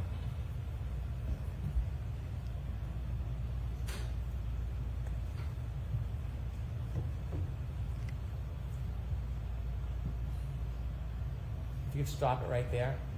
And you can see the feet aren't as firmly planted on the ground as a person would be in most circumstances because of that harness, yes? Correct. And that affects gravity, doesn't it? Affects gravity? Well, when the car hits, the gravity, the weight of the dummy is less because it's held up by a harness, isn't it? Right. So gravity really, again, is suspended at this point, just above the ground. The arm that's extended, is there a glass in that hand? No, there's not more weight in the hand. So there's no object in the hand in any of these tests? No, because ultimately what would happen is, because of the accelerometer being mounted on the palm of the hand, if you had a glass there, it would interfere with those measurements. I understand why you didn't do it, but would you say it's fair to say that if a glass was in the dummy's hand on these tests, it could affect or change the damage? Well, if you add another, I think that the drinking glass we utilized for the testing last year, I think was 0.7 pounds. So if you add another 0.7 or pound to the hand, that hand contacts the liftgate taillight, you certainly could see damage to that taillight, which we certainly didn't see on the subject vehicle. So weight does kind of matter, right? It can, yes. Not just 0.7 pounds, the 2.5 pounds can matter too. Weight matters. Yes. Because that's kind of what we were talking about for the last half hour. Weight matters in these tests, doesn't it? Correct, but you can't look at this in isolation, just between damage, and you can't separate it from the injuries, right? What's going to happen to the body in terms of the injuries in a 24-mile-an-hour impact? Does weight matter? In terms of the force? And so we see this dummy with the arm stretched out, correct? Correct. Okay, can we bring this back? Stop right there. This isn't a approved crash test dummy, is it? The Rescue Randy portion, no. No. It's not instrumented like a hybrid. Is the arm the hybrid 3? Yes, the arm is the hybrid 3. So you took in test F, you didn't put the hybrid 3 on the Randy, but on this one you did. No, because you risk these AT devices can range from $100,000 to $150,000, and you run the risk of destroying that equipment in a test like that. So in test F, did you put the hybrid on the Randy, or did you keep Randy's original arm? It's just the Rescue Randy in the last test. On F. Correct. This one, you have the hybrid arm on Randy. Correct. So you're switching up between tests what pieces you're using, aren't you? I would say adding, but... Well, adding and subtracting doesn't have two arms. There's one off, one on. One's Randy and one's hybrid. So you're switching. Yes. Different result. I'm not sure I understand your question. Okay. Are you trying to say a different result between test F and this test? Because they're not the same test. Oh, I understand. I understand. If we can have this come back a little bit more. Okay, and let it run.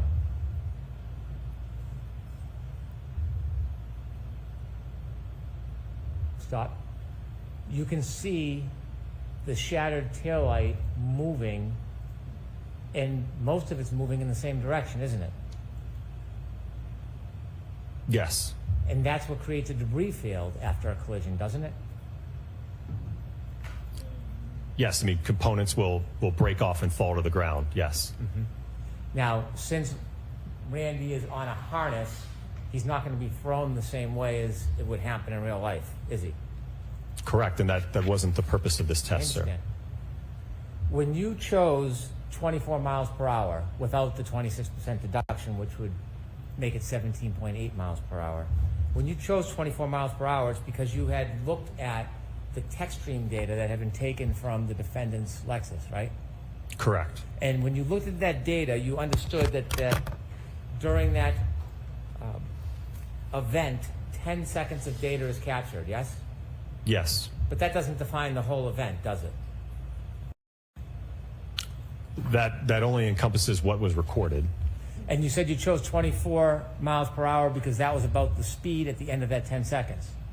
Correct. You do realize at the end of that 10 seconds, the car, the defendant's Lexus, was going faster. It was still accelerating, don't you? Objection. I'm going to allow it.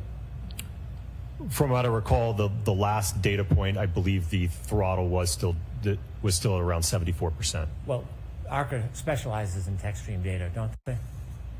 Yes. Okay. So you are looking at that, you would agree that at the end of the 10 seconds, the defendant's Lexus was increasing in speed. Well, we don't know, again, beyond that data point what the data is. At the end of that 10 seconds, the car was going up, not down, in speed, yes? Correct. And you can't tell how much longer that car traveled for after that 10 seconds, can you? Correct, we don't know. So when you chose the 24 miles per hour, it was just based on a data point. It wasn't based on you believing that there was an impact at a certain speed, was it? No, and the triggering event itself it's not a collision by definition, and nowhere in that data can you parse out whether or not any contact even occurred. We know that. Okay.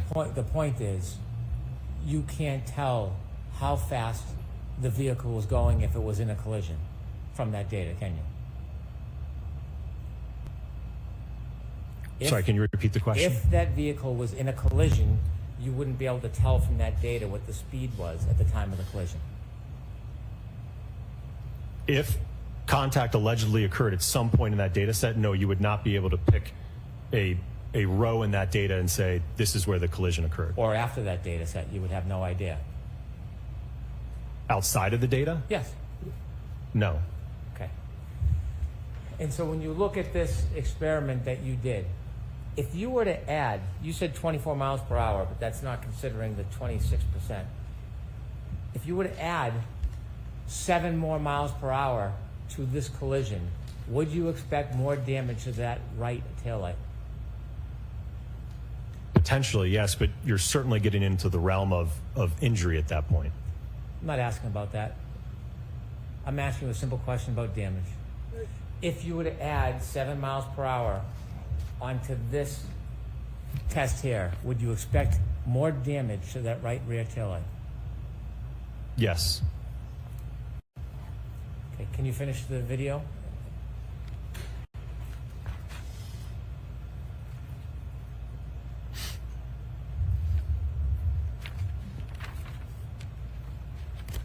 Okay, now I want to ask you some questions. You can stop there. I want to ask you some questions. Can you bring it back to right before the collision, please? Speed changes the result of this, doesn't it? In terms of the impact speed? Yes, the impact speed can change the result of this, of the damage to the right rear taillight, can it? Correct. And the angle of the arm can change the damage to that right rear taillight, can't it? It can, yes.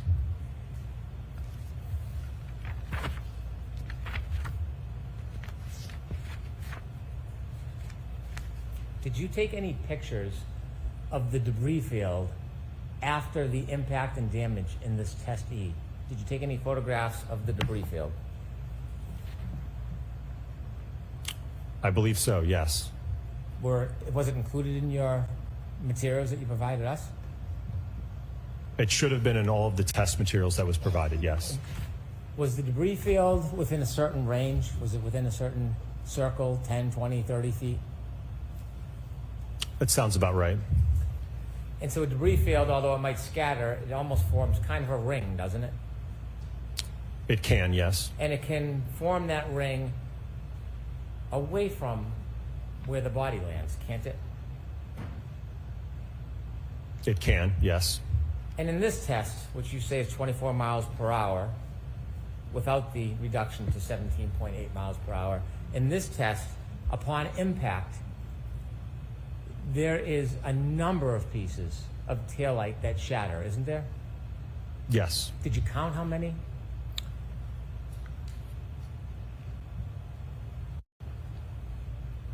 About 19 pieces. 19 pieces. Could you move forward just a little bit? And when they break and scatter, some of them go up, some go down. Stop, please. Yes? Correct, yes. Some of them come in contact with Randy's arm. Yes? Correct. Now, Randy being on a harness, it's not like real life when the Lexus goes by, could continue to push him with it, right? He can't go with the car or the Lexus because he's on a harness. Yes? Correct. He's not going to move from that position. If you can move forward, do you see Randy's feet? Yes. See the right foot? Yes. It's twisting, right? Correct. Turning. Stop. Could you show the photo of the sneaker, please?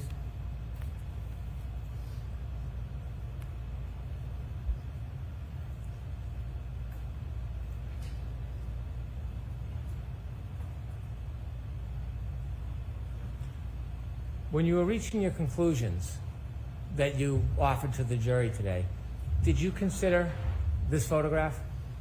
No. Did you know that this sneaker was up against a curb in the area? Yes. And you didn't consider this at all? Wasn't a part of my analysis. Okay. You can go back to the video. You see the spin and rotation on the foot? Yes. Can you keep going? And the turn of the sneaker? Yes. Okay. I want you to go back, Ms. Gilman, please, to the point of impact. In your studies, you would agree there can be a clip of a pedestrian that causes significant damage to a taillight where the pedestrian incurs no lower body injuries whatsoever. That can happen, can it? Well, I don't know that I would describe this as a clip to the arm. This is a a full-on impact to the arm. So it's not a clip. Again, you saw at the 15 miles per hour. I think that's more analogous to a clip or a side swipe where the arm just kind of gets brushed out of the way. This, I would say, is a full-on impact to the arm. Okay.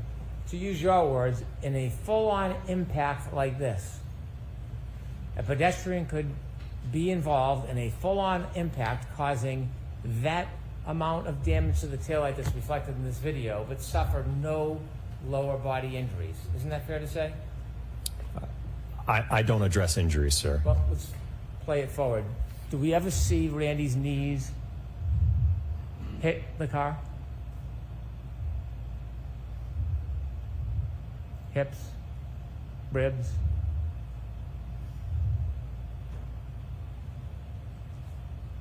I see the foot getting run over, but I don't think there was contact with the legs, no.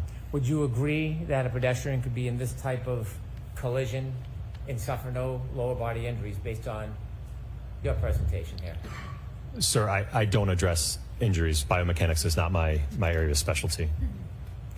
You said it's common in vehicle pedestrian collisions that there's some type of bumper displacement. You Correct. said that?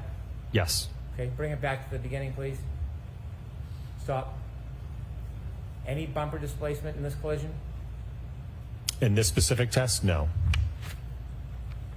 You said that on direct you would expect that there would be some panel deformation. What does that mean? So if for instance, let's say the hand is not contacting the taillight or a portion of it is contacting the lift gate, you could see deformation to that body paneling. You said that you would expect to see, not that you could. What you said on direct is you would expect to see panel deformation. Yes. And you said in this case there was none, right? Talking about the defendant's Lexus. You said, I would expect to see panel deformation, and in this case, the defendant's Lexus, there was none. That's what you told us on direct. Correct. Let's watch let's watch your video. Play it ahead. Is there any panel deformation, stop, in this? No, sir. Okay. So when you said on direct examination, relative to the defendant's Lexus, you would expect panel deformation, there was none. There are examples, one that you gave us yourself, where there is a collision causing this amount of damage to a taillight where there's no panel deformation. I'm going to allow it. Right? If I recall, I think you're referring to my prior testimony in another proceeding where I had not conducted this testing yet. So ultimately, that's part of the reason why this testing was conducted, to evaluate that. In this case, the damage to the right rear taillight, there's no panel deformation there, is there? Correct, there is not. When somebody is wearing a hat and they're involved in a collision similar to this, can their hat fall off? Potentially. Did you look at photos? Is there a photo of the hat, Ms. Gilman?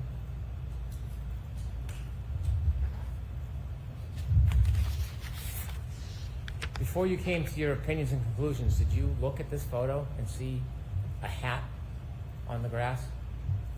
I did review this, yes. And did you give any consideration when you did your tests to whether the hat would come off Randy or any crash test dummy when you hit it at that speed?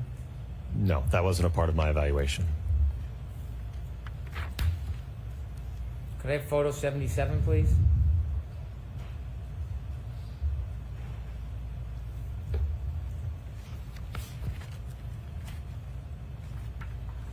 What's that, sir? So I don't know if you'll be able to see it in the photograph, but there was some material transfer from the jeans that the rescue Randy was wearing. And so as a result of that impact, there was scuffing from Randy's jeans onto this exemplar Lexus. There was scuffing, yes. Did you look at the defendant's photos of the defendant's Lexus to Yes. see if there was a... Sorry. It's okay. To see if there was any scuffing in a very similar area? I don't recall it being at that portion of the vehicle close to the rear wheel. Where did you see the scuffing on the defendant's Lexus? I think there was some scrapes along the wraparound section of the bumper cover. The bottom part? Correct. It's not a claim that's attributed to the collision, so I don't want you to consider that. But did you see other scuffs a little higher up on the Lexus? I did, but I don't know that those could certainly just be normal wear and tear to the vehicle. Is that normal wear and tear? This, no, because we observed it in the test. Could I have photo 153, please?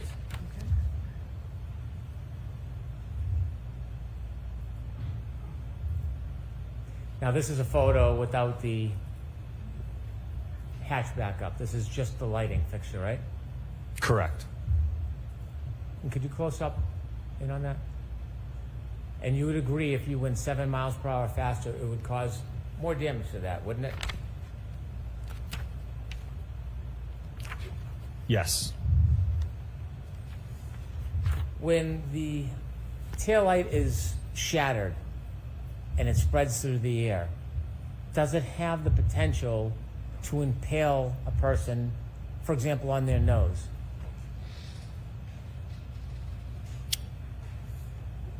I'm sorry, can you repeat the question? In your test, you saw that upon collision, there was a scattering of taillight that broke from the fixture, correct?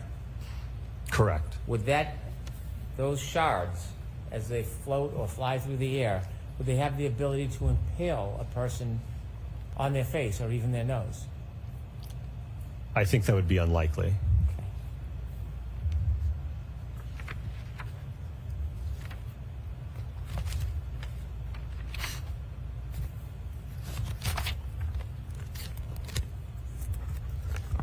And finally, we've discussed, you now would agree with me that weight does matter, doesn't it? It can if it's significant, yes. I have no further questions. All right, Mr. Jackson?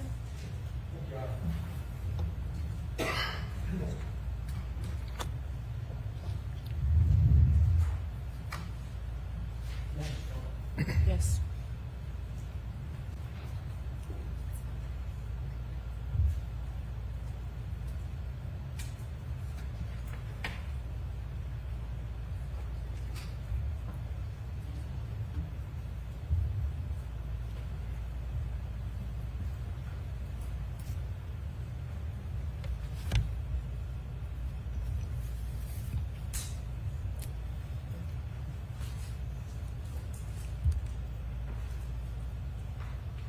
Can we, Dr. Wolf, go back to your power? Do you have your PowerPoint Yes. set up?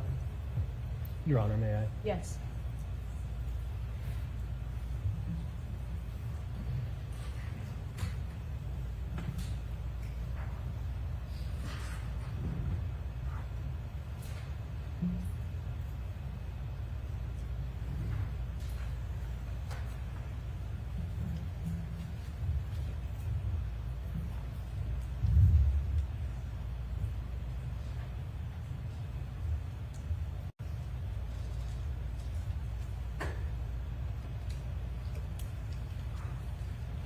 You have that ready?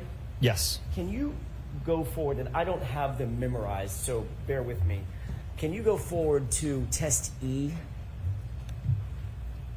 I'm going to ask you a couple of quick questions.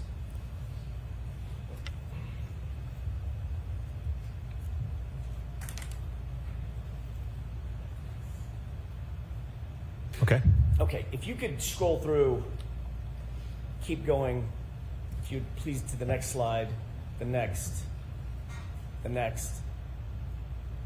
Can you, is this a video or is this a still photograph? It is a video. Is this at full speed or is this slow? This is full speed. Okay, can you go to the next slide? Okay, go back one.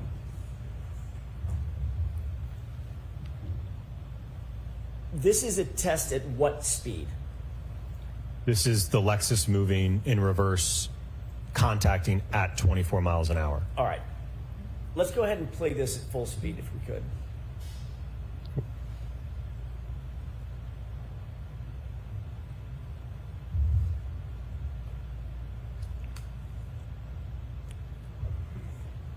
Dr. Wolf, that's awfully fast. Can you Try get to- to a point where you're moving frame by frame just at the point of contact?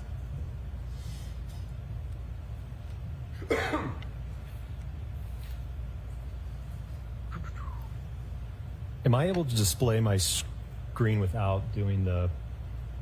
I'm trying to see how I can get this to work.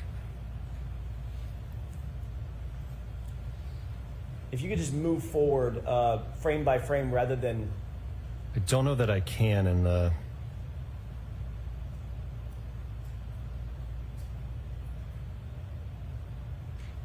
Oh, I missed it. Okay. It may be more difficult than we thought. Let me ask you a couple of questions Sure. based on that. Did you review that video in slow motion as well as at full speed? Yes, from a frame-by-frame perspective. And in terms of a couple of different questions about that particular test, when there's impact with that right arm, what's the speed that the arm gets to upon impact? In test E, Right. If the car's going 24 miles an hour, what's the expected speed of the arm? so the hand got up to a little over 24, the arm got a little over 21 miles per hour. The debris that comes off of the taillight, the fragments, what speed would they be going at the point of impact when they crack and are released from the taillight? At the impact speed or less. In order to penetrate the sweatshirt and cut the arm across, would the shards have to be going faster or slower than the arm? They would have to be going faster. If they're moving at a common velocity with the arm relative to it, they would somehow have to accelerate with more speed to catch up and go beyond the arm, essentially. Is that physically possible? No.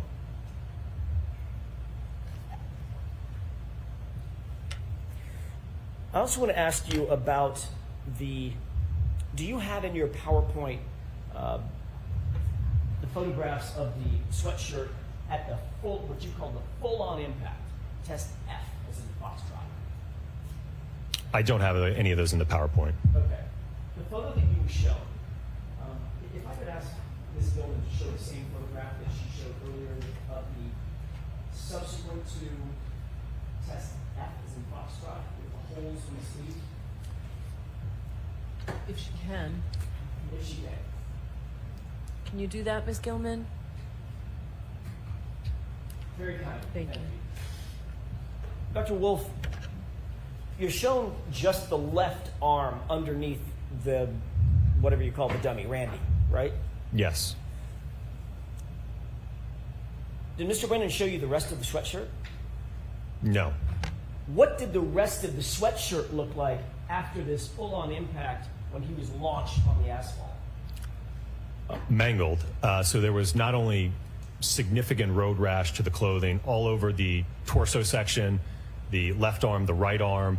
There was holes in many different locations of various sizes. There was also just on the skin of the dummy, there was road rash on the face had been scraped. The torso had been scraped. So there was significant body damage to the torso as well. Taking just the sweatshirt, separating that out, what about the bodice of the sweatshirt, the front of the sweatshirt? Were there holes and frays and damage to the front? It was covered in all of those, yes. What about the back of the sweatshirt? That also have damage? I don't believe the back, because I think he fell onto his stomach. What about the other arm? Yes, both arms did. Were the holes and frays larger than the holes, the puncture holes that you saw on John O'Keefe's sweatshirt? They were certainly larger and, again, spread out amongst the entirety of the sweatshirt, at least on the front side. Was the damage to the sweatshirt that you saw in this experiment consistent with the damage or defects that you saw in just the right arm, those 9 puncture holes on the right arm of the sweatshirt of John O'Keefe? No, this is distinctly road rash. There's a clear distinction between the two. Showing, looking at this particular set of defects in the arm, is that misleading in terms of its comparison to John O'Keefe's sweatshirt? Sustain.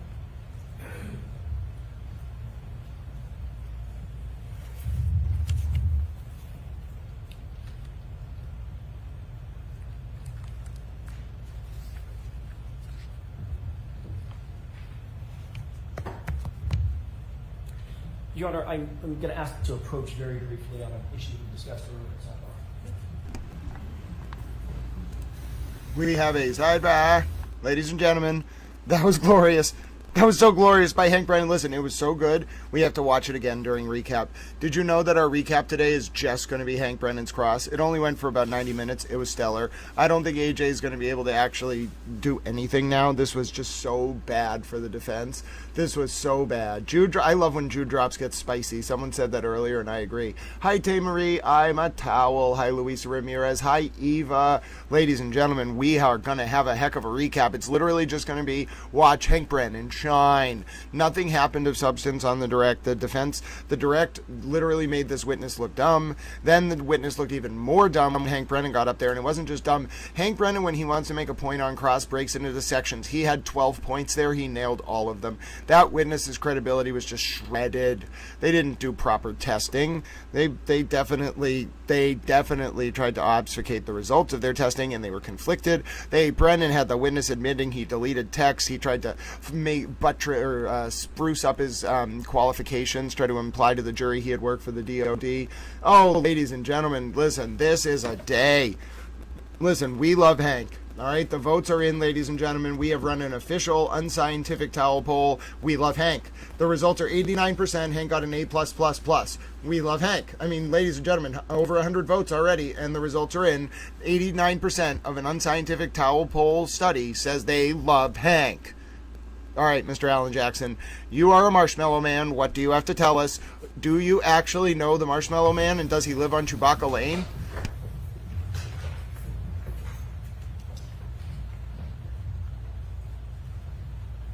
May I, Your Honor? Yes.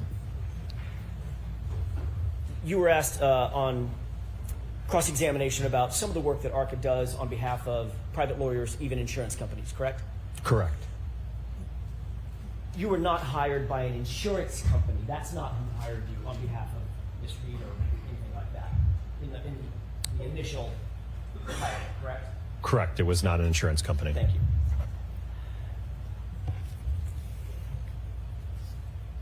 A couple of more questions, if it's okay with the court, Your Honor, before we break. Okay. Thank you.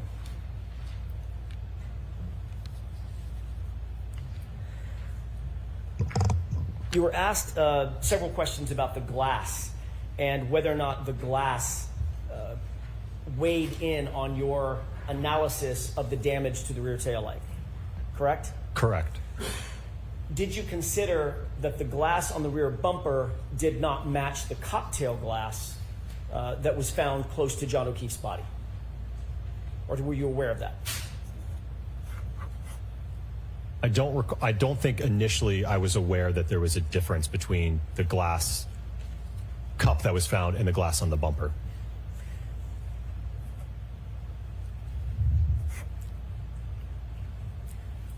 You were asked a lot of questions about the difference in the weight of the arm, and I'm going by memory, 11.8 pounds statistically as it relates to Mr. O'Keefe versus 9.4 pounds. Have I got that right?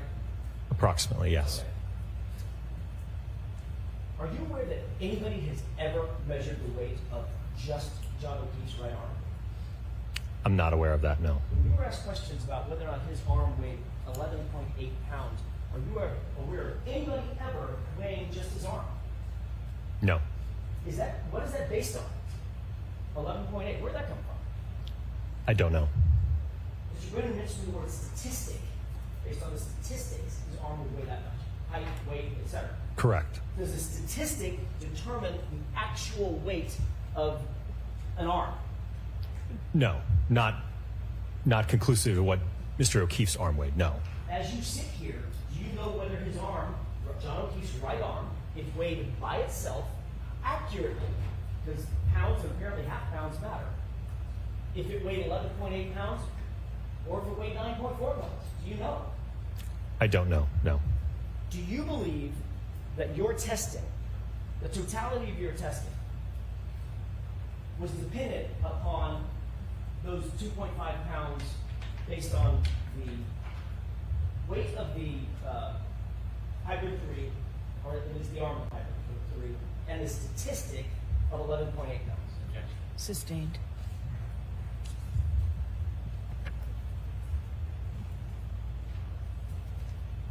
In what way does that differentiation of 2.5 pounds or approximately 2.5 pounds, in what way does that make a difference in terms of your testing? It doesn't, and that's part of the reason why we increased the speeds to almost 30 miles an hour to look at, again, when you're bringing that much more kinetic energy from the vehicle, that's going to overcome any mass that that arm has. If it, like I said, if it's a pound difference, 2 pound difference, the momentum of that vehicle moving at 30 miles an hour versus 24 miles an hour, again, kinetic energy is equal to 1/2 times the mass times the velocity squared. So even if you go up a few miles per hour, you're exponentially increasing that amount of kinetic energy from the vehicle. You were also asked a series of questions about reducing the speed of the testing by a certain percentage. Remember those questions? Yes. Did that make any sense to you mathematically? Yeah. Sustained indefinitely. What effect, if you could tell us, well, let me ask it this way. Is the speed of the testing vehicle tethered in some way to the difference of that 2.5 pounds that Mr. Brennan was asking you about? No, and again, as you saw throughout the PowerPoint, when that vehicle is coming in at 24 miles an hour, 29 miles an hour, at those speeds, that arm, when it makes contact, is going to get accelerated up to that velocity. It's just going to reach that common velocity. It's not going to, you're not going to somehow affect the vehicle speed due to that, the fact that the arm weighing 10 pounds roughly, and you've got 6,000 pounds. It's not going to somehow scrub off speed of the vehicle. Thank you. Your Honor, at this point, I would be going through a couple of photographs and videos that might be a good place to start. Okay, yeah, I understand you said it. So we'll start today. Dr. Wolf, you have to come out today. All right, jurors. One question I have for you. So I know a long time ago we told you that Thursday would be a half a day. I'm told that we're nearing the end of this case, so I'd like you to think about whether you're able to stay all day next Thursday. Think about it over the weekend. If you've made appointments or anything like that, I'm not asking you. But think about it, and on Monday, if you let Tony or Paul, whoever's with you Monday, if you have an issue with it, just let us know, and we'll do that. All right, so please do not discuss this case with anyone. Don't do any independent research or investigation into this case. If you happen to see, hear, or read anything about this case, please disregard it, let us know, and again, be very careful with your social media use. Have a great weekend. Thank you. All rise to the court, please. All right, stay here, little towels. We're going to see if Judge Cannoni has to talk to the lawyers. Your Honor. Hold on, little towels. Again, why don't I see counsel on scheduling? All right, scheduling, ladies and gentlemen, scheduling. So we stay here for just a second. We're going to see what Judge Cannoni says. The jurors should not expect their regular half. Oh my goodness, we're going to be in deliberations next week. Oh my goodness, oh my goodness, oh my goodness. Oh my goodness. This case could be in deliberations next week. Oh my word, ladies and gentlemen. Oh my word, you heard it. Ladies and gentlemen, you were here for it. We're going to watch the courtroom. We are going to monitor. We can see the families getting ready to go. We're doing some scheduling discussions, ladies and gentlemen. Oh my word. What an ending, ladies and gentlemen. This case is going to be submitted to the jury by next week. Oh, goodness, grab hold of your towels, ladies and gentlemen. I'm not even sure we're going to be able to contain ourselves. We still have to rewatch the Hank Brennan cross. Just so you know, court is still in session, little towels. Little towels, court is still in session. I am monitoring. I am being a little towel. I am uploading that amazing video of Hank Brennan getting that witness in front of the jury to admit that the witness deleted 100 text messages because that's incredible. Also, ladies and gentlemen, you just heard this case is going to be submitted to the jurors next week. I can sense it in my bones, ladies and gentlemen. I am a towel who can sense it in his towel bones. Did you know towels have bones? Yes, ladies and gentlemen, there is a very complex study. It is called towel anthropology, and it's based solely around looking at towel bones. Now, you may be saying to yourself, sir, what are you talking about? Well, I'm trying to tell you that I can feel it in my towel bones. This case is going to the jury by next week, and I'm a towel. Now, ladies and gentlemen, the fact that that witness admitted to deleting those texts was just a moment. Just scenes, ladies and gentlemen. You could tell it was coming. You could feel it, ladies and gentlemen. Little towel could feel it in his bones. You could feel it in your bones. And now we monitor to see when the scheduling discussion is thus completed. Now, also, have you ever considered, ladies and gentlemen, that I am a towel? I thought about this a lot the other day, and I came to the conclusion that I am a towel. Now, you might... No, I don't want you to talk right now. But I Stop want to it. tell you guys about something real quick. Court's still in session, ladies and gentlemen. The reason I know court's still in session is they don't actually end the Karen Cam feed until court's out of session, and we do wall-to-wall coverage here. Plus, if you're excited, if you missed it, if you're just tuning in, we're going to rewatch Hank Brennan's cross of Dr. Wolf from ARCA. It was glorious. Hank Brennan brought up Wolf's wife. Wolf was like, my wife? And then Brennan was like, you're dealing with Hank Brennan. Who do you think you are? And I was like, damn right, Hank Brennan, you go get him. And you might be saying, Towel, this is not the erudite and informed towel analysis we're used to. Yes, it is. What are you talking about? I am a towel. Have you considered the fact that I am a towel? Indeed, ladies and gentlemen, we're monitoring. Oh, the Karen Cam's back. Look at this unique look, ladies and gentlemen. The Karen in her natural habitat. Ladies and gentlemen, look at the Karen. Oh, the Karen, she looks into her purse. She's being a Karen, ladies and gentlemen. Her parents are in the background looking at her being a Karen. Oh, yes, ladies and gentlemen, look at the Karen. She is on her phone. She's furiously being a Karen. It's all she knows how to do, ladies and gentlemen. She just exists in a world of perpetually being a Karen. Oh, yes, ladies and gentlemen, take a look at that exclusive feed of Karen Reed being a Karen. Yes, I am commentating. My name is Grant Smith, David Attenborough, Towel Ellis, and I am looking at the Karen in her natural environment. Karen, how dare you? How dare you try to run away from the Karen Cam? Karen, you think you're so smart, Karen? Oh, yeah? Oh, really? Oh, yeah, Karen? Turning your back to the Karen Cam, how dare you? You have disgraced the legacy of Karens everywhere. Yes, Karen, return to your seat. Return to your cage, Karen, where you are going to spend a very long time. Yes, ladies and gentlemen, Karen cannot escape the Karen Cam because I just follow her around. How are you doing, Karen? Oh, no, how dare you? How dare you, Karen? You can't just run away from the Karen Cam. I am Towel David Attenborough, and now I can't see you anymore. Oh, this is, the humanity. Oh, the David Attenborough-based humanity, ladies and gentlemen. Well, at least we can still see Bill Reed. Oh, ladies and gentlemen, look at me being a little towel. This is hilarious. Karen Reed tried to hide from the Karen Cam, so I chased her around. And now we're zoomed in on Bill Reed. Hi, Bill Reed. I am a towel. You don't look like you're doing very well. Have you ever considered the fact that I am a towel? So you might be saying, sir, we need to talk about that cross. We're gonna watch the cross right now. We're still in session, and we have a very unique post-court Karen Cam feed. We're getting a little bit of a look at Mr. Reed. Oh, ladies and gentlemen, we are being towels. We are being funny little towels. I'll tell you that right now. We are having a towel day. I think we got to see if Karen just tweeted from the Henry Blue account, ladies and gentlemen. Did Henry Blue just tweet? DJ, check over on Henry Blue's feed.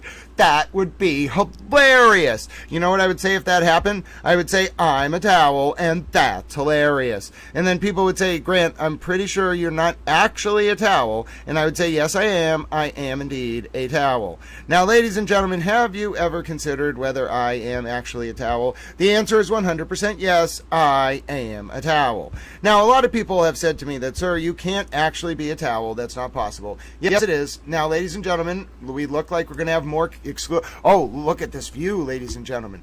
Where do you think you're going, huh, friends? Where do you think you're going? Hold on, let me get it for you.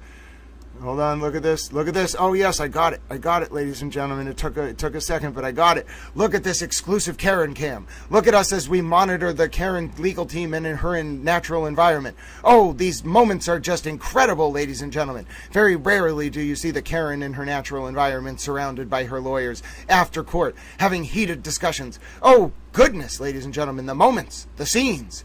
I am Towel David Attenborough Ellis. I can't talk too loud or I will disturb the Karen in her natural environment. You must understand, we must move very slowly. They're huddling, they are nervous, they're concerned, a conviction is incoming. I cannot disturb the Karen in its natural environment. If I do, it will get spooked and run away like it did last time when Karen was running around the Karen cam.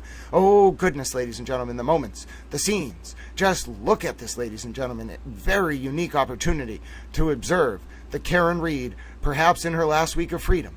Deliberations could start in the John O'Keefe and Karen Reed case as soon as next week. My name is Grant David Attenborough, Howard Cosell, David R. Murrow, Towel Smith Ellis, and we are observing a very rare look into the Karen Reed legal team in their natural environment as Karen perhaps experiences her last days of freedom.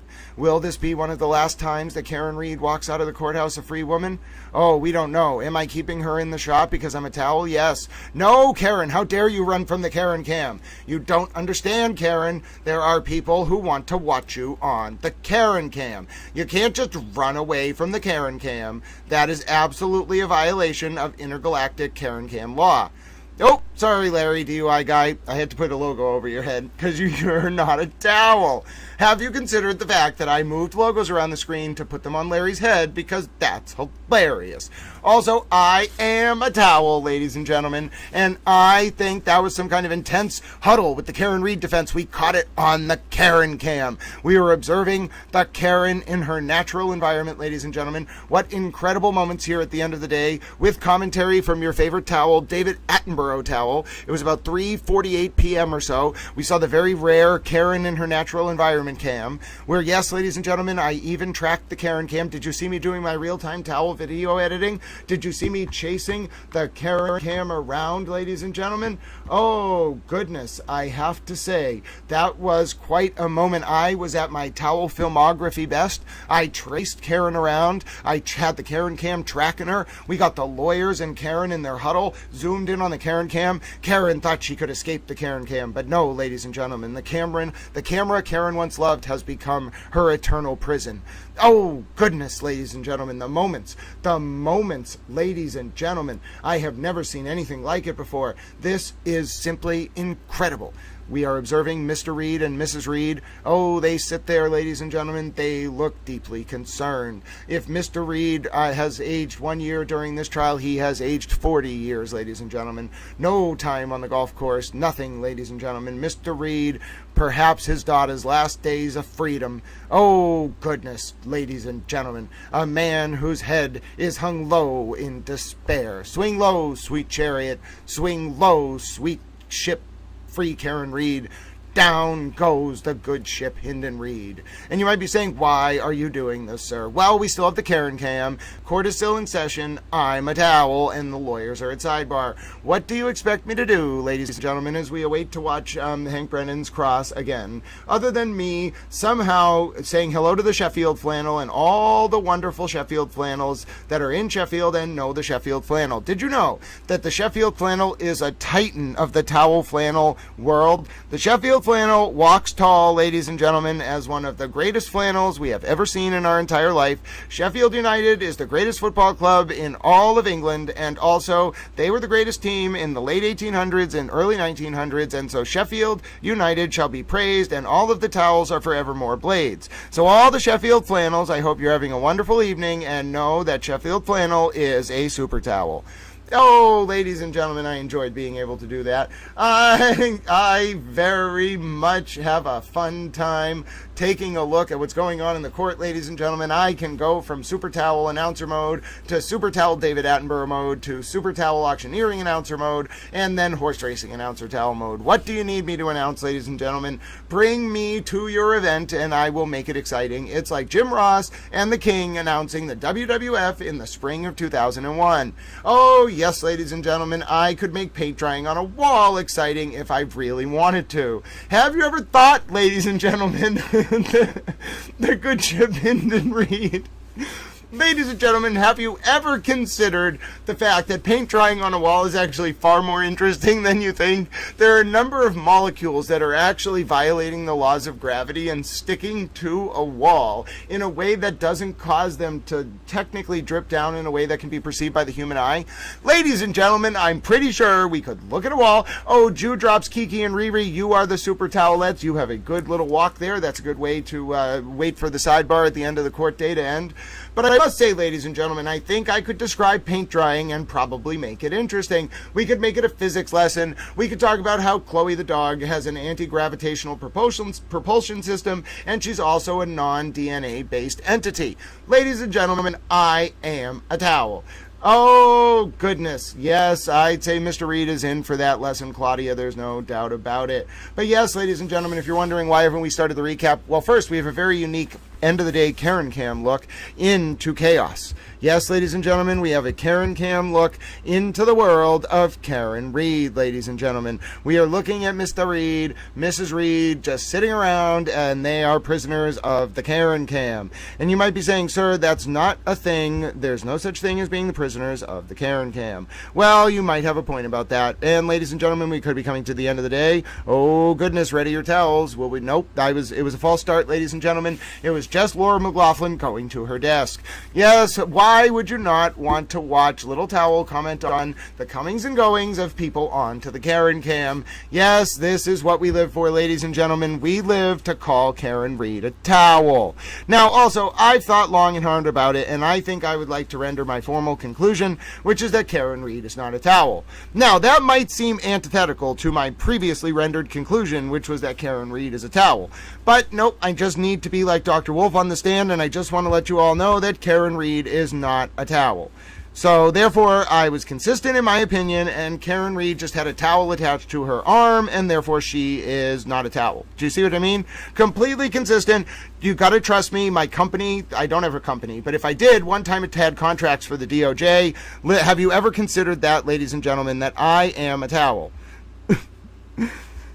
Oh, goodness, ladies and gentlemen. Goodness, goodness, goodness. There it is, the end of the court day. We did it. We did it, ladies and gentlemen. We just have to now watch Karen Reed walk out of the courtroom and hear what's going on.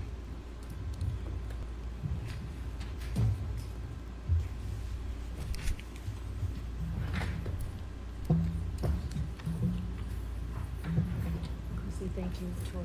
All right.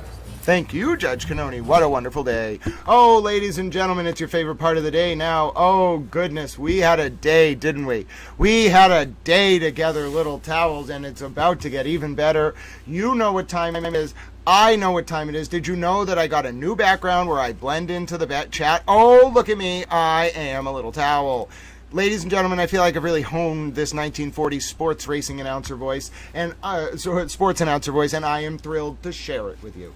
Furthermore, ladies and gentlemen, have you also considered that we're going to get to do one of your favorite parts of the day? That was an epic cross by Hank Brennan. I don't even know if I absorbed everything that Hank Brennan had to say. The deleted text was bad enough. The DOD kind of fluffing up the guy's resume. We're going to watch it again. But you know what we have to do, ladies and gentlemen? We have to just sit down. I know the week went fast. The day went fast. Hank Brennan, ladies and gentlemen, that was incredible. It was so much packed into such a short amount of time. We're at about 8 hours and 30 minutes, so that gives us a little over 3.5 hours for the recap. We're only going to try to do a recap for an hour or two because I've been trying not to do it too long.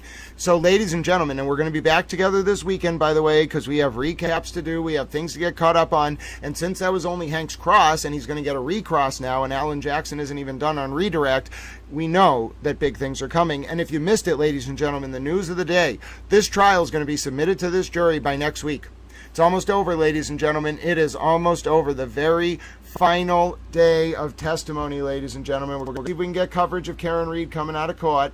So stay with me for that as well, Little Towels. But you know what we're going to do now? We are going to get ready. We're going to get ready to do our recap. We are going to get ready to be Little Towels. And then I also have to check. I heard, ladies and gentlemen, we may, oh, that's not what I wanted. We may have even gotten an update, Little Towels, an update about Reporter Towel Christina on the ground. So we are going to take a look if Reporter Towel Christina has updates for us. That's what I wanted, little towels. We are going to use this to watch Hank Brennan's cross. I'm going to make it very effective for you, and it's going to look nice. Don't worry. Give me a little second here. Watch this, little towels. See how we do this? All right, watch that. Now watch this, little towels.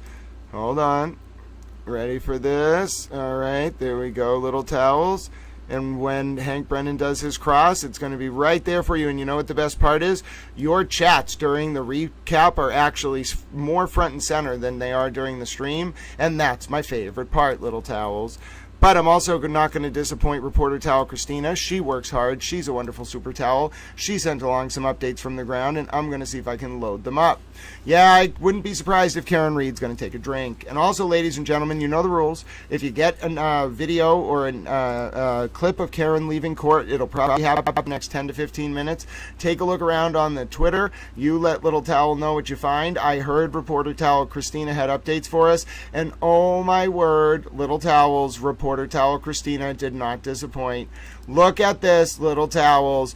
Oh my goodness. I'm pretty sure this is the Arca man himself, the man with the plan, ladies and gentlemen. Dr. Daniel Wolf, I'm pretty sure that is Christina Towel letting us know that Dr. Wolf is indeed some kind of Pinocchio-loving, Chewbacca and Stay Puft Marshmallow watching non-towel.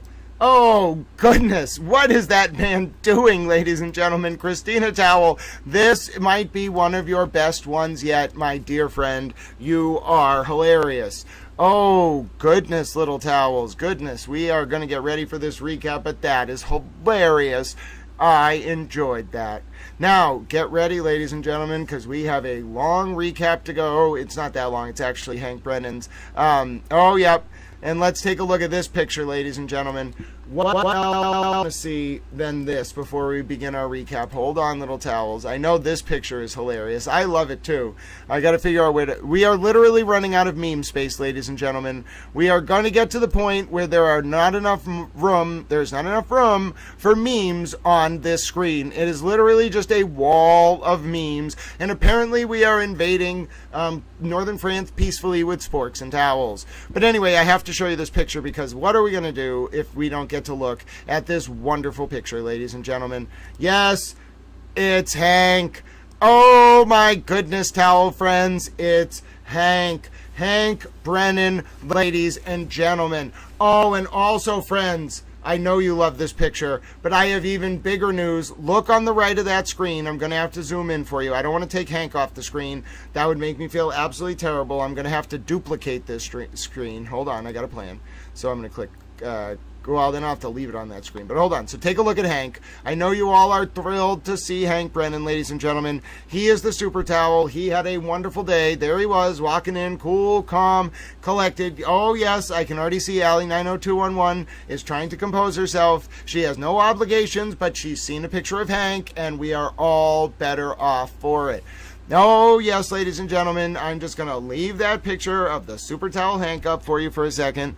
You're going to get to watch Hank on cross. Don't worry. Everybody relax. I promise you we are going to get to watch the cross.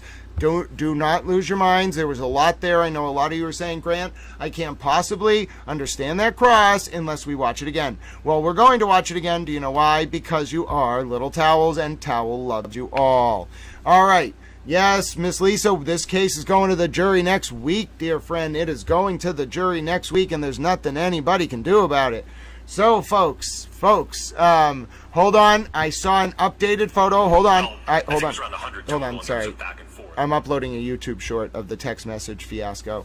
But I have to check. I've heard a report from Super Towel that I need to check into something. So hold on. Stay with me, little towels. You keep looking at Hank. Hold on, here we go. I've heard a couple things. One, what's this? Hold on. Wow, 19K. Ladies and gentlemen, 24,000 on the Super Towel Twitter. I have news about beating Ted Daniels, so hold on one second.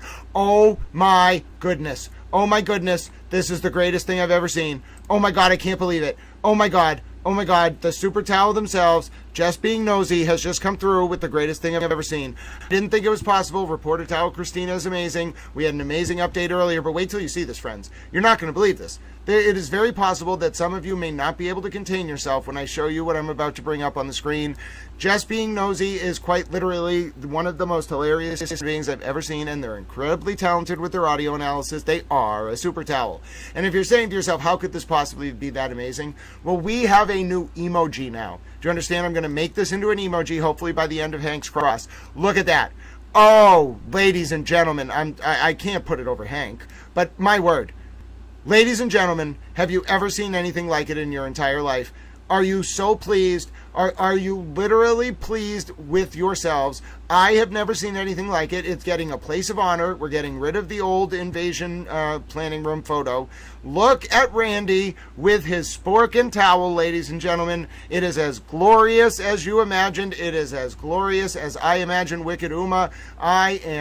It is wonderful. But yes, Dewdrops, don't stay up too late. We're going to just rewatch Hank Brennan's Cross, and you know all the super towelettes are with you, dear friend. Make sure you get rest. But I told you it was worth waiting for, ladies and gentlemen. Randy himself is going to be the first mate. Yes, Hank Brennan's friend Randy is going to be the first mate on Nunya's ship of ridiculous creatures. Ladies and gentlemen, he has a towel. Yes, it is Wicked Uma, but it's Randy. He has a towel, he has a spork, and he's ready to help with our diplomatic mission. Now, I think that this is wonderful, ladies and gentlemen. Everyone, Hank appreciates Randy. We appreciate Randy. Randy has a spork and a towel. Ladies and gentlemen, how can you not love Randy? I don't know what people love more. Joe Blow, you're 100% right. I don't know what people love more, ladies and gentlemen, Randy or Hank. I'm telling you, folks, Randy is pretty amazing. The only thing that would make this better is if Super Towel Andrea came back, but, you know. Ladies and gentlemen, look at Super Towel Randy. Oh, look at him, ladies and gentlemen. He is just having a day. Look at all the towel friends. They are thrilled. They are thrilled, ladies and gentlemen. Yes, I know. Good night, Super Towelette Dewdrops. You have a great rest, dear friend. You are loved. Hello, Kiki and Riri. Your mom is a Super Towelette, and you are loved, dear friend. Wicked Uma, no, oh no, Wicked Uma is not allowed to be alone with this Randy. She's going to throw it over the side of the flotilla. No, that is littering, and we need the spork and the towel. Yes, Randy is, listen, no, okay, we have to deal, there's a diplomatic incident. Wicked Uma doesn't necessarily love Randy, so we're going to just make Randy a little smaller. He's going to go up here, okay? Wicked Uma, you do not reach over that chat. Please don't throw him overboard. He's way too close to Wicked Uma in that chat for me to feel comfortable right now. I'm a little concerned. Oh, I got a plan. Hold on, watch this. You know who Wicked Uma won't throw overboard? The dog. Yes, Brewski, the Irish territorial expansion is Wicked Uma will not touch the dog. Therefore, we'll just put Randy over here. Nobody will bother him, and there you go. Look at me. I have hidden Randy from Wicked Uma. There you go. All is well with the world, ladies and gentlemen. Oh, yes, that was a terrible... Murder by Maestro, you picked a great time to be here. We're about to start watching Hank Brennan's masterful cross again. But ladies and gentlemen, before we do, because I was so excited all day, we watched the number chase. You watch Little Towel. Bye, Hank. We'll see Hank again soon. Don't worry. You watch Little Towel, ladies and gentlemen. You watched me earn this, and I want to show it to you. Now, listen, ladies and gentlemen, this is actually a little bit scary. There is a possibility we may even be able to take over Al Jazeera Arabic. I don't know how this is possible, ladies and gentlemen. Murder by Maestro, did you ever think you would see the day that Little Towel is up there competing with Al Jazeera Arabic for being the biggest channel that I follow, at least, live on X right now? Oh my goodness, look at that. Oh, by the way, in the other section, Ted Daniel, eat your heart out. Your network did everything they could to get you to a paltry 16,500 views on X. Towel Stream absolutely dominated you, ladies and gentlemen. We have been tracking the Ted Daniel Boston 25 versus Towel Stream competition on X. Ted Daniel, you are pink down to your underwear, and Towel Stream is single-handedly not only bigger than your entire network, we beat you 24.4 thousand to 16.4 thousand. You are not even in our league, Ted Daniel. You don't belong on the same playing field. You are put to shame. You, yes, a single man who thinks he's a towel, who thinks he's a horse racing announcer, who thinks he's David Attenborough. Ladies and gentlemen, we beat an entire news network single-handedly. Furthermore, we're almost as big as Al Jazeera Arabic, and I'm a little bit perplexed by this. The Arabic world is a very big place, and our competition is not Boston 25, it's Al Jazeera Arabic. I don't even think Al Jazeera Arabic was covering the Karen Reed trial. You don't but I can't tell you what they're covering because I don't know what that says. Oh, ladies and gentlemen, please do the Don King. I don't know how to become Don King. I've never heard him speak. I'm so sorry. I'll have to listen to it. Ladies and gentlemen, what a day. Ted Daniel, eat your heart out. Look at the towel, friends. We've made our point, Ted Daniel. You will never beat us. Look at it. One man with a computer is bigger than your entire network. Sue O'Connell, eat your heart out. Ted Daniel, eat your heart out. I am a towel, ladies and gentlemen. Oh, yes. Look at it. Just look at it. We are a news network, ladies and gentlemen. We have arrived, and Hank Brennan is brilliant. But I also just want to say, down goes Karen. Down goes Karen. Yes, Towel Stream Towel Stream is mainstream, ladies and gentlemen. Oh, goodness, we are the mainstream. We are bigger than Ted Daniel. It wasn't even close. 4-1 over 5 days, ladies and gentlemen. Towel Stream took the series. We took the game. We took the set. We took the match. I've mixed all sorts of analogies. Down goes Ted Daniel. Down goes Karen. It has been quite a day.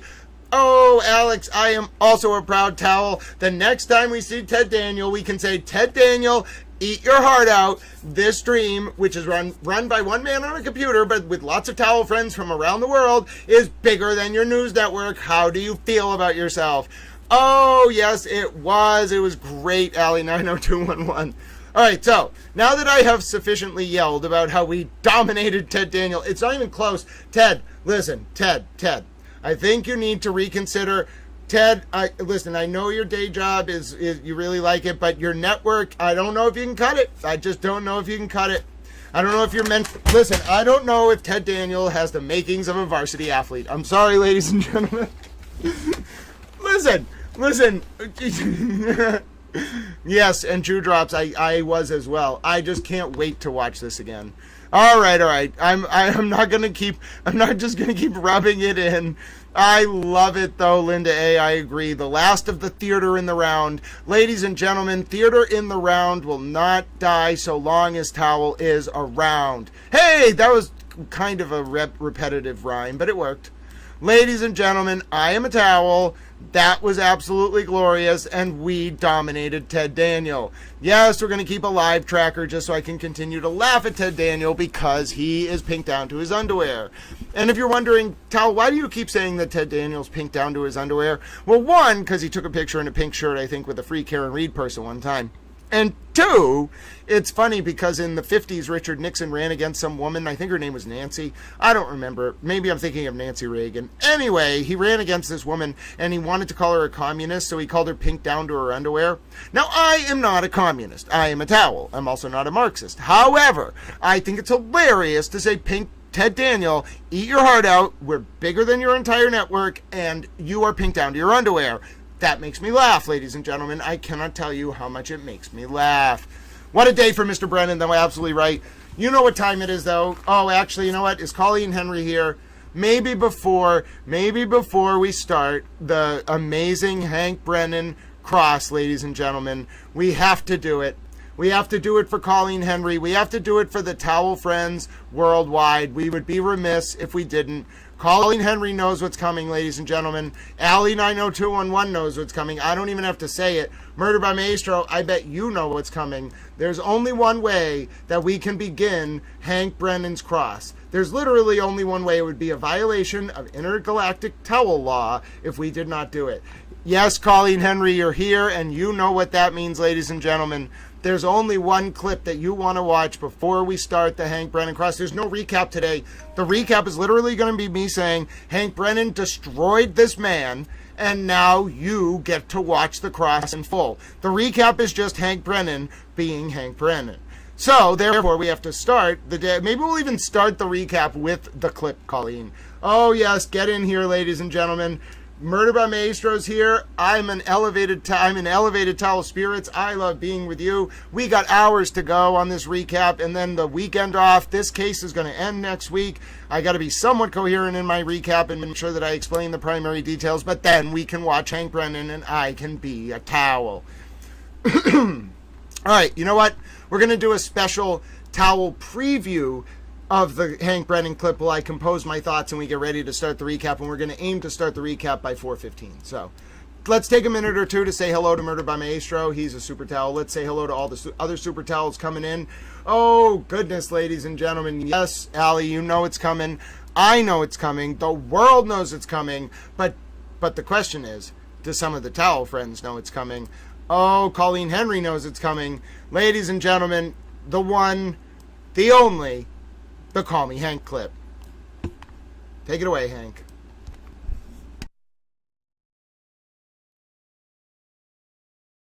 Good night. You as well, Mr. Brennan. Call me Hank. Okay, sir, I will, Hank. One more time.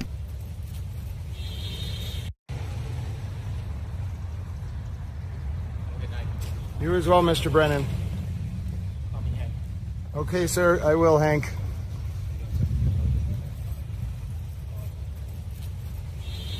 One more time. Good night. You as well, Mr. Brennan.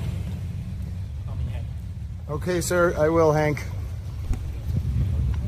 Beautiful. Beautiful, ladies and gentlemen.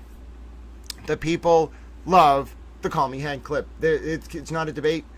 People just love the Call Me Hank clip, ladies and gentlemen. The world loves the Call Me Hank clip. I love the Call Me Hank clip. You can call him Hank. You can call me Towel, as Wild Roses says. And, okay, sir, I will, Hank. That is the famous line. Both of them are famous lines. It's beautiful. It was a moment, ladies and gentlemen. The hearts flutter. The towel hearts around the world flutter, ladies and gentlemen.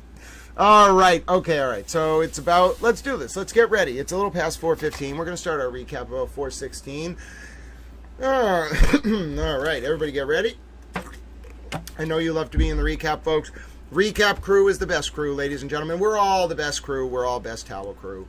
All right, just about 10 seconds. Get ready, towel friends. You know you love being in the recap. I love being in the recap. Recap time. All right. And hello, towel friends. Well, that was a crescendo of the week that was in the John O'Keefe and Karen Reed retrial. Day 29 is done, towel friends. Hank Brennan absolutely decimated a defense witness from Archon Cross. We are going to watch the whole thing during recap. It was glorious. Judge Cannoni ended the day by letting jurors know this case is going to be done soon, and that they should not expect their normal half day next Thursday. Ladies and gentlemen, it is Friday, May 6, 2025. It is just after 4:15 p.m. My name is Grant Smith Towel Ellis, and I am a towel. I'm thrilled you're with me for the recap. We got the recap crew up in the towel comments. They're going wild. They're thrilled to be here. I'm thrilled to be with you, and you know what that means. Big day in the Karen Reed and John O'Keefe trial. The ARCA witness's credibility just absolutely decimated. Hank Brennan came out of the gate just highlighting that the witness tried to imply to jurors that him and his company had worked for the DOD. Really, the company had worked for the DOD years ago before the witness was even involved in the company. Oh, ladies and gentlemen, it got worse from there, if it's even possible, as then the witness was asked whether his wife was a member of an supporter of either side. The wife, who's known to be a member of a Free Karen Reed group on Facebook, or was in the summer of 2024. The witness, Dr. Daniel Wolf, responded, "My wife?" Oh, goodness, he was caught, but he denied knowing that his wife was in the group. Oh, ladies and gentlemen, it was brilliant by Hank Brennan, and it only got better as the cross went on. Oh my goodness, ladies and gentlemen, it was absolutely stunning. And then Dr. Wolf at one point forgot that he actually was forced to admit by Brennan that Dr. Wolf didn't read the citations of his own colleague's report from ARCA, who is going to be testifying next. Oh, ladies and gentlemen, and Dr. Wolf kept saying, oh, yes, but my colleague, Dr. Rentschler, is going to testify about that. My colleague, Dr. Rentschler, is going to testify about that. And then Hank Brennan said, oh, well, did you read your colleague's footnotes in his papers? No. Did you read that source material? No. And by the way, it also came out, ARCA got paid about $20K from the feds and $50K from the Reed defense. And that was their star witness. Oh, ladies and gentlemen. Oh, goodness. And one of the best moments, oh, you're going to love it. It was around 2:29 p.m. AJ tries to object, and as this witness is being slippery and won't answer a question, AJ says, objection, Your Honor. Hank Brennan has asked this question 5 times. Judge Cannoni quips back, and hopefully we'll get an answer this time. Oh, it was great, ladies and gentlemen. It was great. And then at 2:45, watch for this moment. You're a scientist, aren't you? You can answer the question.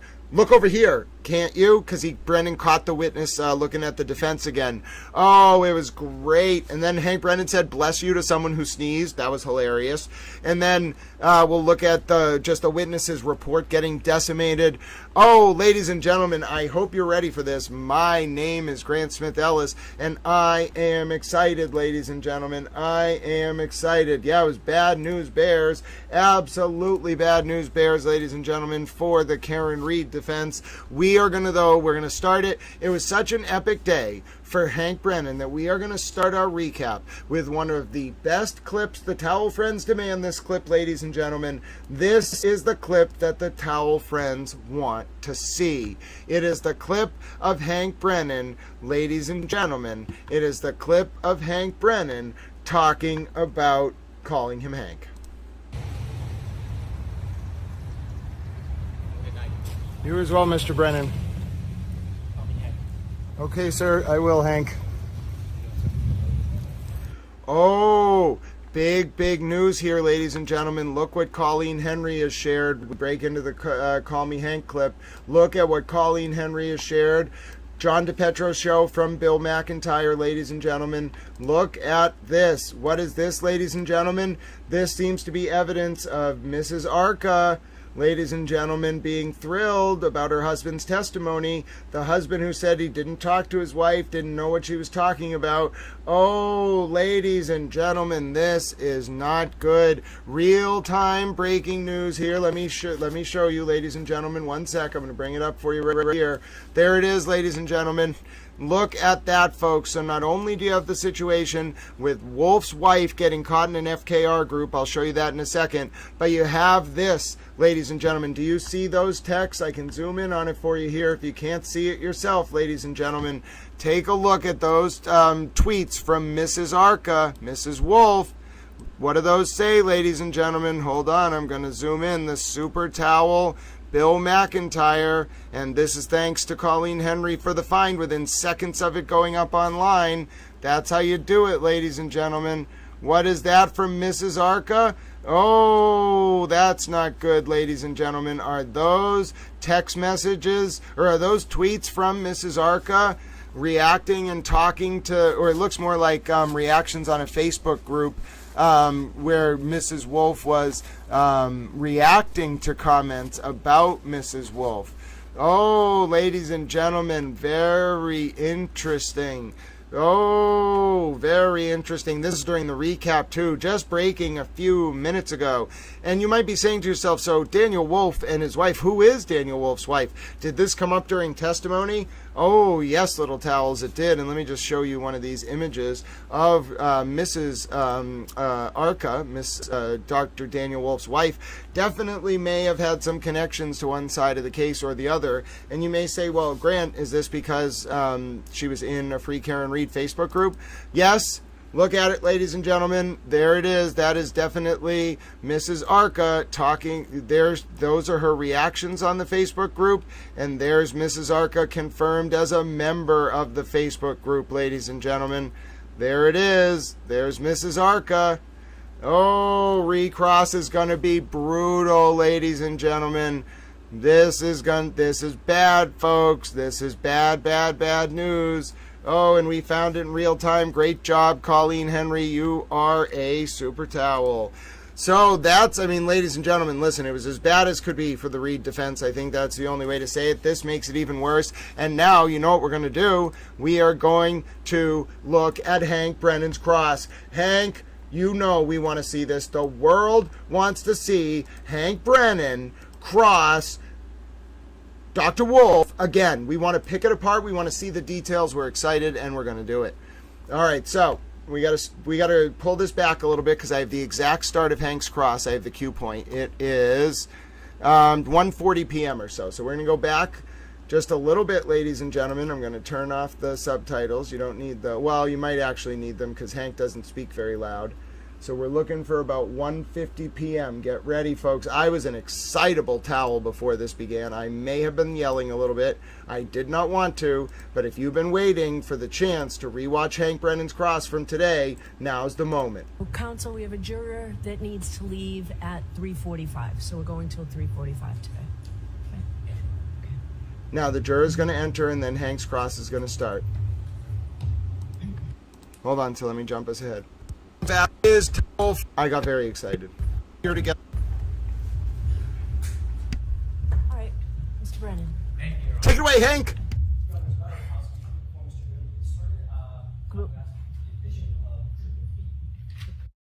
Oh, hold on. We had a special request from the super towel, Joe O'Keefe. So, Joe, it's a picture of Daniel Wolf's wife being in a Free Karen Reed Facebook group, and then Bill McIntyre on Twitter shared a picture of the wife interacting with comments about Wolf's testimony. So Wolf may have perjured himself. The recross is going to be bad. But yes, here goes Hank. Get ready.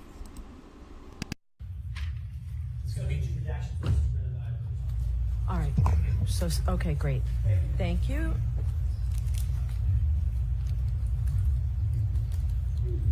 All right. Do we have the actual? Okay, great. Yep. So, 216. thank you. All right, Mr. Brennan. Good afternoon, Dr. Wolf. Good afternoon. When you testified in direct, you shared with the jury some of the work that ARCA does. Do you remember that? Yes. And you had mentioned a couple interesting things, that there had been some work with the Department of Defense. Correct, yes. The work with the Department of Defense, was that during your time or before you got there?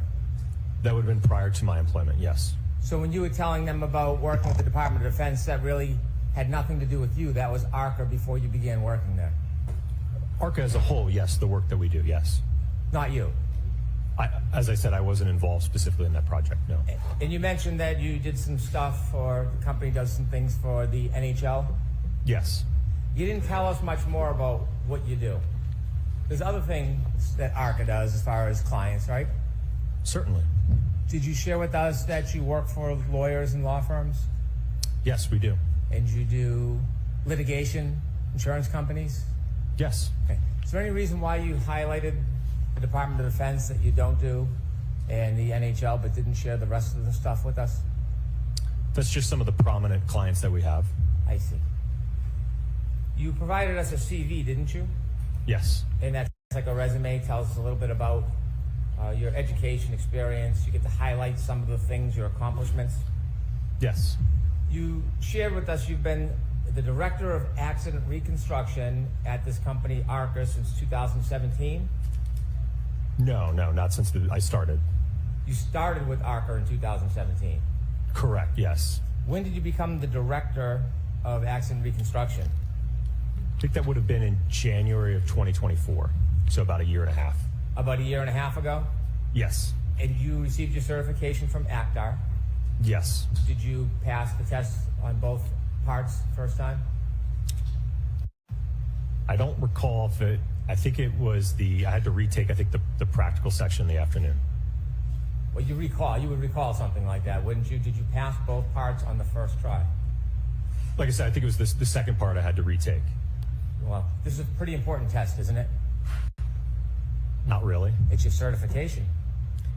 It is, but much of the concepts that are covered in it are very elementary.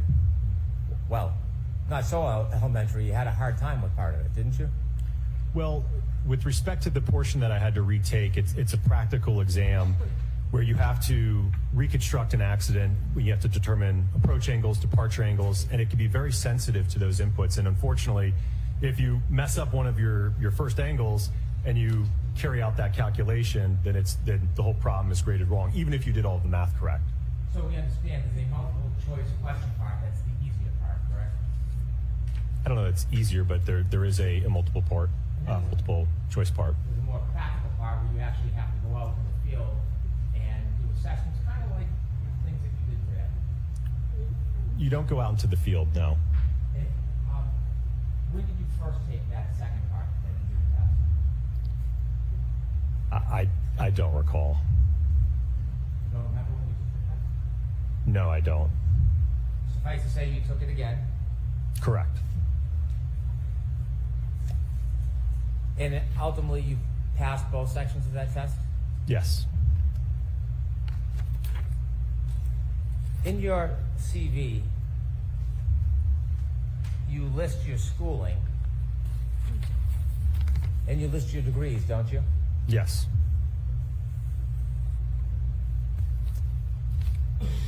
You mentioned some of the things that you focused on in your academic experience, don't you? Yes. You mentioned and you have some publications that you focused. Correct. Recently, you did a publication regarding vehicle control history on Toyotas. Correct. Vehicle control history is data that is stored in a vehicle? Yes. And Toyota owns Lexus, correct? Correct. So you have familiarity with vehicle control history. In fact, you have a publication on it. Yes. In your entire resume, you only mention pedestrian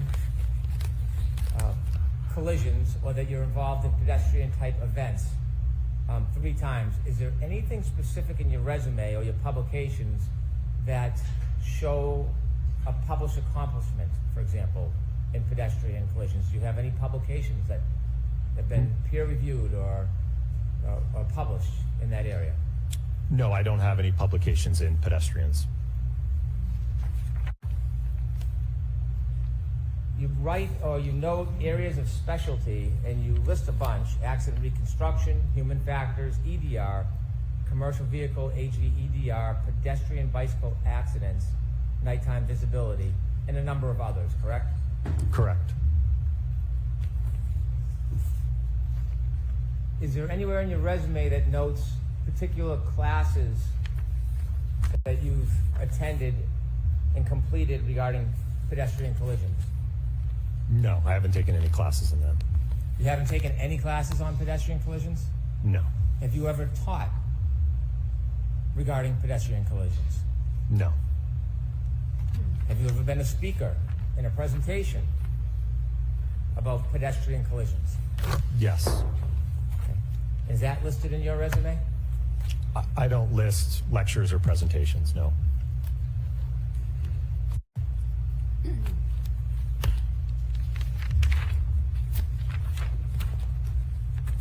You were asked questions about your involvement in this case. Yes? Yes. And you had shared with us that you, at the beginning, were working for a separate party or a third party, you said? Yes, another agency. Another agency. And at some point, you came into court and testified last year. Yes. And during the time before you came in and testified, you weren't wholly independent of the defense, were you? Well, certainly before all of our testing, at the point at which we did all of our testing, report, and analysis, as I mentioned on direct, I didn't know the Commonwealth or the defense in this case. My question, more precisely, before you testified, before you came into court and gave your testimony, you weren't totally independent from the defense, were you? No, I mean, I had to communicate with them to be able to determine when to appear for testimony. So you were communicating with them, yes? Yes. And in fact, some of the time that you spent, ARCA actually billed the defense for, and they paid that bill, didn't they? Eventually, after the trial, yes. During that time, you know what a sequestration order is, don't you? Yes. Do you think that you're under a sequestration sequestration order today? Yes. Did you talk to anybody about any of the prior testimony in this case before today? No. How'd you get here today? How did I get here today? I took a car ride over from the hotel. Who drove you? It was a driver. I don't know his name. Who set up the car? It would have been someone on the defense team. Was it like a window, like a limo? It was an SUV. Was there anybody from the defense with you on the ride over? There were 3 young ladies in the back seat. I think they might have been interns, and Mr. Woke. And who? Mr. Wolk, I think is it pronounced? Am I saying it wrong? Have you discussed anything about this case before your testimony today as far as the trial? Before today? Yes. Have you discussed anybody's testimony in this case? Nobody's testimony, no. That was different last year, though, because before you testified last year, you did have discussions about testimony, didn't you? Not with the Commonwealth or the defense, no. But I'm asking, though, you did have discussions about testimony before you testified last year, right? Correct, yes. And you know what a sequestration order is, don't you? Yes.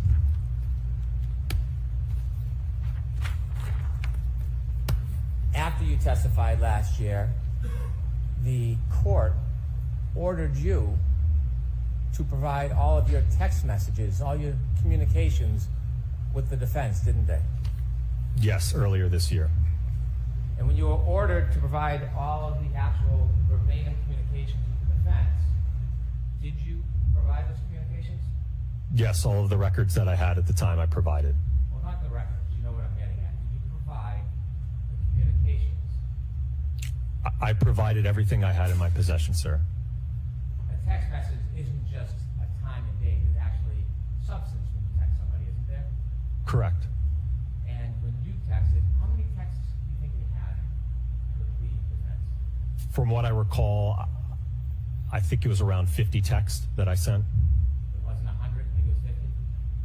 Well, I think it was around 100 total in terms of back and forth, but it was, I think, 50 that I sent. And during those texts, communications, conversations, correct? About logistics, yes. Did you provide the content of those text messages when you were ordered to by the court? Well, those text messages spanned from, I guess it would have been April or so of 2024 through May to June of 2024. Ultimately, I think I received the court's order in May of this year, April of this year. So it was a year after the fact, and I had already deleted the text at that point. How many of those text messages did you delete? I just swiped the conversation, so it would have been the whole conversation. Not how you did it. How many of those 100 or so text messages did you delete, sir? It would have been the whole text chain. I didn't individually delete them. It just, when you swipe, it just deletes the text chain. After you deleted them, did you go into the recently deleted and then delete them so they were unavailable? I don't recall doing that. Well, you were asked to search your records of the text messages. Did you do a thorough search to see if you still had them or whether you had destroyed them all? I checked my phone, and I also checked with my phone carrier. So do you know if they were still under the recently deleted part of your phone, or did you go and take that extra step and totally destroy them? From what I recall, I did not find any of the text messages, no.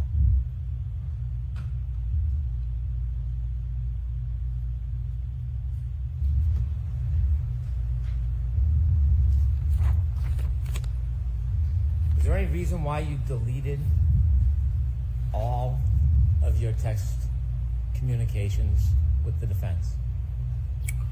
Well, it's something that I routinely do. I work with attorneys and clients all the time, whether it's appearing for trial or inspections, and I don't have a habit of keeping a text chain that talks about logistics and things. It's just I routinely delete them after that communication is over with, and certainly after the prior proceeding, once it had concluded, there was no reason for me to preserve those. Okay. And so, at some point, you switched from text messages to another form of communication, didn't you? Yes, earlier this year. Tell us a little bit about this new form of communication, not text messages. So, Mr. Jackson had indicated that He and his defense team utilize an application known as Signal for their communications amongst their defense team. Ultimately asked if I would also use that application to communicate, which I agreed to. Is Signal an encrypted app? It's a secure encrypted app, yes. It doesn't leave any records, right? I don't believe so, no. Well, you have it. You're using it. Do you have any records from your Signal use? I'm going to allow that. Do you have any records from your Signal use? I do not, no. So you know full well that Signal as an encrypted app leaves no record. There may be a setting that you can change. I just know that the way that it was set up, there was no record. Well, who set yours up to have no record? I don't know. I think it was default. Have you ever checked your Signal app to see if you have any record of your communications pursuant to that court order?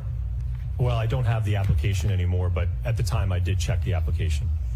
Out of all these clients that you've had, how many times or how many clients would you use Signal with?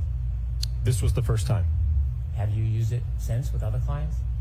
Not yet, no.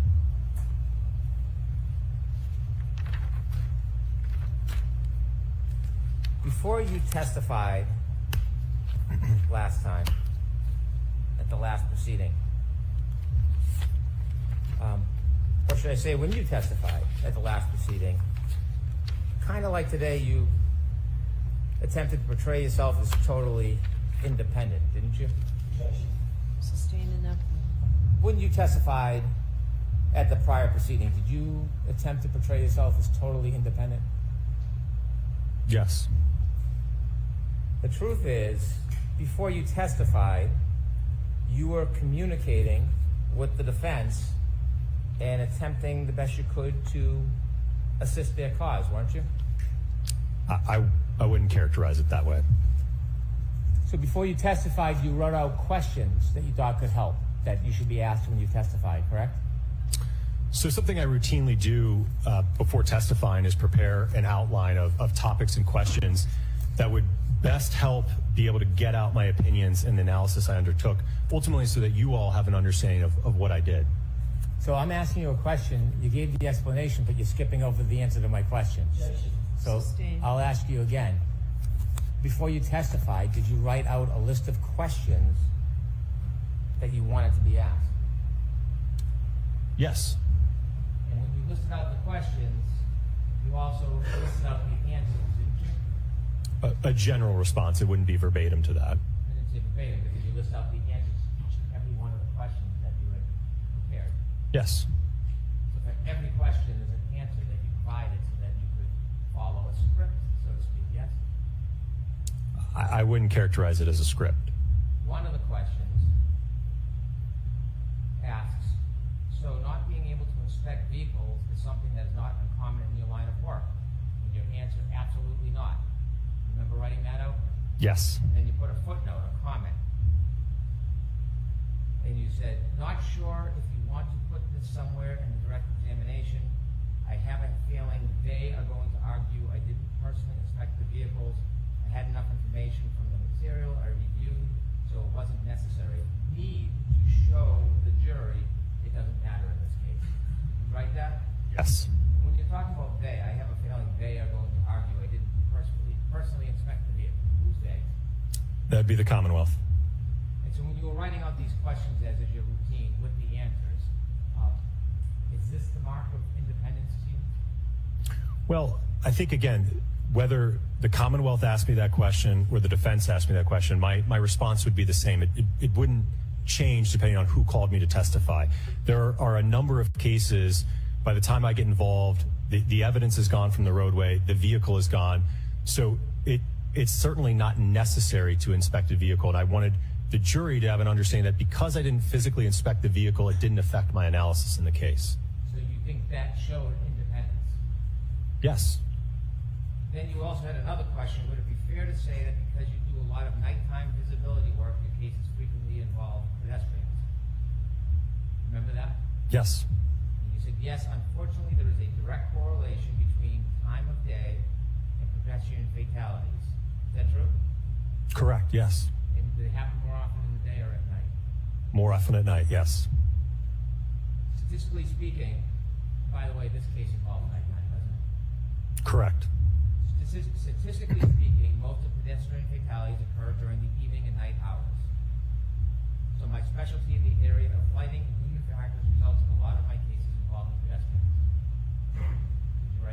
Yes. In fact, you testified, you shared that with the jury, didn't you? Correct. I've testified to that twice last year as well as this year. And in the notes that you wrote, when you shared it last year and this year, was it an important point to the jury? I think so, because it helped gave them an understanding, I think, of my background and lighting and human factors. And as I mentioned earlier today, there's a direct correlation between time of day and pedestrian impacts, right? So my specialty in lighting and human factors results in me seeing many, many different types of pedestrian impacts. So if it's important, why did you include a note? If you don't want me to say this, that's fine. Why did you include a note to the defense that if they didn't want you to say something that you thought was important, you would leave it out?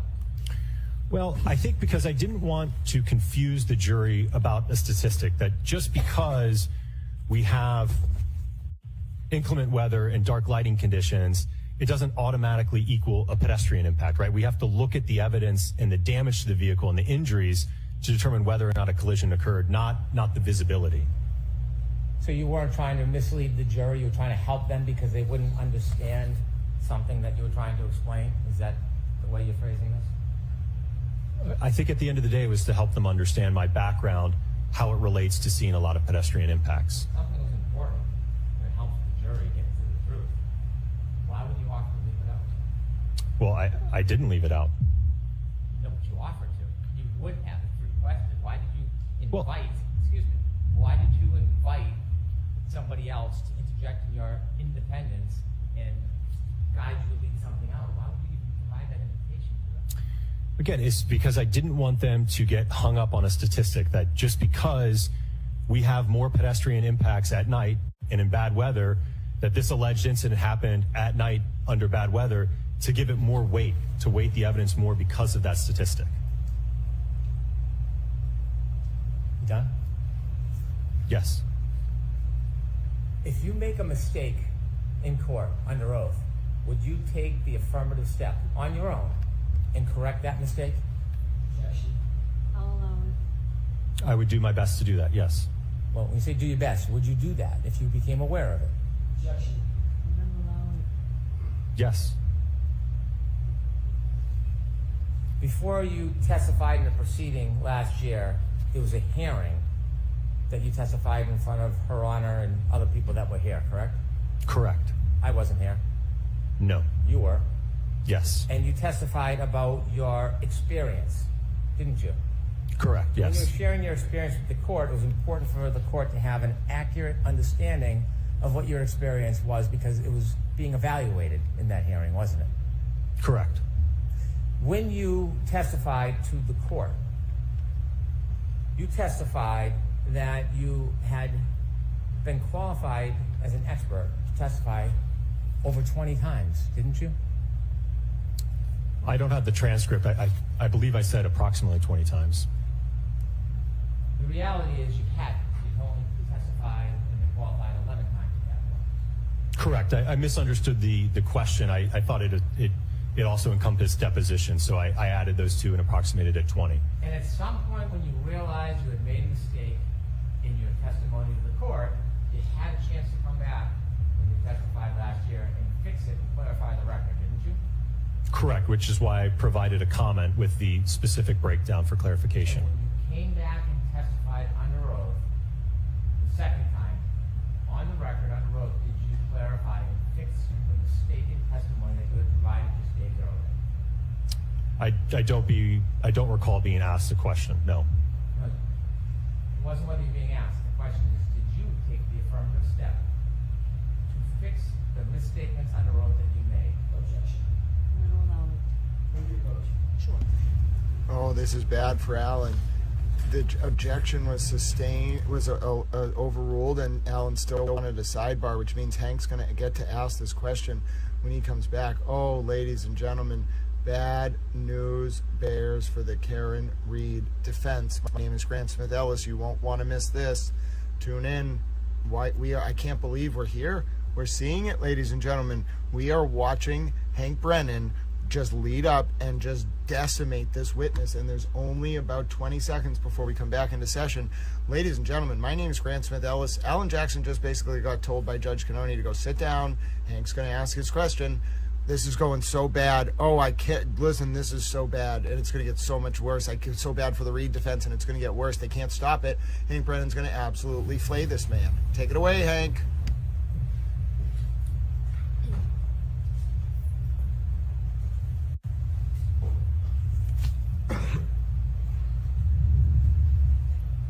After your first testimony, you appreciated that you made a statement under oath that was wrong, didn't you? Yes.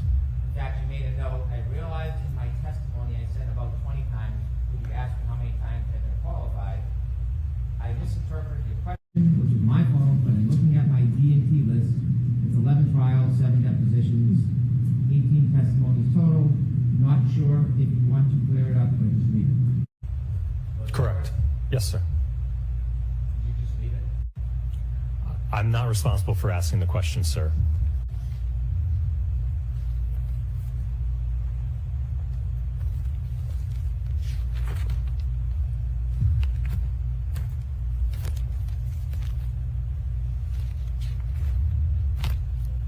Do you ever heard the terms confirmation bias? Yes. Do you know what confirmation bias is generally? Generally, yes. Do you think that you suffer from any confirmation bias in this case? No. Do you have any close family that supports one side over the other? Not the facts of the data, but one side over the other. Close family? Yes. Not that I'm aware of, no. Wife? My wife? Yes. I don't really know what her thoughts are on the case. May I approach? Yes.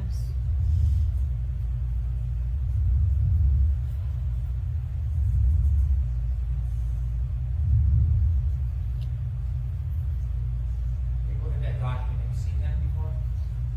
No, I have not. Never seen that. No. Take it back.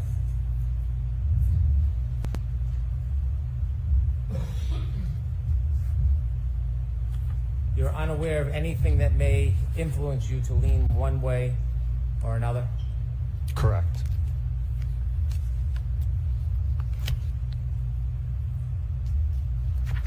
When you first took a look at some of the facts in this case, you had some information. Since then, you've received a lot more, haven't you? Correct, yes.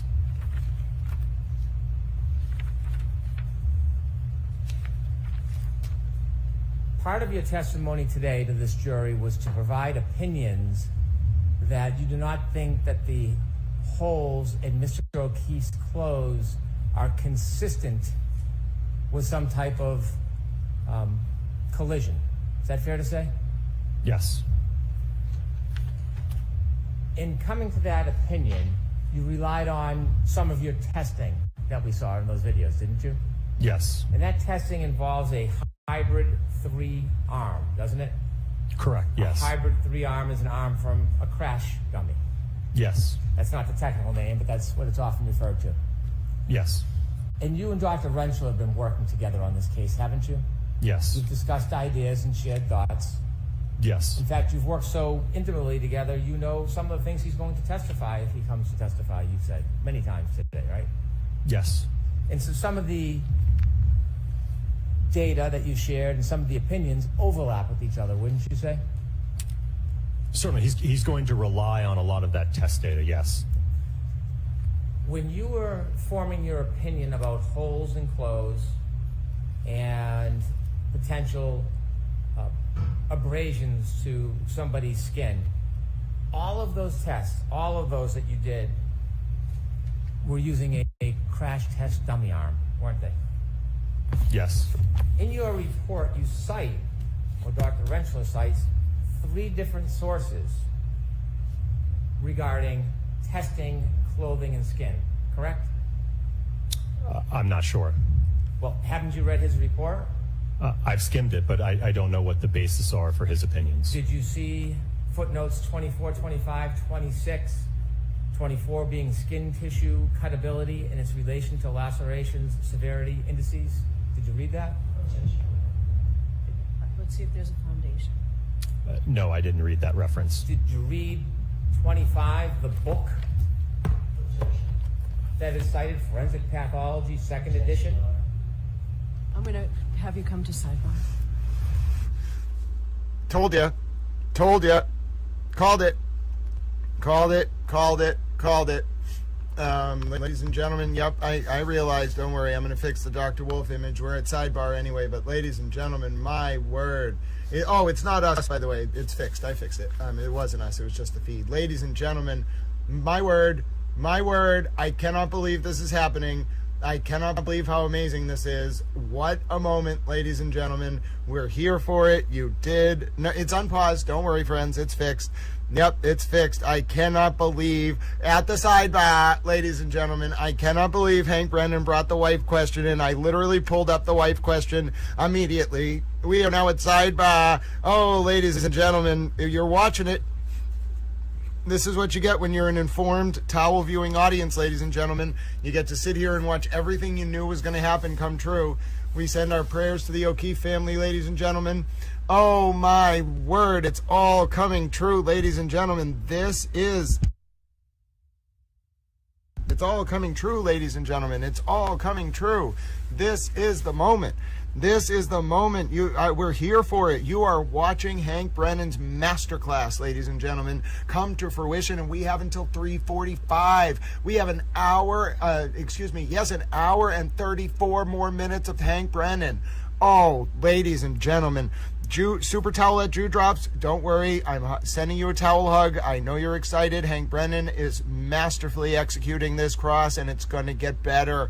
Oh, ladies and gentlemen, Miss O'Keefe had a look of calmness this morning and a sense of, ladies and gentlemen, this is Super Towel, Elevate the Process from the ground. Here's the report.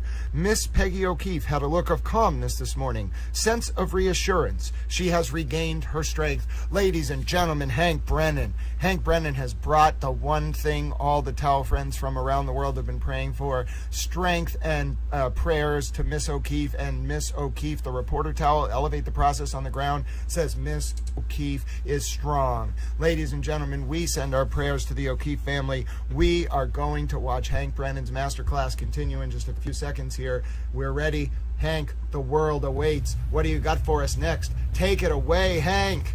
You can call him Hank. You can call me Towel.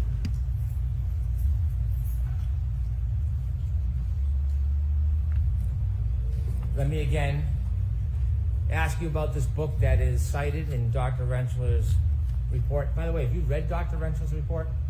As I mentioned, I skimmed through it. So in all of your preparation with Dr. Rentschler, you merely skimmed through his report? You didn't take time to read and study it? Well, none of my opinions are based on work that he did. He's undertaking a completely separate aspect in the analysis. But that's not the question. The question I asked you was, did you, in working closely with him, take the time to study his report? As I mentioned, I skimmed it. I didn't read through, as you mentioned, all the references or what he cited. I didn't do that. Did you read his report? I did read the report, yes, but I didn't in depth go through each reference and look at what he was citing. So you read his report? Yes. And when you read his report, did you see there were footnotes for a number of different propositions that he made? I know that there were footnotes in the report, yes. Well, on the issue of whether or not crash test dummies should be used during experiments as a basis for an opinion of whether abrasions can happen through cloth or an arm, wouldn't that particularly interest you since you were going to come here and testify about it multiple times in front of this jury? I'm not sure I understand your question. You knew you were going to come in here and suggest to the jury that you thought that these tests were inconsistent with causing any type of holes in clothing similar to Mr. O'Keefe's or abrasions on his arm. You knew that was going to be part of your opinion today, yes? Yes, and yes. as part of forming a valid opinion that people can rely upon, wouldn't you want to do as much study as possible on the background for that opinion before you give it to a jury? I suppose, yes. Well, you suppose. Don't you think if you come in here as an expert, the jury is relying on your background and education Yes. And they're relying on the fact that you're representing something definitively or with an opinion to a reasonable degree of certainty. You understand that, right? Yes. And don't you think when you do that, that it's important that you have proper study and foundation before you just come into court and give an opinion?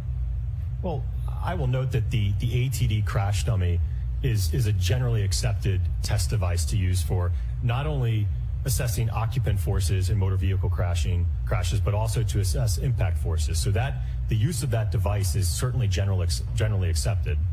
When you get uncomfortable with my question, you generally tend to answer a different question. Sustain, Mr. Brennan, next question. Oh, that's the strike. Strike that, Let Jules. me ask you again.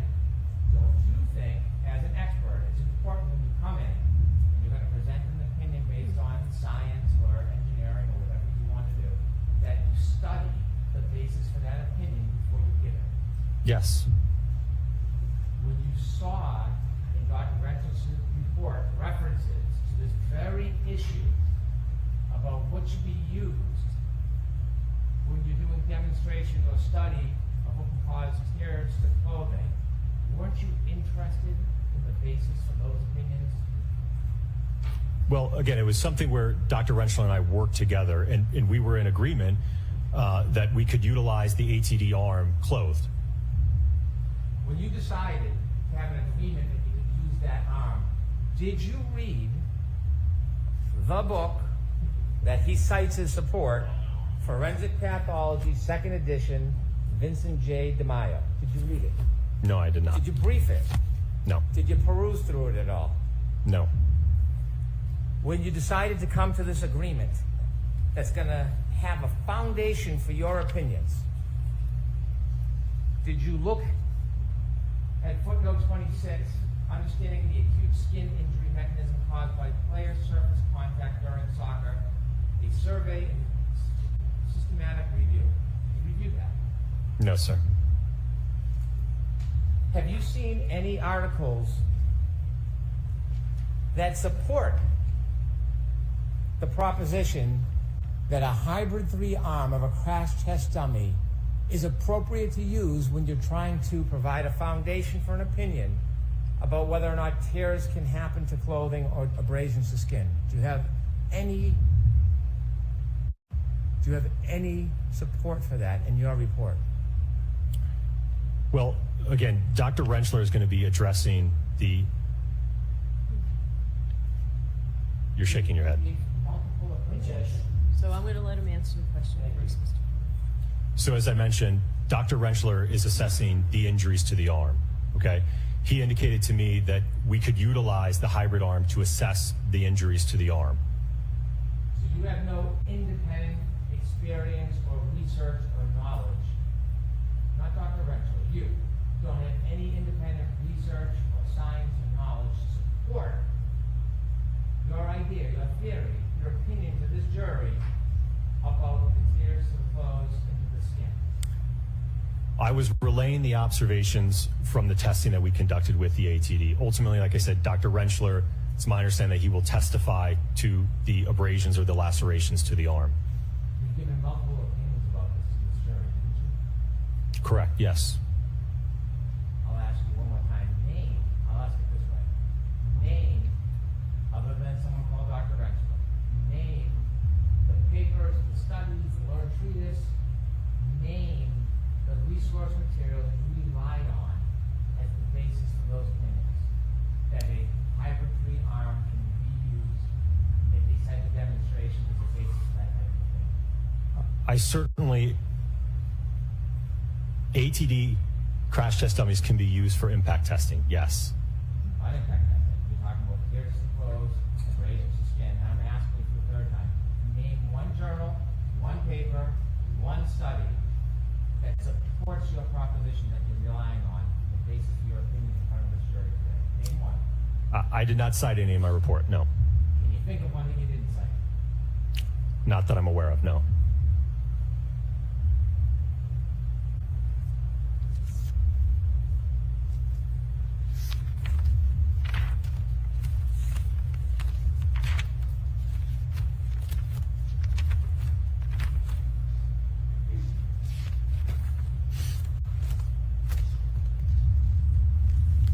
had mentioned on direct examination that when you first started looking at materials some time ago, at the beginning, you were unconstrained in the scope of your study. Is that fair to say? Are we talking about 2023? Yes, we are. Okay, yes. You were unconstrained. You could have done anything you wanted to. I don't know about anything. When you said unconstrained, what did that mean? Well, the agency that retained us didn't ask us to do specific work per se or specific tests. You didn't do any type of crash test at that time, did you? Not like was demonstrated today, no. Instead, you started a working theory that perhaps a glass was thrown at the rear taillight of the defendant's car? Yes. Did someone suggest to you that was a theory? No. It's just something that you and Dr. Rentschler thought up together? Based on the evidence that we had, yes. When you thought up that as a potential theory, that's why you built the potato cannon? The pressurized cannon, yes. Yeah, pressurized cannon. And you shot a glass at the rear taillight, yes? Yes. You determined that at 37 miles per hour there'd be similar damage? Yes. And then you came into court last year, didn't you? Yes. And you provided that opinion of consistency to the jury, didn't you? Yes. You got up and you said that something to the effect that that speed is consistent with the damage? Yes.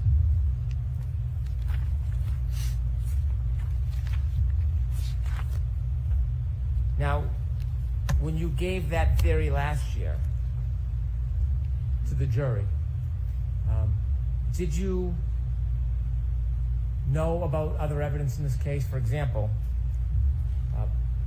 if a glass was thrown at the back of the car,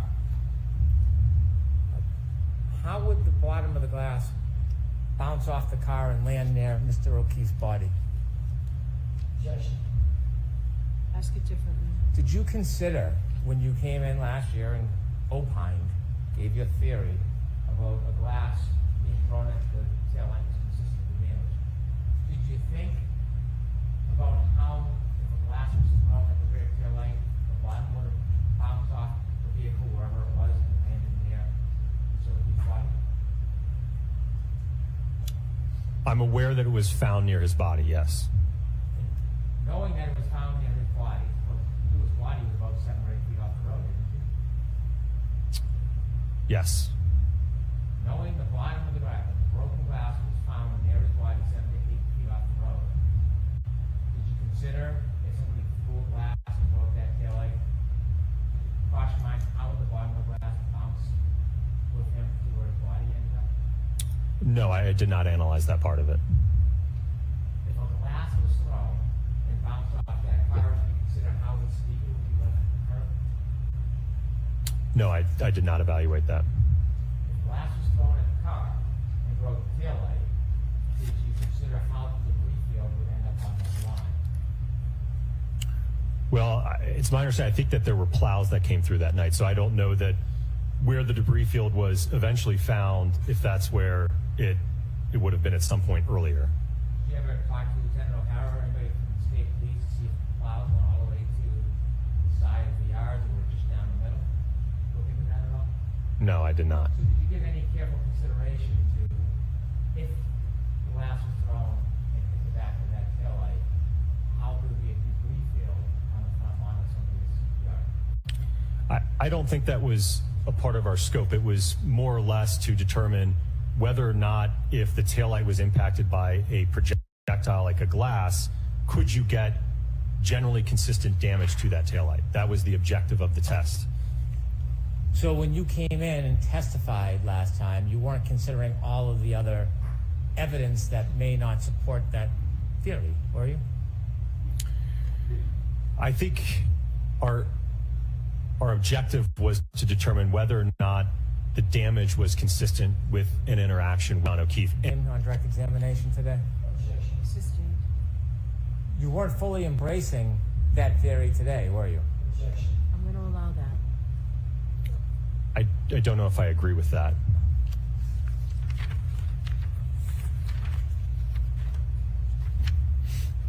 In this case, you provided reports recently? Yes.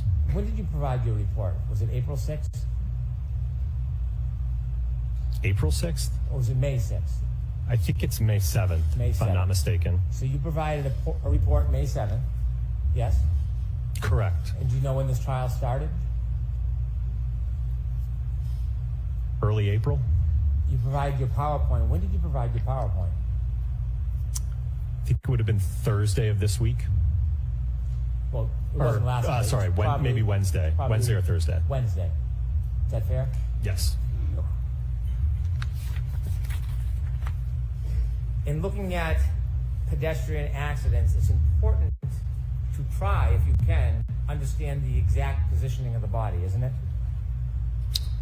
If a collision occurred, yes.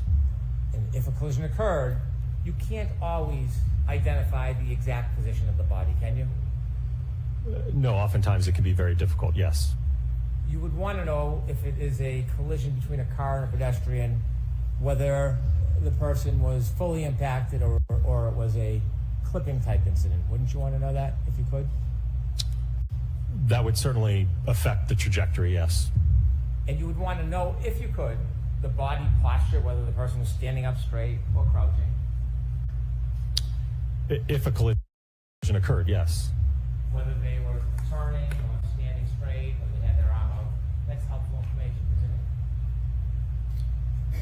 It can be, but when we're talking about how quickly this impact duration is, right? If you recall back to the PowerPoint, right, we're talking about a 10 millisecond window. So however the body is positioned at contact, that's how it's positioned. It's not going to be able to have any significant movement or change in orientation in that 10 millisecond window. The position of the body can change the trajectory of the person who's hit, can it? Sorry, can you repeat the question? The positioning of the body, the way they're positioned, that can change the trajectory if they're hit, after they hit, can it? It can, yes. Whether they're moving towards the vehicle or away from it could affect the trajectory, couldn't it? If they have some relative velocity, yeah. Trying to determine the point of impact when you're looking at a scene, it's important when you do trajectory studies to know where the point of impact is. If you're going to utilize studies that look at projection of pedestrians when you're contacted at the center of gravity and you get projected some distance, you can rely on those studies, but you have to have an understanding of where the point of impact is and where the point of rest is. If you don't have the point of impact, if you don't know the point of impact, you don't know the exact body position, that creates variables in your studies, doesn't it? Well, again, talking about those studies, they're not applicable when you are contacting, for instance, just a limb or you don't have a center of gravity hit. Those when you're talking about how far will a pedestrian get projected, if it's like a forward projection or what's known as like a wrap projection where the pedestrian wraps onto the hood and then becomes decoupled, those studies are applicable there. But when you're talking about where there's minimal overlap between the body and the center of gravity, then you can't utilize those studies. So you would not want to know where the point of impact is? In this particular case, no, I don't think it would be helpful. You would not want to know the body position? I don't think that it would be helpful in determining, because again, we have to start with, is it consistent with a collision? So you would not want to know the body position. That's what you're telling us. You don't want to know that. Well, if the evidence indicates that the contact is inconsistent, then that's kind of where the reconstruction stops. You can't go to a point of impact and a point of rest if there was no contact. So you don't want to know the body position. Objection. Can you answer that? I don't understand this question, Your Honor. When you're doing studies, you don't want to know the body position? Objection. Can you answer that, Dr. Long? Again, it depends on the type of impact. For the alleged contact in this case, you can't rely on those studies about impact location and point of rest. They're not applicable to I was this. talking about Gentlemen, studies. As far as bad data, news information. bears for the You, as Karen. the person doing tests, would you want to know the body positioning? Objection. This is 5 times. And this time we'll get an answer and that'll be it. You got an answer every single time. Can you answer that, Dr. Wu? I feel like I've answered it the best I can, Your Honor. Okay, next question. You don't like that question? Sustained. Let's try. Jurors disregard. Okay.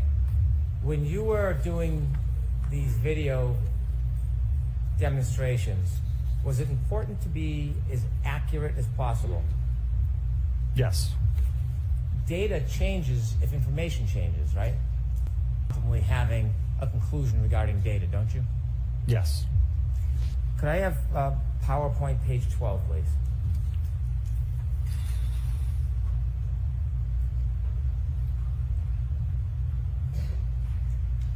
Now look at force on the bottom. The first letter F signifies force, correct? Correct. And the last two letters, MA, signifies mass, yes? Correct. That's a very important part of that equation, isn't it? Yes. If you change the mass, it can change the whole analysis, can it? I'm not sure I understand your question. Let me make it more simple. When you did these tests, you chose a arm from a hybrid 3 crash dummy, didn't you? Yes. You can take that down, Ms. Gilman. Now, when you made that choice, you knew that John O'Keefe's arm, based on the statistics and his weight of being 216 pounds, you knew that his arm weight would be 11.8 pounds, didn't you? Yes. And you knew that he was 6'1" tall. Yes. When you decided to choose an arm, in this case, you didn't choose the arm closest to his weight, did you? It was representative enough, yes. It was representative enough. It was close enough, yes, sir. Close enough. Wouldn't you want to get an arm most closely related to his actual weight? I don't know that you can have custom-made ATDs. You probably can't custom make them, but they have one that's 12 pounds. You know that, don't you? Are you referring to the 95th percentile? Yes, I am. Yes. So there's a 12-pound arm. Mr. O'Keefe's is 11.86 according to the statistics. You know that, right? Yes. You looked it up. Yes. You didn't tell us that on direct, though, did you? I don't believe I was asked that. No. Instead of choosing the 12-pound arm, which is 0.12 difference, you chose a much lesser weight, didn't you? It was about 10 pounds, yes. No, it wasn't about 10 pounds. It was less than 10 pounds. Let's be exact. You're a scientist. Let's be as precise as possible when we're talking about data. It was less than 10 pounds, wasn't it? I think according to the spec sheet, I think it's 9.4 pounds total. How about 9.38? You keep coming up a little bit. 9.38 pounds. Sustained in that point. May I approach? Yes. Showing you a photograph. Is that a photograph of your materials in this case? Yes. And in that photograph, it shows the arm that you used in your studies, doesn't it?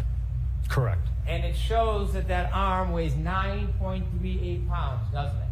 Yes. And that is less than the 11.86 pounds of Mr. O'Keefe's arm, yes? Correct, yes. You didn't put that photograph in your PowerPoint to make it clear to everybody you were using an arm that was a much lesser weight, were you? No, I didn't put that photograph. I can move this to evidence, please. Okay. Any objections, Mr. Jackson? Court's permission, I'd like to show this very Just give us a minute. Let Madam Court Reporter mark it. 217. Yes, now you can play it.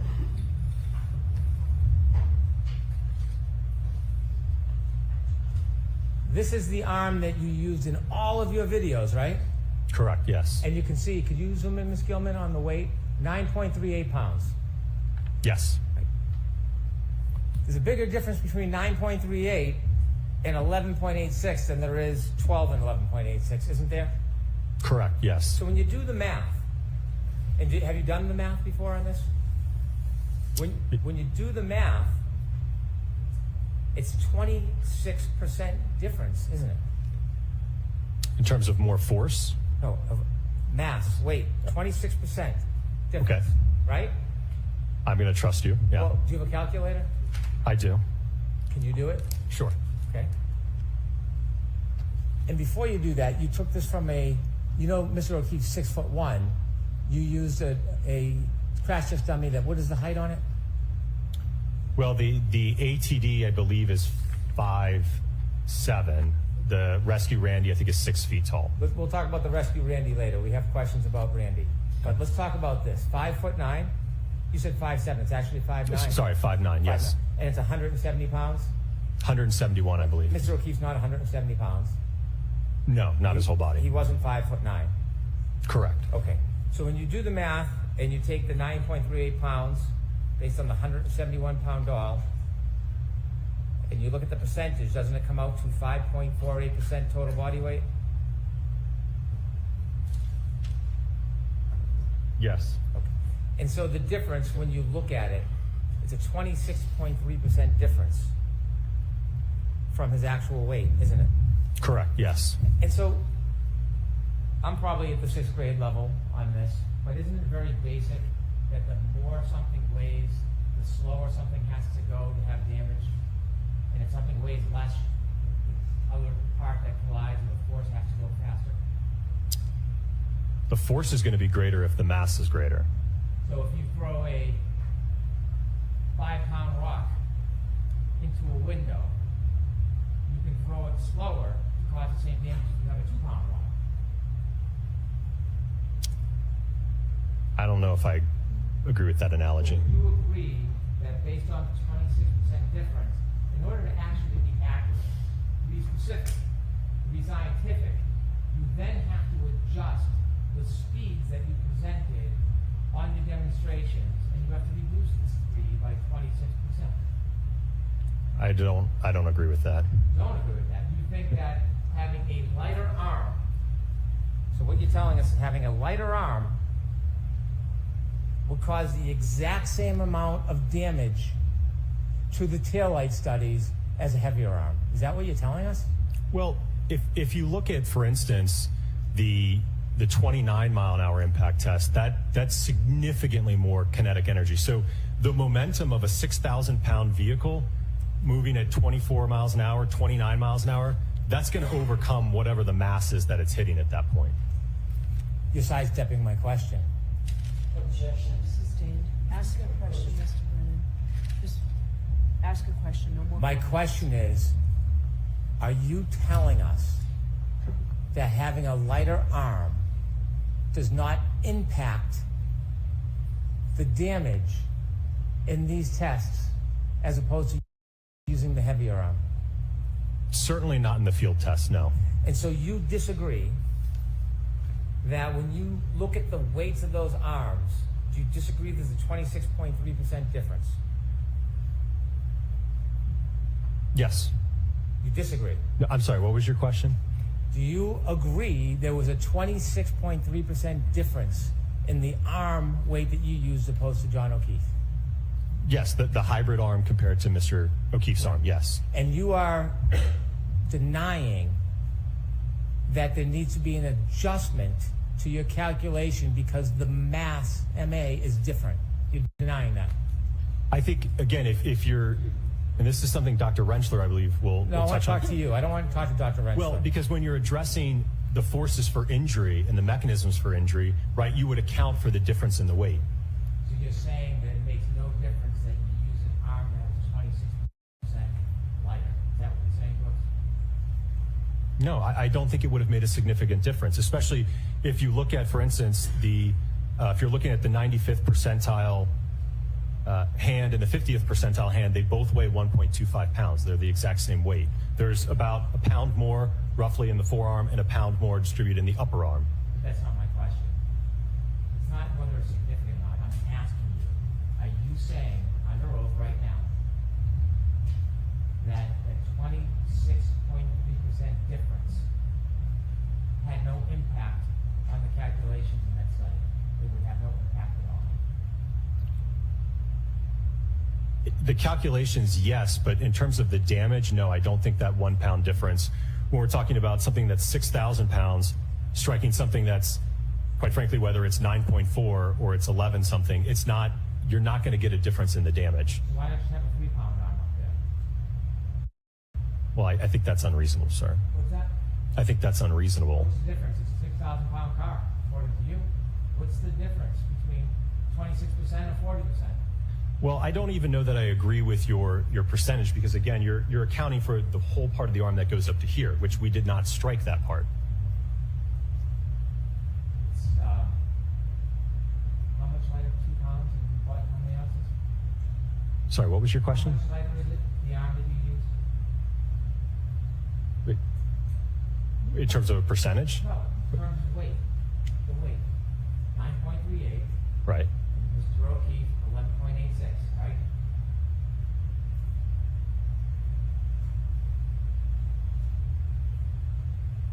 About 2.48. And you're saying that makes no difference? Not in the observed damage at those speeds, no. Why didn't you use a 5-pound arm, sir? I'm sorry, what was your question? Why didn't you use a 5-pound arm?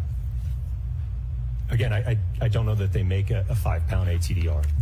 You didn't tell us when you did these studies, you didn't disclose in your PowerPoint that you used an arm that was much lighter than Mr. O'Keefe's arm, did you?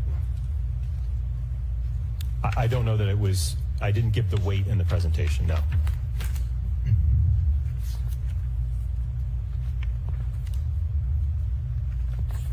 Let's take a look at some of your testing. The first one was at 10 miles per hour, test A. You remember that test, right? Yes. Now, 10 Yes. miles per And hour, the arm- if you had taken 26% off, would you agree it would change the actual speed from 10 miles per hour to 7.67 miles per hour? If you did out the math, if you did it specifically, accurately, precisely, would you agree, using the wrong arm, you make the deductions and the calculations, that 10 mile per hour test would actually be 7.67 miles per hour? Would you agree with that? I would allow that. No, because again, the arm is going to get accelerated up to that speed. So that the speed would still, that mass would still be accelerated up to 10 miles per hour. Same thing in the vehicle testing. It's going to be, given that weight difference, it's going to be accelerated up to that speed. Now, can we see the video of test A, please?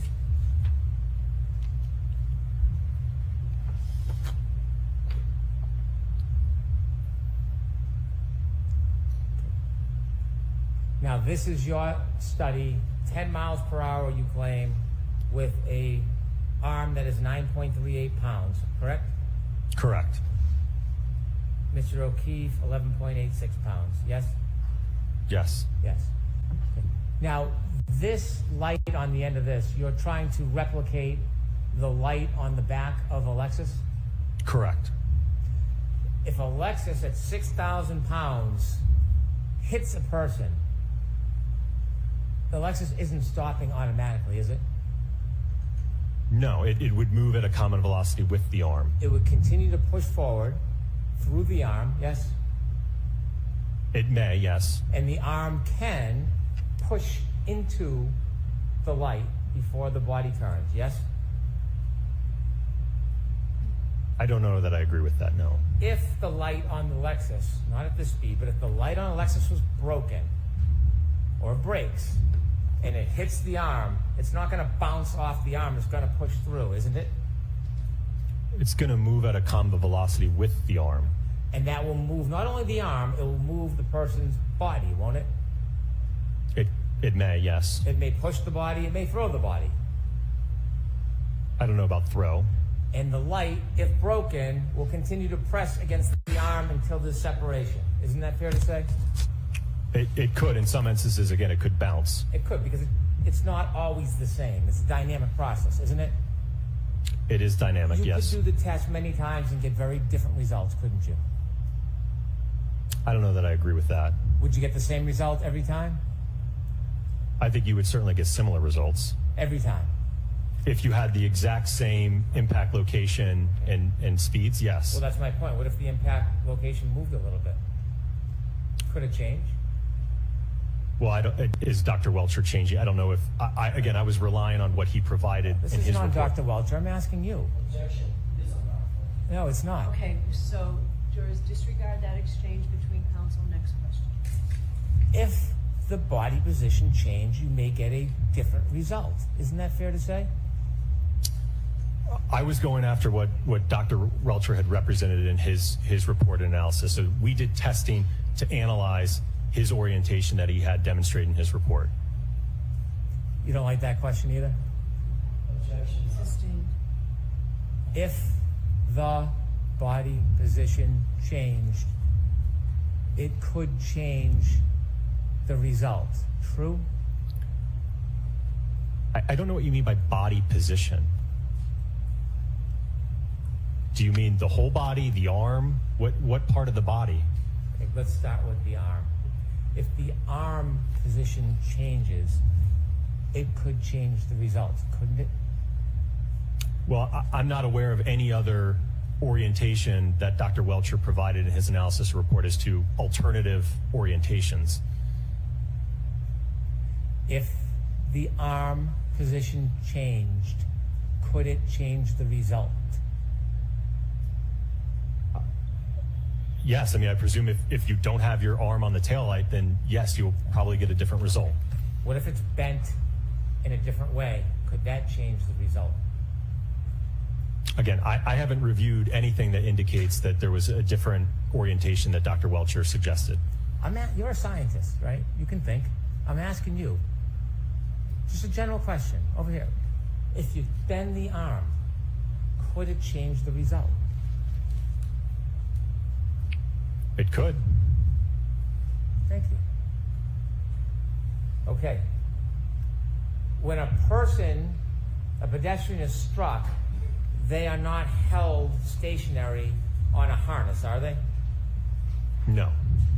In this case, the crash test dummy is on a harness? Yes, he's supported. Strapped? Yes. By his hips or pelvis? Yes. That's not real life. That's not how a pedestrian is usually when they're hit, right? They're not strapped to a harness, are they?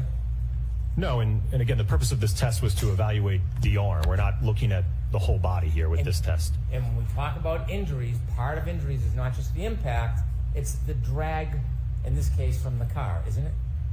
It could be, yes. But when you put the dummy on a harness, restricting or restraining its movement, it is not going to replicate hitting somebody and their movement, including the drag, is it?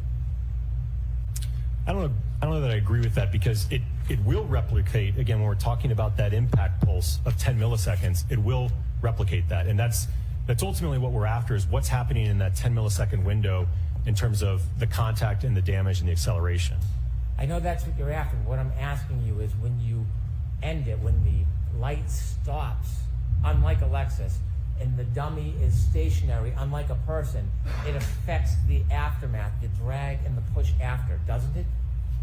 Yes, the kinematics would be different, likely, if it's not restrained like that. In real life, the pedestrian usually is not restrained, are they? Correct. In real life, a 6,000-pound Lexus, upon contact with an arm, doesn't usually stop on a dime, does it? No. Can I have the photo from test A, please?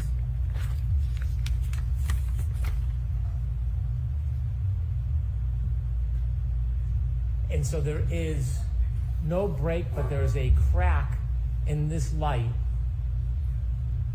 that was a result of this experiment where this light hits that restrained dummy, yes? Yes. And this is at 10 miles per hour in your world, and 7.67 if you take off the 26% weight. Objection. Sustained is to that form.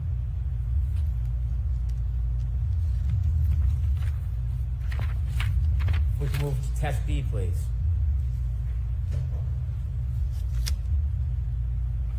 Now this test B, a similar test, it has the same limitations, doesn't it? This dummy is restrained at the pelvis. Yes. Could you show the video, please? There's two videos. We can see the first one.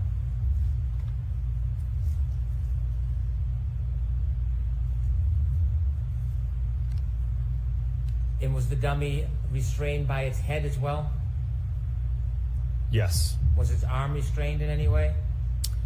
It was tethered, but it was free to move. This test you have is 17 miles per hour, with the arm that's 9.38 pounds. Mr. O'Keefe, 11.86 pound arm. If you consider that 26% difference, wouldn't it be fair to say that this test, rather than replicate 17 miles per hour, would actually replicate 12.6 miles per hour? No, can you answer that? Not the way it's phrased, no. And so looking at this test, test B, which you say is 17 miles per hour, can you do a calculation for the 26% difference, or is that something that you don't think is fair? I don't think that'd be a fair way to characterize it. Again, if no matter what the mass is there, if you're accelerating it, if you're impacting at 17, that arm is going to move at 17. Well, not just the movement, the damage. If this arm was 5 pounds, do you think the test would have the same exact result? If it's 5 pounds? Yes. Probably would be less damage. It'd be less damage. So to get this amount of damage, you would have to increase the weight, right? Sorry, what was your question? To get this amount of damage, you couldn't use a 5 pound arm. There would be less damage with a 5 pound arm. Correct. Right, because the less weight you use, the less damage at that speed. That's basically how it works. Correct. Okay. So, in this test, if we could run that back again, you have a restrained dummy at the hips and the head. There's no follow-through of the light or the body that's attached to that arm, correct? And at this speed, you can see the shards of taillight. You can see them move, can't you?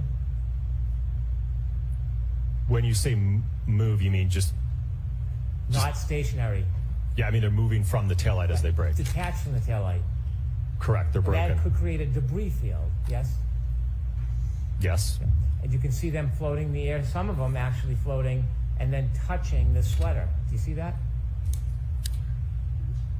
Possibly. Some of it might be, again, some of that polyurethane foam. Yeah, some might be. And why don't we play it again so we can see clearly? Some might be taillight shards too, right?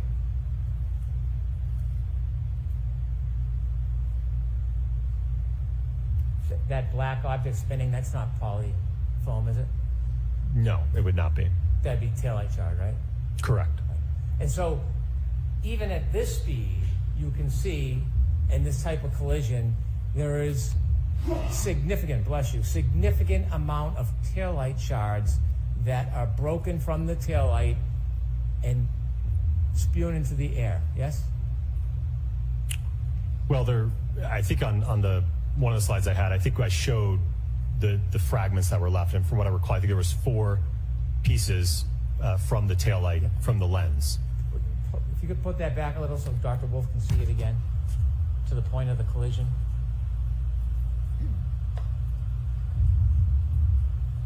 Even at this speed, go ahead. Stop. You can see pieces, large, small, medium, maybe even microscopic, are now breaking off from that taillight and being littered into the air, aren't they? Yes, there are pieces coming off.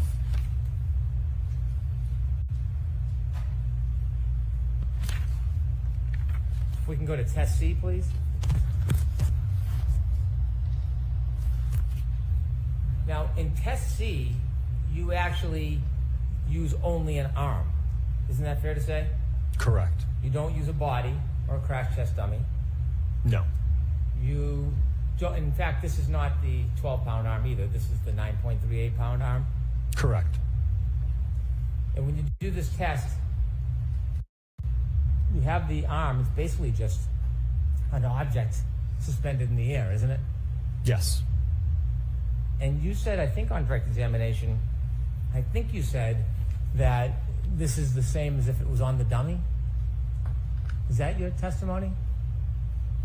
Well, in terms of, again, the amount of weight that would be interacting with the taillight, whether it's attached to the dummy or not, what's in direct contact is going to be the same. Well, the fact that it's just floating up in the sky like that, it's very different than if it was attached to a person or a dummy, isn't it? In terms of how it moves immediately after the impact, yes. Not just how it moves, as far as the impact. Isn't it different? I don't know that I agree with that. Okay. Well, wouldn't you say that in addition to the arm, if you had another 200 plus pounds being held down by gravity, that would affect the force that's acting on the arm? Well, the arm again is going to be accelerated, but the center of mass of the body is not going to see that acceleration. You testified before in this case about the importance of the full body and gravity. I'm sorry, what was your question? Have you testified before in this case about the effect of gravity and the full force of a body as opposed to just an arm? Yes. Okay. And do you remember whether you thought it important on a previous time you testified that there is significance to the arm would be attached to a 200 plus pound body and there was the issue of gravity that would affect force?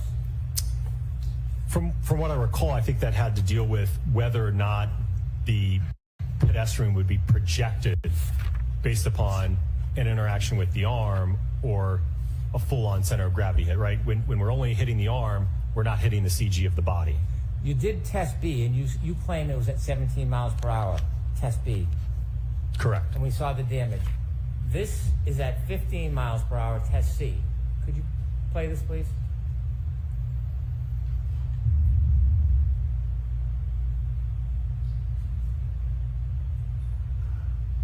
It might be a delay, so you could fast forward a little bit, please.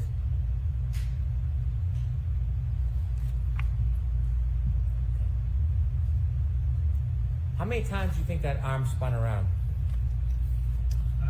I don't know. That's not what would happen to a person who got hit. Their arm wouldn't spin through their body like that, would it? Correct, it Their would arm not. wouldn't spin that many times. No. There'd be the pull of their body weight, yes? I'm sorry, what was your There'd question? be the pull of their body weight. The body weight, yeah, would affect the movement afterwards, yes. Gravity, yes? Yes. Yeah. And so there's a reason why you do this test at 15 miles per hour. Is there a photo related to this, to the damage to the taillight? There is a reason why at 15 miles per hour the damage is much different than the other test at 17 miles per hour, isn't there? Correct. Right, because at 17 miles per hour you have a dummy that is strapped by a harness in its pelvis. When it's hitting the arm, it's affecting it much differently than just a arm floating in air. Yes? No, I don't agree with that. The primary reason there's a difference in the damage is because of the amount of the arm that's outstretched and interacting with the taillights. There's a difference in those two tests. Mm-hmm. And so the body and the weight of the body, you're saying, has nothing to do with the amount of damage? Not in these tests, no. So when somebody gets hit, does the body weight have anything to do with the damage? Not just the area that gets hit. Does the body weight affect it at all? Not in terms of the impact, like the rest of the body, it's not going to matter if, for instance, only my hand, like in that last test we just saw, it was the hand and the wrist, how much my stomach weighs, my head weighs, is not going to affect the damage to that taillight and that interaction. And by the way, this test, you said 15 miles per hour. If you consider the 26%, you're only at 11.1 miles per hour. Is that the right math? Again, I don't agree with that because if you look at the data and you integrate the acceleration data to get the speed, right, that we saw in those plots, the hand basically gets up to, I think it was 14 or 15 miles an hour. It reaches that common velocity of the vehicle. Let's go to test F.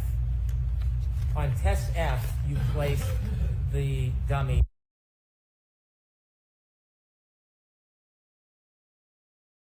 Pool feed issue. Pool feed issue. Don't worry. Don't worry. I have the court TV. Oh, This it's back. dummy It's back. behind the car. This was not a legitimate crash test dummy. It was a different type of dummy, wasn't it? Yes, it's called a Rescue Randy. A Rescue Randy. And that is not typically the type Randy. of dummy that you're going to use for crash tests, is it? I wouldn't agree with that. When you did the Rescue Randy and crash test F, did you use the 12-pound arm or did you stick with the 9.38?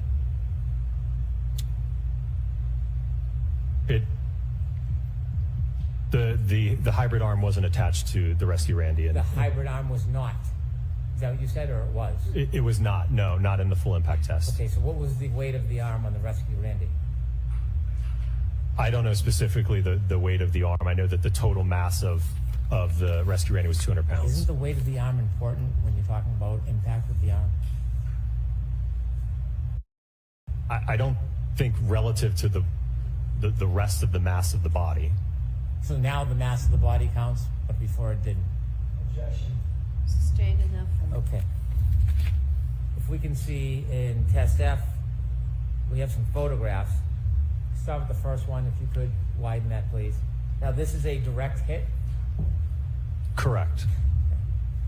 Is this simply a photo or a video? Could we go to the next one, please? So the rescue Randy's placed much further in the car than the other type of test that would be more similar to a clip, yes? Correct. Next photo, please. Okay. And that is the result of the impact? Correct. Do you see the debris field? Yes. Is it near rescue Randy? Some of it is, yes. Yeah. It's spread out a little bit, yes? That's fair, yes. But it's not right on his body. It's a distance from his body, yes? There may be some, I can't tell from this photo, there may be some around his body, but yes, there's also debris close to the Lexus as well. And could we, and this is the demonstration where you didn't turn on the videotape, so we don't have a videotape? Correct, we had the false start, yep. What's that? We had the false start. The false start. Is there another picture after this? Those clothes. Are there holes or tears in the clothes? Yes, there's damage that's consistent with road rash when clothing or a body makes contact with the pavement and is grinding into the pavement. Pavement's hard. Right? Yes. How about frozen ground, frozen dirt? Is that hard? Yeah. I suppose it can be. Well, do you have any doubt whether frozen ground in the Northeast in the winter is hard as a rock? I haven't done any analysis to assess that. And so seeing holes in those clothes is what you would expect after Randy hits that hard ground, right? Are you talking about frozen grass or pavement? I'm talking about Randy right now.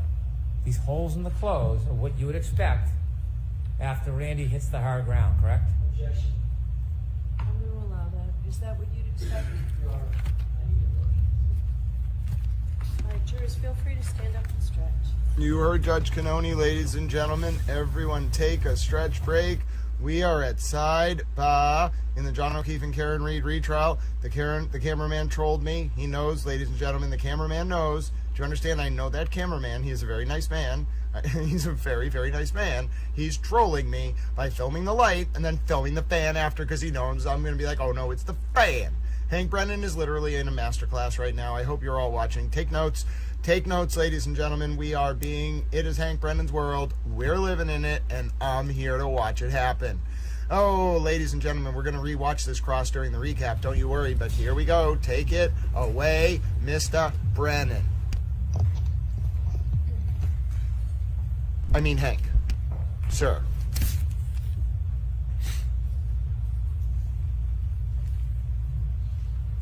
So holes in the clothes is what you would expect after Randy hits the ground, yes?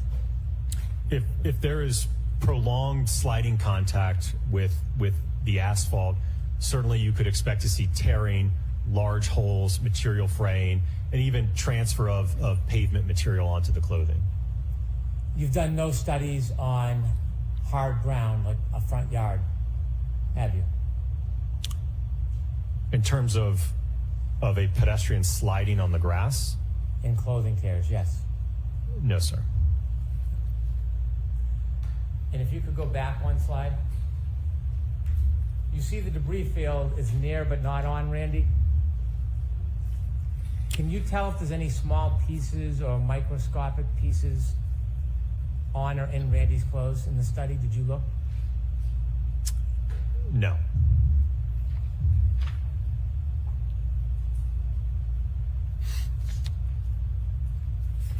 If I could go to test E, please.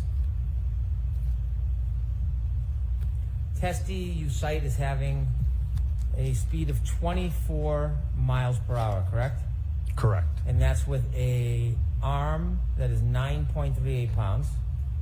Yes? Correct. And to remind you, Mr. O'Keefe's arm would be about 11.86 pounds. Yes? Correct. If you would reduce 26%, you'd be at 17.8 miles per hour, wouldn't you? Are you doing the math, Dr. Wolf? I don't agree with his characterization, Your Honor. Okay, next question. I understand you don't agree, but if you took 26% off the 24 miles per hour, you would come out to 17.8 miles per hour, wouldn't you? I'm going to allow that. I'm going to allow that. That's what the calculation would yield. Okay. On test E, there are some differences between your test and what would happen in real life. For example, there is a harness, correct?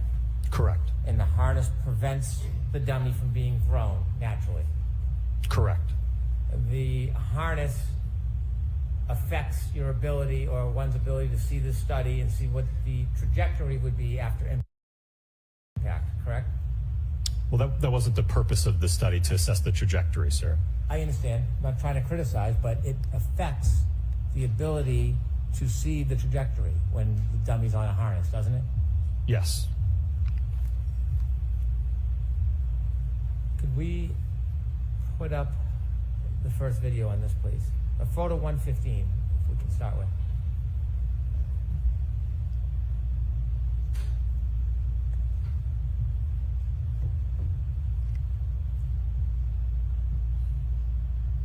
You can stop it right there. And you can see the feet aren't as firmly planted on the ground as a person would be in most circumstances because of that harness, yes? Correct. And that affects gravity, doesn't it? Affects gravity? Well, when the car hits, the gravity, the weight of the dummy is less because it's held up by a harness, isn't it? Right. So gravity really, again, is suspended at this point, just above the ground. The arm that's extended, is there a glass in that hand? No, there's not more weight in the hand. So there's no object in the hand in any of these tests? No, because ultimately what would happen is, because of the accelerometer being mounted on the palm of the hand, if you had a glass there, it would interfere with those measurements. I understand why you didn't do it, but would you say it's fair to say that if a glass was in the dummy's hand on these tests, it could affect or change the damage? Well, if you add another, I think that the drinking glass we utilized for the testing last year, I think was 0.7 pounds. So if you add another 0.7 or pound to the hand, that hand contacts the liftgate taillight, you certainly could see damage to that taillight, which we certainly didn't see on the subject vehicle. So weight does kind of matter, right? It can, yes. Not just 0.7 pounds, the 2.5 pounds can matter too. Weight matters. Yes. Because that's kind of what we were talking about for the last half hour. Weight matters in these tests, doesn't it? Correct, but you can't look at this in isolation, just between damage, and you can't separate it from the injuries, right? What's going to happen to the body in terms of the injuries in a 24-mile-an-hour impact? Does weight matter? In terms of the force? And so we see this dummy with the arm stretched out, correct? Correct. Okay, can we bring this back? Stop right there. This isn't approved crash test dummy, is it? The Rescue Randy portion, no. No. It's not instrumented like a hybrid. Is the arm the hybrid 3? Yes, the arm is the hybrid 3. So you took in test F, you didn't put the hybrid 3 on the Randy, but in this one you did? No, because you risk these ATD devices can range from $100,000 to $150,000, and you run the risk of destroying that equipment in a test like that. So in test F, did you put the hybrid on the Randy, or did you keep Randy's original arm? It's just the Rescue Randy in the last test. On F? Correct. This one, you have the hybrid arm on Randy. Correct. So you're switching up between tests, what pieces you're using, aren't you? I would say adding, but... Well, adding and subtracting. It doesn't have two arms. There's one off, one on. One's Randy and one's hybrid. So you're switching.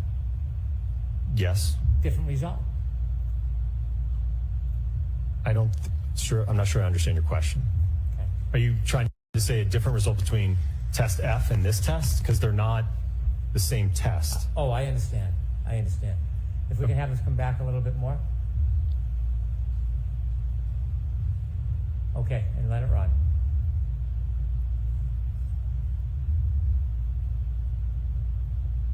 Stop. You can see the shattered taillight moving, and most of it's moving in the same direction, isn't it? Yes. And that's what creates a debris field after a collision, doesn't it? Yes, I mean, components will break off and fall to the ground, yes. Mm-hmm. Now, since Randy is on a harness, he's not going to be thrown the same way as it would happen in real life, is he? Correct, and that wasn't the purpose of this test, sir. When you chose 24 miles per hour without the 26% deduction, which would make it 17.8 miles per hour, when you chose 24 miles per hour, it's because you had looked at the tech stream data that had been taken from the defendant's Lexus, right? Correct. And when you looked at that data, you understood that during that event, 10 seconds of data is captured, yes? Yes. But that doesn't define the whole event, does it? That only encompasses what was recorded. And you said you chose 24 miles per hour because that was about the speed at the end of that 10 seconds. Correct. You do realize at the end of that 10 seconds, the car, the defendant's Lexus, was going faster. It was still accelerating, don't you? Objection. I'm going to allow it. From what I recall, the last data point, I believe the throttle was still at around 74%. Well, ARCA specializes in tech stream data, don't they? Yes. Okay. So looking at that, you would agree that at the end of the 10 seconds, the defendant's Lexus was increasing in speed. Well, we don't know, again, beyond that data point what the data is. At the end of that 10 seconds, the car was going up, not down, in speed, yes? Correct. And you can't tell how much longer that car traveled for after that 10 seconds, can you? Correct, we don't know. So when you chose the 24 miles per hour, it was just based on a data point. It wasn't based on you believing that there was an impact at a certain speed, was it? No, and the triggering event itself it's not a collision by definition, and nowhere in that data can you parse out whether or not any contact even occurred. We know that. Okay. The point is, you can't tell how fast the vehicle was going if it was in a collision from that data, can you? Sorry, can you repeat the question? If that vehicle was in a collision, you wouldn't be able to tell from that data what the speed was at the time of the collision. If contact allegedly occurred at some point in that data set, no, you would not be able to pick a row in that data and say, this is where the collision occurred. Or after that data set, you would have no idea. Outside of the data? Yes. No. Okay. And so when you look at this experiment that you did, if you were to add, you said 24 miles per hour, but that's not considering the 26%. If you were to add 7 more miles per hour to this collision, would you expect more damage to that right taillight? Potentially, yes, but you're certainly getting into the realm of injury at that point. I'm not asking about that. I'm asking you a simple question about damage. If you were to add 7 miles per hour onto this test here, would you expect more damage to that right rear taillight? Yes. Okay, can you finish the video?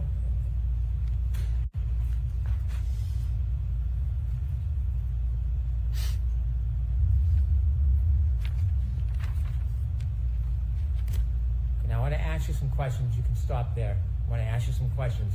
Can you bring it back to right before the collision, please? Speed changes the result of this, doesn't it? In terms of the impact speed? Yes, the impact speed can change the result of this, of the damage to the right rear taillight, can it? Correct. And the angle of the arm can change the damage to that right rear taillight, can't it? It can, yes.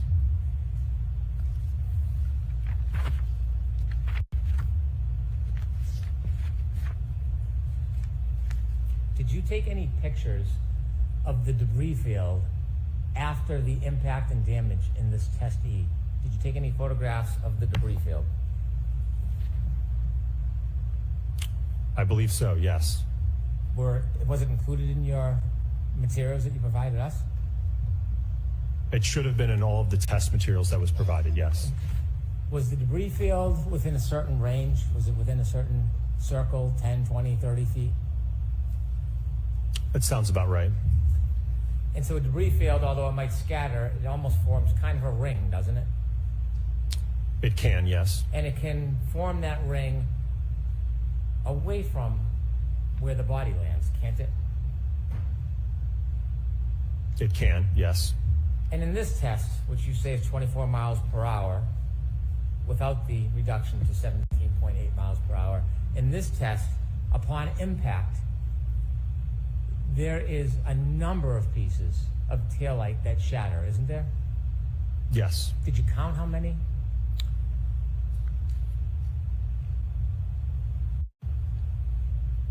About 19 pieces. 19 pieces. Could you move forward just a little bit? And when they break and scatter, some of them go up, some go down. Stop, please. Yes? Correct, yes. Some of them come in contact with Randy's arm. Yes? Correct. Now, Randy being on a harness, it's not like real life when the Lexus goes by, could continue to push him with it, right? He can't go with the car or the Lexus because he's on a harness. Yes? Correct. He's not going to move from that position. If you can move forward, do you see Randy's feet? Yes. See the right foot? Yes. It's twisting, right? Correct. Turning. Stop. Could you show the photo of the sneaker, please?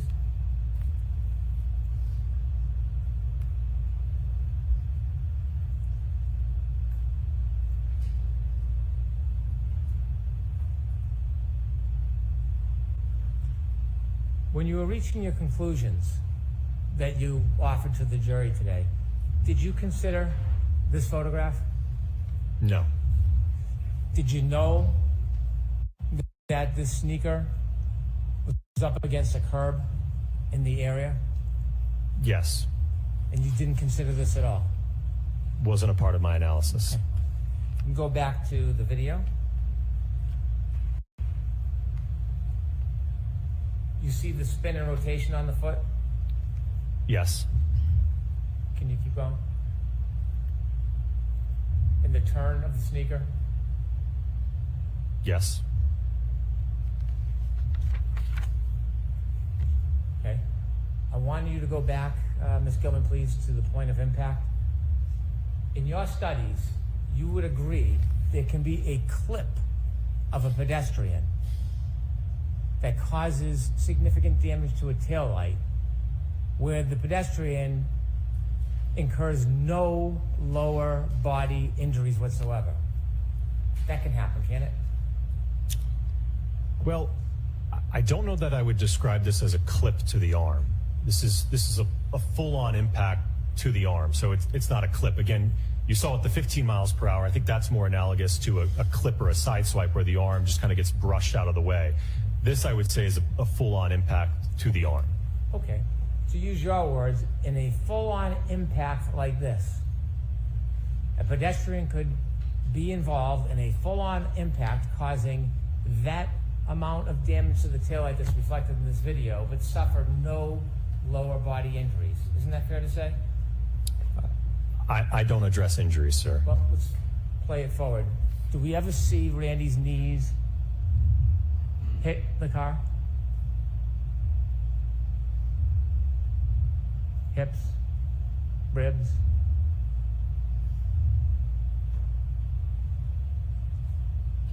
I see the foot getting run over, but I don't think there was contact with the legs, no. Would you agree that a pedestrian could be in this type of collision and suffer no lower body injuries based on your presentation here? Sir, I don't address injuries. Biomechanics is not my area of specialty.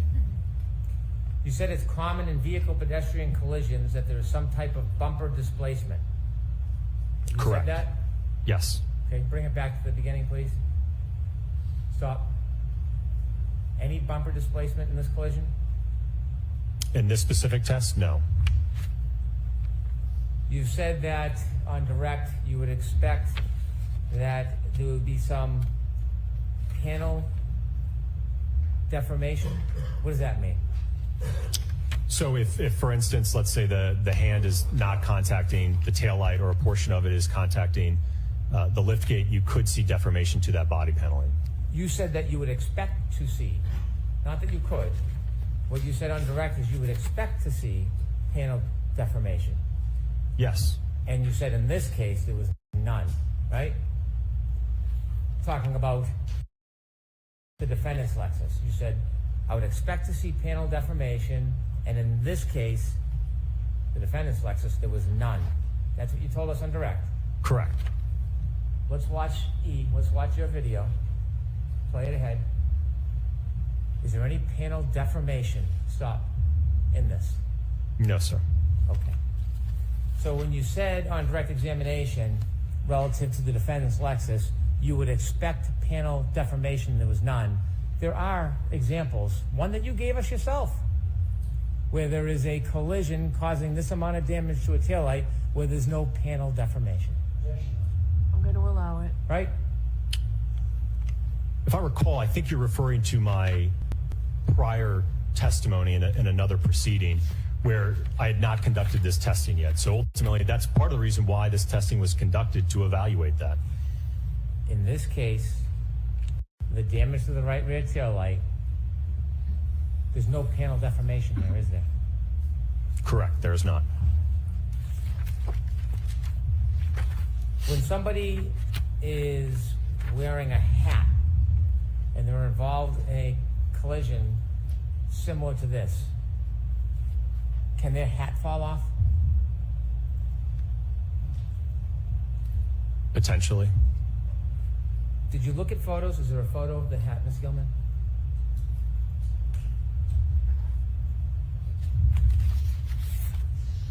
Before you came to your opinions and conclusions, did you look at this photo and see a hat on the grass? I did review this, yes. And did you give any consideration when you did your tests to whether the hat would come off Randy or any crash test dummy when you hit it at that speed? No, that wasn't a part of my evaluation. Could I have photo 77, please?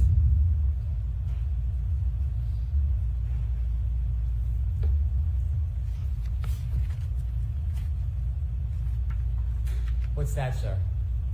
So I don't know if you'll be able to see it in the photograph, but there was some material transfer from the jeans that the rescue Randy was wearing. And so as a result of that impact, there was scuffing from Randy's jeans onto this exemplar Lexus. There was scuffing, yes. Did you look at the defendant's photos of the defendant's Lexus to see if there was a... Sorry. It's okay. To see if there was any scuffing in a very similar area? I don't recall it being at that portion of the vehicle close to the rear wheel. Where did you see the scuffing on the defendant's Lexus? I think there was some scrapes along the wraparound section of the bumper cover. The bottom part? Correct. It's not a claim that's attributed to the collision, so I don't want you to consider that. But did you see other scuffs a little higher up on the Lexus? I did, but I don't know that those could certainly just be normal wear and tear to the vehicle. Is that normal wear and tear? This, no, because we observed it in the test. Could I have photo 153, please?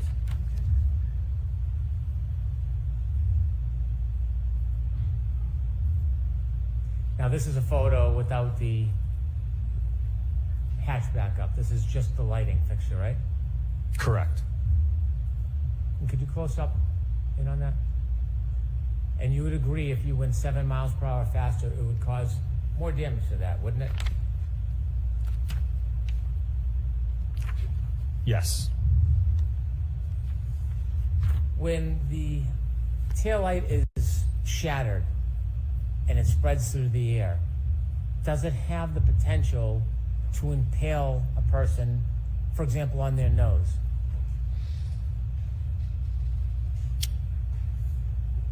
I'm sorry, can you repeat the question? In your test, you saw that upon collision, there was a scattering of taillight that broke from the fixture, correct? Correct. Would those shards, as they float or fly through the air, would they have the ability to impale a person on their face or even their nose? I think that would be unlikely.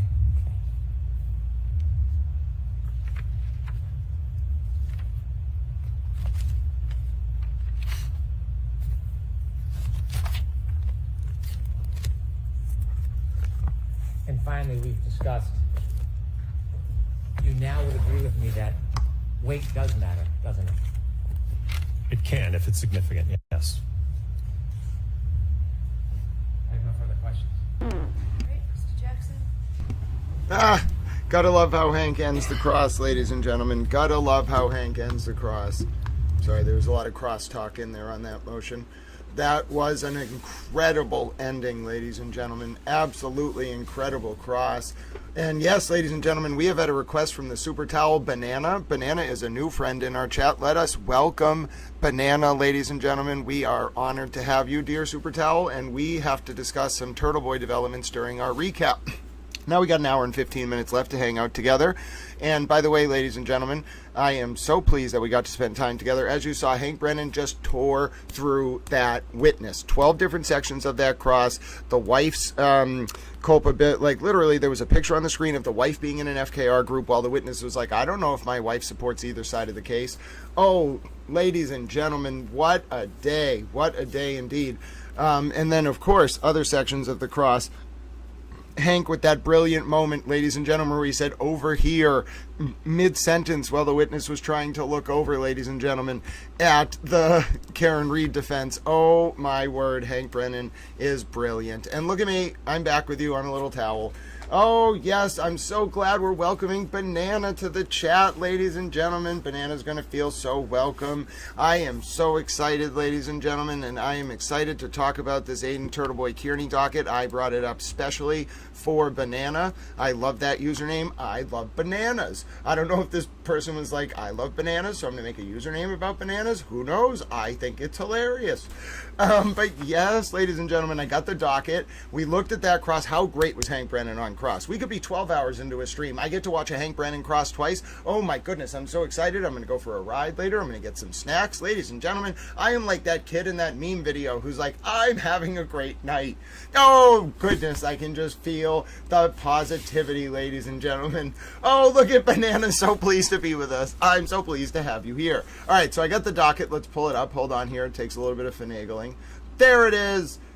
Yay, I'm a little towel. By the way, ladies and gentlemen, before we go into the Aiden Kearney docket, can we just take a moment? We don't get too many moments to just reflect on Towel Stream.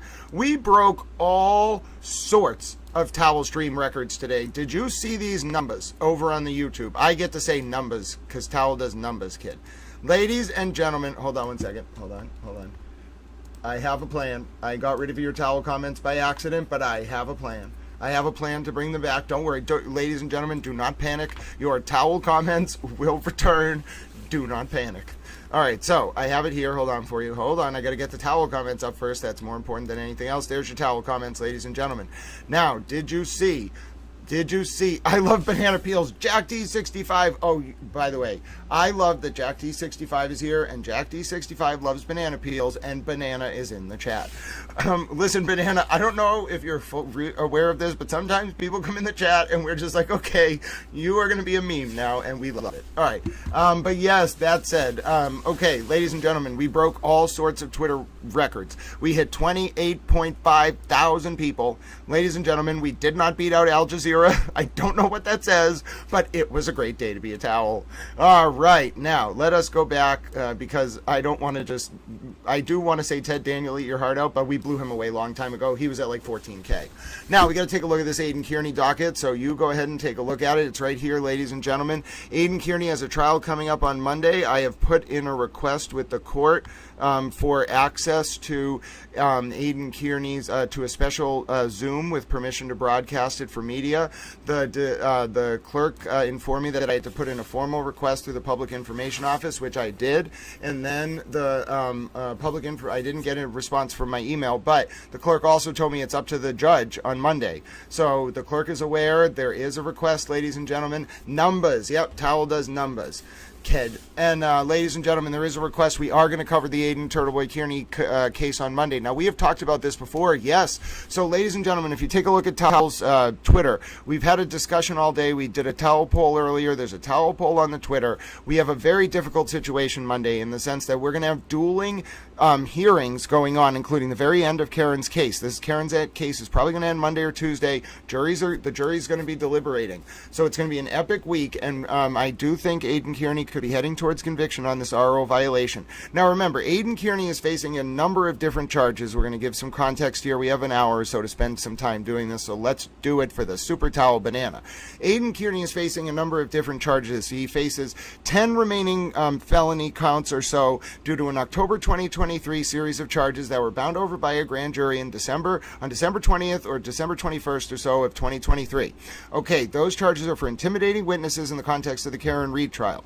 Some of those charges were dismissed, but 10 of them remain. Aidan has 2 other felony charges in Norfolk Superior Court that are outstanding. One for allegedly wiretapping Lindsay Gattani, the other for allegedly witness intimidating Lindsay Gattani. When Aidan went over to Lindsay Gattani's apartment on December 23rd, 2023, after finding out that Lindsay Gattani got a subpoena for a grand jury related to Aidan Kearney and perhaps Karen Reed, just 2 days after Kearney's first set of charges from October of 2023 were bound over by a grand jury on December 21st. So why is Lindsay getting another subpoena? Well, Aidan freaked out, went over to her apartment on December 23rd, 2023, allegedly pushed Lindsay into a couch and tried to look at notes that Lindsay was writing down about Lindsay's conversations with someone. Aidan wanted to take Lindsay's notepad and write down notes about Lindsay's conversation with someone that Lindsay had had. And Aidan wrote them on Lindsay's notepad, those notes, and then Lindsay took her notepad back when Aidan set it down and put it in her shirt. And then Aidan tried to get it out of her shirt, and it ended up in her falling over a couch. But what else happened, allegedly, was that Aidan recorded Lindsay with a phone in his pocket, and then obviously there was witness intimidation going on. So Aidan, over the weekend of December 23rd, 2023, becomes a fugitive from justice. There's a BOLO with PC to arrest issued for him, and on December 26, 2023, Aidan Kearney's brought into court, and because he picked up new charges while he was out on bail on his other charges, he had his bail revoked. Now, 2 of those charges from that incident, the wiretapping and the witness intimidation, were bound over by a grand jury to Norfolk Superior Court. One of the charges was no prost. It does not mean that the charge didn't happen. It just means that it was not no prost by the grand jury, so it was not transferred over to Superior Court. It was not, it was no billed by the grand jury, no prost by the prosecutor. But 2 of the felony charges from that incident on December 23rd, 2023, get bound over to Norfolk Superior Court. So that's up to 12 charges, okay, right now, ladies and gentlemen. Now, hold on one second. Now, what I will say, ladies and gentlemen, is that there are 2 other charges related to Colin Albert. And the Colin Albert charges, ladies and gentlemen, are very important, okay? So the Colin Albert and Chris Albert charges. Oh, and a little bit more on the Lindsay charges. So those 2 felony charges get bound over. Now Aidan's up to 12 charges. Then at a certain point, there is another set of charges, okay? And the next set of charges is for Chris Albert and Colin Albert related to Aidan going up to the pizza place and yelling into the video camera. So he's got 14 outstanding felony charges, but he also, importantly, has 1 outstanding district court misdemeanor charge for violating a restraining order on 2/26/2022 24, so right after Aiden got out of jail, after doing a 60-day bid, he went to a Karen Reed trial hearing where Lindsay Gattani was present.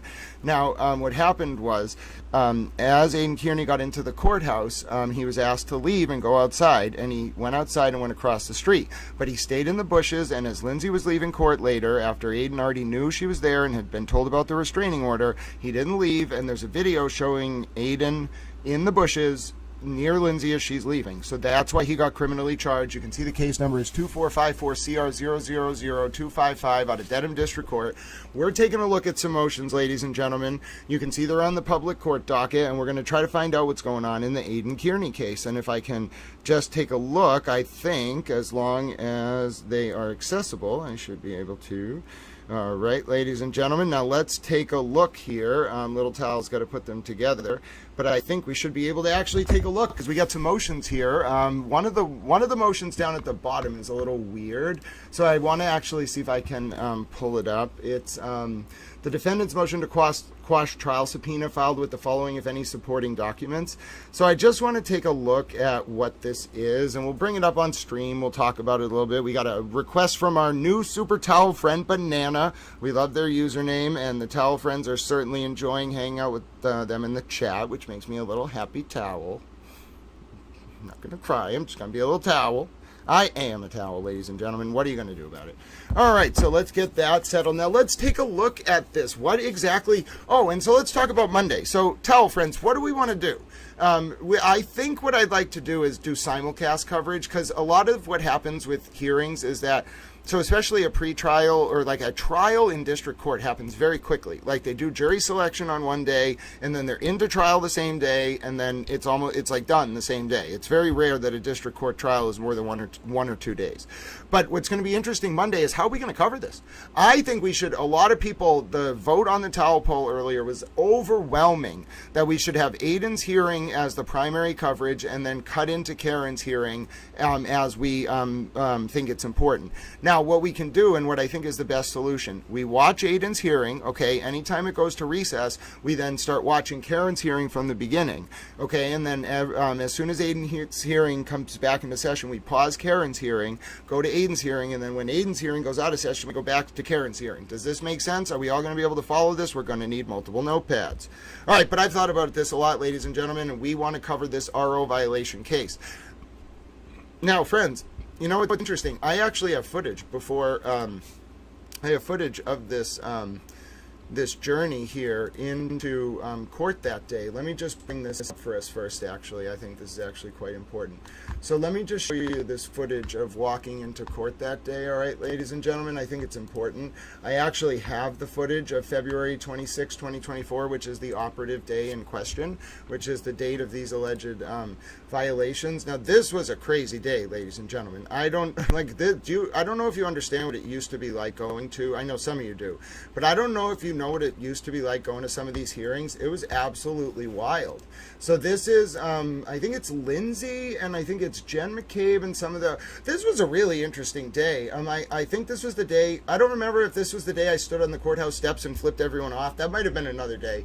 That was a funny day with the American flag in the background. It was very towel. But anyway, this is Lindsay Gattani and the witnesses walking into court that day, and Aiden's going to violate the restraining order after this. But this is just to set the scene for you, ladies and gentlemen, as we have our discussion, because this was February 26th, 2024, and I, being a little towel, was walking in with the witnesses.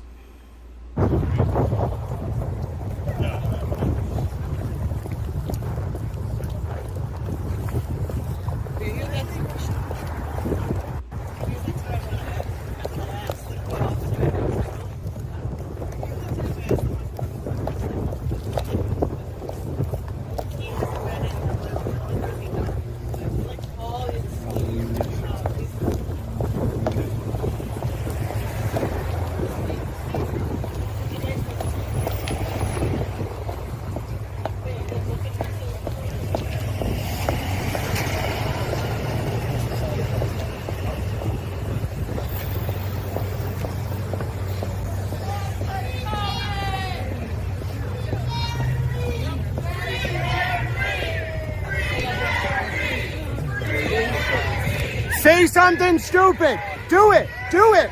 Do it. Say something stupid. Do it. Say something stupid. Say something stupid. Do it.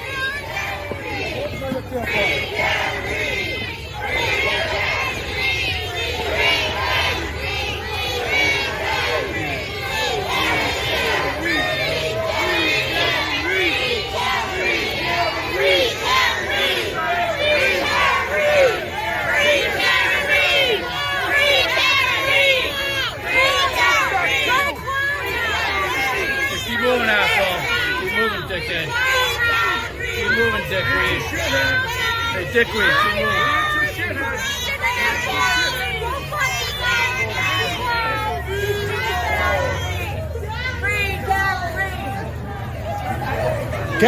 Oh yeah, this was the moment I flipped them off. Get good angles, come on! The trooper was like, Grant. And I was like, what's the matter, trooper? I can't flip people off on the courthouse steps. This is America. All right, so I got some documents here. Let's take a look at some of the documents. These are going to be very interesting, folks.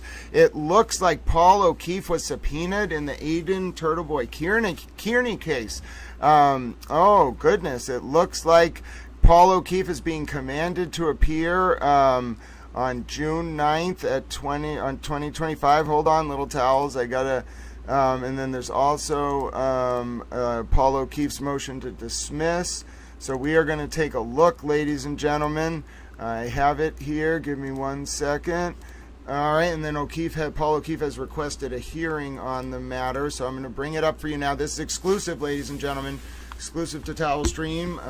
These were docketed today. I had to call down the district court anyway, so I was a busy little towel today, and look what I have for you, ladies and gentlemen. Exclusive documents here. Exclusive documents. You're going to have to give me a second, ladies and gentlemen, to get everything pulled up, but we are going to be talking about what this means, what the implications are for Aiden's trial on Monday, how we're going to cover this all.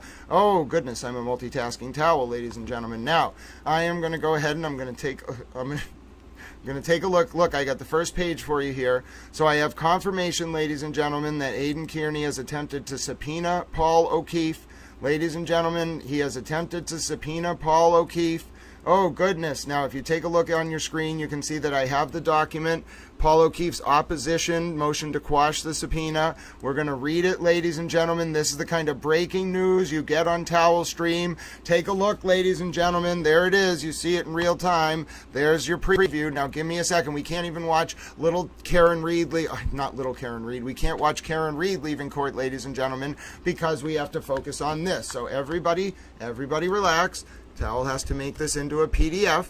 You don't understand. There's a specific method to our madness. You all can look at that document for a second. We have a method to the madness here, ladies and gentlemen, and that entails converting things into legible PDFs and then rendering them and then uploading each individual image to a Twitter post. I'm very compulsive. I'm sorry, I can't help it. I am a towel.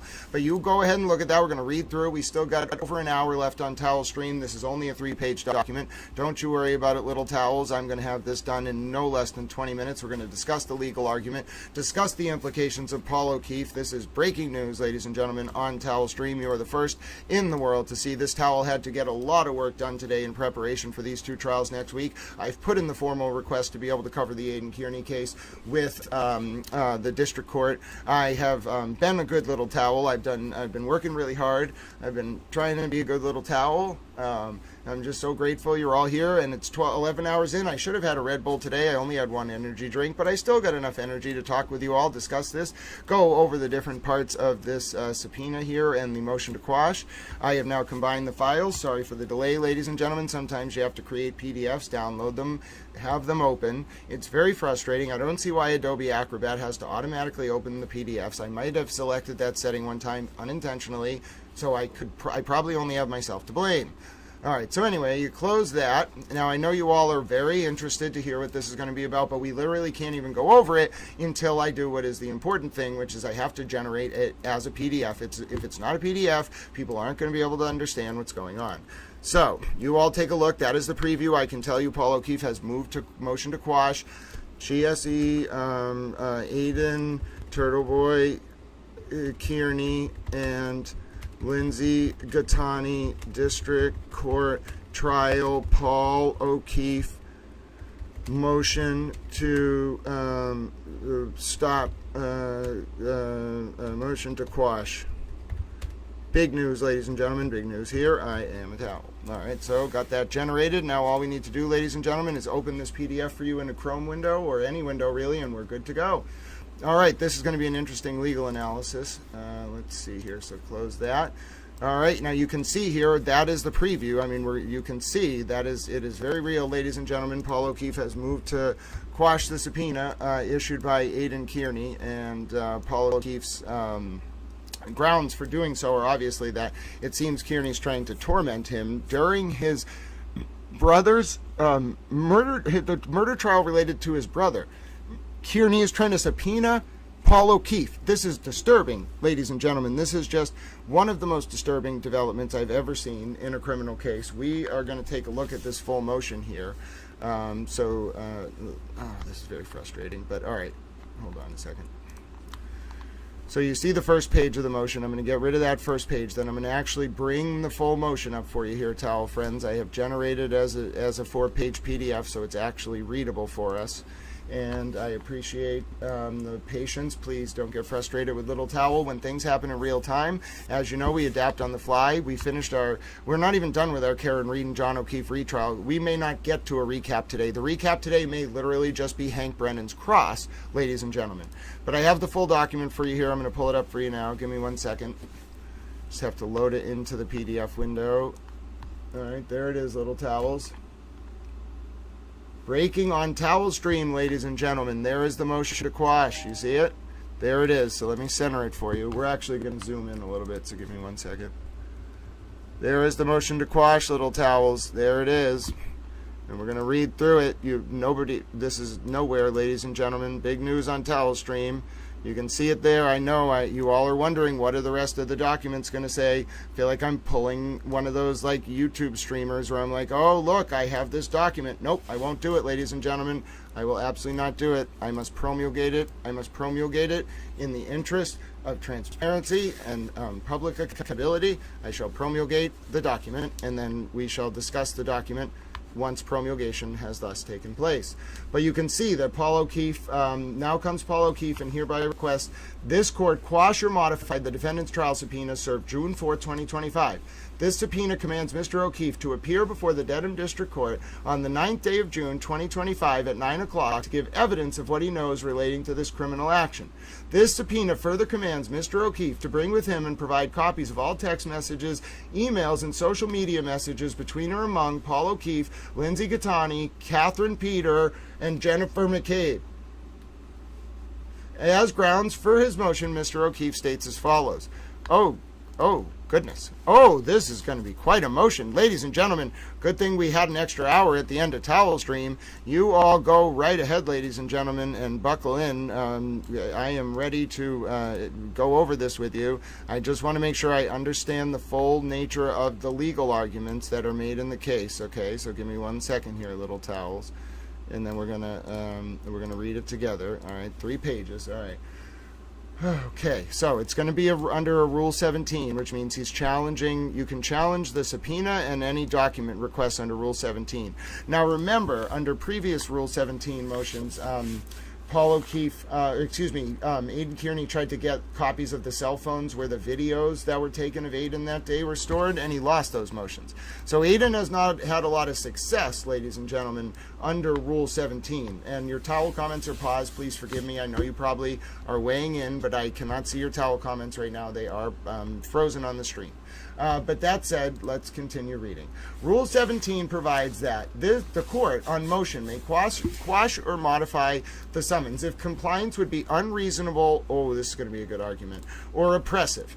Or if the summons is being used to subvert the provisions of Mass Rule Criminal Procedure Rule 14, which is discovery and reciprocal discovery, or Mass Rule Criminal Procedure Paragraph 17A2.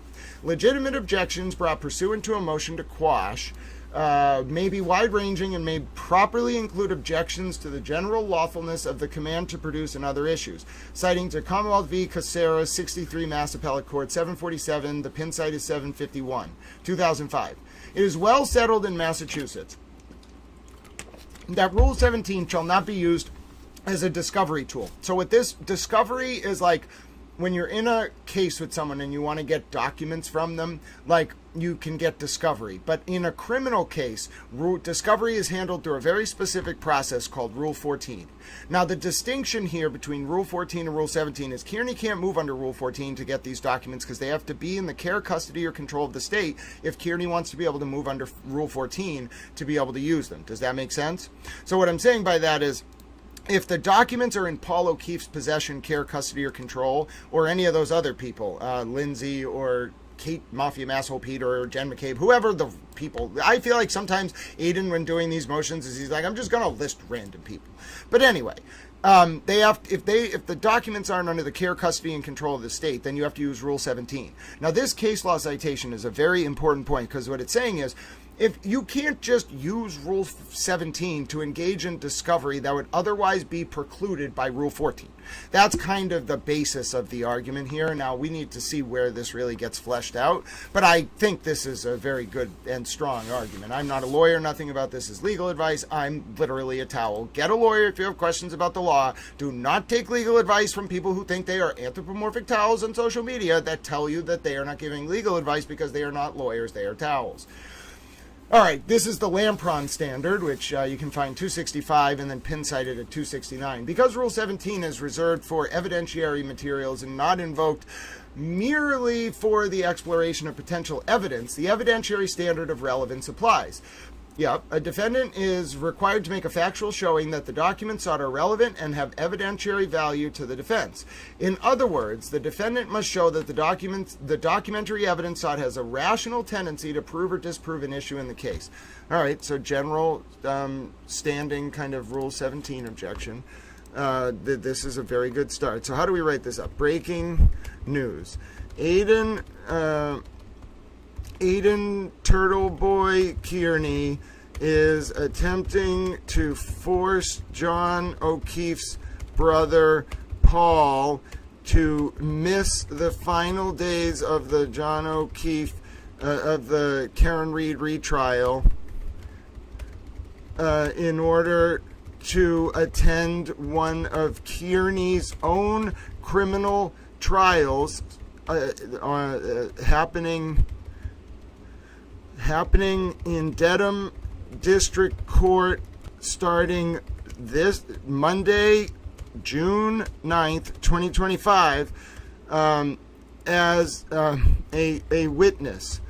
And oh, goodness, ladies and gentlemen, I just cannot believe this has happened. I can't believe Aiden Kearney is doing this to Paul. I can't believe the courts would ever countenance this. I can't see the judge in Dedham District Court, all the judges who would be somewhat familiar with this, being okay with this.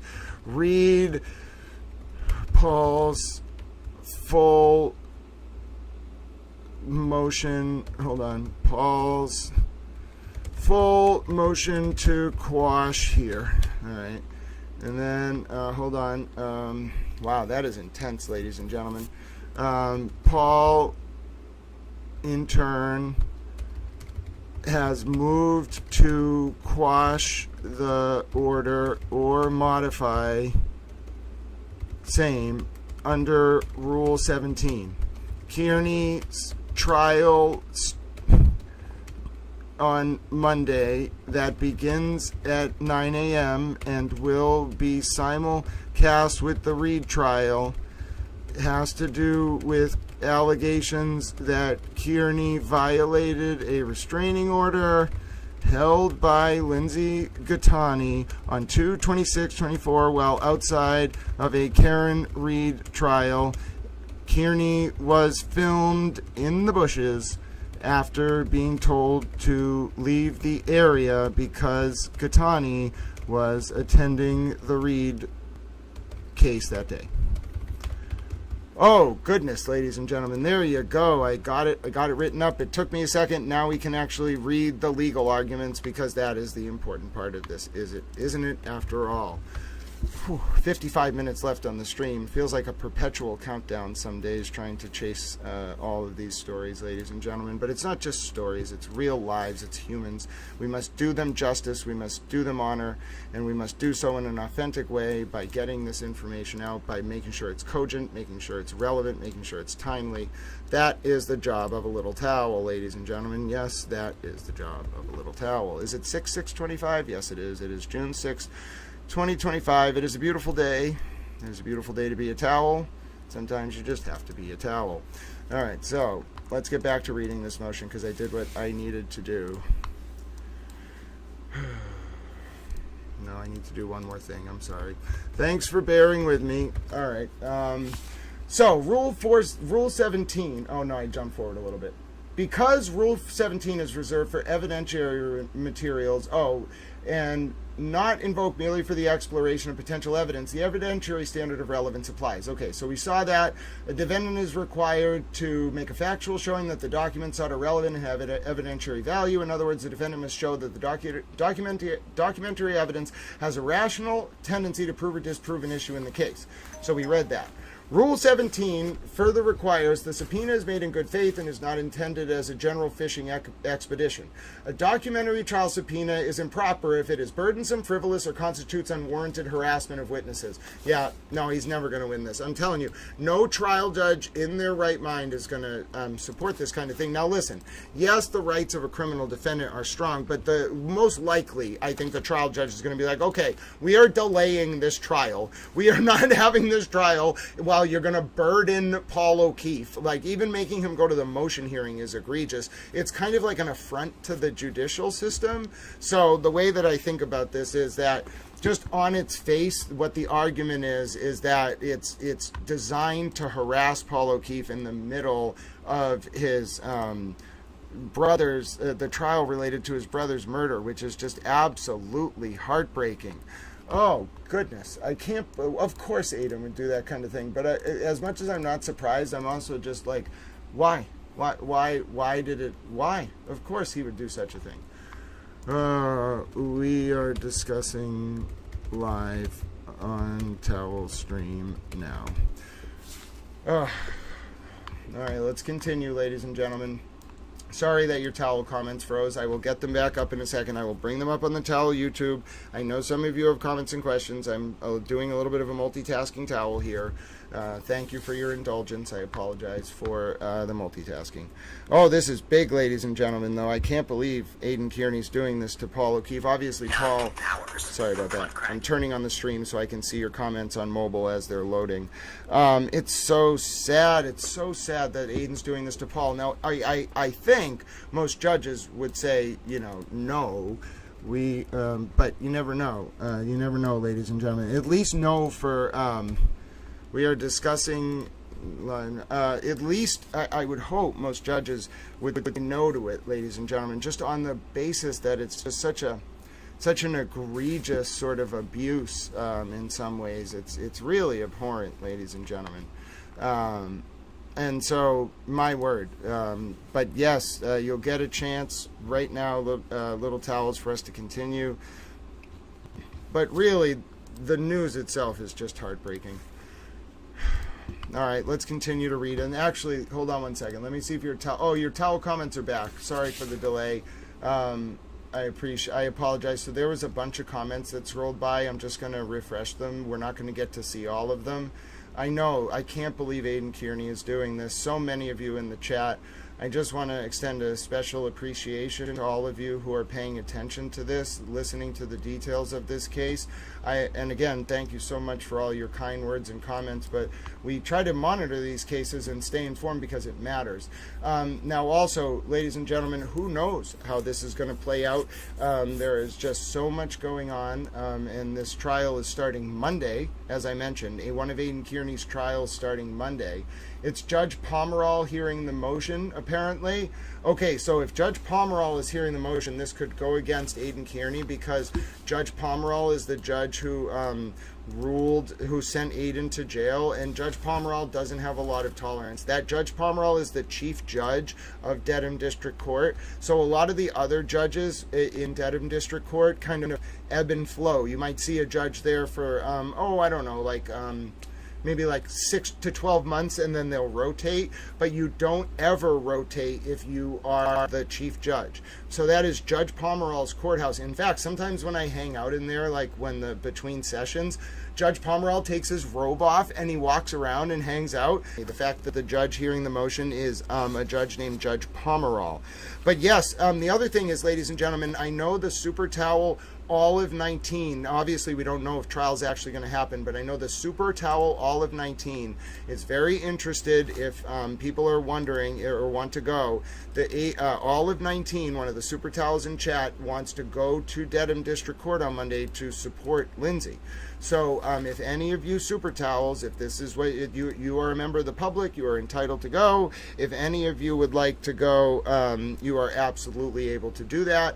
Now there's a question here. I saw it in chat. The Super Towel Banana, keep asking your wonderful questions, my dear friend. You know exactly what you're asking about.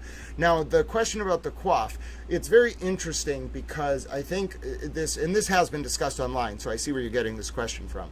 Where this is coming from is this idea that, so when you go before a judge like Judge Pomerol and you've already lost in front of that judge, you're kind of in a very difficult and precarious situation if you're Aiden. Because if you lose this rule, first of all, if you're doing this kind of thing, if you're Aiden, it means you're worried that you're going to get convicted. I mean, because why else would you do this desperation ploy? Like, obviously it doesn't. The merits of the case don't really have to do with Paul. Because what Aiden's going to try to argue is, Lindsay was told she was supposed to go to support, she was invited to support the O'Keefe family.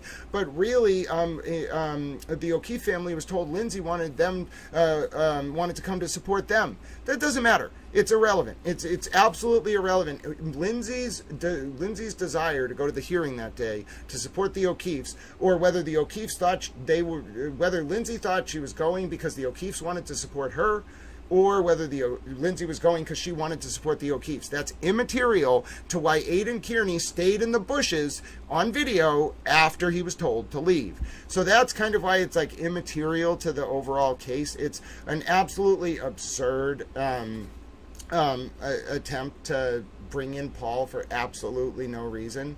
But you know what it does make me realize? I do want to write this up. I think I should. There is a little bit more. Well, no, it explains in the. Let's see what the motion says.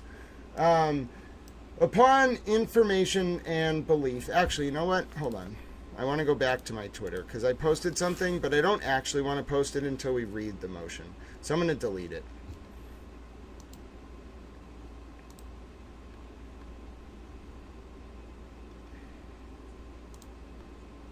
Well, no, I'll leave it up. Hold on. Upon information and belief, the instant criminal matter involves the defendant's alleged violation of a restraining order pursuant to GLC 209A7 on February 6, 2024, when defendant failed to remain 100 yards away from the complainant Lindsay Gattani at or near the Norfolk Superior Court. At the time of the alleged violation,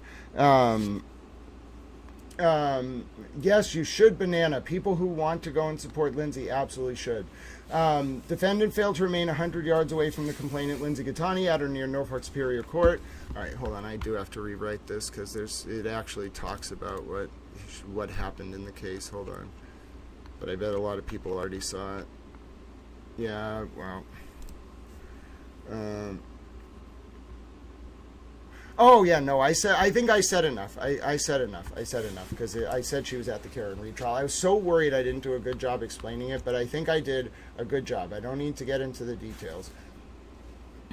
Oh,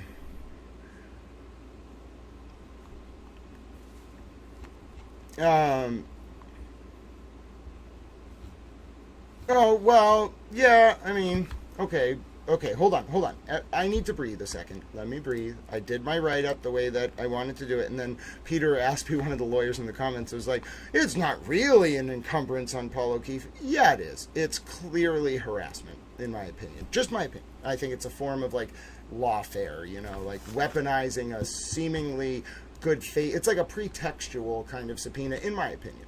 It weaponizes the process to, you know, torment Paul O'Keefe. You know, it's making Paul O'Keefe think about this in the lead up to his brother's, the culmination of his brother, the retrial as to his brother's death. It's heartbreaking. It's torment. It's wrong. It's just fundamentally egregious. But let's continue reading. This actually has the background of it. So I want to actually, I think we should actually read it. So anyway, I just have to post it in the, I wanted to make sure my write-up was right, because if I'm going to post it in a Facebook group where the friends and family might see, then I want to make sure it's written up right. I am prioritizing you all. I'm not forgetting. You have the you got the document before anyone else, ladies and gentlemen. You got to see that document very, very early. Okay, so upon information and belief, the instant criminal matter involves the defendant allegedly. Involves the defendant's alleged violation of a restraining order issued pursuant to GLC 209A-7 on February 6, 2024. And remember, folks, when when those charges were brought in on December 23rd, 2023, Lindsay also ended up getting a restraining order against Mr. Kearney. And so that was issued under 209A, which is a very serious section related to domestic abuse. And you can see there, ladies and gentlemen, that it is quite clear the background there. Okay, so we talked about the background earlier. Now, when defendant failed to remain 100 yards away from the complainant, Lindsay Gattani, at or near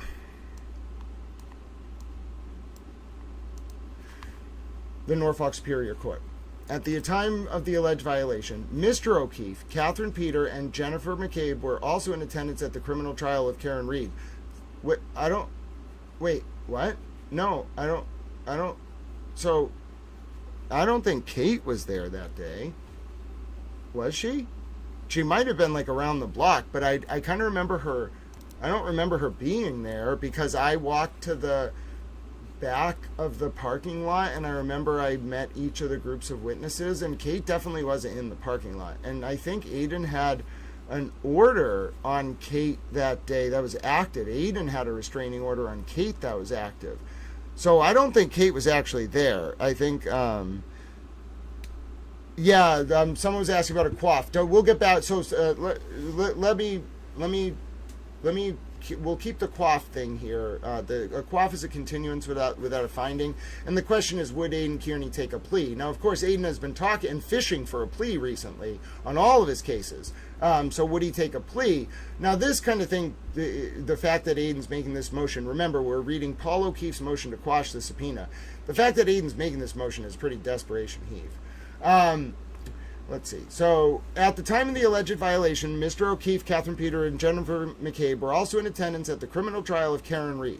While Mr. O'Keefe and others may have observed the defendant's alleged violation of the restraining order, there appears to be no good faith basis for the defendant to subpoena Mr. O'Keefe to appear on the first day of trial and to produce copies of unspecified private communications between or among Mr. O'Keefe, Lindsay Gattani, Kate Peter, and Jennifer McCabe, which are utterly unlimited in time and scope.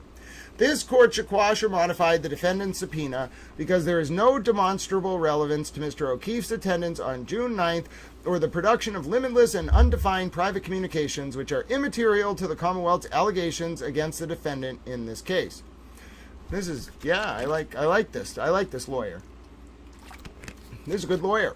First, the defendant, sorry, Bob Alessi, appears to be using the trial subpoena as a discovery tool in an attempt to circumvent Rule 14. The defendant has failed to make any factual showing that the documents sought are relevant and have evidentiary value to the defense, or that the evidence sought has a rational tendency to prove or disprove an issue in the case, as the SJC set forth in Commonwealth v. Lamprin.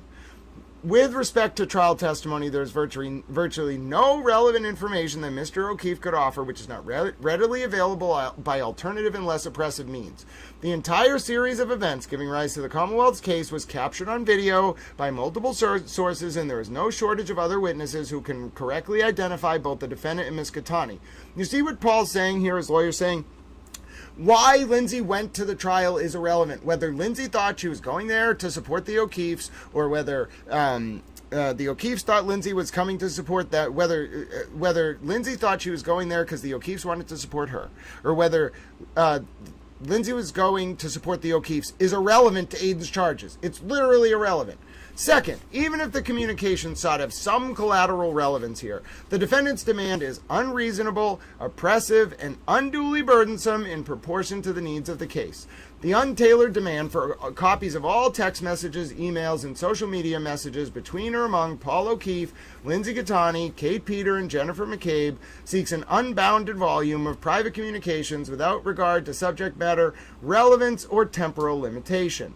As framed, the defendant would require Mr. O'Keefe to review and produce potentially years' worth of personal and unrelated messages that have no connection whatsoever to the events of February 26, 2024. Such a request is not only borderline harassment, but virtually impossible to comply with given the timing of the subpoena and the start of the defendant's trial. Third, the defendant's demand is a blatant attempt to interfere with Mr. O'Keefe's attendance of Commonwealth v. Karen Reed, the adjudication of the murder of his late brother, Boston police officer John Joseph O'Keefe III. During the 3+ years for which Commonwealth v. Reed has been ongoing, Mr. O'Keefe has attended every proceeding in support of his grieving family. The murder case is now on the precipice of conclusion, with the defense nearing the end of its case in chief and closing arguments expected to take place next week. Meanwhile, in the instant case, the defendant demands Mr. O'Keefe appear on June 9th, the day the Commonwealth begins its case in chief, despite the Commonwealth not listing Mr. O'Keefe as a prospective witness. They mean the Commonwealth's case in chief starting on June 9th in Aiden's case. The defendant has proffered no witness list and will have no opportunity to present evidence on June 9th. What? He has no witnesses. What? What?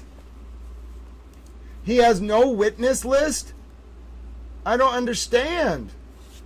The only plausible explanation for the timing of this demand is personal animus, precisely the unwarranted harassment condemned by the SJC in Commonwealth v. Lampron.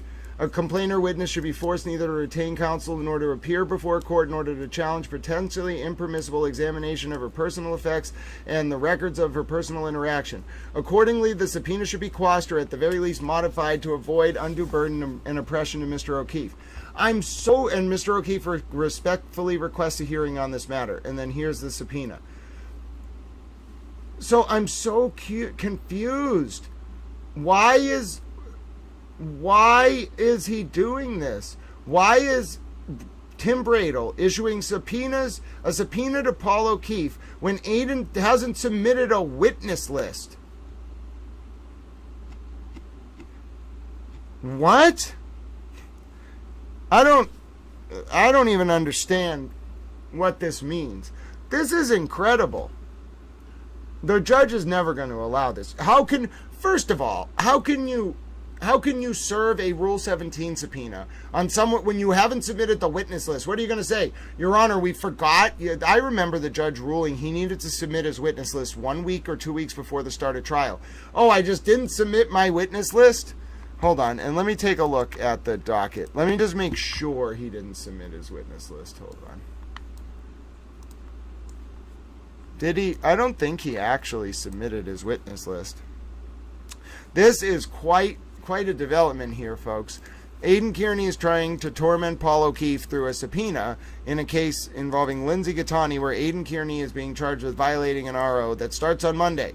So we're going to have a lot to review this weekend, ladies and gentlemen. Indeed, there is a lot going on. I didn't expect so much to be going on so fast, but yet here we are, little towels. All right, now let me see if this is the right case. No, it's like 2552, isn't it? Yeah, it's like 2552.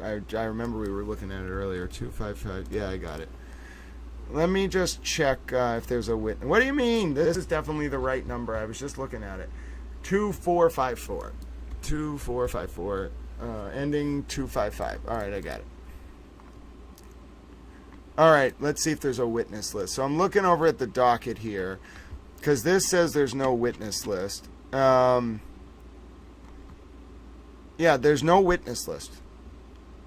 He's never filed a witness list. I was at that hearing back in January of 2025. And I don't think I was at the May one, but I was at that January hearing. The judge told him witness list 1 week before trial. And look, there's a lot of stuff outstanding. I don't think he can take this to trial. He doesn't have a witness list.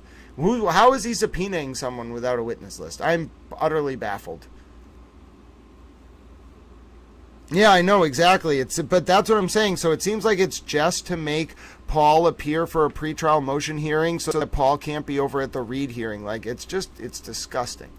Doesn't seem like there's any motion to it at all, like validity to it at all whatsoever. It's just absurd.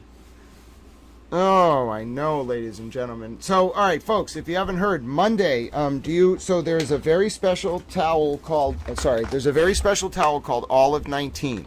I'm going to reach out to Olive 19. If you have Monday free and you can go to Dedham District Court to support Lindsay Gattani, I think this would be really important, ladies and gentlemen. So, Lindsay Gattani is the named victim in this case. We now know that Paul O'Keefe is being tormented in this case. So if you can make your way to Dedham District Court, ladies and gentlemen, on Monday to support Lindsay and to support Paul O'Keefe, you have the opportunity, ladies and gentlemen, to do that. I'm going to send Olive 19 a message later. I know they've been busy. Ladies and gentlemen, Monday, June 19th, 9 a.m., Dedham District Court. If you'd like to attend, please consider doing so. We just read that entire motion from Paul O'Keefe. My word, ladies and gentlemen, Paul is demanding a hearing, and the trial for Aiden starts Monday. And what is the judge going to say in Aiden's case? You have no witness list, you have nothing to present, and you want to subpoena this man? I think the judge is going to grant Paul's motion, quash the subpoena, and then Aiden's going to be presented with this just destructive situation where he's responded to none of the Commonwealth's motions. He didn't respond to the motion for reciprocal discovery filed on 5/16, it looks like, and now you got 4 more motions from the Commonwealth in limine, all that went in 2-3 days ago, about it looks like there are motions in limine about inadmissible hearsay, no opinion evidence, certain irrelevant information, no prior or post bad act evidence, bad character evidence, no collateral attack on the validity of the RO or the instant complaint. And then there's one more. Attempts a motion to protect against influence.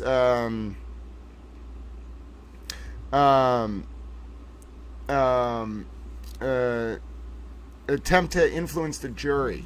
So yeah, the state has just been absolutely on it, ladies and gentlemen, and I don't know what Aiden Kearney's going to do here. This is just a rapidly developing series of events. Now, obviously, I've explained to you the context, the overlapping social circles of influence that tie Aiden Kearney and Karen Reed together. We may have to do a special stream this weekend, ladies and gentlemen. Now, okay, so the other thing is, ladies and gentlemen, I also don't know and I should remember this about Dedham District Court.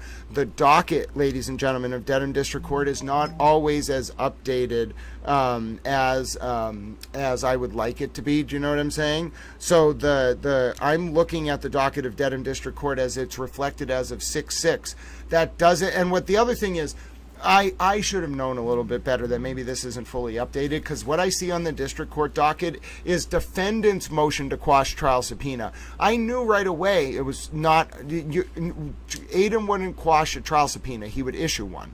So I knew that was weird. And then obviously it's Paul O'Keefe's motion to quash the subpoena, and it turns out that the docket might not be updated. I can just tell. Also, Kim Cordeau, you have a great night. Please don't take me still being awake and doing my towel thing. We've almost gone 12 hours. You get your rest. We can only go a few more minutes because Towel Stream has to cap at 12 hours or the recording doesn't save. But yeah, so this is very interesting, ladies and gentlemen. It does look like Aidan Kearney potentially could have filed more documents on the docket and they just weren't updated, because even the docket now doesn't reflect what's actually on this motion that was on the public docket earlier. So anyway, my point is, this is wild. Maybe Aidan does have some kind of plan, but there's no, at least as of the last update to the public docket on mass courts under docket 2454 CR 000255 on June 6, 2025, there is no update. No motions from Aidan, no responses. Maybe he sent them all at once and they didn't get updated. The other thing is, people talked a little bit earlier about what's a quaff. What would it mean if Aidan took a plea here? He's been fishing for a plea. Let's take a look at the video of Aidan fishing for a plea the other day, ladies and gentlemen, because I actually have that. I can bring it up for us really quickly here. And I think that that is kind of worth looking at, because it kind of gives us an insight as to what Aidan might be thinking about here. And I know I can, oh my goodness, we almost hit 30,000 on the Towel X. What is going on here, ladies and gentlemen? Oh my goodness. Oh my goodness, I've never seen anything like it in my entire towel life. Now, we know that Aidan Kearney might be kind of fishing for a plea, and why do I know that? Well, I don't use the word fishing very often in my posts, so therefore I was able to bring up this clip very quickly for you, and let me just show you. Listen to what Aidan Kearney says here, and you tell me whether you think he's going to plea out on Monday if they offered him something like a quaff. He certainly sounds like he's leaning that way, but, you know, I don't know. You be the judge, ladies and gentlemen. Let me just play this clip. I got a good towel archive for you. What do you think? And we got the clip of Karen leaving court, too, by the way. Don't think I forgot about you, Colleen Henry. I saw you post that. But just tell me, like, was Aidan fishing for a plea in this clip? I kind of think he is.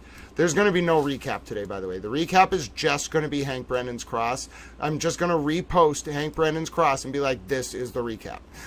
All right. Here we go. And, you know, I thought I would love to go to trial. I would love to take these fuckers on. I would love to beat them in court.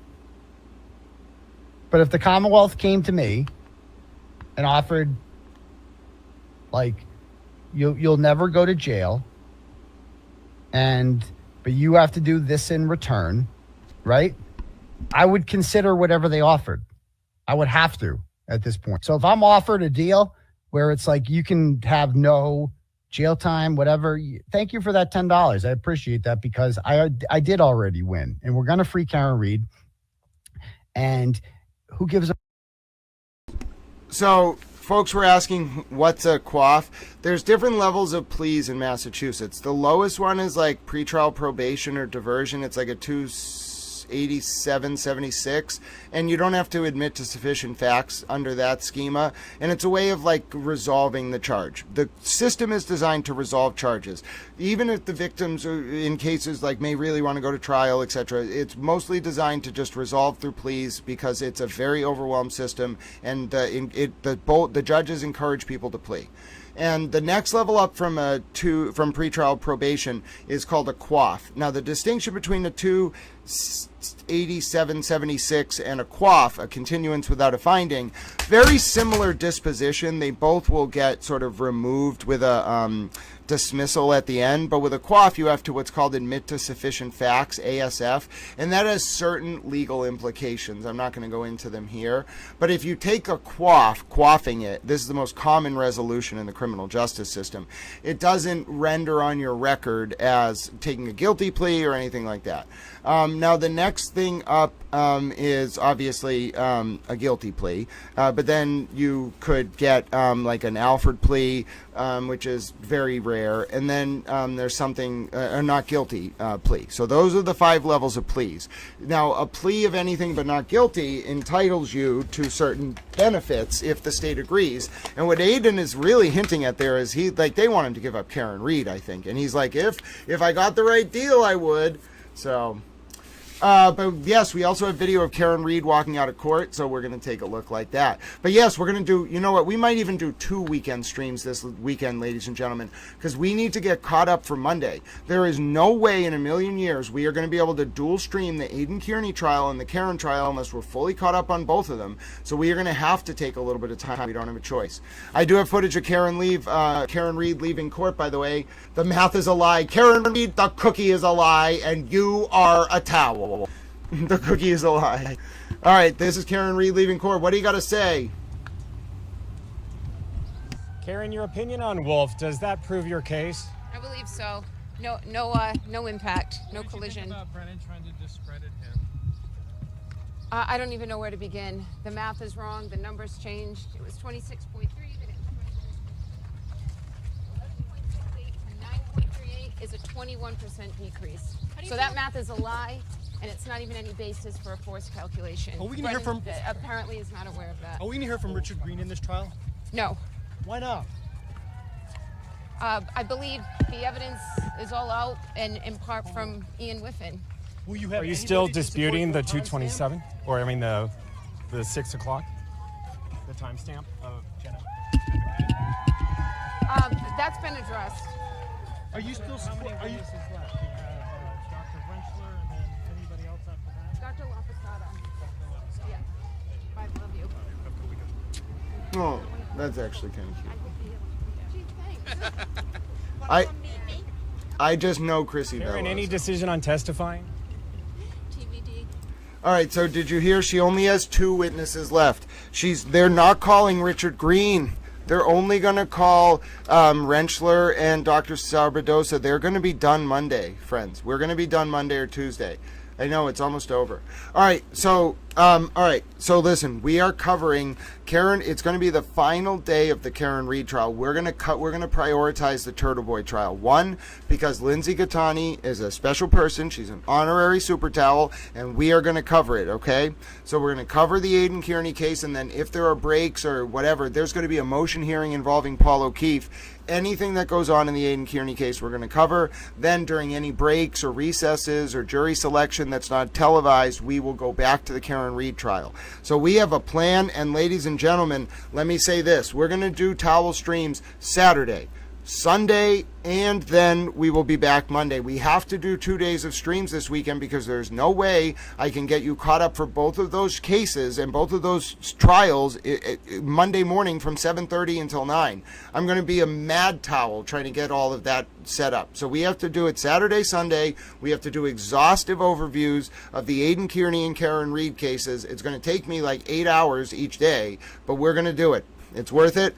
And Super Towel Banana, you come back anytime. You were wonderful. Linda A., Wicked Uma, Stacey Gardner, Jeff Williams. We actually have to be somewhat quick in our closing today because I only have 22 minutes before the YouTube stream caps. Literally, how do we go 12 hours? How am I still talking like this? I don't understand how it's possible. I'm a towel. All right, but anyway, ladies and gentlemen, here's how we're going to close this up. Number 1.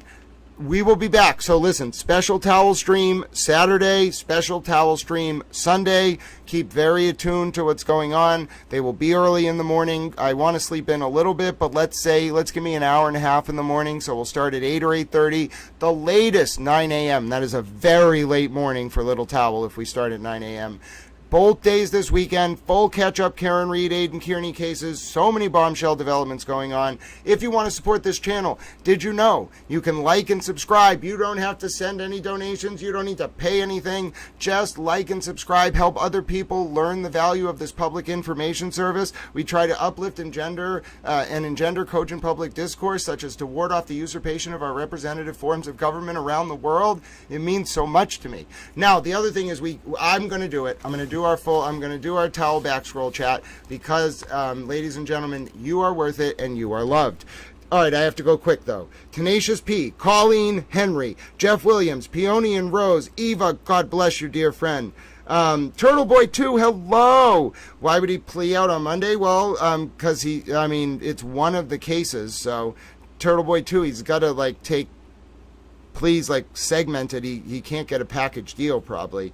But yeah, Turtle Boy 2, it's great to see you, dear friend. Also, Turtle Boy 2, if there's anyone who's out there that is in the public that wants to go to support Lindsay and Paul O'Keefe on Monday at Dedham District Court, 9 a.m., Tenacious P, DJ, Linda A, Wicked Uma. Oh, thank you for calling me a sweet boy. Oh, Peony and Rose, God bless you, dear friend, at the 12-hour mark. You are a 12-hour super towel, Peony and Rose. Oh, I have your username saved in my autocorrect. I love it. I gotta go quick though. Jeff Williams, Sis, Stacy Gardner. Oh, Colleen Henry, Deep Sleep Meditation, Beach Nance, Jeff Williams, Linda A. Elevate the Process is still here. Oh, you're a super towel. You were on the ground earlier. Deep Sleep Meditation. I will do that. Deep Sleep Meditation. I love your username. Hold on. I'm doing that now. Deep Sleep. Oh, Deep Sleep Meditation. I will absolutely do that if that is you, my dear friend. I will give you a call. I believe that is my super towel friend, P. I like P very much. He is a super towel.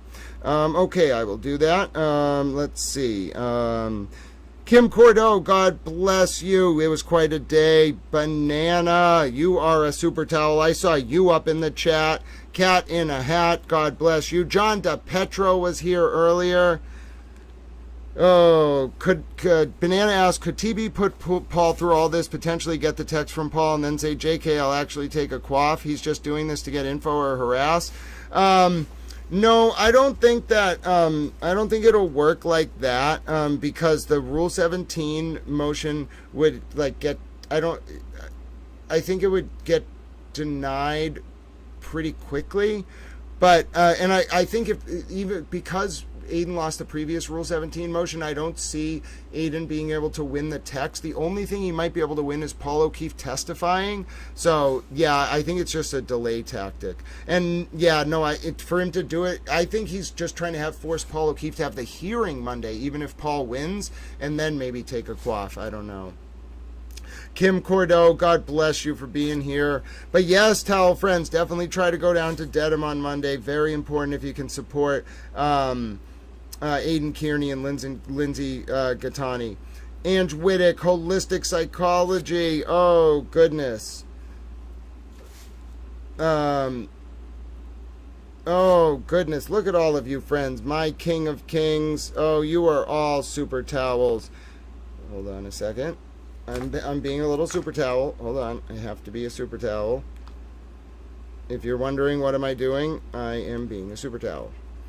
All right, hold on, I did that. Okay, Lisa, it's great to see you. Lisa, my dear friend, if anyone could go on Monday, I think all of 19, the Super Towel might be coordinating some people who are going to go support Lindsay. Alana, Super Towel hugs to you. But yes, folks, we're going to do 2 streams over the weekend. So if you're thinking about getting people to support Lindsay on Monday, or yourself supporting people on Lindsay on Monday and Paul O'Keefe, we will have 2 streams this weekend to talk about it. We'll get people coordinated. It'll be great.